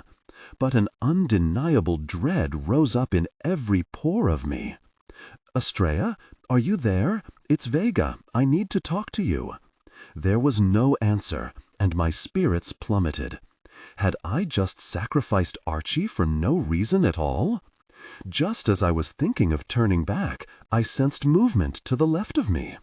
I turned in that direction and strode through the mists with purpose. Surprisingly, my footfalls made no noise. When I looked down, there was nothing there. No dirt, no floor, just my feet lost in mist. I seemed to walk for hours, but it couldn't have been that long. Finally, the mists parted, and I glimpsed a small pond set in the middle of what looked to be a broad meadow, though nary a single flower grew there that I could see. "Estrella?" I called out again. "Yes, Vega." The voice was unrecognizable to me, and I had no idea from where it was coming. "Estrella, where are you?" "I am here, Vega." I looked in every direction until my gaze fell upon something in the distance coming toward me. I ran in that direction, my legs and heart pumping furiously. As I neared it, I slowed and then stopped. It wasn't Estrella, at least as I knew her. It was a fawn. The creature drew close to me and then stopped. "Estrella?" I said, bewildered. The fawn nodded its head. "But you're a living thing that I admired greatly when I too was alive. An innocent creature with not a shred of hatred in its heart. It simply wants to run into the sunshine and live at peace with all other things. How glorious for me." I could not see the fawn speaking these words. They were just echoing all around me. But the creature was undoubtedly the source. "So you chose this form?" The fawn nodded. "I did, indeed, for all eternity." "Estrella, I'm sorry that you're dead." "I should have been dead long ago, Vega. My only regret is that I did not dispatch Necro while I had the chance.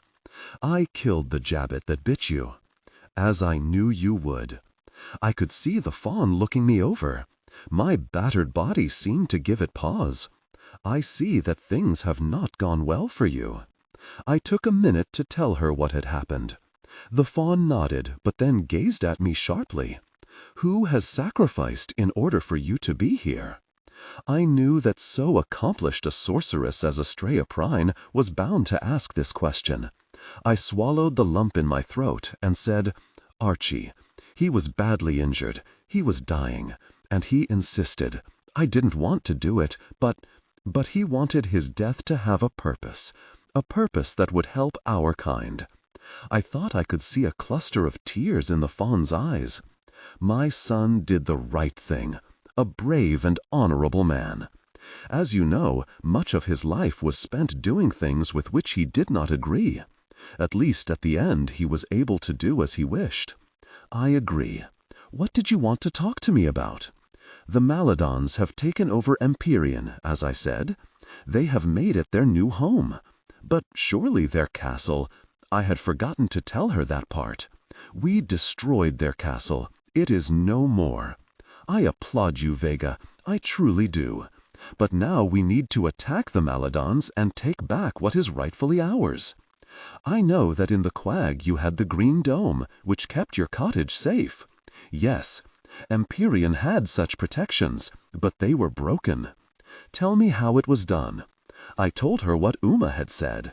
She said it is an old ruse, hiding your enemies inside an innocuous object that is then used to breach the desired target. Well, it worked. But Empyrean has been covered once more with such protections, so I can't see how we can successfully attack now. Our numbers are few, so the element of surprise is critical if we are to be victorious.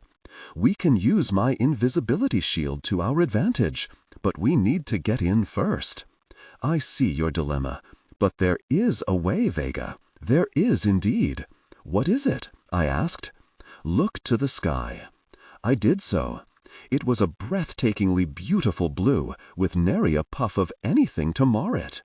I looked back at the fawn. Well, at Astraea. What am I looking for? What did you see when you went to Maladon Castle? I saw the castle, I replied, puzzled at the inquiry. And that was all? Yes.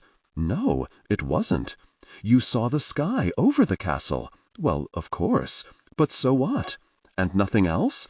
Look, I said, growing irritated. But then it struck me. I had seen nothing else, only the castle and the sky.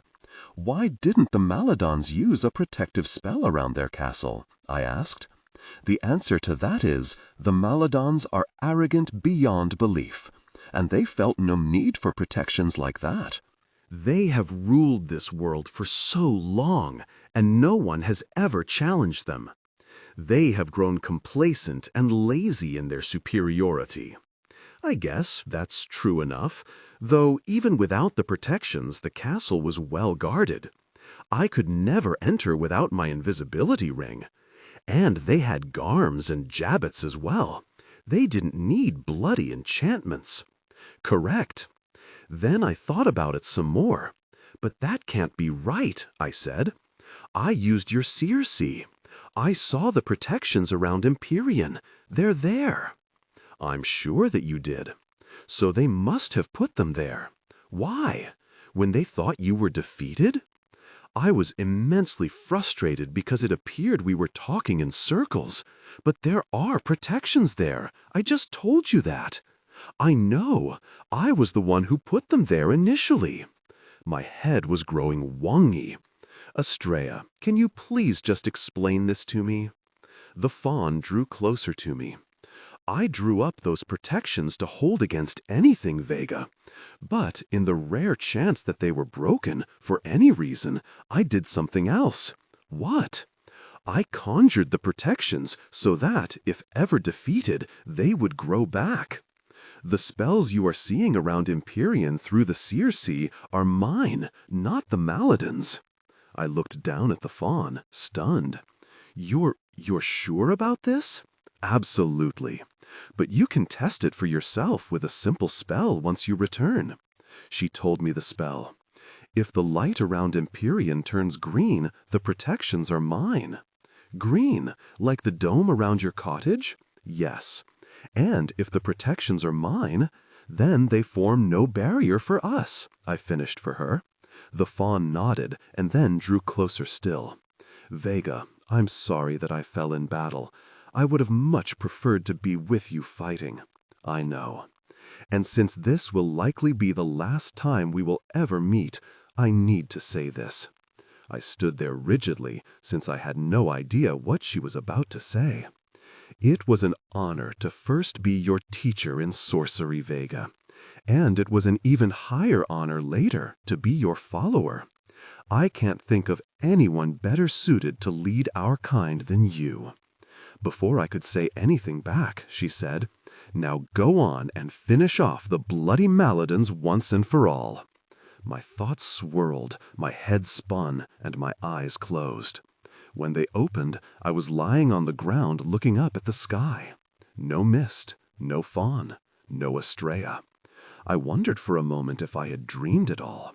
But then I sat up and looked to my right, and went rigid. There was Archie, dead. His glassy eyes were staring, lifeless, up at the darkness as well. I used my hand to close them. I stood, lifted my wand, used it to dig a grave, and placed Archie's body in it, and then covered it over. I found a chunk of wood and set it in the dirt at the head of the grave. Using my wand, I burned an inscription into the wood. Here lies Archie Prine, who, at the end of his life, lived as he wanted. Your bravery will never be forgotten. I looked down at the mound of freshly dug dirt. I had buried others before, many, too very many. Yet Archie's death was different somehow. He had sacrificed himself so I could talk to his dead mother and give us a fighting chance against the Maladons. For a man who had spent hundreds of years in complete drudgery, I wondered if the short time he had existed on the outside of that stillborn life had made up for all those centuries. Somehow, I thought they had. I turned away from the grave. I had thought Empyrean impenetrable to us because of those enchantments. We would not have the element of surprise. But if Estrella was right, and those were her protections, I prayed to holy steeples that she was not mistaken, because I had business to finish. I had the Maladons to finish. Invisible, I hovered over Empyrean in the dead of night. I was here for one reason, and one reason only. I raised my wand and pointed it at the dome of protection and uttered the spell that Estrella had told me. Tears of joy appeared in my eyes when the color green emerged over the dome for the briefest of moments before vanishing. I had my answer. Now it was time to act on it. I returned to our camp and gathered my army together, including our newest member, Joffrey Tremaine. I had 15 magicals, including me and Jason. I had Delph, an assortment of creatures like Hobbs and Echoes and the Unicorn, and 60 wugs led by Thancius. Russell's contingent was 100 strong, but none of them could perform sorcery. I calculated the Maladon army at over 200 all sorcerers. Still, I actually considered this as fair a fight as we were ever likely to manage. I faced my troops and told them about what I had learned. We will take them by surprise, but it won't be easy, and it won't be without loss. This is our last chance to defeat the Maladons, and we have to take it. They have the fewest number of sorcerers they have had yet. And with Russell's group and my fellow wugs, we have nearly an equal number of warriors as they. I looked around at my lot, wounded, battered, still reeling from the loss of comrades and friends. And all I saw in their countenances was a steely resolve that caused the hairs on my neck to rise and my cheeks to flush, and my own spine, always abnormally stiff, to harden even more. "Are you ready?" I asked. They held up wands and weapons and fists, silently. To me, they represented something far stronger than shouts. They heralded a group of people who would never submit to defeat, who would fight on so long as one of them still stood. "Let's finish this," I said. It was the darkest part of the night. It was so black, in fact, that sky and ground seemed to have melded into one. Indeed, the stars above seemed to have moved to below, to cluster with us. Having drifted right through the protective incantations, we landed softly on the front grounds of Empyrean. The front of the house had been repaired, and the door was solid and presumably locked. All magically tethered together and hence invisible, we made our way to the back. As we stared at the rear of Empyrean, Delph took my hand and leaned in.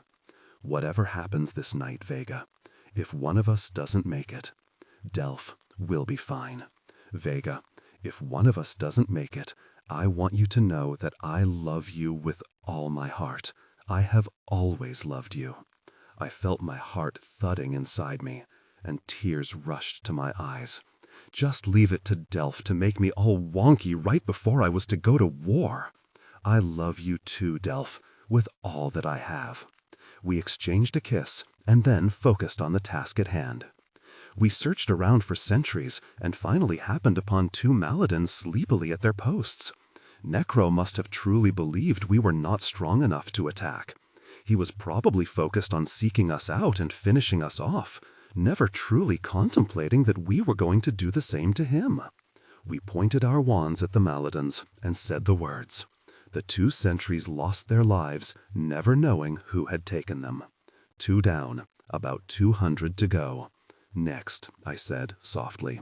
The armored man appeared next to me a moment later. "Mistress Vega," he said softly, gazing around for me. "We're over here, Pillsbury," I said very quietly. I cast a tether over him, and Pillsbury instantly became invisible too. "Mistress Vega, thank all that is good in the world that you are safe. We're here to attack the Maladins," I said. He looked around at the others. "How may I assist?" he asked gamely. "We need to get in the house without anyone knowing," I said. He nodded. "There is the rear door by the conservatory. There is no one there. They are most derelict when it comes to security. Where is Necro?" "I am not sure, Mistress Vega. I have the pleasure to say that I have not seen that awful creature for some time." That information worried me, but there was nothing to do but continue on. Pillsbury got us into the house through the conservatory door. We moved silently into the great hall from there. "Where are the Maladins?" I asked. "Some are sleeping in their rooms upstairs. Others are in the lower level." "About a dozen are eating in the dining hall." "Eating at this hour?" I said. "They do not adhere to any normalcy of schedule, the louts. I mean, can you imagine the indigestion? I hope they choke on it," Delph said. "Well, they're not bloody normal, are they?" I looked at my troops. I had already conceived a plan, pairing off magicals and non-magicals in clusters of attack groups, and had gone over the tactics and techniques that I wanted them to employ. There was great risk with this, and many things could go wrong. I knew that better than anyone, but the greatest risk of all would be to do nothing. Then the Maladons would simply hunt us down and kill us at their leisure. We divided up into 3 forces to take on the lower level, the dining hall and the upstairs. I was in the group going to the lower level. Pillsbury had also told us that was where the greatest concentration of Maladons were.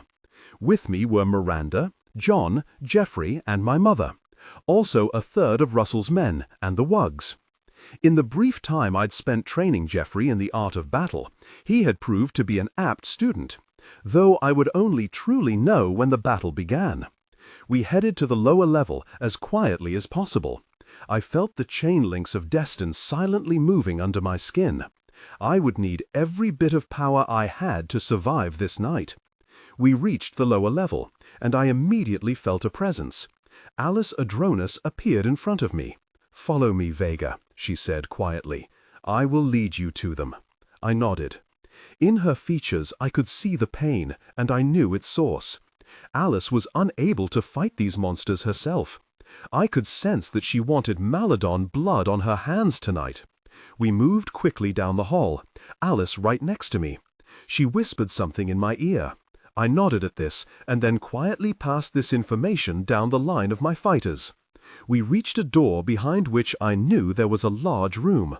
Alice turned to me and said, "What they're doing in here will sicken you if you allow it. But do not turn away.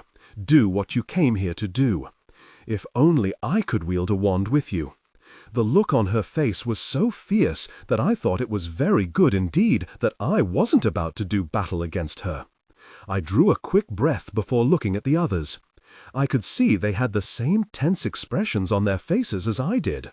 "Are you ready?" said Alice. I inclined my head. "Give me 5 moments," she said. I nodded again and sent a wand wire to the other 2 groups, telling them that the time of attack drew near. It had to be precisely coordinated, or else we would be lost. Alice passed through the door. I counted off the moments in my head. 5, 4, 3, 2, 1. I opened the door and we all surged inside.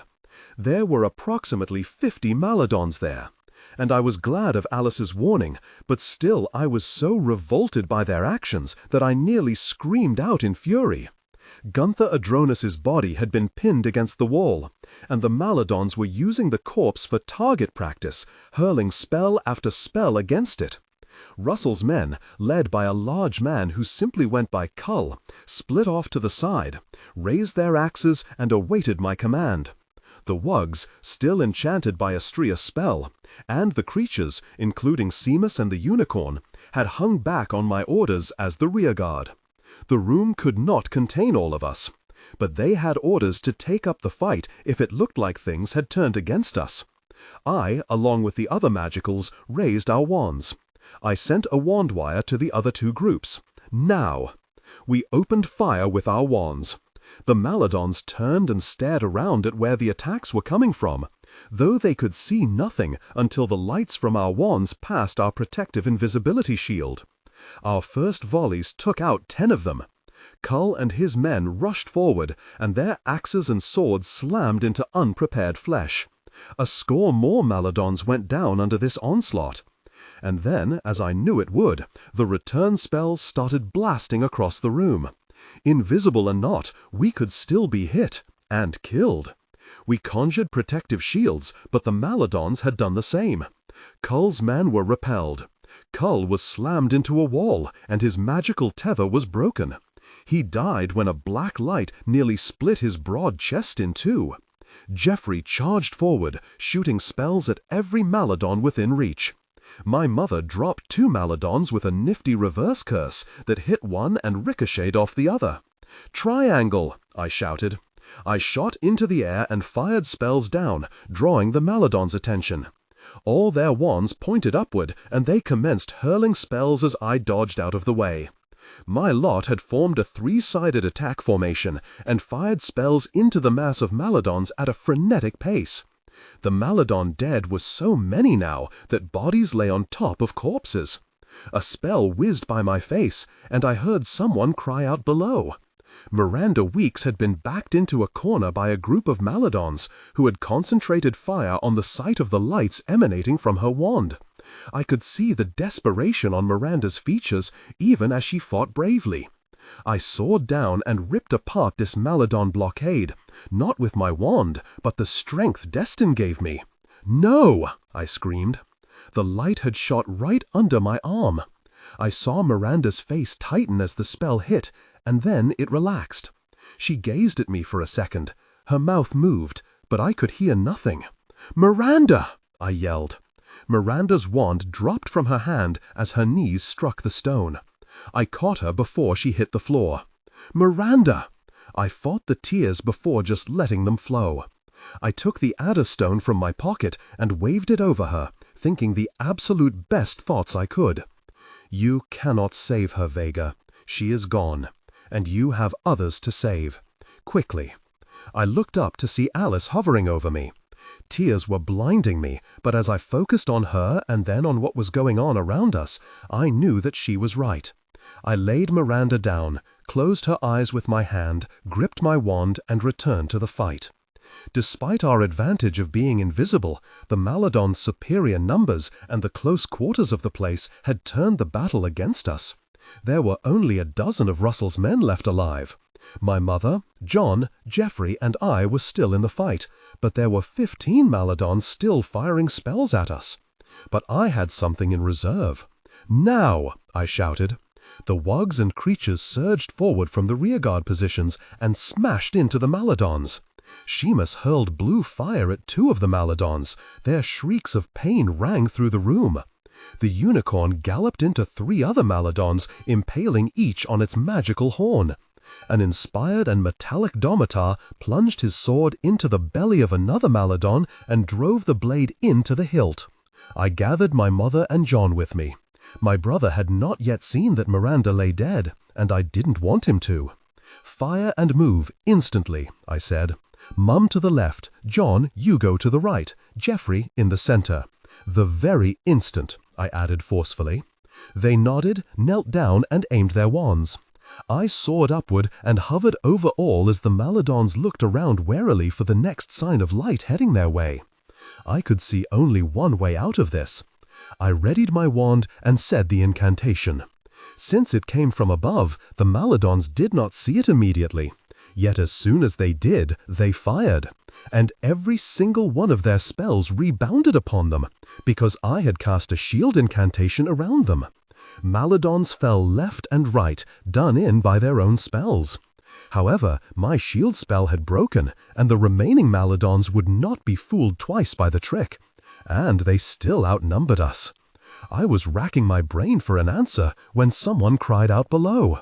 Mum had been thrown back against a wall and slowly slid down it to lie unconscious on the floor. A moment later, a battered Geoffrey joined her on the floor. The shriek that followed this drew all of my attention away. I hovered there, mesmerized as a figure soared across the room. It was Alice, astride her steed, the same one I had seen her riding on the battlefield where she had died. The Maladons could see her, of course, and fired up at her, not realizing that she was already dead. I was about to fire spells at them, but they were so dispersed I would give myself away. Then Alice called out to me, "The elemental, Vega! The elemental!" On the battlefield. I instantly willed my wand to its full elemental size, cranked my arm back, and let fly. Following my thoughts, the elemental soared downward. It passed right through one Maladon, and then another, until there were none left. The last body toppled as I alighted on the floor, my hand instinctively rising up to catch the elemental as it returned to me.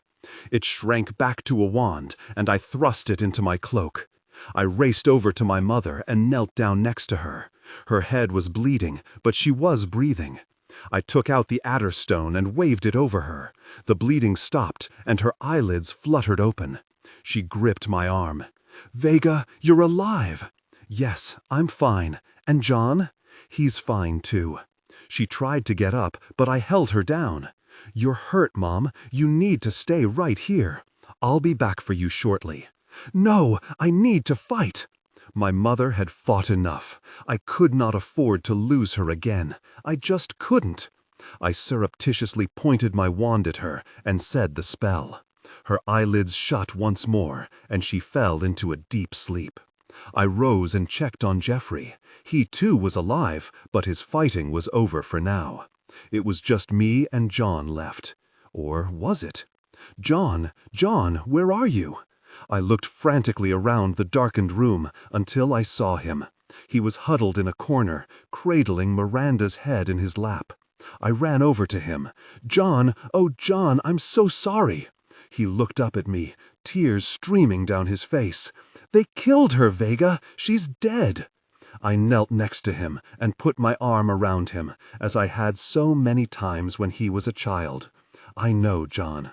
I know they did. And now we have to finish this.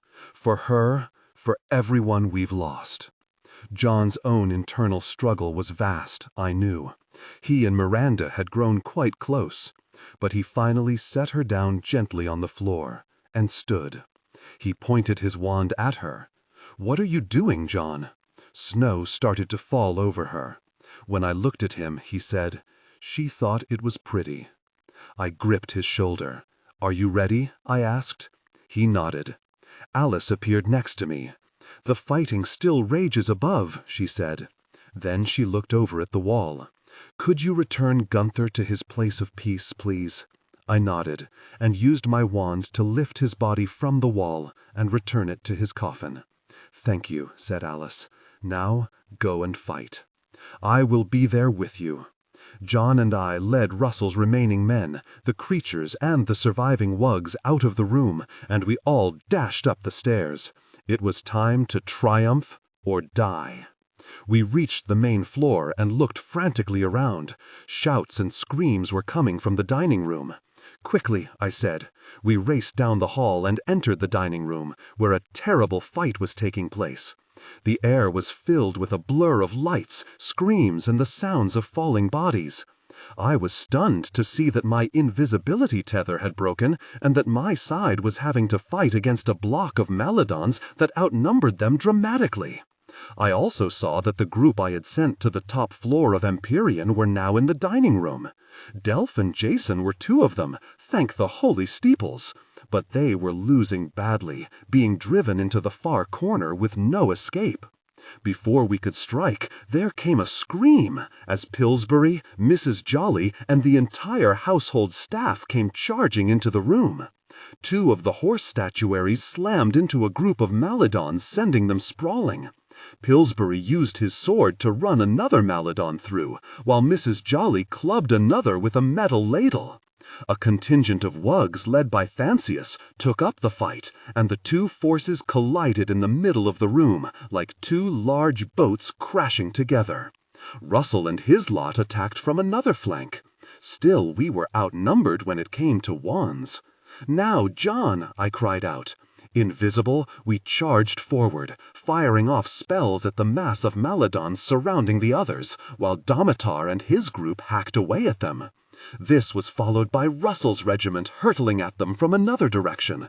Spell after spell, axe and sword, fist and clubs thinned the Maladons, and finally, the tide began to turn, and they started to fall back. I watched proudly as Harry too flew through the air and sank his fangs into a Maladon who was about to cast a spell at John's back. "Bleeding awesome, Harry too!" I cried out. Inspired by this, Delph used his axe to cleave a hole in the wall of Maladons in front of him. "Come on!" he cried out, right before a spell hit and blew him across the room, where he slammed into a wall and fell senseless to the floor. "Delph!" I finished off the Maladon who had taken down Delph and raced over to him. He was wonky, but alive. I held up my ring. "You had better not bloody die," I said, "or I'm going to kill you." "'Tis okay, Vega Jane," he said. "Just give me a mo." I turned just in time to shoot a Maladon who was about to hurl a spell at us. And minutes after that, the last Maladon fell when I hit him with a curse and Delph finished him off with his axe. It was over. "These blokes weren't that good," said a grinning Delph. "Right good thing they didn't have Enderman anymore." His words shook me to my core. Don't have Enderman anymore? Where were the bowler hats, the most elite fighters the Maladons had? I had never seen them at Empyrean through the Circe. To my horror, the front wall of Empyrean crumbled, and through it zoomed 20 flying bowler hats. They started to blast everything in sight with skill, speed, and a murderous efficiency. 3 of my magicals fell almost immediately, as did 10 of Russell's men. It soon became apparent that this had all been planned. They had allowed us to attack them, but kept the bowler hats in reserve. And now they were intent on slaughtering us. I saw Jason backed into a corner with Delph, both fighting desperately. My brother was aiming his wand at the bowlers, but they were zooming around so fast that he couldn't bring any of them down. Russell's men had fallen back, and the wugs had been completely driven out of the room by the bowlers. Things looked hopeless. I couldn't think. I couldn't act. The only thing in my mind was that I had led my people to their deaths through my own stupidity. Alice appeared next to me. "Vega, you must fight." "It's hopeless, Alice. We've lost." "We haven't lost." "But they tricked us. They kept a secret weapon, the bowler hats." "We also have a secret weapon." "We do? What?" "You, Vega. This is your time. This is what you've been waiting your whole life for. Now go and finish them." She vanished. I looked down at my wand. And then I looked up to see Harry too, growling and backing up as 2 bowler hats descended on him. They were laughing, leisurely taking aim at my dog. They were jabbering about who would kill him first. I felt my nerves calm, my heart slow, my thoughts clear. When I looked back down at my wand, it wasn't merely something I was holding in my hand. It was totally and completely a part of me. I flexed my shoulders and felt the links of Destin ripple across my broad back. I was Vega Jane, and my moment had finally come. I turned my ring around, showing myself to the Maladons. As soon as the bowlers turned to me, I lifted off the floor at an explosive speed I had never felt before, and I went on the attack.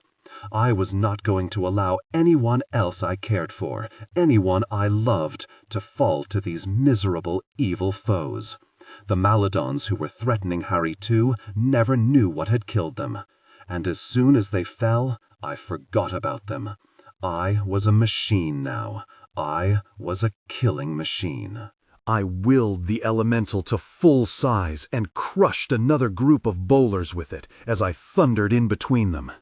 I accelerated and charged right toward the next cluster. They saw me coming, but it did them no good. My mind was the clearest it had ever been. My confidence in my skills, my magic, had achieved a level I never thought I could. I roared right at them, deflecting their multiple spells with ease. 3 I killed with my wand, rapid-fire death spells emanating not from my mouth, but from my mind. That was the level I was at now. The other 3 I hit so hard with my left fist that I smashed their skulls with the force. They toppled from the air and landed in crumpled heaps like dead birds. I kept racing around the room, somehow conscious of the fact that all eyes down below were upon me. But my focus never strayed from my prey, Maladons, bowler hats. I had a dozen left, and every move that I would take to kill them was already firmly in my mind. I went into a steep dive as they shot spell after spell at me, but right before I hit the floor, I shot upward into their midst. My wand was moving so fast it was a blur. Every time light shot from it, a Maladon died. I twisted and turned and ducked and pivoted and bounced off walls to avoid all that they were throwing at me. Spells passed right by my ear, my arm, my leg, my heart. I was never afraid. I was never indecisive. I knew that I was going to vanquish them. In my mind, I saw the last of them fall. Now I simply had to do it for real. I tossed the elemental into the sky and then sped to the other end of the room. The elemental passed completely through 3 Maladons, dropping them as though they had been tied together. I caught the elemental at the other end of the room, shrunk it, and blew up another Maladon who had dared to race toward me screaming, his wand raised to do me in. When my killing spell hit him dead center, he stopped in midair, looked at the hole in his chest, and then plummeted. I lowered myself to the floor and stared up at the 3 Maladons left alive. Rejoinda Maladons. They were jerked out of the air and pulled to the floor, where they slowly stood to face me. I held my wand up.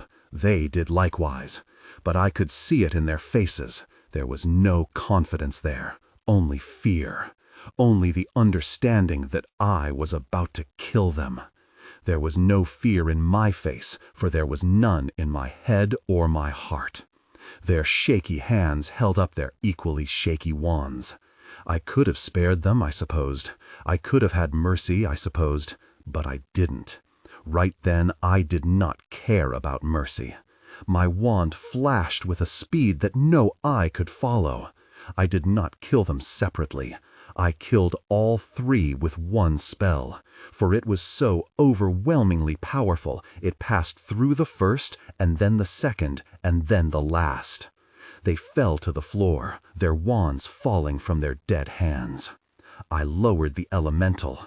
"No!" someone screamed. I turned to see the spell heading right for me. But before it struck, someone cast a shield spell that blocked it. The light ricocheted off and blasted a hole in the wall. I looked behind me to see a bowler hat that I had apparently missed standing there, his wand raised. But who had saved me? As I looked to my right, I gasped. I don't think I have ever been that stunned in my life. Petra? It was indeed Petra. Together we turned our wands on the remaining Maladon. Our combined spells struck him so hard that he simply evaporated. I turned to Petra, who was standing there beside me. I gripped her arm, if only to make sure she was flesh and bone. You're alive, but how? She smiled and shook her head. I don't know how. One minute I thought I was dead. The next minute I was up and fleeing from Empyrean. Where have you been all this time? Searching for you. I finally gave it up as a bad job and came back here and waited. I didn't see you come. I was using the invisibility ring, of course. I finally left to get some sleep, but then I heard all the fighting and came running back. I got here just in time, I guess. You did, or else I wouldn't be alive. I hugged her. A moment later, we were being crushed in another embrace. We both looked up to see Delph. Pet, thought you were a goner. Me too, Delph, me too. I looked over and my smile widened. A bloody and battered Geoffrey staggered up the stairs, carrying Mum in his arms. I hurried over and reversed the spell I had placed over her. She opened her eyes. She put a hand on his cheek and returned the smile as John came over to hold her other hand. We survived, she said. Then all grew quiet. I saw Geoffrey stiffen. He was looking over my shoulder, so I slowly turned and looked there too. Necro was standing in the ruins of where the front door to Empyrean used to be. His hood was down, and his vulture-like features were clear to all. He surveyed the damage, the fallen, the devastation that accompanied every battlefield. I held up my wand as my lot gathered behind me, their wands and weapons raised as well. It was us against Necro, and I liked my odds just fine.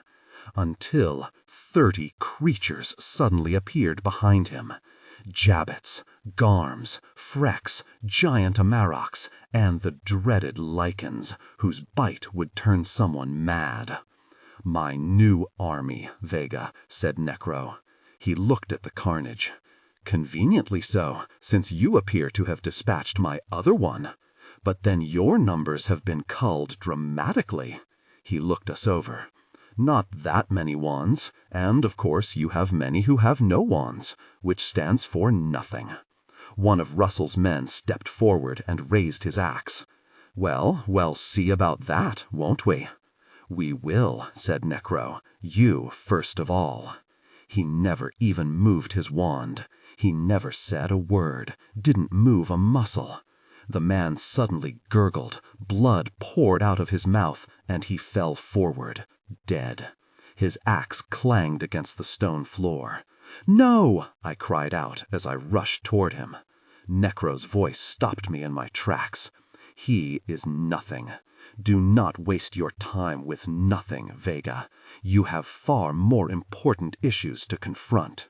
I looked across the width of the hall at him. No life is worth nothing, I said. Well, that is the difference between you and me. That is the only thing on which you and I will ever agree.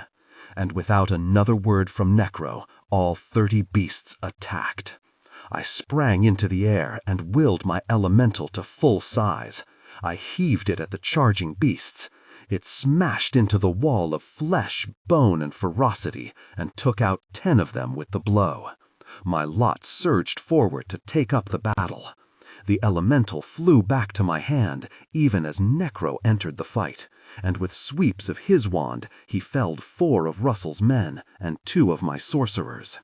Harry too had latched onto the throat of a Freck and had knocked the beast over. I finished it off with a spell. The Jabbits were heading toward Geoffrey and Petra, their foul, fanged heads hissing and jabbing at the pair.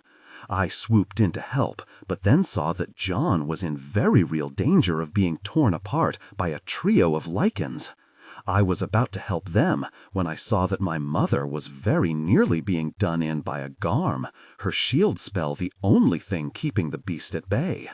And then there was Delph battling 2 giant Amaroks and on the verge of losing the fight. And there was Jason, who had recovered from his injuries and rejoined the fight, taking on a Freck and a Garm. I couldn't be in all those different places at once. I would have to choose who to save. My mother? My brother? Delph? Petra? I hovered frozen in the air, my wand darting in all directions and accomplishing nothing. And then it happened. At first I thought that Necro had used his air-hardening spell, the one that I found virtually unbeatable. But it wasn't that. It was something else altogether, something else even more powerful. And everything in that room, people and beasts, grew still as corpses. I looked up from my high perch at something even higher. The orb of light had come in through a hole in the ceiling. It descended downward until it alighted upon the floor right in the middle of the frozen battle.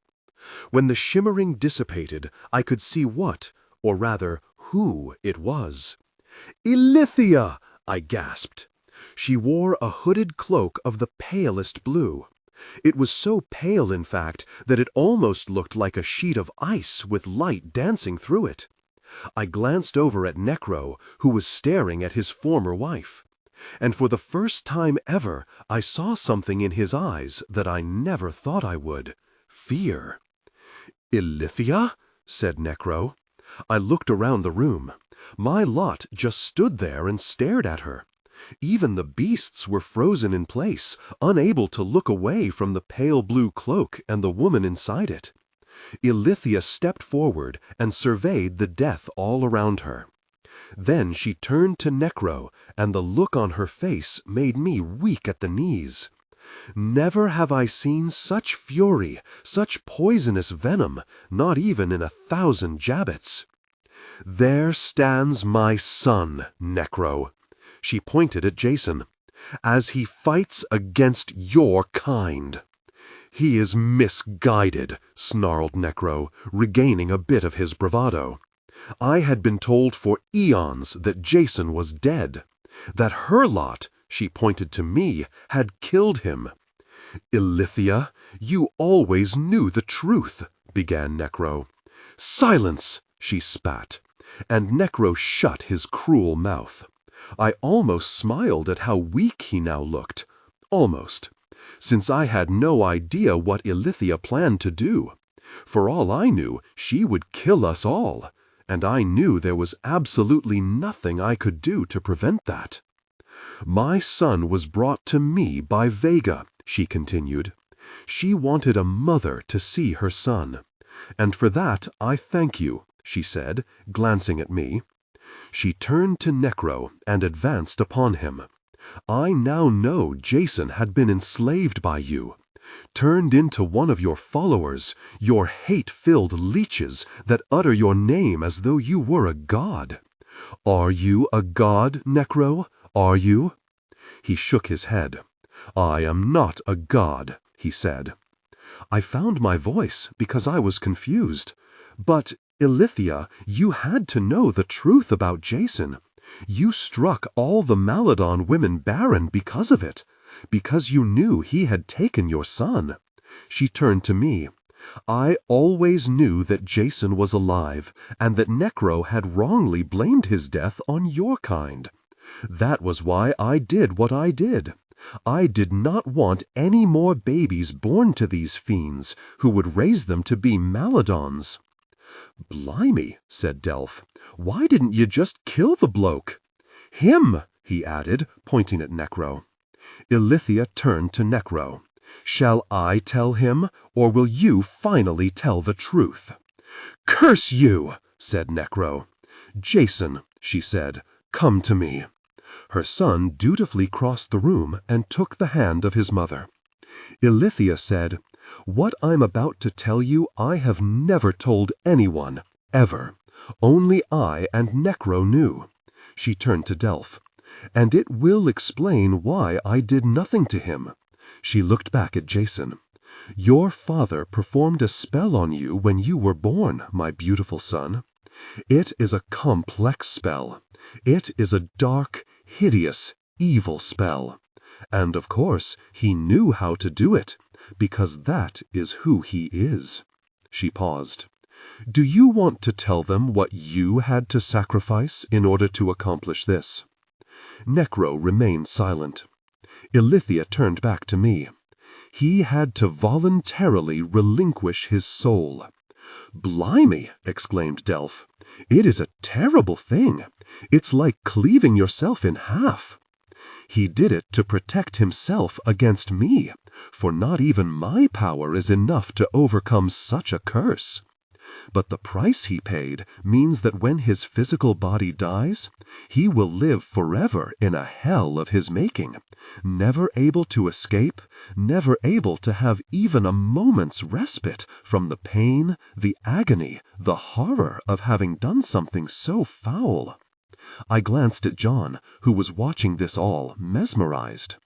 "But what did he do?" John asked. "What was the curse he made?" Ilithia turned to Jason. "My dear son, the curse irreversibly connected your soul, your life, your spirit, with that of your father's." I gasped. "But that means," I began. Ilithia nodded sadly. "That if I killed Necro, Jason would die." "Bloody hell," said Delph. "I was powerless, trapped, but not entirely. Not now. As you can see, with a mere sweep of her hand, all the dangerous creatures aligned against us simply vanished. Now it was Necro, all alone." Jason came forward. "Mother, I am prepared to die. I have been alive far too long as it is. I want to join Uma in death. Kill him and I will die happily." Tears started to slip down Ilithia's cheeks. "I cannot kill you, Jason. I cannot. I could utter the words, but there would be no force behind it." She glared at Necro, which he very well knows. Jason took her hand. "I understand. I looked for you, Jason. I went to Maladon Castle, the hideous place he built after he won his terrible war. I knew what Necro had become, but never did I think that he would have completely transformed you into another, into someone of his own image." She once more glared at Necro. "He used my love for you against me." I stepped forward. "But if someone else kills Necro—" All eyes turned to me. "Then only Necro dies," said Ilithia. "Then that is how it must be. I will duel Necro, alone." Delph said, "No, you won't. We got a lot more blokes ready to fight this one. We'll all take him on." "But, Delph," I began. "Vega, it's your bleedin' army. Lead us against him. We'll tear him apart." I started to waver. Necro said, "Yes, Vega, by all means. And then, when I kill all of your friends, then and only then will I kill you. Because I want you to watch them die." My wavering halted. "No, Delph, I will fight him alone." "But I will fight him alone," I said, in such a ferocious tone that Delph instantly stepped back, his head bowed. "Where do you wish to do this?" Vega asked. "Here, in your ancestral home at Empyrean?" I shook my head. "No, it must be done in my real home." Ilithia nodded once more. She obviously knew exactly my meaning. "Then so be it." She turned to look at Necro. "Should you prevail, I will not intervene." At this, Necro's mouth curled into a smile. "Delightful, Ilithia. And once I'm done with Vega, I will be free to rebuild my empire." Ilithia looked at him with a face of stone. "Do not be too assured, Necro. I do not like your chances against Vega. Truly, I do not. She waved her hand in the air, and Necro and I vanished in a cloud of smoke. I rose from the cobbles of the high street in Wormwood. I watched as Necro did the same. I looked down at myself because I felt different, a bit heavier, and what I saw made me understand why. I was wearing battle armor. I stood tall and firm there on the cobbles, my hair hanging down around my shoulders. We stared warily at each other. "You remind me of someone," he said. I shot back. "I think you know who." He paused. "Alice." I looked down at the armor and could understand his observation. This was identical to the armor that Alice was wearing on the battlefield when I'd first encountered her. I hoped to wear it as bravely as she did then. He sneered. "Remember that she died on the battlefield. A lesson I have learned from." "Why here?" Necro demanded, looking around. "Like I said, it's my home. And because of you, it became my prison. Well, now it will become your grave." But I was ready for him. The spell shot out at me, but I was already gone. I had taken to the air at the same time I'd turned my ring around. I could see Necro looking everywhere for me. "You can't run forever," he said. I felt the air hardening around me, but I was prepared for that too. "Pass poussé." I tapped my leg with my wand and vanished. I reappeared at Stack's, next to my old workbench. My brass nameplate was still on it. The Maladons had defaced it, but I had burned their foulness off it. I looked around the cavernous space. The Maladons had toppled the towers and smashed in the massive wooden gate, but I already knew that and didn't care. I had spent 2 years of my life laboring here. I now knew that Necro could command beasts. Perhaps this was due to his also being a fiendish creature without a heart. I walked into Domitar's old office with its ink bottles, parchment, and ink sticks. It was at Stack's that I had learned from Domitar and Disfidus some of the truth of this place, which was one reason I had come here until I could finalize my plot against Necro. I had no intention of simply dueling him until one of us fell dead. I wanted him to understand exactly why I chose this place as the site of our final battle. I ventured to the hole in the dirt where our pretty things were laid to rest. I placed an article from the hole into a small bag, tapped my leg once more, and said, "Pas poussé." I landed in front of Morriganeau's old home. The ornate gate was gone, and the front door blasted away, thanks again to the Maladons. I walked into the home and went up the stairs to my brother's old room. The Maladons had left it untouched, perhaps hoping to enlist my brother as one of their own.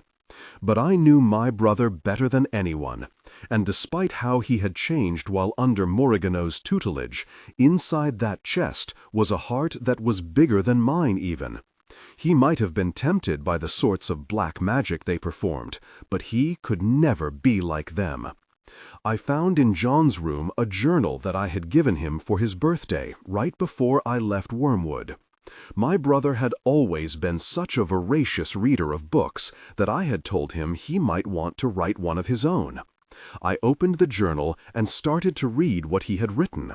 I did this with some trepidation, because this had been the period of time when my brother had, I believed, been sorely tempted by the darker side of sorcery. Despite that, what I found in his writings and drawings were not about such things, but about his thoughts on his family, his mother, his father, and me. He had drawn animals in the pages with surprising skill. He had discussed his thoughts of what Wormwood was and wasn't. Like I had, John had figured out that Wormwood and his life here were built on lies. I got to the bottom of one page where John had written lines that struck me hard. "My sister is the only one I could ever really count on, for everything.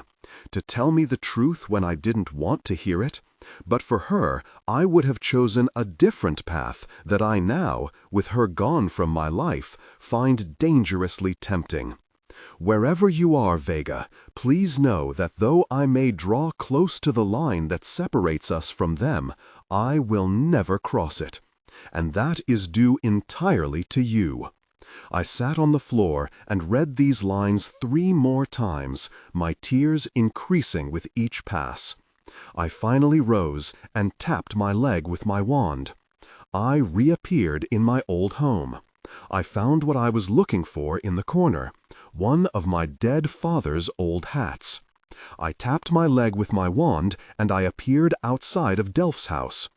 I stared up at the front porch, where the objects that I had seen there before filled my line of sight. Duves Delphia's wooden timber toes. They had replaced the legs he had lost while working on the wall around Wormwood. A wall that we had been told was to keep these creatures called the Outliers out, but it was really meant to keep us in. Doof would need the wooden legs no longer, but I required them. I raised my wand and said, "Rejoinda, Timbertoes." They flew to me. I reduced them in size and placed them in my bag. My last stop was the hallowed ground, where Woogs buried their dead. It was here that I thought I had buried Thansius. I had conjured and then carved his headstone. I read off the words that I had written with my wand. "Here lies Thansius, the best and mightiest Woog of all, and perhaps the one with the biggest heart of all, too," I thought. I tapped my leg and appeared back in the high street. Under my armor was my cloak, and in my cloak pocket was the Circe. I set it on the ground and manipulated the cup. As the flaming liquid seeped across the cobbles, he appeared in it. Necro was roaming the village at the other end, near where the council building used to be before the Maladons destroyed it. He was hunting me, but Necro had no idea I was doing the same to him. I studied him closely, something I had never had the opportunity to do before, seeing as how I was normally running from my life from the get-go. His terrible features seemed strangely enlarged and even more deadly white in the bright sunshine that hung over my little village.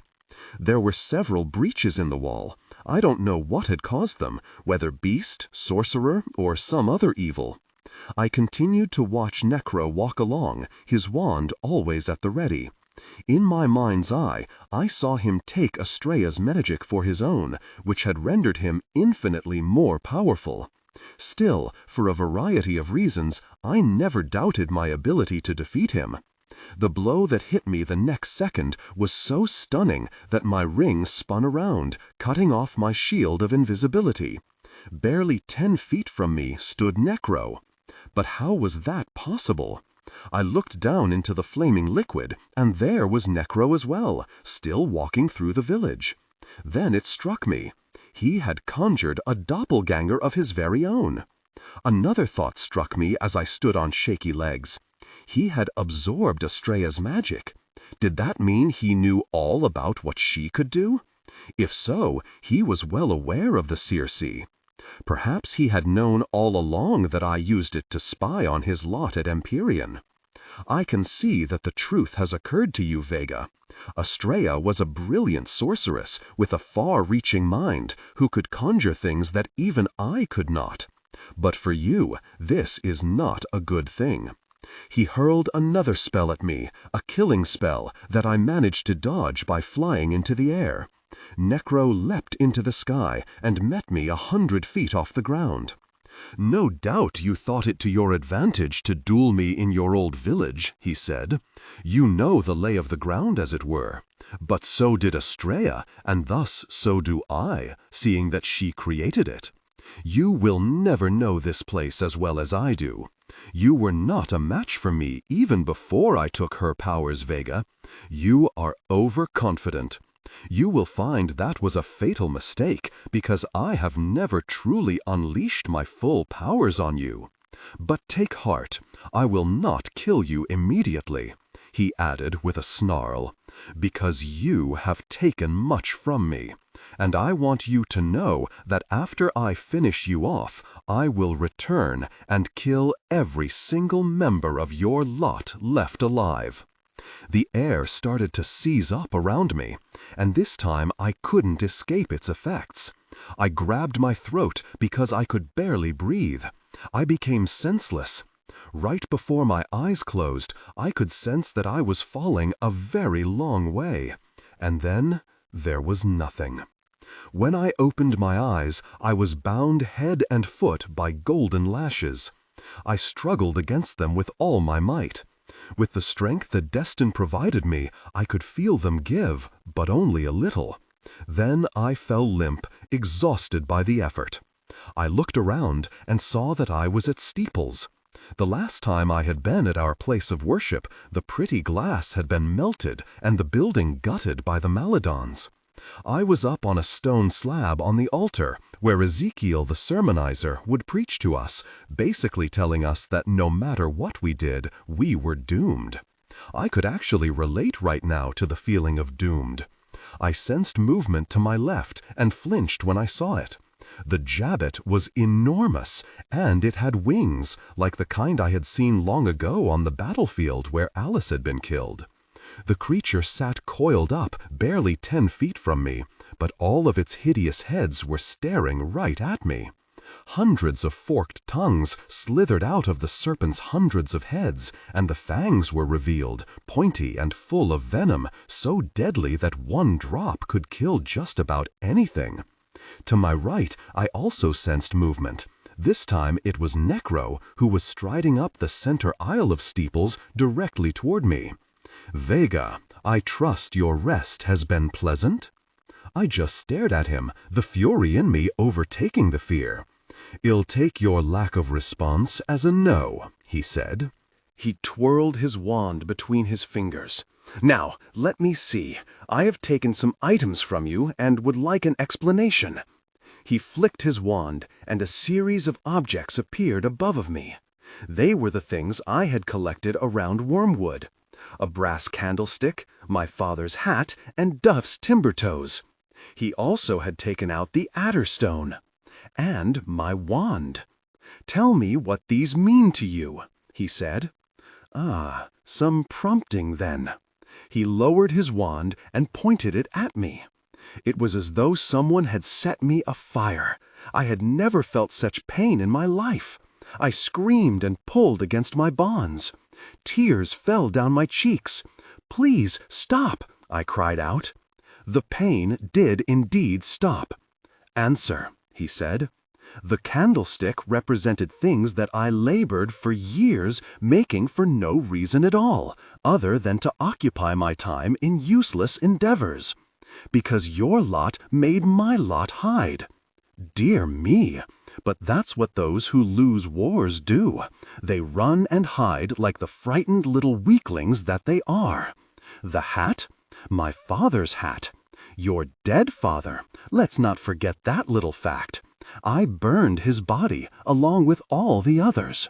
And after I kill you, I will go back to Empyrean and slaughter your mother and brother too. I will tell them how you begged for your life, how you would have gladly sacrificed them to survive." "You jerk!" I roared. I screamed again as the fire returned. I had to cry out for him to stop for nearly a minute before he relinquished the spell. "The other items?" he asked calmly. "You will tell me. Duff's Delphius timber toes for the legs he lost." He laughed. "You have so much to learn, but you never will. But I'll tell you who will learn at my knee. Your dear brother. I have high hopes for him, very high indeed, provided he swears his loyalty to me. He would rather die. Then I can surely accommodate him." It suddenly struck me what this was all about. "You want him to replace Jason, you vile monster!" The next moment, the fires returned to my insides, this time even hotter and deeper.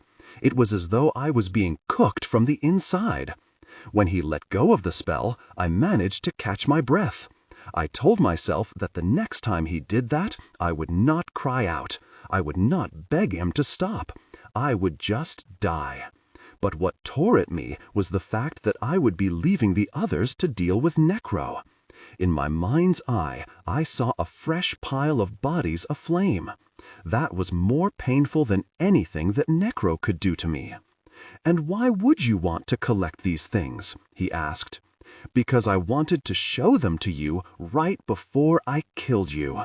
I wanted you to see how much evil you had wrought. I wanted them to be the last things you ever saw." Grandiose plans, Vega. Quite ridiculous, in fact. "Now, your wand, I know," added Necro, using his own wand to spin mine in a circle. "The elemental, Alice's old wand. I hardly think you worthy of it, Vega. Hardly." "It's my wand," I said between gritted teeth. "Which only leaves us with this." With his wand, he made the adder stone spin around like a top in the air. "What does this do?" he asked. "I don't know. Come now, Vega, don't be stubborn. It could be useful to me as I rebuild my empire." I thought quickly. "I'll never tell you." He pointed his wand, and the fires returned. I didn't scream. I didn't cry. I didn't beg for him to stop. When I looked at him defiantly, he said, "Well, you're a bit tougher than I would have thought. Well, see how you withstand the jabbet." He flicked his wand, and the creature unwound its coils, rose up 50 feet into the air, and then descended over me, such that its hundreds of pairs of eyes and its lethal fangs were but an inch from me. I watched as a drop of venom gathered on one of the fangs. Necro said, "I will not let it be absorbed into you, Vega, not yet. But I can tell you that the pain it will cause will make my spell seem as nothing." I didn't answer. I just stared up at all those eyes an inch from me. I watched the drop of poison cling to that fang. It started to stretch as gravity pulled it downward, toward me. "Wait, wait!" Right before the venom fell, I screamed out, "Don't, please!" "Tell me," he barked. "It's the torture stone. You wave it over the person and think bad thoughts. Whatever you think will happen." Necro flicked his wand, and the jabbet drew away from me. "Bad thoughts! I have a great many of them. What a useful object!" He plucked the stone out of the air and held it over me. "Shall we try it out, Vega?" I braced myself. He waved it over my body, and no doubt thought the vilest thoughts he could. There was an explosion of power that ripped me free from my bonds. I saw the jabbet hurled the length of steeples, where it slammed into the wall with such force that it burst apart into a mountain of blood, venom, and gore. Necro screamed like I had never heard anyone scream before. As I rose off the stone slab, I snatched the elemental out of the air. When I saw Necro, I had to gasp. His hooded cloak was gone, his skin was gone, his eyes were gone. All that was left was bone, and in his skeletal hand was his wand. He was still screaming and pointing his wand around. "Very you, Vega! Curse you, Vega! I will destroy you! Where are you? Where are you?" It was then I knew that without eyes he could no longer see. Now I had him. Or at least I thought I did. My problem was I kept underestimating him. He waved his wand, and a murderous swarm of creatures flew through the empty windows of steeples. I recognized them immediately. A Chonto, an Infexio, a Manticore, and a swarm of dreads. "Kill her!" screamed Necro as he stumbled around. I shot into the air and zipped out of steeples with the creatures right on me. I tried to turn my ring to become invisible, only it wasn't there. Necro must have taken it. I looked back to see the beasts gaining on me. I had faced all these vile beasts before, and I knew what they could do and couldn't do. They had all nearly killed me before. Now they had a second chance. The Manticore could read minds. This gave me an idea. I flicked my wand back over my shoulder at the Chonto, a creature that consisted only of a head. It hunted prey in hopes of gaining the necessary body parts to make it whole. What I had just done was transfer a thought of mine to the Chanto. The manticore turned on its neighbor. They spiraled out of the sky, battling each other. Now I was faced with the dreads and the Infexio. Again, I had an idea. The Infexio breathed out poison.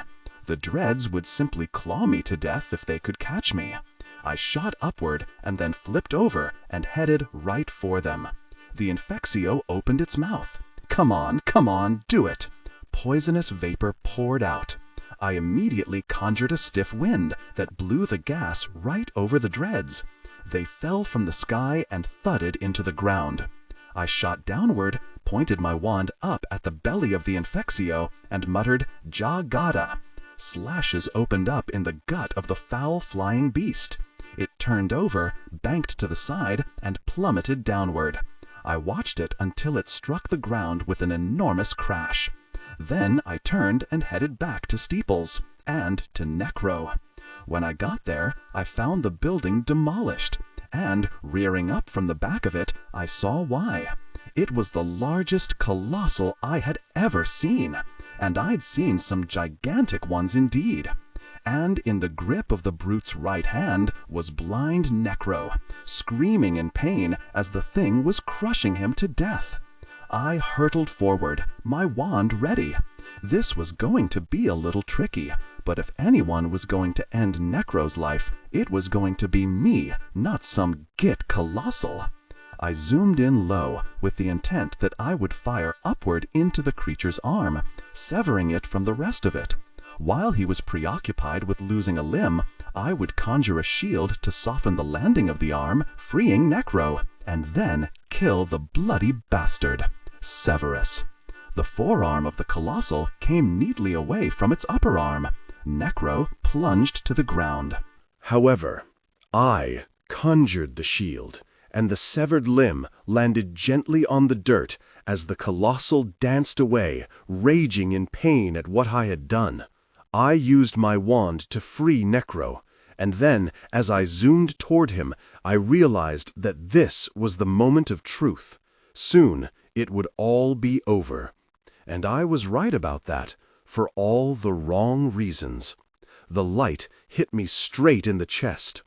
I looked down and saw the mortal wound pierce my armored chest. It seemed identical to the one Alice had suffered. And then, just like Alice Adronis, I died on a battlefield. If this truly was dying, then it wasn't so terrible. I could remember what had happened to me. Necro had tricked me with the colossal, and then he had killed me. I would see Estrella and Archie, so many who had fallen fighting with me. I would see my father. But then I thought about those I would be leaving behind. My mother and John, Delph, Petra, Harry too, and the others. Necro had sworn to go back and kill them. Could I warn them somehow? But I was dead. I could help no one. The mists were thick here, but then they cleared, and what I saw was clean and cheery, not terrifying at all. There was a quiet serenity here that I had never found in life. I walked along, not hesitant or anxious at all. I was bound to run into the other dead. Still, Necro had beaten me, and something burned inside of me that I could not reconcile with the blissful atmosphere of where I was presently, or perhaps for all eternity. That would make Estrella's and Archie's time at the Emerald Cottage in the Quag seem quite short by comparison. I saw a bench up ahead that was set by a pond of still water. I suddenly felt tired, so I sat down and looked around. But my gaze returned to the mortal wound on my chest, where my armor had been punctured, and my flesh and heart along with it. It didn't hurt. I was in no pain. But I was still dead, and there was a distinct sadness associated with that. I had failed everyone. Necro had won. I frowned as I stared at the still water. Vega? I looked around. I saw no one, but the voice calling out to me was vaguely familiar. Vega Jane? I rose and looked in all directions. A figure appeared from out of the mists and started walking toward me. I flinched when I saw who it was. Jasper? Jasper Jane drew close. He looked as he had when I had seen him in the quag. "You told me you saw me in the future?" He nodded solemnly. "Now I know for certain. You saw me when I was dead, didn't you?" "That is true." "You said you couldn't tell me because something bad would happen to me," I added angrily. "But what's worse than being dead?" "Many things," he replied matter-of-factly. "A great many things." "That doesn't help me," I shot back. "What I can tell you is restricted to one thing and only one thing." "Which is?" I said suspiciously. He pointed to the wound in my chest. "Your mortal wound?" "Undoubtedly." "Do you feel dead?" "No, but I am. I know I am." "Yet you are in your original form." "What do you mean?" "Alice and Uma are in their original form." "No, they are no longer flesh and blood. They are spirits. In Uma's case, she is regret. Yet you are flesh and bone. Don't you see?" I slowly reached out a hand and touched my leg. I could feel it. I glanced up at him. "How can that be? I was killed. Necro killed me. Petra, too, was killed, and yet she rose again, did she not?" I stared at him. "That's because she only thought she was dead. She was stunned, that was all." "No, she was dead. The spell that hit her was a killing spell." I shook my head. This was nonsense. "That's impossible. When Petra died, did you feel anything?" "No, I paused, because I had felt something. I felt something funny in my chest." Jasper nodded. "That would make sense." "Why?" I said quickly. "Because it is a condition of the oath of oblivion that you both took, that you both made to each other." I drew in a sharp breath. "The oath of oblivion?" He pointed to my forehead. "There is a solemn vow, an exchange of blood, a pact that one will die for the other. And if not, if the pact is broken, then terrible consequences will follow. But on the other hand, good can come from it, because it can offer extraordinary protections that can be found nowhere else in the magical world." I tried to follow what he was saying, but it was difficult. Do you mean what I think you mean? A bit of you and a bit of Petra were exchanged when you made the promise to each other. That bit of you and that bit of Petra served to protect you against the most dire of consequences." "Death?" I said in a hollow tone. He nodded. "Petra lived because the killing curse hit that bit of you, Vega, and that bit of you absorbed the full force of the spell. It killed that piece of you, but it allowed Petra to survive. So, Necro's spell, it killed that bit of Petra. Then why am I here if I'm not really dead? A part of you is dead, Vega, and death requires you to come here. But unlike virtually all others who arrive at this place, you will not be required to stay." "But Petra didn't mention any of that happening to her." "But you are not Petra. Her coming here would have garnered the barest of recollection. Perhaps she would not remember at all. But you are different." "Why am I different?" "You are Vega Jane, and with that comes complications. But chief among them, you have a choice to make." "You mean I can leave and go back to the living?" I looked around. "Or stay here?" "Yes.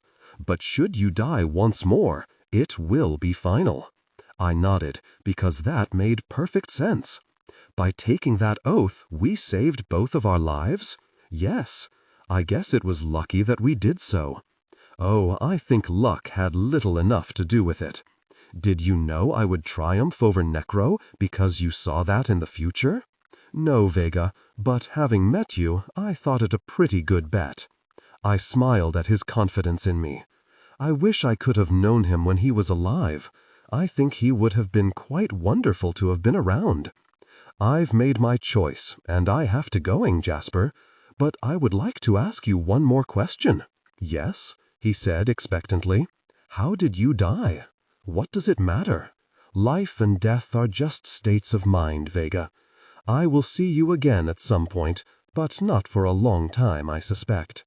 The mist swirled around me so fiercely that I had to blink to be able to see. The next moment, the image of Steeples appeared before me. The colossal lay dead in the field next to the building, and at the doorway to the building stood Necro. He appeared to have healed himself, for he was nearly back to his original form. He seemed to be searching for something. Perhaps he was wondering why, having vanquished me, he was not free to leave this place. His voice boomed out. I have won, Ilethia, fair and square, and now it is time for you to set me free to do as I wish. I demand that. Now. I don't think so, I cried out. He turned slowly to face me. When he saw who it was, he grew still. This cannot be. It certainly can be, I said, as I started walking toward him. He shot a spell at me that I flicked away with my wand. He fired another and another. I deflected them with ease. I had never felt stronger. It was as though all the power of the entire Jane family now rested within me. It was palpable.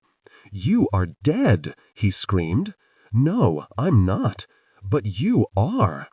I stopped when I was only 5 feet from him. We stared across the width of ground at each other. I killed you once. I can do so again, said Necro. You killed me by trick. That won't happen again. He held up his wand. You will never get through my defenses. I have the power of not just myself, but dear Estrella inside me. You took her power out of fear. Necro curled his lip. You are mad. Out of your fear of me? He laughed shrilly. Because you were afraid your magical powers would not be equal to mine. You are deluded. There is no magical being more powerful than I. But you made a mistake, I said, ignoring his self-aggrandizing comment. You talk in circles. Then let me make it clearer. You and Estrella are not compatible. What does that mean? He sneered. It means that you took inside of you the magic of a mighty sorceress who hates you. Can you feel that, Necro? Can you understand your colossal blunder? You have killed yourself from within. He started to laugh, but then stopped and looked down at his wand. His hand shook just a bit. His brow creased in worry. This garnered his full attention. And that was all I needed. I flexed my shoulders, and at the same time I willed something to happen that I never had before. Destin, freed from my body, shot straight out at Necro. The chain wound around and around his wand. With a sweep of my hand, Destin propelled into the air, taking Necro's wand with it. "No!" screamed Necro. I willed the elemental to full size. I took my time in so doing, and I had no need to even tell it what to do. It already knew. The elemental hurtled directly at the now defenseless Necro. He didn't have time to scream again. When it struck him, I have never seen a flash of light that bright. It was every color of the rainbow and then some. Out of this burst of light wheeled the elemental. It flew straight and true right back to my waiting hand, to its rightful owner, where it once more became my wand. When the lights fell away, Necro was no more. I stared at the spot for a few moments, just to make sure. Then, recalling Destin to me, I took Necro's wand, pointed the elemental at it, and the thing simply vanished, never to be wielded again. I lifted into the air and set my route directly back toward Empyrean. I didn't use the Paspuse spell because I had something to do. I reached the wall at the end of the quag and breached the seam. On the other side of the wall, I read the words I had burned there before. This time, we will triumph. I used my wand to erase this, and then used it to burn new words in their place. Peace, hope, freedom. Then I rose into the air and headed home. My feet struck the dirt in front of Empyrean. I was feeling exhausted but thrilled. Our enemy was gone. I walked through the hole where the door had once been. Inside the hole, a group of people was waiting. Delph gave a cry of delight and rushed toward me. He lifted me off the floor in a bear hug and spun me around. "I knew it!" he cried out. "Didn't I tell you?" he called out to the others. "Didn't I?" "You did indeed," said my mother. She rushed over to give me a hug once Delph let me down. "I'm so very glad to see you back, Vega," my mother said. Petra joined us and took my hand. "Are you okay?" she asked. "I was about to ask you that," I said. "You look very pale." She touched her chest. "I felt funny here," she said. "It was like something had died inside you," I said. She shot me a glance. "How did you know that?" "It's a long story, but I will explain it to you later." She touched my ring. "Delph told me the wonderful news. Congratulations, Vega." "Thank you, Petra." "So, what happened with Necro?" asked Delph. I told them briefly about what had taken place between us back in Wormwood. I left out the part about dying. That one would take a bit of explanation, which I didn't care to get into right now. "That is bloody amazing, Vega Jane," said Delph. "I'm just glad to be back." I looked around at the remains of Empyrean. We have a lot of work to do on this place, to get it back up to snuff. My mother nodded. "But we will." "There aren't many of us left," I pointed out. "There will always be new ones to come along," said Delph. I touched his arm and smiled. But he didn't smile back. In fact, he looked pale and sad. "Delph, what is—" But at that moment, I saw John come into the room, and I ran over to him. "John, where have you been?" "Tending to some of the wounded. I quite think I'd like to be a healer, Vega." "That's wonderful, John. Our lot is certainly battered and bruised. Why—" The rest of my words got caught in my throat as I saw Delph coming toward me. He was carrying a limp body in his arms. As he grew closer, my lips started to tremble, and large tears gathered in my eyes. Delph drew to a stop in front of me, and then gently set the body down on the floor. Now I knew why Delph had been pale and sad. I dropped to my knees. "Oh, Harry too," I moaned. "Not Harry too." My beautiful dog was lying in front of me.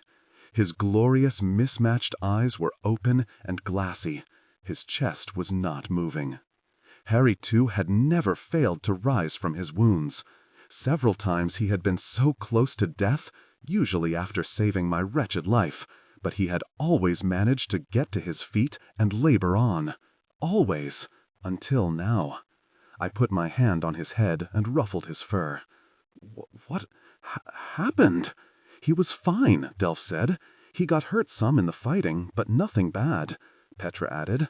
"But then, a few minutes ago, he got really tense, and his eyes focused like I had never seen before. And, she looked miserably at Delph. "And he just fell over, Vega, and died," Petra said. "But there was something shimmering around him. Something shimmering. What are you talking about?" I stopped in mid-sentence. I knelt down close to Harry too and stared directly into his still blue eye. And somewhere in those depths I saw something, just a glimmer of something that I had seen once before, there, and that reminded me of someone I dearly loved and dearly missed. My grandfather Virgil. I sat back and looked at my wand.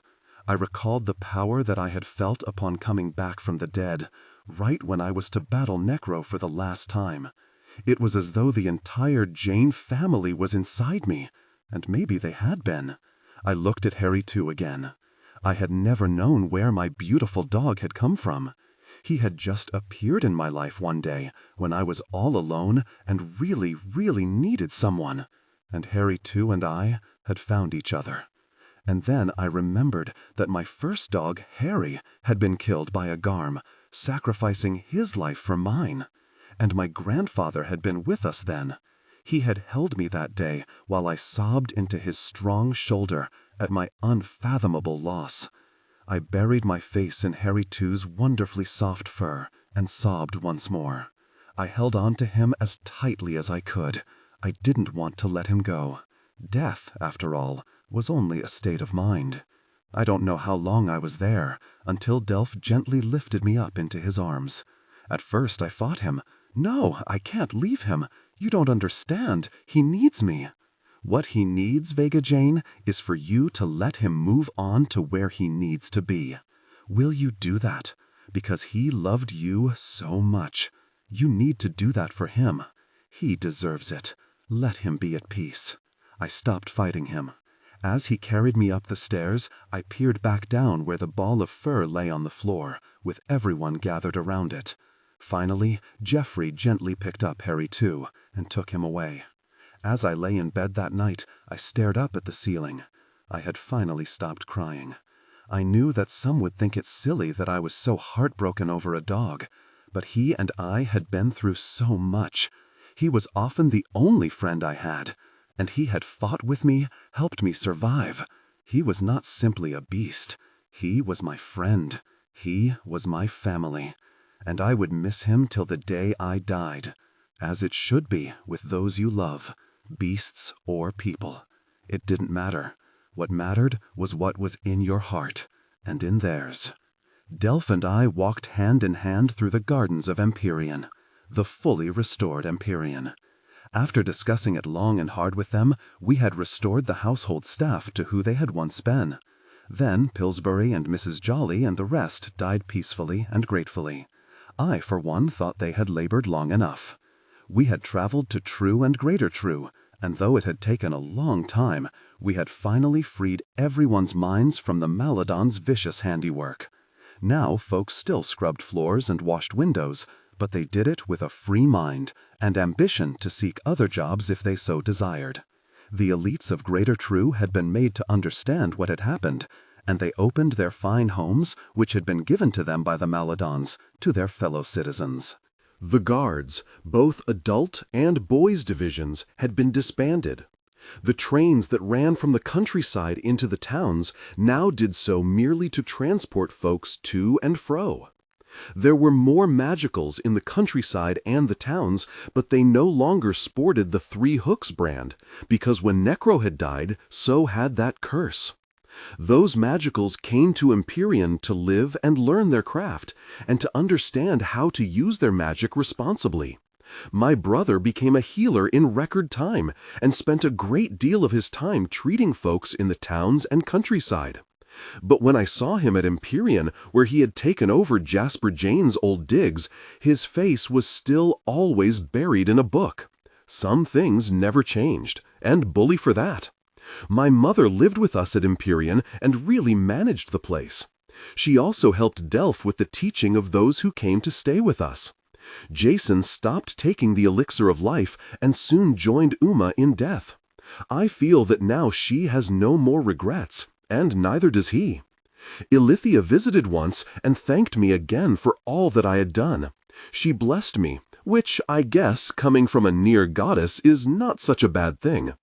Sadly, once Necro was gone and the threat of the Maladons was vanquished, all the spirits that walked the halls of Empyrean left, never to return. I had sat with Alice the night before she would leave for good. With Necro dead, Gunther had finally returned to her and his home. They had both come to thank me for this. But for a few moments it was just Alice and me. "Why do you have to go?" I asked. "It is time, Vega. I have been around far too long. The old must give way for the new. You will do so one day too. But I will miss you terribly." "No, you won't." She had stroked my hair. "You need only look in the mirror, Vega, and I believe you will think of me." I have done as she asked, and she was right. Our resemblance is remarkable. But no one could ever truly be Alice Adronis. She was clearly one of a kind. It took 2 years, but we magically worked our way through the quag, ridding it of all the deadly creatures that my kind had conjured to protect us from the Maladons. And when that was done, we removed the dome over it so that anyone who desired could visit. It is actually quite beautiful now that one doesn't have to worry about being eaten by a beast. The surviving wugs had wanted to return to their home, so Wormwood has been fully restored, and Thansius is once more its leader. But unlike in the past, when our real history had been withheld from us, the new council building has a complete chronicle of everything that happened. For all those who come, it stands as a critical lesson that when a people grow complacent and less than vigilant, evil can quickly take root and come to dominate. I do not wish to learn that lesson a second time, and I never want to live through again what I already have. Russell and his group now live in peace, some in True and Greater True, some in the country, some in the quag, and a few even moved to Wormwood. And Petra and Jeffrey seem to be growing very close. Another marriage may be in the works. "Are you happy, Vega?" Delph asked as he put his large arm around my shoulders while we walked. Ever since he had asked me to marry him and I had accepted, he had stopped calling me Vega Jane, and I have to say it was about bloody time. I looked up into his face, his features full of love and warmth. "I don't think I've ever been happier, Delph." He smiled, and we continued our walk. It took us to a small glen that held special significance for me. There was a grave here that I visited every day. I had placed a bench in front of it so that I could sit and talk to my friend. I took my seat while Delph stood. I looked at the headstone and the now sunken plot of dirt. "Hello, Harry too." The first year I had come to this spot I had cried, often uncontrollably. Harry too had not been my pet. He had been my friend, my equal in every way. It was not his fault that people thought of him as merely a dog. He was far better than just about any person I'd ever met. And it wasn't just Harry too I was talking to and missing. It was my grandfather, who I now knew had played a large role in Harry too coming into my life. Virgil had once told me that he thought of me every day after he had left Wormwood and me behind. I had not truly believed him, until I had realized the truth behind Harry too. Delph put his hand on my shoulder as I started to tear up. I shook my head. "Vega, it's been years. You need to move on. And you can. Harry too will always be part of your life. He may not be with you physically anymore, but he will always, always be here. As will Virgil." I touched my chest. I touched my heart. "I will always love you, Virgil. I will always love you, Harry too. And I will never forget either of you." "What's that?" said Delph suddenly. I looked toward the spot where the tall grass had started to quiver. Though we had not been threatened by anything or anyone in a long time, I still instinctively pulled out my wand and pointed it in that direction. "Show yourself," I said. The grass parted, and out it trotted. My mouth fell open. "Harry too!" I exclaimed. But then I looked at the grave and knew it couldn't be. Even magic could not do that, nor should it. This dog was the spitting image of Harry too, except it had 2 intact ears. It came toward me slowly, its mouth open, its long tongue hanging out. It seemed to be smiling at me. It stopped at the bench and sat down next to me, exactly as Harry too would have done. I looked at its eyes, and they were mismatched. One blue, one green. Only it was the other way around from Harry too. I glanced up at Delph. "What is this, Delph? Where did he come from?" Delph smiled and said, "I expect he came from love, Vega. Your love." I slowly reached down and stroked the dog's ear. It licked me in reply. "I can't believe this," I said, the tears sliding down my cheeks. Tears of joy this time. "What will you name him?" asked Delph. My answer was immediate. "Harry 3, of course," I said. When I said the name, Harry 3 perked up, turned and looked at me full in the face with those beautiful, those wonderful mismatched eyes. Even though he couldn't speak, I could hear his response clearly in my head. "And a right wonderful name it is." I knelt down next to Harry 3 and hugged him, breathing in his scent, and letting my face burrow into that soft fur. When I looked back up at Delph, he was grinning broadly. Let me ask you again, are you happy, Vega? I didn't have to answer. I just had to smile.